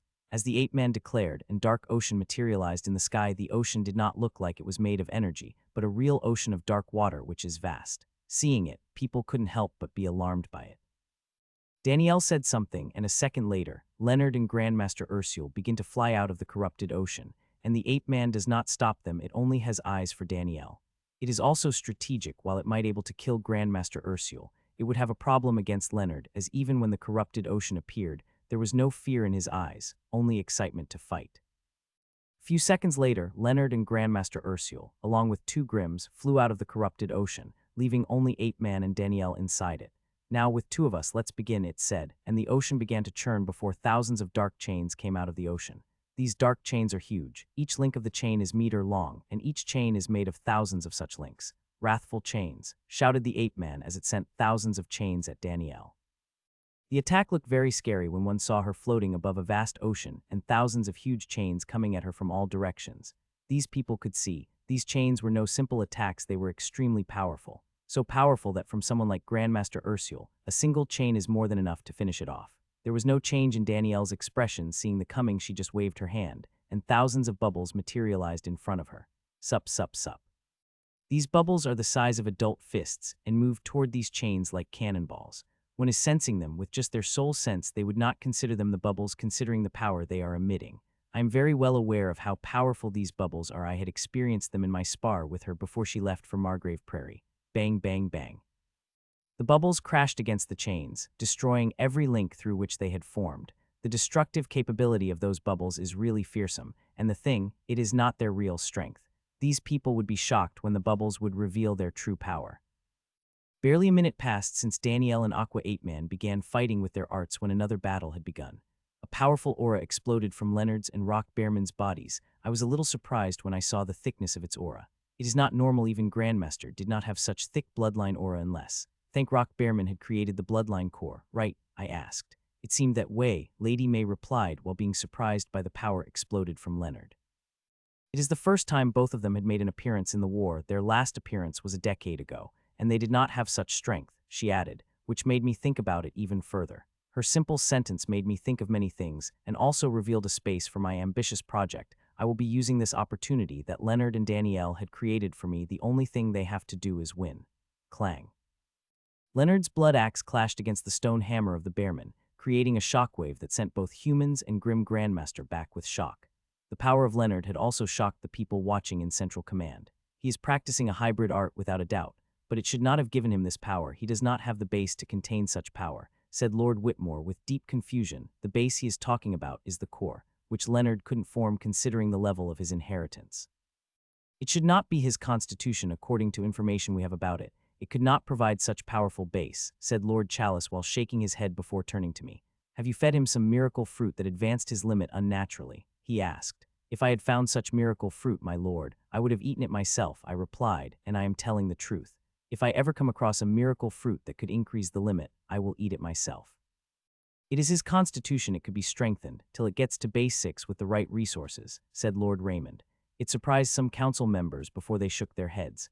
Base 6 is not enough to practice even half of the first level of most arts. The power he will bring out will not be enough to deal with Hast of Rock Bearman tribe. The power of its bloodline core would decimate him in few minutes, said Lady May. What do you think, brat? Will that mentee of yours will last in front of that little bearman who had a bloodline core? Asked the old woman. Your ladyship, you have asked the opposite question. You should be asking whether that grim would last in front of Leonard, I replied with a smile, surprising the old women and the council. Today, this old woman will see how far your abilities reach, little guy, the old woman said before turning back toward the screen, which is becoming more intense by the second.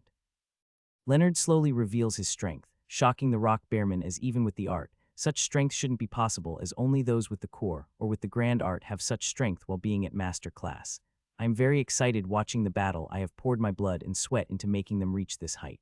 Even though they have worked hard, they wouldn't have such a height without my help and guidance, especially Leonard. Even breaking into the master's class would have been an impossible task for him, and now reaching grandmaster class possesses no difficulty. If he wished, I could help him make a breakthrough in the grandmaster class, and chances of success are 80, which are considered quite great. Though he still has quite a space to grow, he would receive the greatest benefits if he made the breakthrough after he squeezed all the benefits he could of the master class, a suggestion he is more than willing to accept. It is the same for Danielle, but unlike Leonard, I could not help her breakthrough. She is not ready. Her chances of success are barely 50, which might be enough for most people but not enough for me. There is an immense space for her to grow, considering she had comprehended the grand art and had amazing inheritance. Her future potential is no less great than Leonard, who is able to merge his constitution and the art. Seeing their battle, I know the bets I have placed on them were successful, and the result I got is much more than I had expected. It is not their progress was beyond satisfactory, but the data I have got is also amazing, especially that of a merger between Leonard's constitution and art. It is something that will help me in a lot of ways. Time passed, and the battle between Danielle and Aqua 8-Man had reached a completely different height. The corrupted sea raged as it tried to swallow Danielle, but her bubbles would always blast away everything that came at her, be it sky-towering waves or heavenly chains. All of them were crushed by her delicate-looking bubbles. On the other battle, the stone bearman got angry at the relentless assault of Leonard. Its attacks are not working despite getting powerful every second. Leonard would always counter them before pushing against the bearman, and the latest attack had just crossed its limit. Enough. Roared the rock bearman as the latest attack of Leonard shook it from head to toe, which made it really angry. You human bastard, I don't know how you have got such strength without the core, but it is enough. You have caused a great disrespect to me, and you will pay with your life, it said, and a powerful aura blasted off it. A moment later, extremely clear and vivid phantom of regal rock bearman formed behind the grim. Such a clear phantom could only be materialized by those who formed the core, not to mention the reading coming from bearman, are off the chart. No masters without core could produce such power readings. Harfsad's blast, roared rock bearman and moved toward Leonard with speed that to some people maybe looked like teleportation, but to me it is just moving very fast. There was no fear in Leonard's eyes seeing the grim coming at him with such power. Instead, there was burning excitement as a powerful aura blasted out of his body. The aura is as powerful as the grim monsters, and created a phantom of huge mammoth appeared behind him. The appearance of the phantom immediately shocked everyone. The phantoms are not exclusive to the bloodline, but are the way it is looking. Its realness instantly made one think of bloodline. They would have thought of it as the bloodline if the reading did not show it as the hybrid art. Mammoth strike. Leonard shouted just as loudly as the bearman, and swung its blood-glow-covered axe at the huge hammer coming at him. CLANNG. The huge rock hammer struck against the tiny axe, and a huge shockwave rippled out, which was powerful enough that it had pushed the corrupted ocean back a few hundred meters. Both of the attacks were extremely powerful, but not a single one of them was to shake the other, much less push it. This shocked the bearman even further, and its attack even more angrily with greater power. The art should not have such power without a powerful base, Lord Raymond said while looking at me. I only smiled without saying anything. I am sure all of them are curious, but I am not going to tell them, and they are not going to know even if they scan Leonard carefully. Even Grand Lords would not be able to find a reason without sufficient luck. It took some work on my part, but I was able to hide the sign of merge from Leonard. Now, whenever Leonard released his aura, they would sense the aura of his art and not of his constitution or merge between them. Bang, bang, bang. Loud sounds rang out as the two battles raged across the battlefield. Both Leonard and Danielle were fighting hard with the intention to kill the grim monster. The two grandmasters on the battlefield, other hand, are just looking. They have not moved to participate in the battle, though they have tried it once but pushed back by the shockwave of the two battles, which is out of their league. They are now just watching from a huge distance, keeping an eye on each other lest the other one tries something.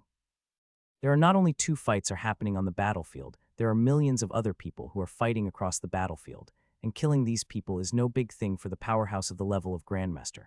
So they need to either fight against each other, or keep an eye against each other for any mischief. BANNG, BANNG, BANNG. An hour had passed, and the scale of battle had reached beyond anyone's imagination. Even Lady Angela had not thought Danielle and Leonard would burst out with such powerful strength it had shocked them.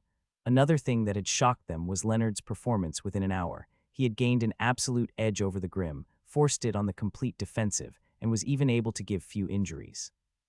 It is very hard to do something like it. The power of the Bloodline Core is not weak, and the methods it provides are innumerable, but Leonard is crushing them like there is no tomorrow, and all the Grimm could do is a curse.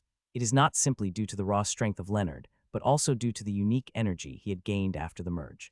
The internal energy of his art has become something more than it should be after merging with his constitution, more than I had expected. This energy feels heavy as the world, but as sharp as the spatial blade. Leonard had even started calling it armor-crushing energy. While Leonard had taken the edge over his opponent, Danielle was having quite a problem, and no one could blame her. Those with grand arts are very hard to deal with, and the fight between the two grand art users is always quite long. As both of them are filled with innumerable tricks, it is very hard to break these tricks, even when you have a great advantage. "No, you won't," shouted the Aqua Ape Man suddenly, and thousands of lances flew out of the corrupted and moved toward their target at incredible speed, and their target was not Danielle but Leonard, whose axe is moving toward the rock bearman to give it a fatal attack. BANNG. The storm in the middle of the corrupted sea exploded, and Danielle walked out of it a few seconds ago. The Aqua Bullman was able to trap her in the powerful corrupted sea storm. Boom, boom, boom. "Your enemy is me, you should focus on me," Danielle said, and to the shock of Aqua Ape Man, thousands of spheres that were moving toward the Leonard began to explode one after another. It had shocked Aqua Ape Man, and I could understand why. These were no signs of bubbles, but despite that, they exploded one after another, and Ape Man did not seem to find a reason for that. 100 bubble cannons, she said, and 100 bronze cannon guns of old style appeared behind her, and inside it, 100 bubbles charged up. A great shock appeared in the eyes of the Aqua Ape Man. An even greater shock appeared in the eyes of Lord Raymond and Grand Tower Mistress's eyes as they understood what kind of move it was. "It seemed like this granddaughter of mine is far more talented than I had thought," old women said before turning into me, "or rather it is you that is mentoring her that is extraordinary," she added. To that, I shook my head. This is the true power of Danielle. She had finally begun to learn how to use her inheritance to aid her art. It is an extremely hard thing that very few could accomplish, even if they have the inheritance that gives them the freedom to do that. "BOOM, BOOM, BOOM, release," ordered Danielle, and on her command, one cannonball after another began to blast out of cannons. For the first time since the battle had begun, an alarm had flashed in the eyes of the Aqua Ape Man, and without waiting, it turned into the water and merged into the corrupted ocean. Danielle did not seem to be surprised by it, nor did I have used my access and dug out every bit of data I could about the Grand Arts, ours, and the Grand Masters. Not only that, I've even added the precious data I got from the Hermes library about the arts. I have made her study it in detail, both for inspiration and knowledge. I have also asked them to make strategies on she would fight against the enemy with the different arts, and I have to say, Danielle had used that knowledge well throughout the battle. This corrupted ocean art is like my mother's Empire of Mist. They are domain-type arts, and it is very difficult to kill them in their domain. Their host could hide anywhere they wanted, and this art makes it very hard to find them in their domain. Even those with the absolute advantage of power failed to kill them most of the time. It is not like they could not be killed with the powerhouse of the same level, but chances of that are quite low otherwise. Hosts of this arts wouldn't be so feared. Even when Matron Mavis had killed the previous host of this art, she had absolute power advantage despite being the same on the same level, and even then, she had to overdraft her abyssal fire to kill the previous host by burning down the whole corrupted ocean. This strategy obviously could not be used by Danielle or most other powerhouses, as there are very few fires that come close to abyssal fire for power, and Matron Mavis has a lot of it due to this advantage. She was able to do so to kill it. BOOM, BOOM, BOOM. Danielle is using a different strategy. She is targeting different parts of the corrupted ocean, blasting huge holes through it with each attack. "Hahaha, human, you might have a more offensive power than me, but you could forget about killing me," said the ape man through the ocean, but Danielle ignored it as she charged more and more of her bubbled into the cannons and continued to attack across the ocean. She would also stop the attacks of Aqua Apian, who, despite hiding in its ocean, would try to attack Leonard. He has to the condition of rock bearman has become very bad. All of his body is now littered with injuries, and these injuries are healing at an extremely slow rate despite its powerful bloodline energy from the core. Its injuries have reached so high that it had begun affecting its battle strength, which forced even more injuries on its huge body at a much faster rate than before. Lord Raphno, save me, screamed out the rock bearman, suddenly seeing another powerful attack from Leonard coming toward it. The world had really bestowed you humans with great talent, and it makes me want to kill you even more, said the soft, melodic voice from the sky, and the next moment, 3 huge silver lightning bolts struck out from the above, going at Leonard, Danielle, and Grandmaster Ursule, who is not even fighting. Horror couldn't help but appear on the faces of the 3 despite all their powers. They know they will be vaporized the moment the lightning bolt sticks them. Mom. Eloan screamed out loud, seeing the lightning bolt, which took an instant to appear next to 3 of them and about to strike them when 3 blue shields appeared in front of them. Boom, boom, boom. All 3 lightning bolts crashed against the shields and destroyed them before getting absorbed inside it, creating barely any shockwave or loud sound. Hegrief, you should not lower yourself in attacking those below your level, said Lord Raymond as he appeared on the battlefield to the silver lightning foxwomen who just materialized not far away from him. The people beside me were shocked seeing it. Even I am little surprised as Raymond Leon is still sitting in front of us talking with the other council members, or rather his projection, his physical body, was never present in the central command like few other council members. So they sent the turtle for rescue, said another grim monster, a golden fire werewolf that appeared beside silver lightning foxwomen. Troa, it seemed like you have recovered from your injuries. It had taken longer than we had expected, Lord Raymond replied, the insult smoothly, and the appearance of 2 grim monsters, one who might be quite stronger than him, did not seem to faze him. If what I had heard about his abilities is accurate, then even another grim monster strong as these 2 appear would not affect him. Raymond Leon of Wisdom Tower is the weakest of all council members, but one that is the hardest of a kill. Even Grand Commander Lord Whitmore and Lord Singh combined couldn't do anything to him. He had special abilities, or it could be said, he used the Wisdom Tower's core inheritance to focus on a single thing while discarding everything else. It is due to this fact, despite his little petty nature, he became leader of Wisdom Tower and even got a seal in the Pyramid Council, and could be said the most valuable member of the council. His value is considered equal to the Grand Commander. You 2 kill these bastards, leave the interference to me, Lord Raymond said to Leonard and Danielle, before turning to Silver Lightning Foxwoman and Golden Fire Werewolf, both of which came at him with the earth-shaking attack. I had kind of expected more of you guys, but I guess you 2 will do, just don't disappoint me, Lord Raymond said and took out his totem artifact. Lord Raymond took out his totem artifact, which is also strange little compared to the regular totem artifact, and the reason why he chose his current path. It is a 10-meter-long violet color metal wood tree. This tree has no leaves, just branches, and on the branches are tiny shields hanging.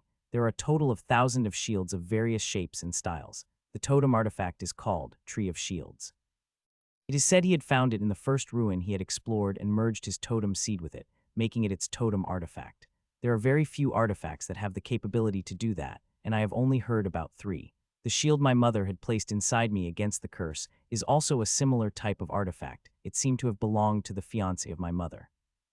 Number 4, number 7, go, Lord Raymond said relaxedly, and 2 round shields flew out of the tree, and on the way their size began to change rapidly till their height had reached 5 meters. CLANG.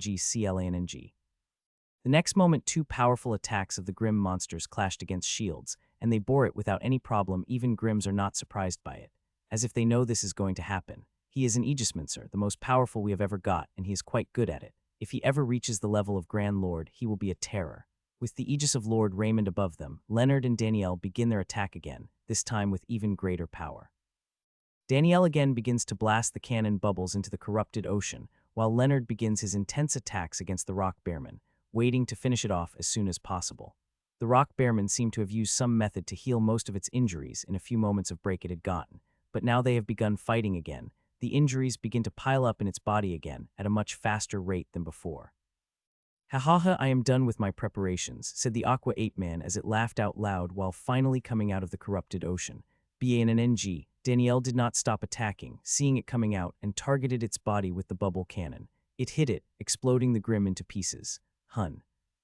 It had surprised me, but only for a moment. My eyes became apparent when the dark water burst out of the ocean and formed another Aqua Ape-Man, which looked real visually that one could not find any fault in it, but as the last figure, it is also fake. BANNG, Danielle still blasted it into pieces but appeared in another place a moment later. Unless she has a definite strategy, she will never be able to kill it. Human, you should stop attacking me and start thinking about how you are going to save yourself because I will kill them all in the next second. It said, shocking nearly everyone who was watching. Danielle stopped attacking it and glared at it intensely. While you were uselessly attacking me, I have corrupted all the humans, now all of them will die. It said to the horrified humans who had stopped at its proclamation. The only ones who did not stop were Lord Raymond and Leonard, who were still fighting against their enemies. All of you humans die. It shouted loud and clutched its huge finger into the fist as if wanting to crush all the humans present on the battlefield. Council, Simon called out, but not a single council member replied. Even Grand Lord did not reply. Even their eyes did not move off the screen.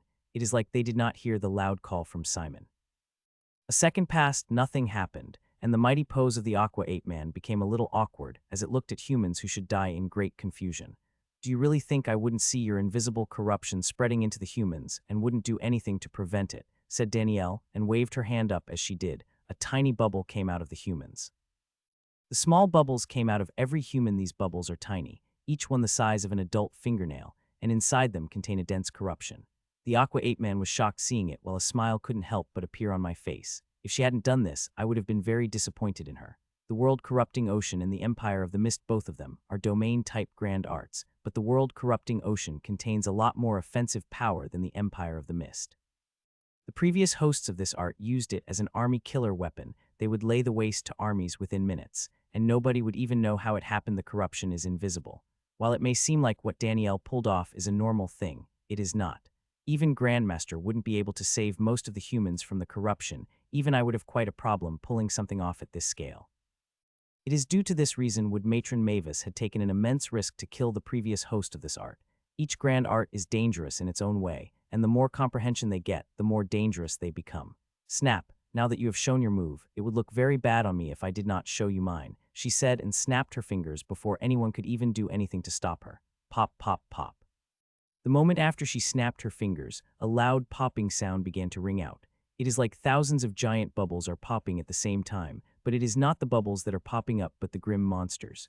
They are exploding into the dust, tens of thousands by a second.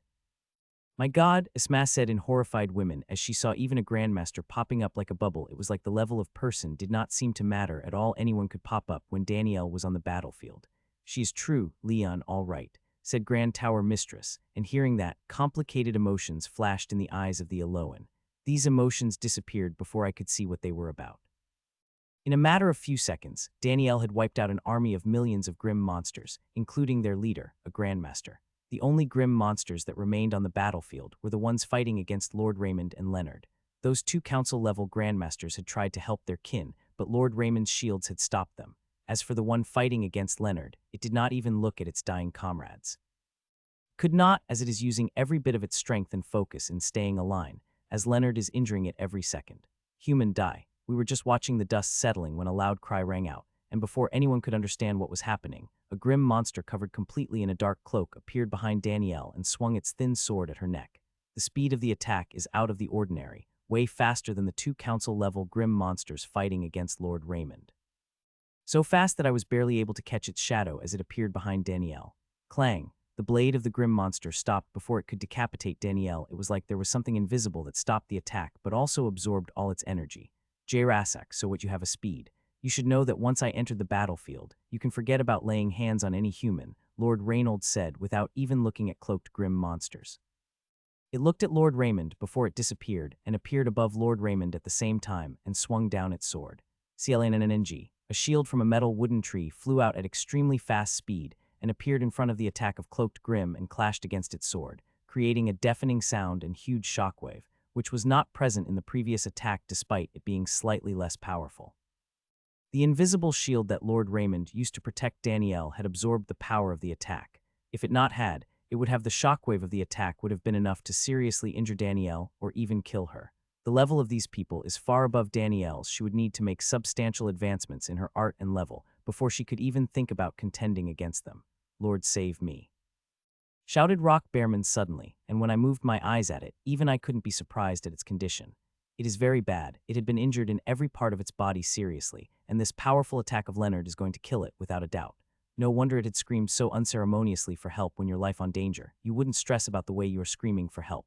Bastard, the cloaked grim monster roared, and even hearing through the screen, I could feel how angry it was. Killing an army, even a grandmaster with it, is considered a heavy blow to Grimm's, but it would not be as great as if Leonard had killed the rock bearman. The value of the rock bearman had far surpassed the army and the grandmaster because it had created a core. It is without a doubt would reach a peak of grandmaster class, and it won't take much time. With some more efforts, it will gain the councilman level strength, and if it would be able to harness a fraction of the strength of the Grand Lord, reaching the level compared to Lord Seraph, and it is especially talented in that, and able to harness more power, then it would definitely gain the seat in the coven. That is the future of someone who created the bloodline core at Master. Be it a human or Grimm monsters, they possess an extraordinary potential, and Grimms would never let them die, as long as they could prevent it. The cloaked Grimm monster appeared above Leonard before his axe moved an inch further, and instead of attacking its blade, it had tried to do with Danielle and Lord Raymond, it took out a burning gray ball of energy. Die. It shouted and threw that gray ball of burning energy, which made my whole body shudder even when I was looking at it from thousands of miles away. Sup, sup, sup. As it released the battle gray energy, it had split into thousands of parts, and these thousands of parts of terrifying gray energy are fingernails small and coming at Leonard from all directions, targeting him from head to toe. A very smart move on its part, considering these tiny missiles of flaming energy would be able to slip through the shields, even if there is more than one shield to defend him.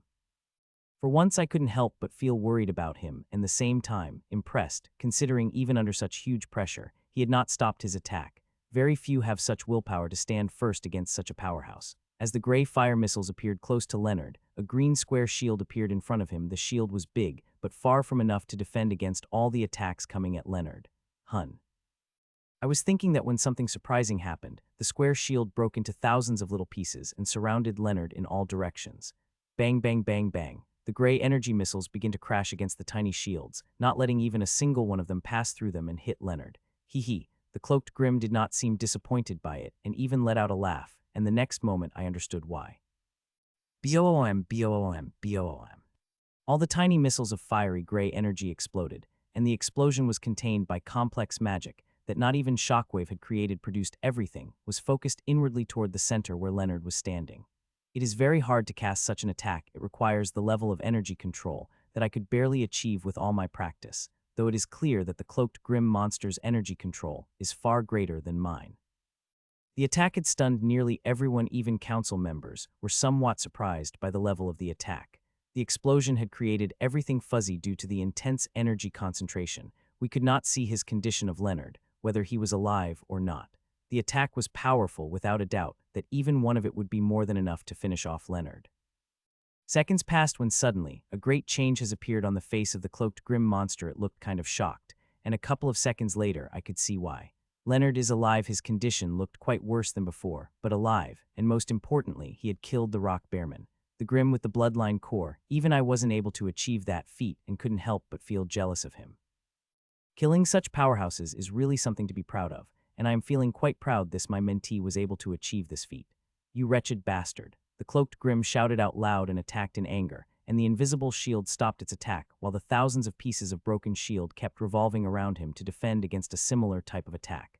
I am very impressed by Lord Raymond's shield, especially the one that is broken into thousands of pieces. I wish I could study them, but Lord Raymond is extremely protective of his totem artifact. He never lets anyone touch his shield, but lets examine them. The only time one could touch his shield is during the battle, and I am not strong enough to contend against him yet, though when I do, I will definitely ask him for the spar, just to get a closer look at those shields. You should give up, Grimms. There is no way you will be able to harm these two with me being here, Lord Raymond said while easily defending against their continued attack. He had just said that when suddenly a huge change has occurred in his expression. For the first time, I had caught a flash of fear in his eyes, but it had disappeared very next moment as if it had never appeared. I would have thought I had imagined those emotions.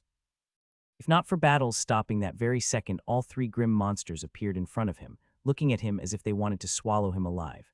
They likely very much liked to, and I am sure Lord Raymond would be a delicacy to them with all his power.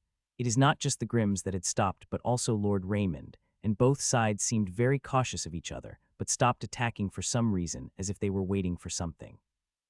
I very much like to know what is happening and would have asked Leonard and Danielle, but my connection to their badges has been sealed to temporary. Seconds passed as both sides continued looking at each other, waiting. All the battles had stopped. Even Danielle had stopped attacking the corrupted sea indiscriminately. You will soon receive the answer for this insult, humans, said the Golden Fire Werewolf after more than 10 minutes before they disappeared. They have also taken the Aqua Ape-Man with them, the only surviving Grimm below the Grandmaster class. It is a regret that Danielle was not able to kill it. We would have given the Grimms quite a blow if we had accomplished that. The screen disappeared a moment after, and the projection of Lord Raymond had opened its eyes in the central command before the whole council turned to me. What you have been able to accomplish is beyond amazing, especially with Leonard. Nobody in the world could accomplish that unless they used those powerful resources, said Grand Commander. She did not say I had used those resources on Leonard, which I had not, and she knows it as well. If I had such resources on me, I would have used them on someone more worthy, someone who could use the full potential of those resources, such as myself or peak grandmasters. Such levels of resources are extremely desirable to them.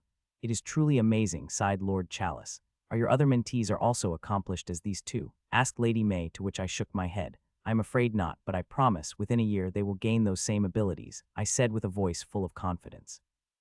There is no need to be humble when you are confident. Neela and Ida are much more talented than Leonard and Danielle, and they are working hard. I am confident that with my mentoring and resources, they will be able to reach the height that Leonard and Danielle are right now, and they will do it within a year. They had already taken the first step toward that. You are quite a confident little Mitchell, but it is not an easy thing that you could replicate with all your mentees, Old Women said slowly.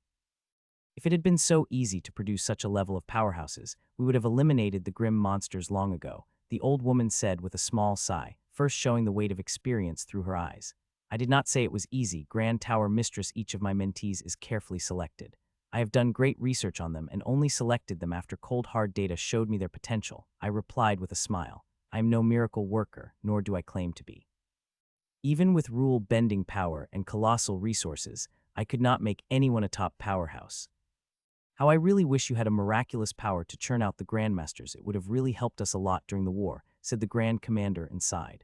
About that, I have something. I said I had to wait for them to say something like that.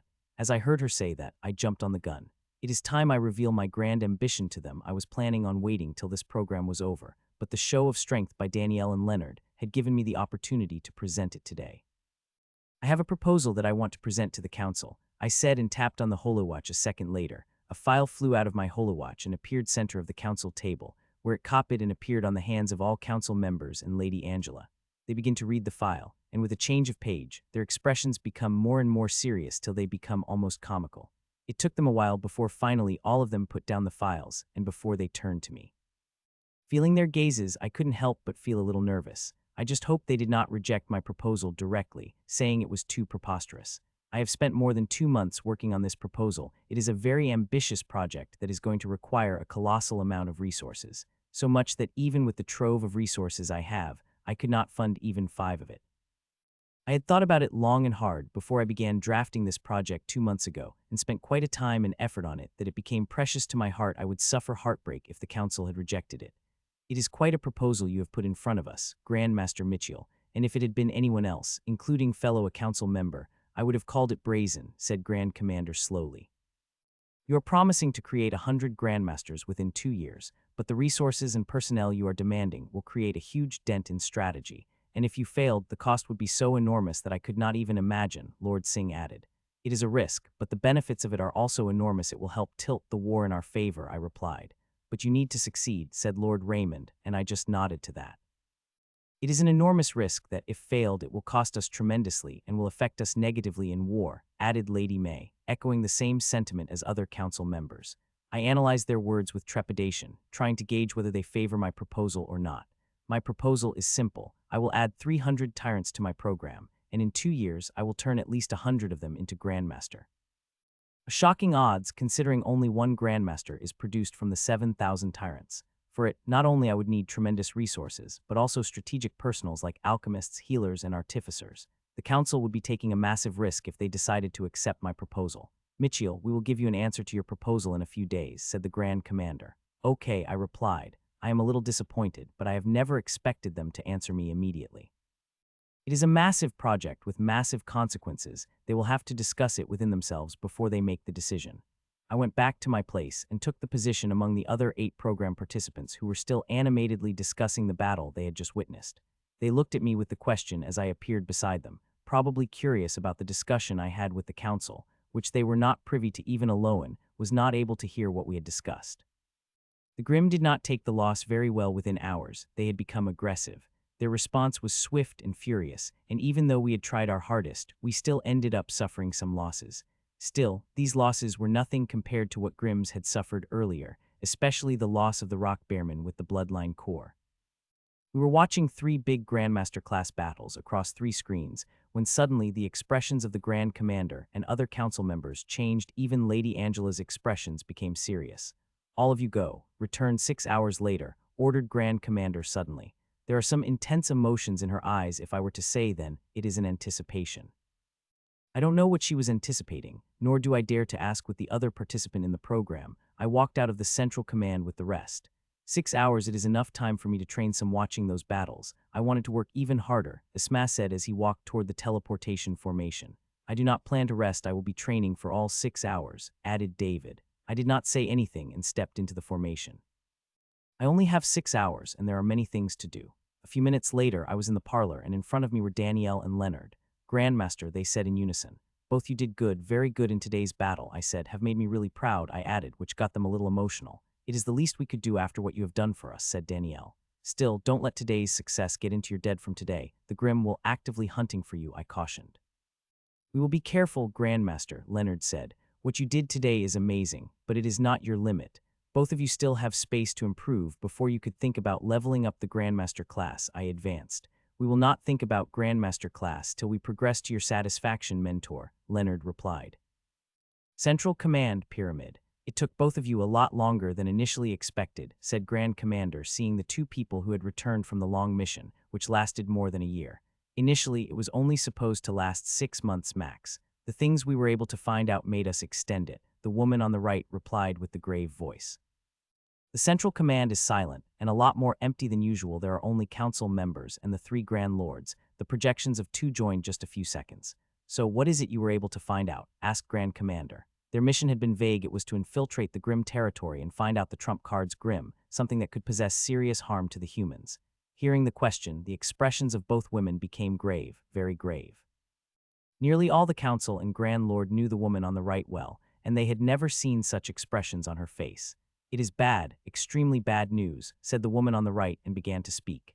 Every word she spoke made the expressions on their faces worse. It was not just a council, but even the Grand Lords, who had experienced numerous wars in their centuries of existence, looked horrified. It took more than an hour to explain everything in complete detail, and by the time they finished, the expressions on everyone had returned to normal, but horror in their eyes remained. How sure are you about this intelligence? Asked the Lord of Glass to his student. Very sure. We have risked our lives multiple times to conform this intelligence through various means, she replied. Are you sure this intelligence isn't planted by the enemy?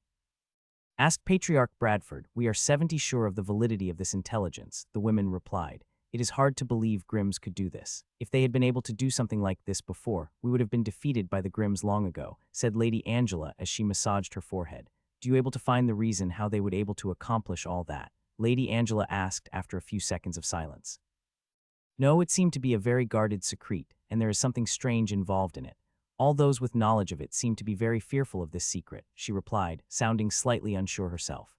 Her answer had surprised them, but they did not press further. They would do that later after they finished reading the report, which was extremely long. Both women nodded and disappeared from the central command.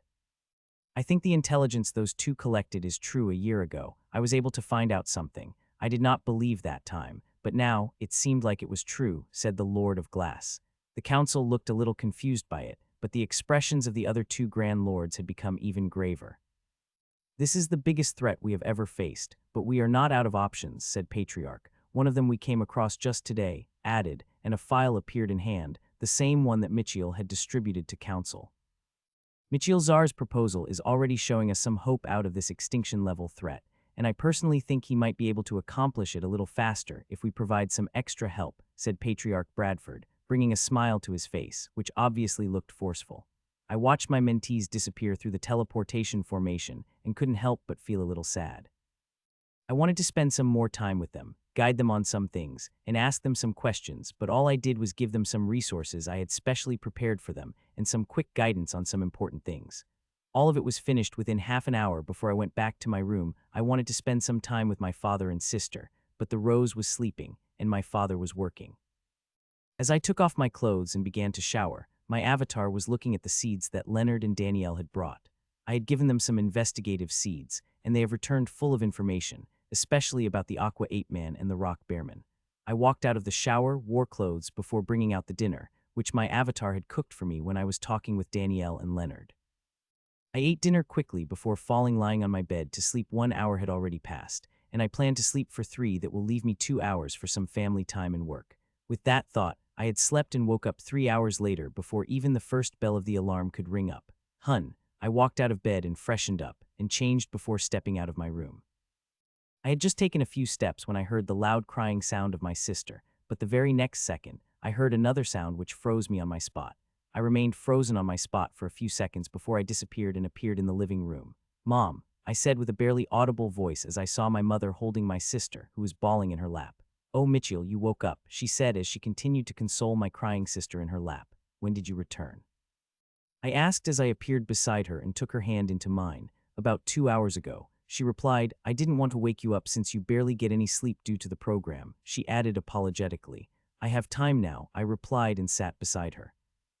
"You have taken quite a time on your mission, Mom," I said, to which she nodded with a painful sigh.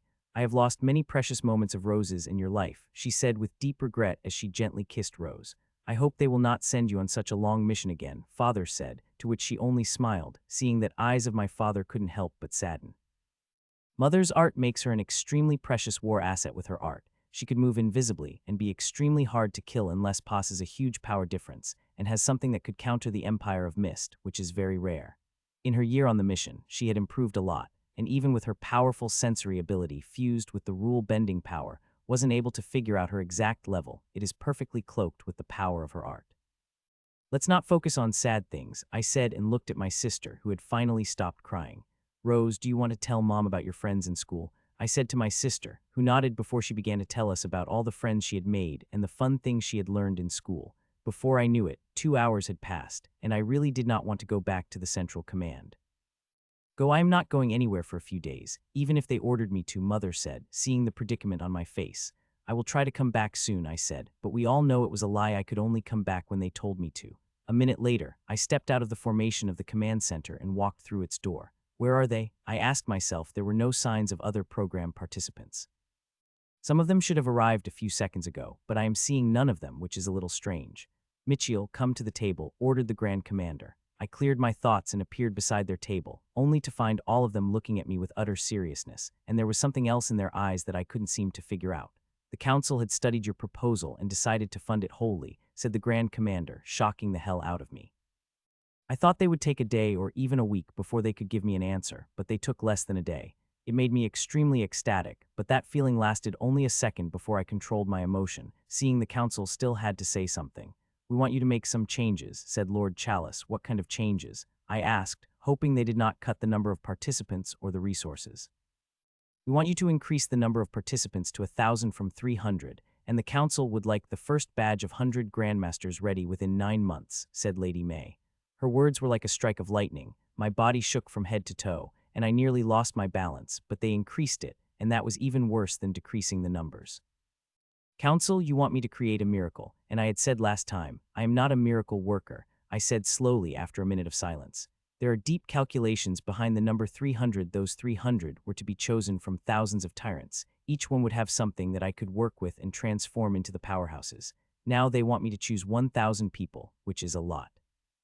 I don't think I will be able to find such talented people that are suitable for me to transform into the Grandmasters, and that is within 9 months. If they had given me 3 years, I would have the complete confidence to accomplish what they told me and would have done so, as I had the plan to add talented emperors slowly. You will be given access to all the resources you need, even Grand Lord class resources, and precious artifacts would be at your disposal. Also, we will provide you with the top alchemists, healers, and other personnel without holding anything back," said Lord Raymond as if he did hear my answer. "As I had said, Council, I am not a miracle worker. The time limit you have provided me is too small," I said. But just as I said that, I felt a mounteous gaze on me, only to see Lady Angela in her physical body looking at me. "Grandmaster Mitchell, it is not a request but an order. You will do it, and you will try everything to accomplish these orders. If you fail, we will not have enough Grandmasters to deal hundreds of Grandmasters the Grimms would release on us," the old woman thundered, suppressing me with just her gaze, which only held her intent. How can Grims have so many grandmasters? They should not have more than 50 of what they have on the battlefield, I asked as I got myself under control. The Grims have more grandmaters than us, but 60 to 80 of them are already on the battlefield. The grandmasters did not grow on trees even for the Grims. It was very hard to produce a grandmaster. More than 90 of Grim tribes did not have the grandmaster in their ranks. Can I know what happened to move us to this extreme? I asked since I was ordered. I would do it, but not before I know the reason. They will have to tell me at least that. The Grims have across something that would help them produce grandmasters at an extremely accelerated speed by the end of the year. They will have hundreds of new grandmasters, and that would be just the beginning, she replied. These words were shocking, but nothing compared to what he said afterward. They plan to fill the battlefield with thousands of grandmasters, and within 3 years, they will have double the number of grand lords than they have now, she informed, and I felt like my whole world had collapsed. I had to grip the table hard so I could not fall down, take quite many deep breaths before I was able to stabilize my emotions. Is the intelligence true? I asked after a few minutes. 80 chances that it is true, but even if it is not, your project will help us tremendously, might even help us win the war, Lady Angela replied. I nodded and remained quiet, making my avatar do a quick calculation, and a result I had got by it had stumped me for a moment. The resources that will require for 1,000 participants will be tremendous. Here is the rough estimate, I said, and a page made of energy materialized in my hand and moved toward the council and Lady Angela as it made the copies of itself. To my surprise, these people did not look shocked. There was a shock when I had presented my proposal earlier, but now there was none, as if they had already expected it. You will begin from today. We will start by giving you the comprehensive data of all the tyrants from their metaphysical scans to psychanalysis. You will have access to everything, said the Grand Commander. About that, I have a small request, I said before she could continue further. What is it? She asked. Well, I will have the data Pyramid is providing. I like to collect it through my way too, I said, and before she could say anything and took out 11 boxes from my core. They are one of the things I have spent quite an amount of resources and lot of rule-bending power to create.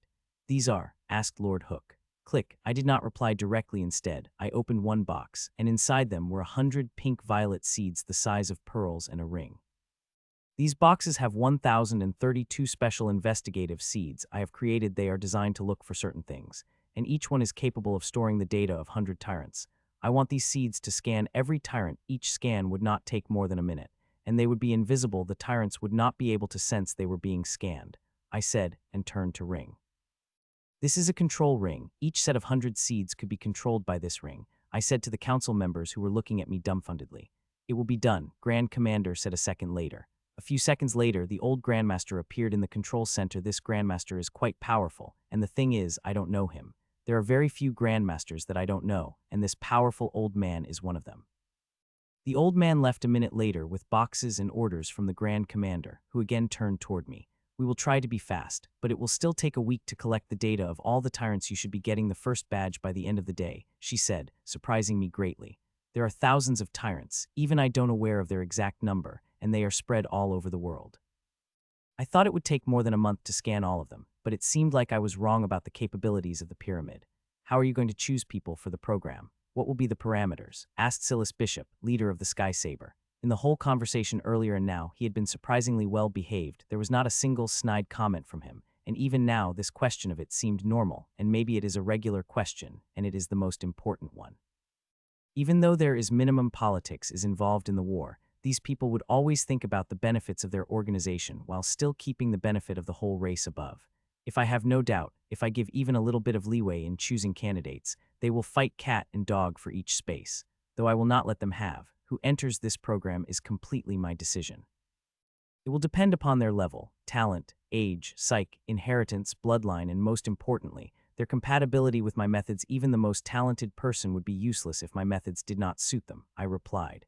You will have the independence to select each candidate, but you will have to provide the reasoning behind your choice of each candidate, and will also consider our recommendations, Grand Commander said. I will only consider your recommendation for 20 of spaces, and the final decision would be mine, I replied. It is acceptable, I replied. I have to give them some leeway, and as I have said, the final decision would be mine. One more thing, Lord Hunt will be overseer of the project, she said, and the way she said it, it is clear that she would be booking no arguments about it. I have no problem with it, I replied. They will not handle the keys of treasuries with no one to keep an eye on me, and I am happy it is Lord Hunt, as he is an accomplished alchemist and scholar. His help will be much appreciated. Buzz. A few seconds later, my holowatch buzzed, and I have received access to Pyramid's Torrent database. I will have to download the files later, as only that way will I be able to study it inside my core. I hope you will be successful. Mitchell, it could be said that the whole fate of the human race depends on this project, said the Grand Commander with a heavy tone. I will try my hardest to accomplish the greatest wish of the human race, I replied with a bow. Go, being the prep. Grand Commander stopped midway when a sudden change occurred in the Grandmaster class battle. The battle had not surprised the council, but me too. It had been barely a day since they had sent the host of Grand Art to the battle, and now they have sent another. This one is true Grandmaster with pure offensive type Grand Art, one of strongest, or the strongest considering the leader of the coven had also comprehended it. Fuck, it seemed like the intel was true. There is another Grimm that had comprehended the 9 Annihilation Sons, said Lord Chalice, and he shuddered. Sylvian Chalice is one of the strongest people in the council, and there are very few things that could invoke fear from him. The 9 Annihilation Sons are one of the things one of the living Grimm Grand Lord has, and it is an absolute terror. We will have to send the reinforcements soon, or we will lose the 2 Grandmasters, said Lord Singh. Let's send Saw. Let Mitchell have this fight. He will not get much chance to fight in the coming days, said Lady Angela, cutting Lord Raymond. The council looked surprised, and even I looked surprised. I had not thought they would send me for many obvious reasons, but most important, that the project would be useless without me. Lady Angela, sending Mitchell would be quite a risky decision given his importance, said Lord Chalice. Yes, it is a huge risk, but a necessary one. We could not stun his growth. He needs to experience different kinds of battles to improve, and his information said he does not have any fighting experience against Grand Arts that enemies have, she said.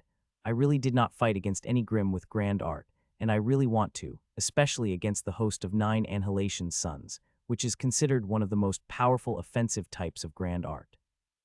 I agree, Grand Commander said and turned to me. Mitchell, you are leaving, she said, and the next moment, a teleportation formation appeared beneath my feet and buzzed as it lighted up. I disappeared from the central command, and the next moment, I appeared above the rainforest with thick raindrops falling on my body.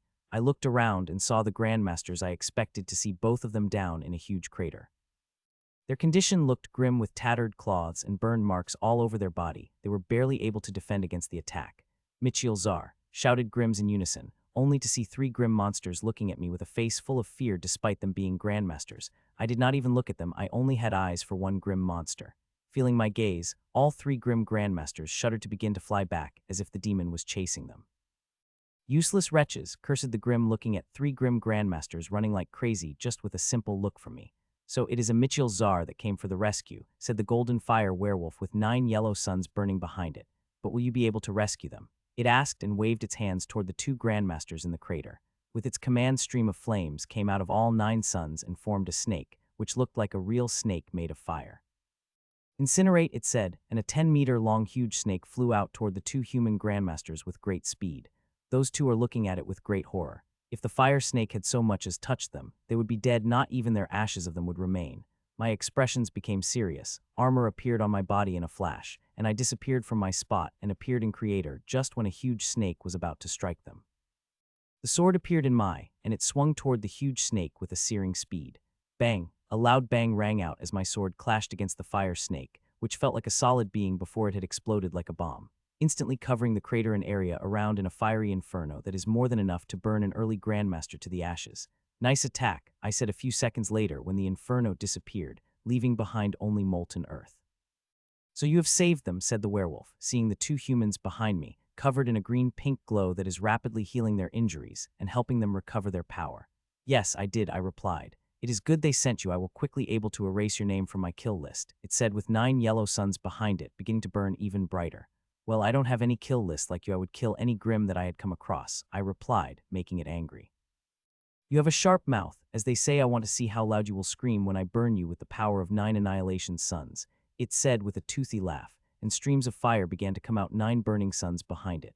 I became very cautious. An earlier attack of it gave me first-hand experience of 9 sun fire, which I am sure is a fraction of its real power.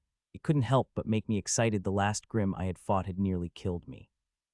I want to do it better this time, kill it if possible, though it would not be easy through my usual means. There is an extremely hot invisible field around the werewolf known as 9 Suns Filled, but my strings could breach through them, but I will not use them, at least not now. There is another property of the 9 Suns field that is making me a little apprehensive. It is also a sensory domain, an extremely powerful one that could sense anything, no matter how tiny or invisible it is. I fear there is a chance that the domain might be able to detect my strings, so I would not release my strings till I finished making necessary changes that would keep them undetected in the field, and I have already begun working on the changes.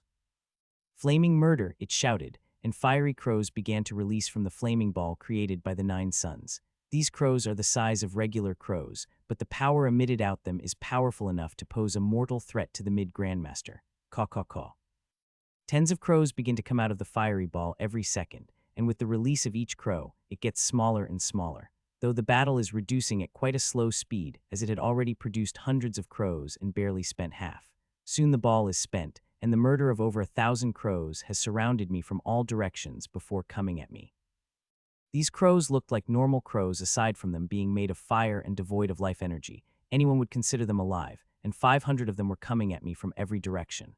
Red thorns, I said, and dark red thorns appeared around me. Each of these thorns is 10 inches long and dark red in color, while their tips are jet black. They are barely releasing any energy, making one believe they are just a regular attack. Sup sup sup. I moved my hand forward, and with that command, the thorns pierced through the air toward the crows. Seeing that, the coming crows flapped their wings and changed their places like they were real crows who were planning on avoiding the attack after seeing the threat, behaving like how a natural life would behave. It is the power of the grand art. The attacks might be looked like any others, but they are not. The attacks of art are more comprehensive and powerful. One needs to be extremely careful in dealing with them, as it is not just invisible attacks that come at one, but also the invisible ones that will kill one without one understanding how. As the crows moved, so are my thorns. They did not have the same fitness as the crows despite me putting great work into creating this move and my expert energy control. But these thorns are tracking the crows have moved according to it. They will not be able to come at me without going through these thorns first. Finally, my thorns reached the crows and thrust into them. I could feel the extremely hot energy of the attack, but these thorns were no normal attack. They were crafted by my hybrid energy. They are very powerful and fully capable of dealing with this attack. Bang, bang, bang. The crows began to explode like a snake earlier after seeing they could not incinerate my thorn and continue. Each of the explosions is more powerful than the one by the snake earlier, and there are over thousands of crows that are exploding right now. All the crows exploded, creating huge explosions, and all the power of the explosions was concentrated on me. If there had been a mid-grandmaster in my place right now, they would have been incinerated by this attack. It is quite a power you attack have, but still underwhelming to what I had expected from the top offensive grand art of the Grimms, I said as I walked out of the fire without a single scratch on my armor. It had surprised the werewolf, but it hid just as it appeared in its eyes, and the werewolf brought a big smile to its face. It was just a testing move. Human though I have to say you are surviving the attack is quite commendable. As you might have guessed, not many of your level would have been able to do it, it said, hinting at the mid-tyrant level I am projecting. So are you going to show me something good? I really don't want to be disappointed in 9 annihilation suns, which I have heard so much about, I said with a smile. You will not be disappointed. Zara will make sure you will die by my annihilation sun flames today, it said, and the suns behind him vibrated with horrific power that I activated the first boost without a second thought. 9 sun blades, it said, and 9 swords came out of the 9 suns floating behind it and came at me with a speed that couldn't help but shock me. The attack is simple, but it is filled with such power that even peak Grandmaster would burn to deal if any of those words touched them. Thank God I had activated the boost, and also had a move to counter this simple, yet extremely powerful attack. Rose steels, I said, and 9 while steels with designs of red roses materialized in front of the 9 fiery swords coming at me.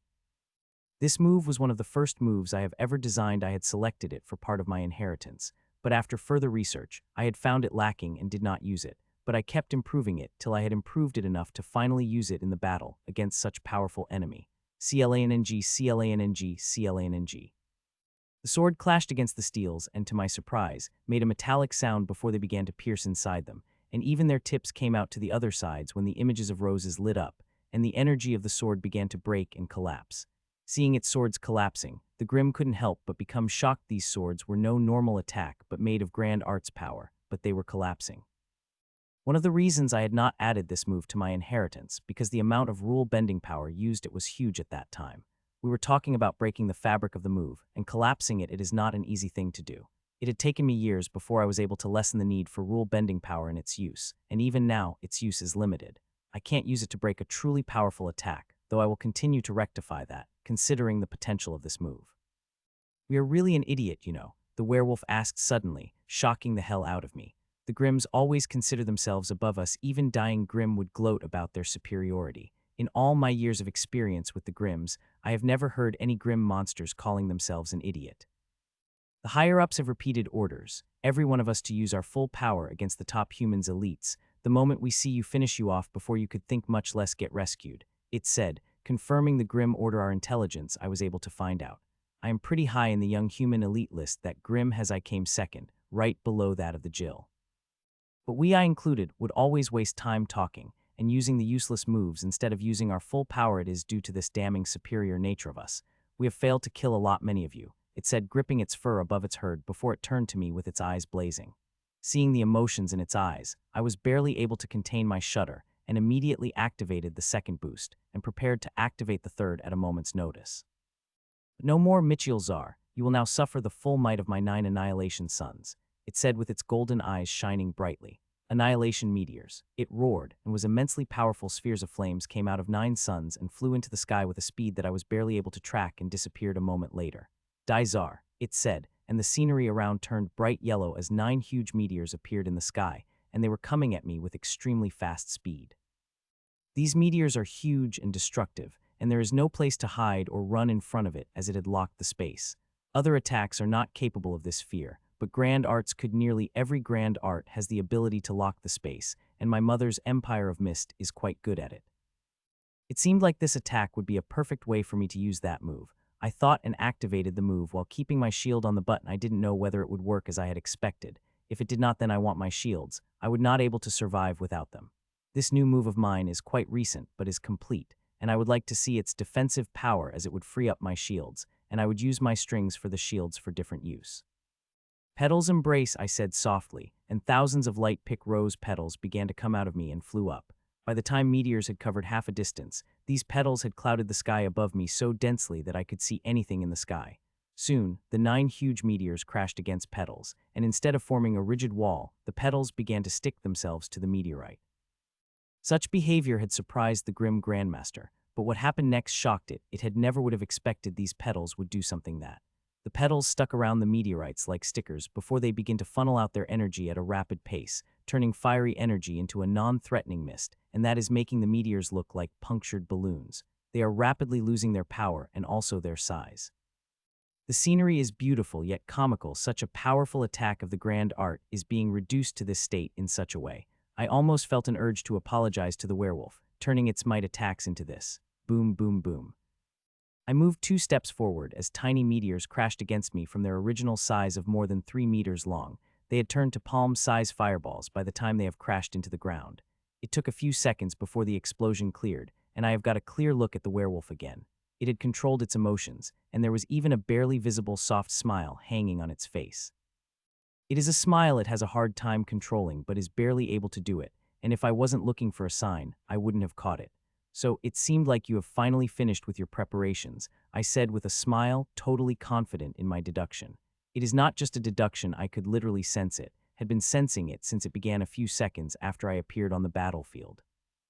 A surprise couldn't help but flash into its eyes, and this one was genuine. All the other reactions it had were fake, carefully orchestrated to hide what it was doing. Even its rant earlier was fake, to keep me sensing a real thing. When have you sensed it? It asked as it controlled its expressions. Since you have begun, I replied, which again genuinely surprised it. You should have run away then, Zar. You might have been able to save your life, but now that I fished with my preparations, you stood a no chance, it said, and I have agreed in some way and I understood the risks, but I still stayed. In the current age, 9 Suns Annihilation is considered the most powerful grand art, and the leader of the coven is a terror with it. This werewolf may have fractions of that comprehension, but it still poses a mortal threat to me, who is quite difficult to kill. With my current strength, only those with council members' strength to kill me, and this bastard's strength is quite close to it. What it had till now was not even 50 of its power since the beginning. It had been preparing for its strongest move to kill me, unlike the other idiots Grimms I had fought through the months. 9 suns hell, it said softly, and the suns behind it disappeared and appeared high above me, covering a huge area with me as the center. The moment that happened, I felt like I had appeared in a fiery hellscape. Everything changed around me. It is like somebody had flipped the switch and made the change, but this is not sudden. It had happened since the battle began. The werewolf had begun making preparation for it just a few seconds after I appeared. It was just very well hidden that even peak grandmasters might not be able to sense it. Everything around me is dangerous yellow flames that has turned the ground into bubbling lava and burned the air itself. The fiery energies here are so powerful that they would burn the soul sense itself. Many people used the soul sense and died due to it. There is detailed information about the Nine Suns annihilation in the Pyramid's archives, and also a couple of warnings, and the biggest is not to use soul sense when one is trapped within Nine Suns hell. It would be akin to lighting a fuse and giving a direct way to the soul. The fire will burn the soul's sense and soul through it, killing one instantly. Strings came out of me, forming layer upon layer of protection. I was standing in a fiery domain, which is powerful enough to burn the mid-grandmaster to ashes in an instant and kill a regular peak grandmaster within a minute. I am only surviving because of my defense, and it is an energy attack instead of a powerful attack. If it had attacked me with a physical attack of such power, I would have been forced to summon my shields.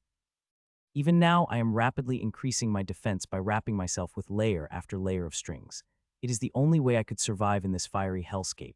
It seemed like fire alone is not enough to kill you, said the werewolf as it appeared in front of me. It did not seem surprised by me not bursting into the flames right away. Chains of annihilation, it said, and a moment later, huge thick chains came down from the 9 suns hanging in the sky. These 4 chains are huge, each link as big as me and thicker than my head. These 9 huge chains are coming at me at extremely fast speed and power that forget to capture me. They so much crashed into me that I would be finished, so I can't let these chains touch me. I activated the 3rd boost immediately and let its vast power fill me. It is truly immense that with it flowing inside me, regular peak grandmasters could forget about killing me. Only the council-level grim monsters would have that power. The power of the chains comes pretty close to it, and I have no interest in letting it touch me. Bang, bang, bang. The chains came, and as they were about to crash into me, I shifted from my spot, avoiding the chains that crashed into the ground one after another before they removed themselves extremely fast and came at me again.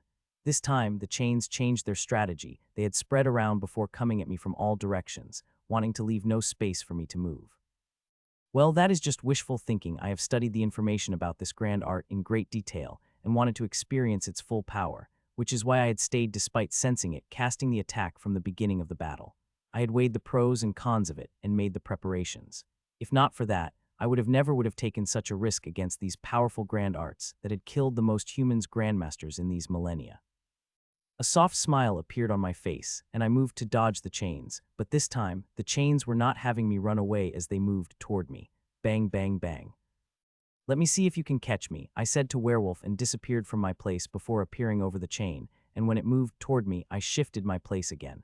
My speed has become like teleportation, never staying in a single place long enough. I have never moved such fast, but even after moving such fast, the chains were right beside me, never staying too far away from me.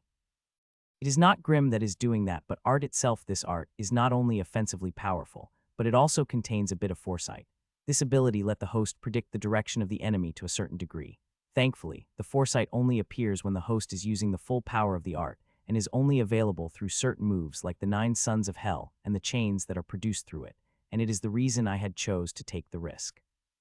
I have always been very curious about this mysterious foresight since I have read about it in the notes of Her Excellency. Is this all the famed foresight could do? To be honest, I had expected more. I taunted the Grimms before avoiding the chain that directly came in front of me to attack me. I wanted to rile it up, and this time there was no fear of it attacking me with even greater power since it was already using the full power of its art. It was the only way it could use the foresight. Human, you are underestimating me. I am from Golden Fire, Werewolf. I have other things than my art, it said, and its mid-grandmaster class aura exploded from its body. It is very powerful, but not enough to make me worried. Shining lances, Werewolf shouted, and thousands of lances materialized around it. Till now, it had been only using the power of its art, but it is now beginning to use the power of its inheritance. Sup, sup, sup. Thousands of lances came toward me at incredible speed, possessing the destructive power that would threaten anyone.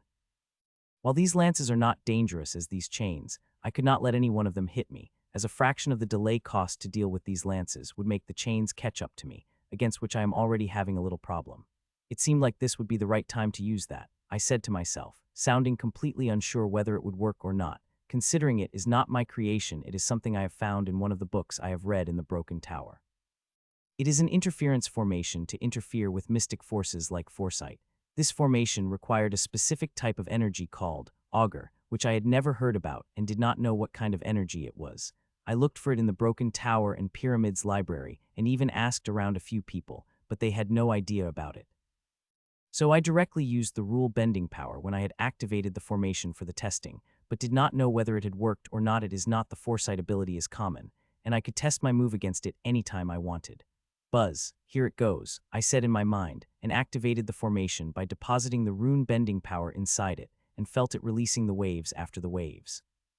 After activating the formation, I did not look at it if it worked. I would know them. I should focus on dealing with the thousands of lances made of golden fire coming at me. CLANNNG, CLANNNG, CLANNNG.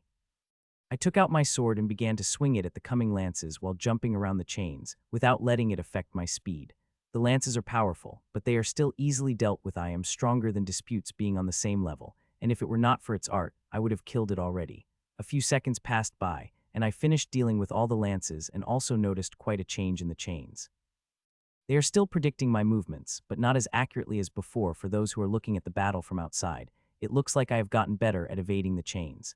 Sup, sup, sup. Even the werewolf seemed to think that as it launched attack after attack at me, but all of them were easily destroyed by me while I dodged its chains. I would have been even happier if I had been able to pierce my strings inside it. The powerful field around it has shrunk considerably more than before. Now it is just a layer of film around it, but it has become even more powerful.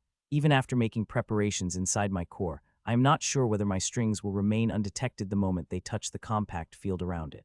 The bastard had prioritized its safety from the beginning, and seemed to understand my limits well, to have planned to such an efficient degree that I couldn't help but become impressed by it.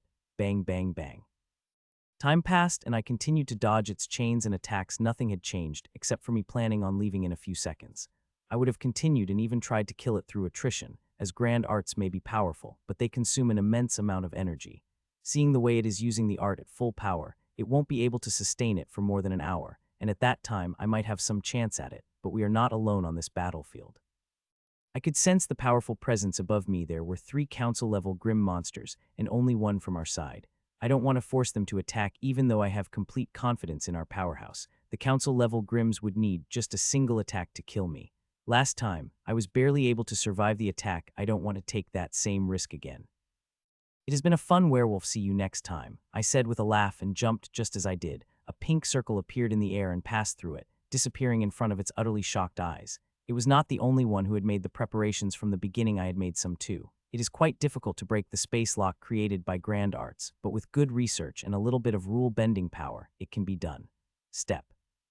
I appeared in the central command. I had aimed for the pyramid in general, but as I touched its space, I was diverted here by the pyramid.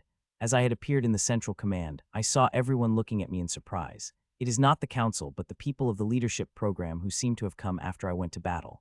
You have dealt the grand art with quite an ease, Mitchell, and your escape was quite smooth. It is not easy to break the space lock created by the grand art, praised Grand Commander. It was no ease. I had to use all my strength to fight against it. If its comprehension had been slightly higher, I would have really needed a rescue, I replied, but that did not change the expressions on the Grand Commander's face. I have given you the access. I hope you will begin the preparation from today, said Grand Commander. I start right after I left this room, I replied, which immediately brightened up the smile on her, which eased the signs of tiredness from her face for few seconds. Wow, I had not thought they would go this far, I said as I have read the list of the things Pyramid has provided me and the things I could get from them. They are going up and below for this project. I don't think Pyramid had bet such resources on any project in the millennia. The list is very long, and I am going to need a lot of things from the list and some that are not on the list. The scale of the project was too huge. 300 were already something above my limit, but I would have managed it somehow. The 1,000 is in a completely different league. I don't know how I am going to do it.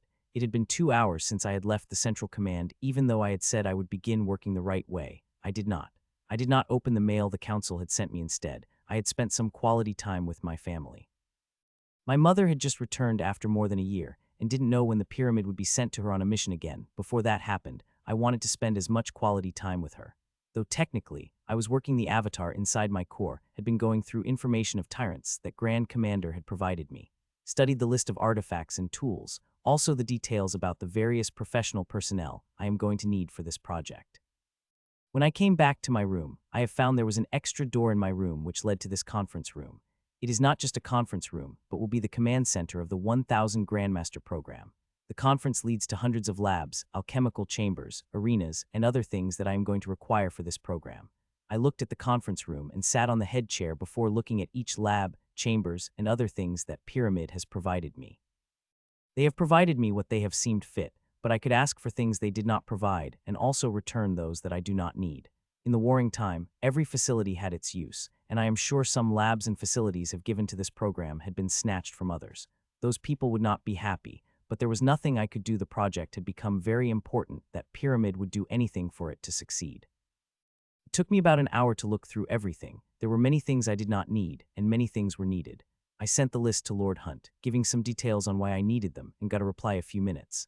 With that done, I closed my eyes and entered my core, and merged my psyche with my avatar. I wish I could keep my avatar separate. It would have helped me a lot in handling a lot of things, but currently my soul power is not strong enough to let me do that.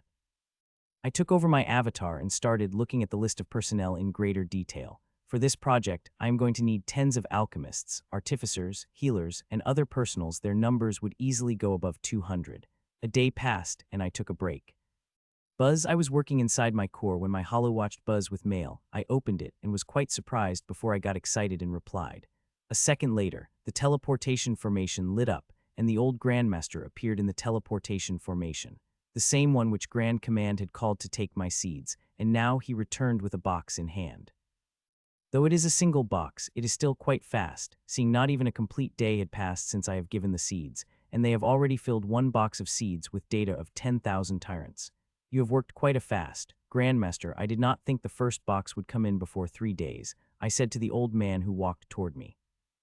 Grand Commander ordered to finish this assignment the quickest way possible. We will get you all the boxes before the week was over, he said, and handed me the box before leaving without a word, and a few seconds later he disappeared. As he left, a look of shock couldn't help but appear on my face. Earlier, I thought this man was strong, close to council member level, but I was wrong. He is at least a council member level, or could be even stronger. The pyramid is really hiding its forces even with the access I have. I did not know we have such a powerhouse. I wonder how many such powerful powerhouses than pyramids it's hiding. I hope they have a good number of them. We are going to need them in the coming future. The box of seeds disappeared from my hands, and I sat down on the chair before entering my core. Now that the seeds have come, it is time to find the subject for the program. I hope I am able to find the thousands of subjects that I might not be able to. My methods are not suited for every tyrant, even though I could modify them and invent new ones according to their need, but I do not have time for that. I have less than 9 months to create 100 Grandmasters. Usually, a century is needed for such a number of powerhouses to appear, but I have less than a year. Accomplishing this task is going to be very difficult, near impossible even, but I have no choice but to do it with everything I have. Whether I would succeed or not would depend on my efforts and a little bit of luck. 11 days had passed since I had handed down this near impossible project, and it was far more stressful than I had expected. It is not just selecting the subject for the experiment, but also lining up all the artifacts and tools, commissioning ones that I don't have, also ordering hundreds of types of alchemical products, from solutions to pastes. I also had to send my own resources to the alchemist, as they were necessary, and craft a few of the solutions, hints of rule-bending power, which I am expanding daily with a multitude of things and left wanting, even after draining it all.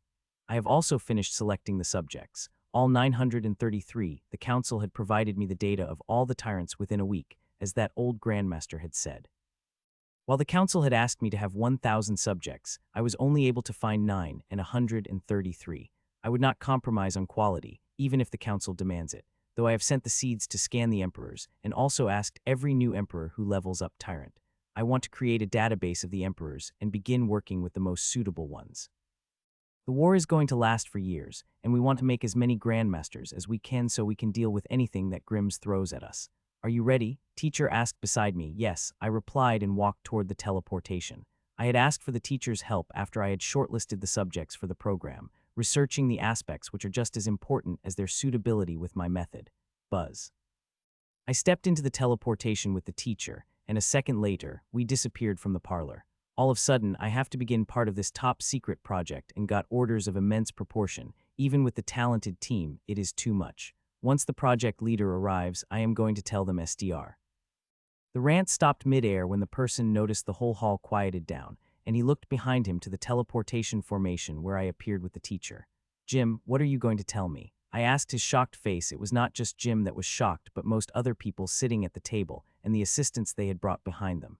You were the ones giving out those huge orders, hun. He said before his eyes flared angrily, "Do you have any how huge your orders are? And the tiny timeline you have given us, any of us have barely slept in the past 8 days," he said. "I have no choice, the project is too huge, and they did not give me the required alchemists," I explained as I sat on the head chair. "While the council promised me all the resources, they are restricted in their own way." I had asked for 2 Grandmaster class alchemists and at least 50 Master class alchemists, but instead, I only got 1 Grandmaster class alchemist and 31 Master class alchemist. The other alchemists are busy, and unless I show a concrete result, I would have a hard time getting the personnel I need. So the council had asked you to create the army of the masters. He asked. He is not an idiot from the resources he is crafting. He must have got a pretty good idea of what we are trying to achieve. I smiled at him and turned to the other members sitting at the table. Every representative of the field required for the project was sitting at the table. On my left is Grand Mistress Charline, the healer Grandmaster Rojan, the artificer Jim, the alchemists Mr. Carlo, the technician and Grandmaster Sethai. The psychiatrists behind them are standing their assistances. I could already see the couple of familiar faces like Hazel and Amelia standing behind Jim and Grandmistress Charline. Everyone is Grandmaster or has a Grandmaster class power aside from Mr. Carlyle, who is a Master class tyrant, and Grandmistress Sethai, who is only able to become a tyrant because of resources that Pyramid had spent on her. I had to fight very hard for her. She is the most prominent psychiatrist in the world, and it is nothing to do with her inheritance, which is below average at the same level as that of Leonard. She is a true scholar, an expert in the human psyche. She got the title of Grandmaster due to it, and I would need her help if I want to succeed in this project. I am sure all of you had your curiosities about this project, I said while looking everyone sitting on the project in the eye. I will tell you all about it, but I hope not a word of it would go out. The council would not like it, I added, surprising many of them, mostly those standing behind the chairs. Saying the project council handed down to us is ambitious would be an understatement. Most even call it foolhardy, I said, again bringing surprise to their faces.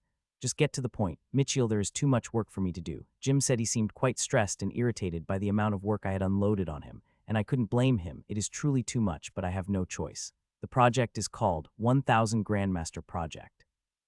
We have created 1000 Grandmasters for the council, and they want the first 100 within 9 months, I said, and absolute silence descended. A shock appeared on everyone's faces. Their faces were frozen, and their eyes were big as saucers. Some were so shocked that they gripped the table, just not falling down. Very few people knew about the project beforehand. Aside from the teacher and Neela behind me, only Grandmaster Sethai knew about it. She was busy with her own project, and even on the insistence of Pyramid, she wasn't willing to leave it unless I told her what project she would be working on. Even then, it took her some convincing. Still, all those efforts were worth it. She had already shown how invaluable she was in the past few days.